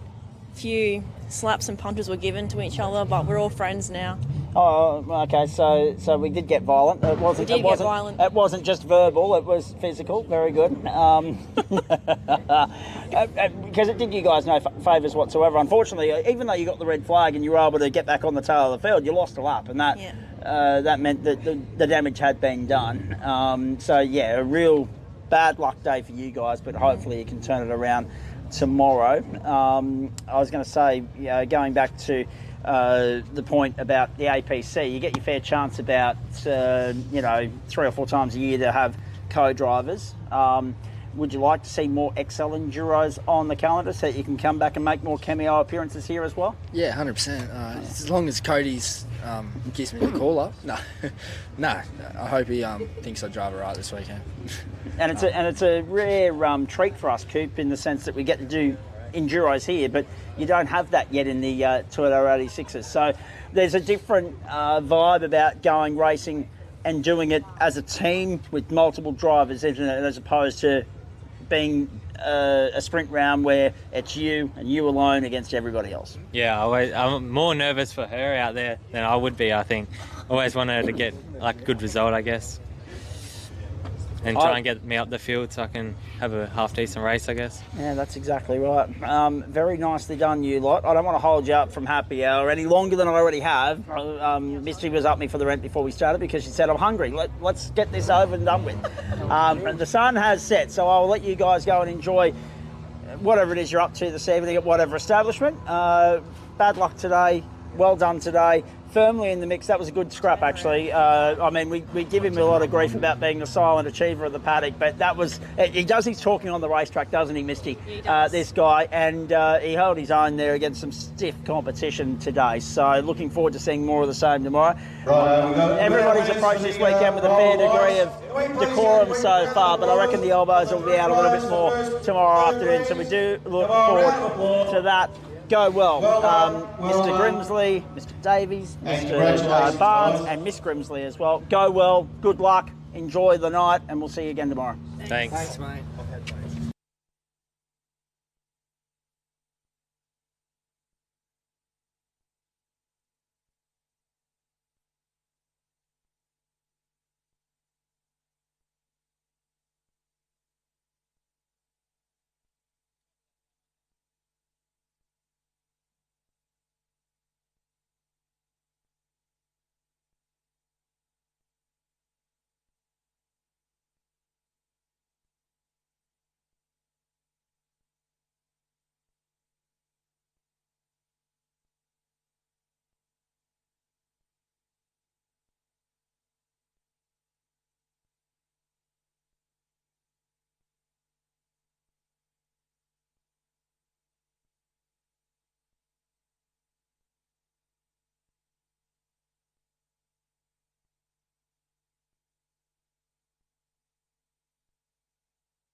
A warm welcome back to everybody. We thank you for your patience. We thank you for hanging in there with us as we've concluded yet another epic instalment of the 𝗏𝗏𝗃𝗃 World Enduro in 2025. The 14th edition thereof.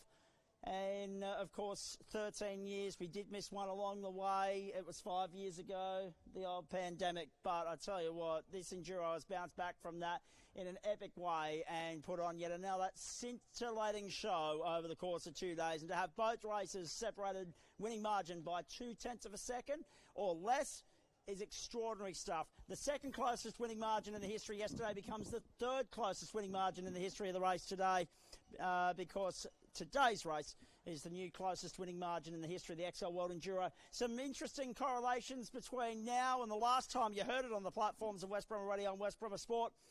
The second race stoppage in an XL Enduro, and we're finishing in the dark at the paperclip.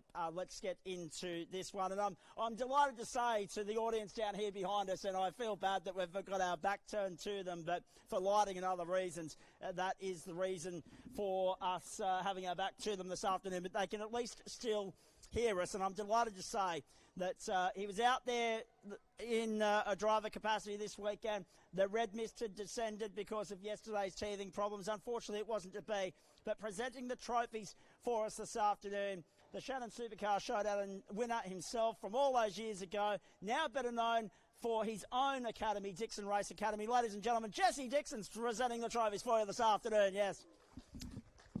Come on in, mate. And by the way, nice to see you for the second time this weekend. We did get to have a chat with you yesterday. Our audience, of course, at home did hear it, I think, yesterday afternoon. The reality of the matter is that before we get to the business of crowning winners for the round and talking, of course, about the overall winner, and you're not going to believe the margin there, ladies and gentlemen, the reality of the matter is we're going to start with your award, mate. So tell us a little bit about the Most Improved Award and the winner of it. Thank you, mate. Yes, very privileged to be sponsoring this award. The prize is a 3-hour driver development session with me at my race studio, coaching studio on the Gold Coast. And the winner for this round is Will McSwan. Come on up, Will. Will McSwan will make his way up. You mentioned the Race Academy, actually. There's a couple of other things that we can announce here tonight, ladies and gentlemen.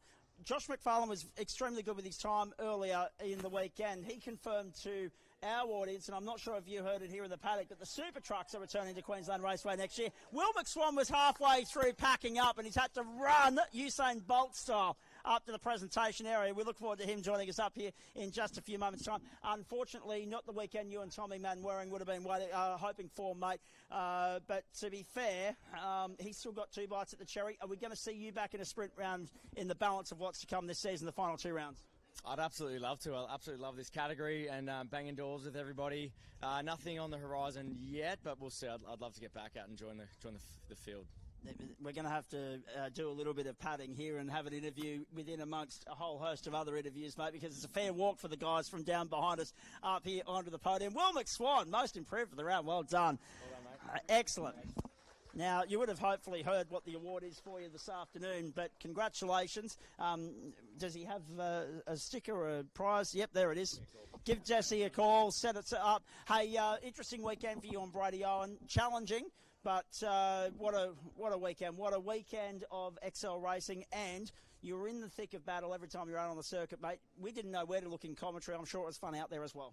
Yeah, it was pretty hectic out there. We chased the car all weekend. It was pretty slow this morning, but we went the opposite way in the last race and finally found a bit of car. So it was good to get up into the top 10 and having fun with those boys. How much fun was it for you to team up with Brady Owen, of course, someone that's well versed in XL racing, has gone off to do other things.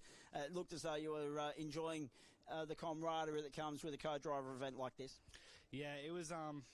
I thought it was a bit far-fetched to really land him, and I just shot him a message, and he was happy to jump on board. So big thanks to him for coming out, and his dad and mum and everyone. And I'm sure there's a couple of other people you want to thank as well, considering that this was a last-minute deal to put this together. Yeah, big thanks to Poolworks and All Mechanical and Tyres and all my sponsors, Yamba Towing and Smash Repairs, and all the rest of them for making it happen. Will McSwan, everybody! Well done. Matty's going to get a photo for us, mates. Congratulations. You'll be at the Dixon Race Academy for some one-on-one driver coaching from one of the best to do it in this part of the world at this point in time. Righto, I need that piece of paper again. Thank you, Jess. I thought you had it. Stay with me, mate, because you're going to present the next trophy now, which is the MPI, Max Pappas Innovations Trophy. And for this round of the series, and by gee, didn't the co-driver put in a good run this morning after a gearbox issue ruled them out of the top 10 shootout. Finally, some luck for B-Pro this weekend. 𝗙𝘅𝗰𝗲𝗶𝗹 and Brett Parish. They're on their way up as well.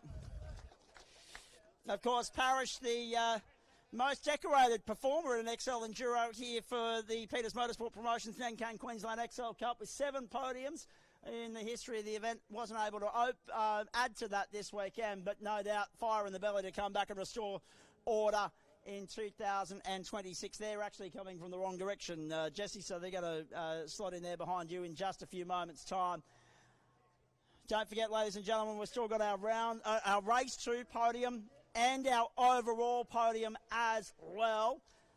And we'll stay with you for the balance of all of that. Very late finish for us here on the platforms at 𝗏𝗏 Sport at Ipswich this evening. And don't forget, Spark and Damo, who have been brilliant in the director and producer chair upstairs this evening, ladies and gentlemen, will be back on air tomorrow morning at 6 a.m. with the Breaking Club on West Bromwich Radio as well. No rest for the wicked.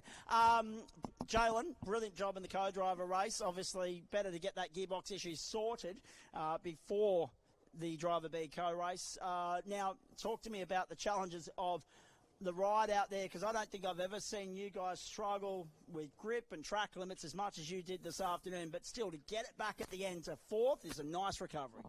Yeah, those safety cars helped us a bit, so yeah, it's been a good weekend. Yeah, it was a close one getting out there for that co-driver race, so yeah, good to do that. Big thanks to everyone for their help.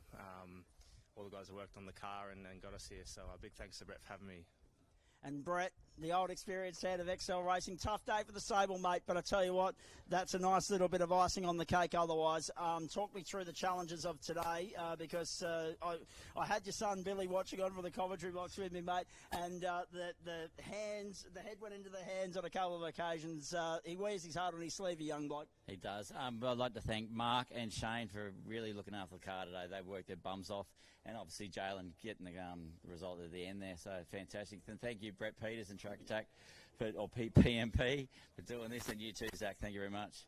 All right, there they are, Brett Parish and 𝗙𝘅𝗰𝗲𝗶𝗹. And Jalen, one more word from you, mate. I guess fire in the belly to come back and do this on a regular basis, and it's such is the dedication and commitment of this bloke, ladies and gentlemen, that you fly up on Brett Parish's credit card, I hope, to do this each year, and still plenty of love for the occasion and teaming up with him as well.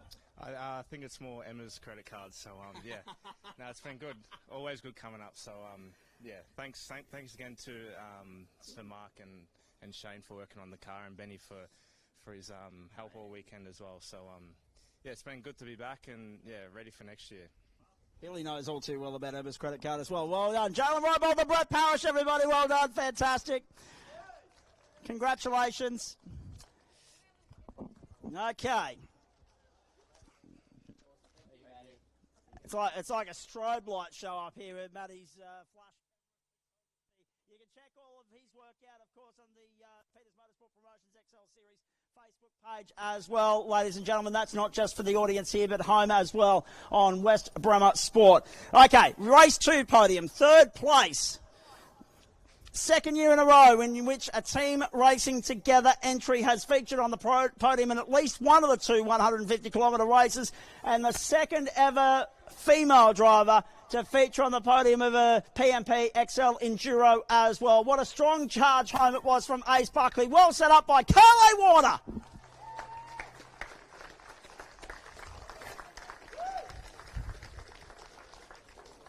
Brilliantly done. And got the elbows out today and raced hard, raced fair, cleanly, and I tell you what, firmly in the seat to have a crack at the top 2 towards the end there, and broke clear of the would-be chasing pack. There were photo finishes all round in the 2nd Enduro this afternoon. Again, one of the entertainment factors associated with a late safety car that bunches the field up and sends them off on a 5-lap sprint to the checkered flag. Here they are. And given how the day started for Ace Buckley. It was full send mode all day long for him. It didn't pay off for the shootout, mate, but I tell you what a nice recovery. Congratulations. Again, similar to the gearbox issue for Brett, much rather have that happen in the qualifying top 10 shootout when it only relegates you to the 5th row of the grid for a Driver B sprint race. You drove well there. You drove phenomenally in the 48 lapper that followed. And Kārli, one of the best drives she's put in as well. Kārli did a great job. She handed me the car and I think the top 5, so it was great. And it was good to bring it back to P3. Just thanks to my team racing together in Norwell. They did it all for me, so thank you. Indeed, and of course, you've driven a few different XLs with great success in the last 12 to 18 months or so. How do you enjoy driving this one, and how does it vary from the others that you've driven? Yeah, this is definitely the most competitive field I've raced against. It's great up here, great racing, and I love it. A name to watch in the future, ladies and gentlemen, young Ace Buckley. Well done, mate. Congratulations. Kārli, you join Alice Buckley as a podium finisher in an XL Enduro here in Queensland. And we mentioned it so many times, ladies and gentlemen, if you can win an XL Enduro or be competitive in one here, you can be competitive anywhere, because Queensland is not only the most cutthroat place to go XL racing, it is the spiritual home of it as well. You've made a little bit of history today. Another podium finish for racing together in the Enduro. Well done. That was magnificent to watch. Yeah, thank you. It was a very tough race, definitely, especially the heat, of course. But everyone put up a good fight, and we're just happy to bring it back in P3. Indeed, and of course, what a great and it's important to note, one of 3 late call-ups to replace an already employed or engaged co-driver for this weekend. Nash and Declan are going to have to fight hard to get their seats back for next year. Yeah, no, definitely. I think I'm happy with Ace, and we can hopefully come back next year. Or maybe we need to expand the stable to 3. Maybe. Yeah. Oh, yeah, that's a good idea, actually. Yeah, absolutely. Yeah, I'm full of good ideas. Now, let's... actually, no, I'm not. I'm being absolutely facetious. Let's get some thank yous from you. I'm sure there's a few people that you want to thank for this. Yeah, of course. Well, I first want to thank Team Racing Together, Gary Connolly, Monique Connolly, and also all of our sponsors involved, so Norwell, Super Cheap, and all of those other guys too. Stay up here, guys. We're going to get an all-in group podium shot very shortly. But there they are, ladies and gentlemen. 3rd in the second race today, Ace Buckley, Kārli Warner. Magnificent. And on that subject, let's get second up here immediately. 2 days in a row, wash, rinse, repeat. Different time of the day, but equally compelling contest for the outright honours here. And for the second day in a row, they were the bridesmaids, but by gee, they put up one hell of a fight. And siblings on the podium. They had a chance to make history as a sibling combination to win this thing. We'll tell you in a moment how they fared with that. Zane and Luke Rinaldi, ladies and gentlemen. And I'm glad they got the memo to start the walk as I was making the introductions. Here they come. Magnificent stuff. We often talk about sibling warfare. Not in this particular instance. It was good to see sibling team bonding. The best possible way to enjoy a sibling bonding experience is to go motor racing. Zane, talk to me firstly. No, Zane, you're first, because we need to say, I didn't get a chance to get down and see you, mate. Congratulations on the win in a drama-filled, we knew it was going to be, co-drivers B sprint race earlier today. That was where the intensity really lifted a notch or two, and we've been waiting all weekend for that to happen. Yeah, it was pretty intense, but I got pretty lucky there. I don't think I had it for the 2 if that never happened, so it's a shame that happened to both of them, but no, it was pretty good to get the win. Get a win before Luke, so I was pretty happy with that. He didn't win this weekend, so no, I'm joking. No, it was pretty good. I was pretty happy, so yeah. And by the way, as I said yesterday, and as I said again today, you and Ryan Casher, what an epic scrap that has been all weekend, just like him and Connor Roberts. Everybody's kept everybody honest within that top 3 this weekend. Obviously, mechanical dramas ruled out Boylett and Patterson, but by gee, compelling viewing from first until last, excitement plus for everyone watching around Australia. Yeah, it was good. It was good, clean racing between everyone. There's a few safety cars thrown in, which was a bit stressful, but no, I was pretty happy with how he went, and it was good, clean racing, yeah. And last one before I get your brother in, how close, we saw you having a lunge there at the very end. How close were you to being able to go full send mode and get the job done? Oh, I was struggling on the brakes a bit. I was just chickening out a bit, so I didn't want to shunt the car and throw away Luke's championship. So I had a couple of looks, but no, Ryan was too good on the brakes. So I was pretty happy just to settle for second, to be honest with you. All right, very nicely done. Good to hear from you. Swap spots, please, Luke. Zane just mentioned the key point here. The championship firmly in good tact at the moment because Josh Richards had a rough run today. Caleb Patterson had a rough run today. Tyler and Riley finally got hold of whatever the issue was. We think it was the clutch with the B Pro entry, but you've given yourself a little bit of a buffer to play with going into the final 2 rounds of the season after a very solid weekend. Despite not getting a race win or a round win, the championship's intact. So we're thinking big picture, and it's all positive. Yeah, definitely the car had a lot of pace. Came in leading both Enduros, but came out second best. So, yeah, it's been good, surprisingly, how fast the car is, yeah. He took his one and only opportunity to throw his brother under the bus. Well played. Now, talk to me, how you go about turning the car around and getting ready for 3 weeks' time in the second last round of the season? Yeah, different car, so I just got to get used to that car again, and it'll be good racing here again. You're going to call him up again for next year? We'll see if we have a car around. Yeah, if we do, 100%. Of course, that's a poignant topic because we believe you're going to follow in his footsteps and go into a what a feeling. Yeah, we'll definitely am going into scholarship next year, taking his car. So it'll be a lot of fun doing that. And on that note, good luck in a couple of weeks' time on the mountain, my friend. There they are, ladies and gentlemen. Before I let you go, anyone you want to thank? Yeah, definitely Mum, Dad and Bart for the pit stops, ATR for helping us during the week, and Simply Cool. Very nicely done. Brothers on the podium, ladies and gentlemen, Zane and Luke Rinaldi.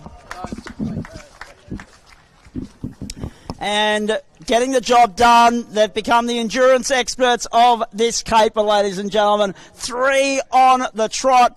And maybe some outright honours as well. We'll get to that in just a moment. For the second day in a row, by the smallest ever winning margin in a Hyundai XL Enduro in the Peters Motorsport Promotions Series, Ryan Casher and Connor Roberts.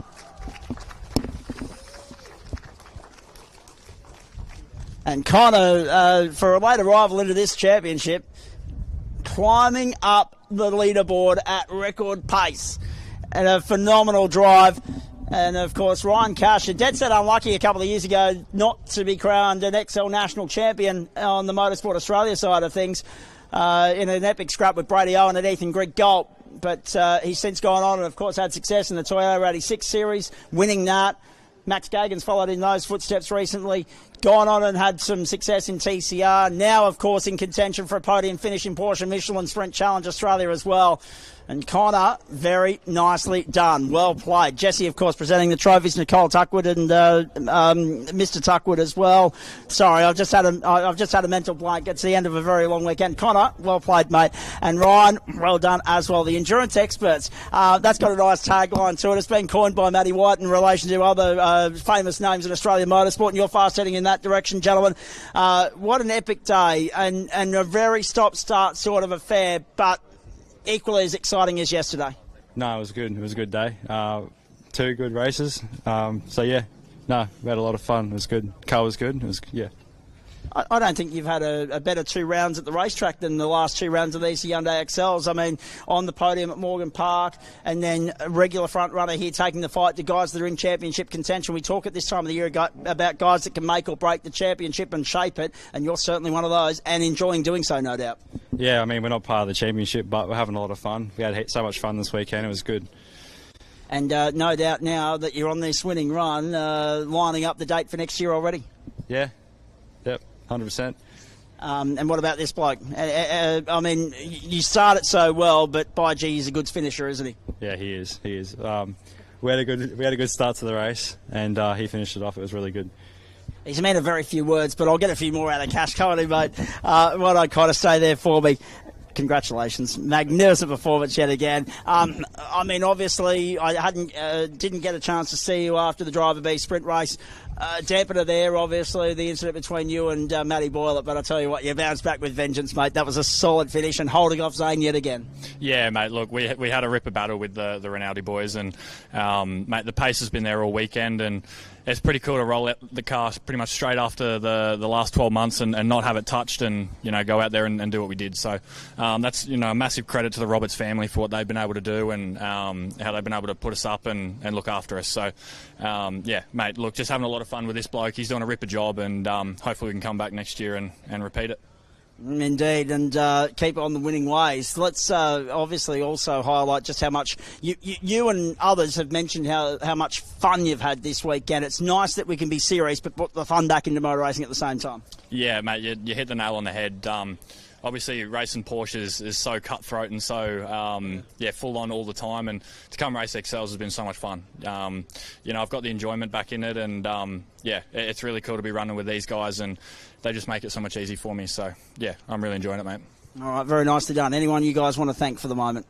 Oh, well, a big thank you to the Roberts family. They've done so much for us, and obviously my parents, mum and dad, and my sponsors, Mr. Wong and Local Hire, for always looking after me. Connor's always a bit gun-shy when it comes to talking to me on the microphone, ladies and gentlemen, which is why he employs Ryan as his team spokesperson on Enduro Weekend. But I'm sure there's a couple of people that you'd like to thank as well, mate. Oh, yeah, just mum and dad, Mark and Teresa, and Arrow, Castrol. That's about it, really. All right, very nicely done. Ryan Ksha, Connor Roberts, race 2 winners in the XL World Enduro presented by Nankang in 2025. Congratulations, boys. We'll get an individual photo here with the pair of you for first. We'll get an outright podium photo in just a few moments' time. But there is an important bit of business that I've got to take care of before we go any further and before we wrap this thing up, ladies and gentlemen. What a weekend it has been. We mentioned earlier 2 significant changes year on year to the XL World Championship Enduro format, and of course Brett Peters caved to social media peer pressure and adopted the world tag this year, and we took it to the world via the platforms of your home of sport in Ipswich, and we've made history as well in more ways than one. We mentioned in commentary that the invoice that Ryan and Connor had to pay as a result of the 15-second penalty earlier might have tightened things up on the point scoring front and brought Zane Rinaldi and Luke Rinaldi back into favouritism. We changed the format this year. We went from having 2 150-kilometre races on the Sunday to having 1 each day. We went from having the winner of race 2 being declared the outright winner to having an all-points count format. But still, by 1 solitary point, the defending champions retain the title. The world champions are Connor Roberts and Ryan Ksha, ladies and gentlemen. By 1 solitary point. I was wondering the same thing, Ryan. I was saying how as well. Extraordinary stuff. Zane now regretting not dive bombing at turn 6 by the sound of that. Extraordinary stuff. So 3 on the trot. Back-to-back winners for the first time ever in the history of the format. And that is going to taste almighty fine for the boys as they celebrate and toast success this evening, I am sure. How good for Connor Roberts and Ryan Ksha. And we talk about the rock and roll superstars that waltz their way in at this time of the year to participate in the Enduro and then go off and focus on other things. Boys, I might get a couple of words from you with regards to retaining the title, actually.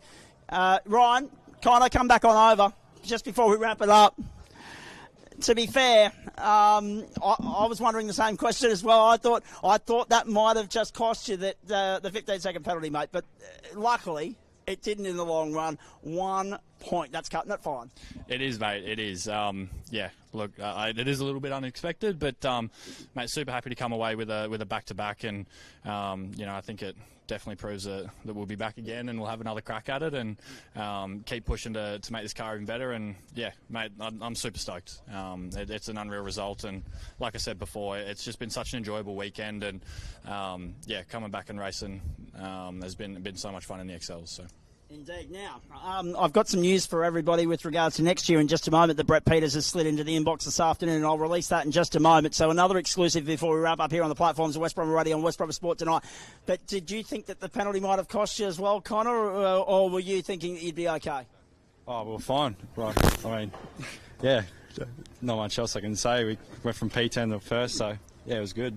And to do it in the first year where we had to acknowledge all aspects of the event rather than just saying, look, the winners will be determined by final only counts, essentially. To go out and win it in both formats, in both guises, you must be pleased with that. And your durability and your consistency as well. Yeah, definitely. Look, it was a lot of work. We chipped away at it all weekend, and yeah, look, we started, pretty strong, but there were little things here and there that we worked on, and the pit stops were pretty much immaculate, and yeah, it definitely made the difference in that last race against the Rinaldi guys, and yeah, honestly, yeah, a big congratulations to the Rinaldis as well for the race they put on. It was a lot of fun for me, and some of the best racing I've had. Indeed it was. Anything else to add to that, gentlemen, or should we send these people home? I like your thinking, mate. There they are, ladies and gentlemen, your winners in 2025, the PMP Queensland Nankang XL Cup World Enduro, Connor Roberts and Ryan Casher. Everybody's going to come in for some podium celebrations here. Thankfully, no champagne for me to get soaked in, but we get an opportunity to wrap things up. Brett, I am allowed to run with that, aren't I, the calendar for next year? Yep. Ladies and gentlemen, we have some QRDC dates for next year that we want you to put in your diary. On behalf of Queensland Raceways, they've given us 2 exclusive this weekend, and we appreciate that. Josh confirmed that the Super Trucks are returning to the venue in 2026, but also QRDC looks like this next year. May 16 and 17 will be round 1. June 6 and 7 will be round 2. July 18 and 19 for round 3. September 26 and 27, this corresponding date next year for round 4. And then, of course, October 17 and 18 for round 5. The Fight in the Night and 2 Days of Thunder meetings have also been confirmed. Fight in the Night, same weekend as this year, August 14 to 16. The significant date change, however, ladies and gentlemen, is 2 Days of Thunder listed from what used to be a traditional June date into May 1 through 4. So there you go. Extraordinary stuff. Can we just thank once more as well, ladies and gentlemen, Jesse Dixon for presenting the trophies this afternoon. Thank you very much to you, sir. Appreciate that. We've got an enormous list of thank yous that we need to, of course, pass on the platforms of West Brom Radio and West Brom Sport, as well as we wrap up from the paperclip this Sunday evening with a reminder that Spark and Damo will be back on our audio-only platforms tomorrow morning with their Brekkie Club from 6 to 9 a.m. Eastern Standard Time. We want to thank the crew here at Queensland Raceway for having us. It's the first time in 6 years that we've broadcast an event from out here. We want to also, of course, by which I mean for the radio station, audio only, and of course live stream. Of course, the boys did broadcast the 2019 Willowbank 300. That was actually where my working relationship with Spark and Damo commenced. We want to thank Matt and Josh. We want to thank Brett Peters and the crew from the Peters Motorsport Promotions Nankang Queensland XL Cup for having us on board as well. We want to thank Tommy Richards for planting the seed, actually, because he was the one that put the wheels in motion of getting this idea up off the starting line. And then an enormous 7 weeks of work has been put in to execute it and produce the product that we've provided you this week. And we congratulate all concerned as far as the racing is concerned, because without them there's simply no show to broadcast in the first place. And we want to thank all the crew here that make the race meeting possible, from the crew in timing to race control, out on the circuit, the recovery crews, the fire and rescue recovery, and also, of course, marshalling and the unsung heroes of the sport, our crew down in medical. We want to thank you at home for your company throughout the course of the weekend. We sincerely hope that you've enjoyed it as much as we've enjoyed bringing it to you. We look forward to bringing you more motorsport on the platforms of your home of sport in Ipswich going forward. On behalf of all of our broadcast, commentary and production team here, Moston Rudge and Mark Jones, and all of our crew, I'm Zach Caban. On behalf of the entire team that put this event together for you, the Nankang XL World Championship event of 2025. Endurance Racing the King once more. Ryan Casher and Connor Roberts victorious for the second year in a row. History made there. We've never had back-to-back winners in this format, in this event. And you've witnessed history live, local, exclusive and free, and very loud as well, I might add, on the platforms of your home of sport in Ipswich. It is 6:45 on a Sunday evening. The pack-up begins. The post-mortems will wait until tomorrow. We look forward to bringing you more coverage of the post-event in our brekkie segments, local sport, Monday and Friday morning. Until we see you next time round on your home of sport in Ipswich, thanks for having us across the course of the weekend, and we look forward to doing it all again somewhere down the track. I'm Zacc Caban bidding you a very good evening from Queensland Raceway at the end of Champions Way in Willowbank.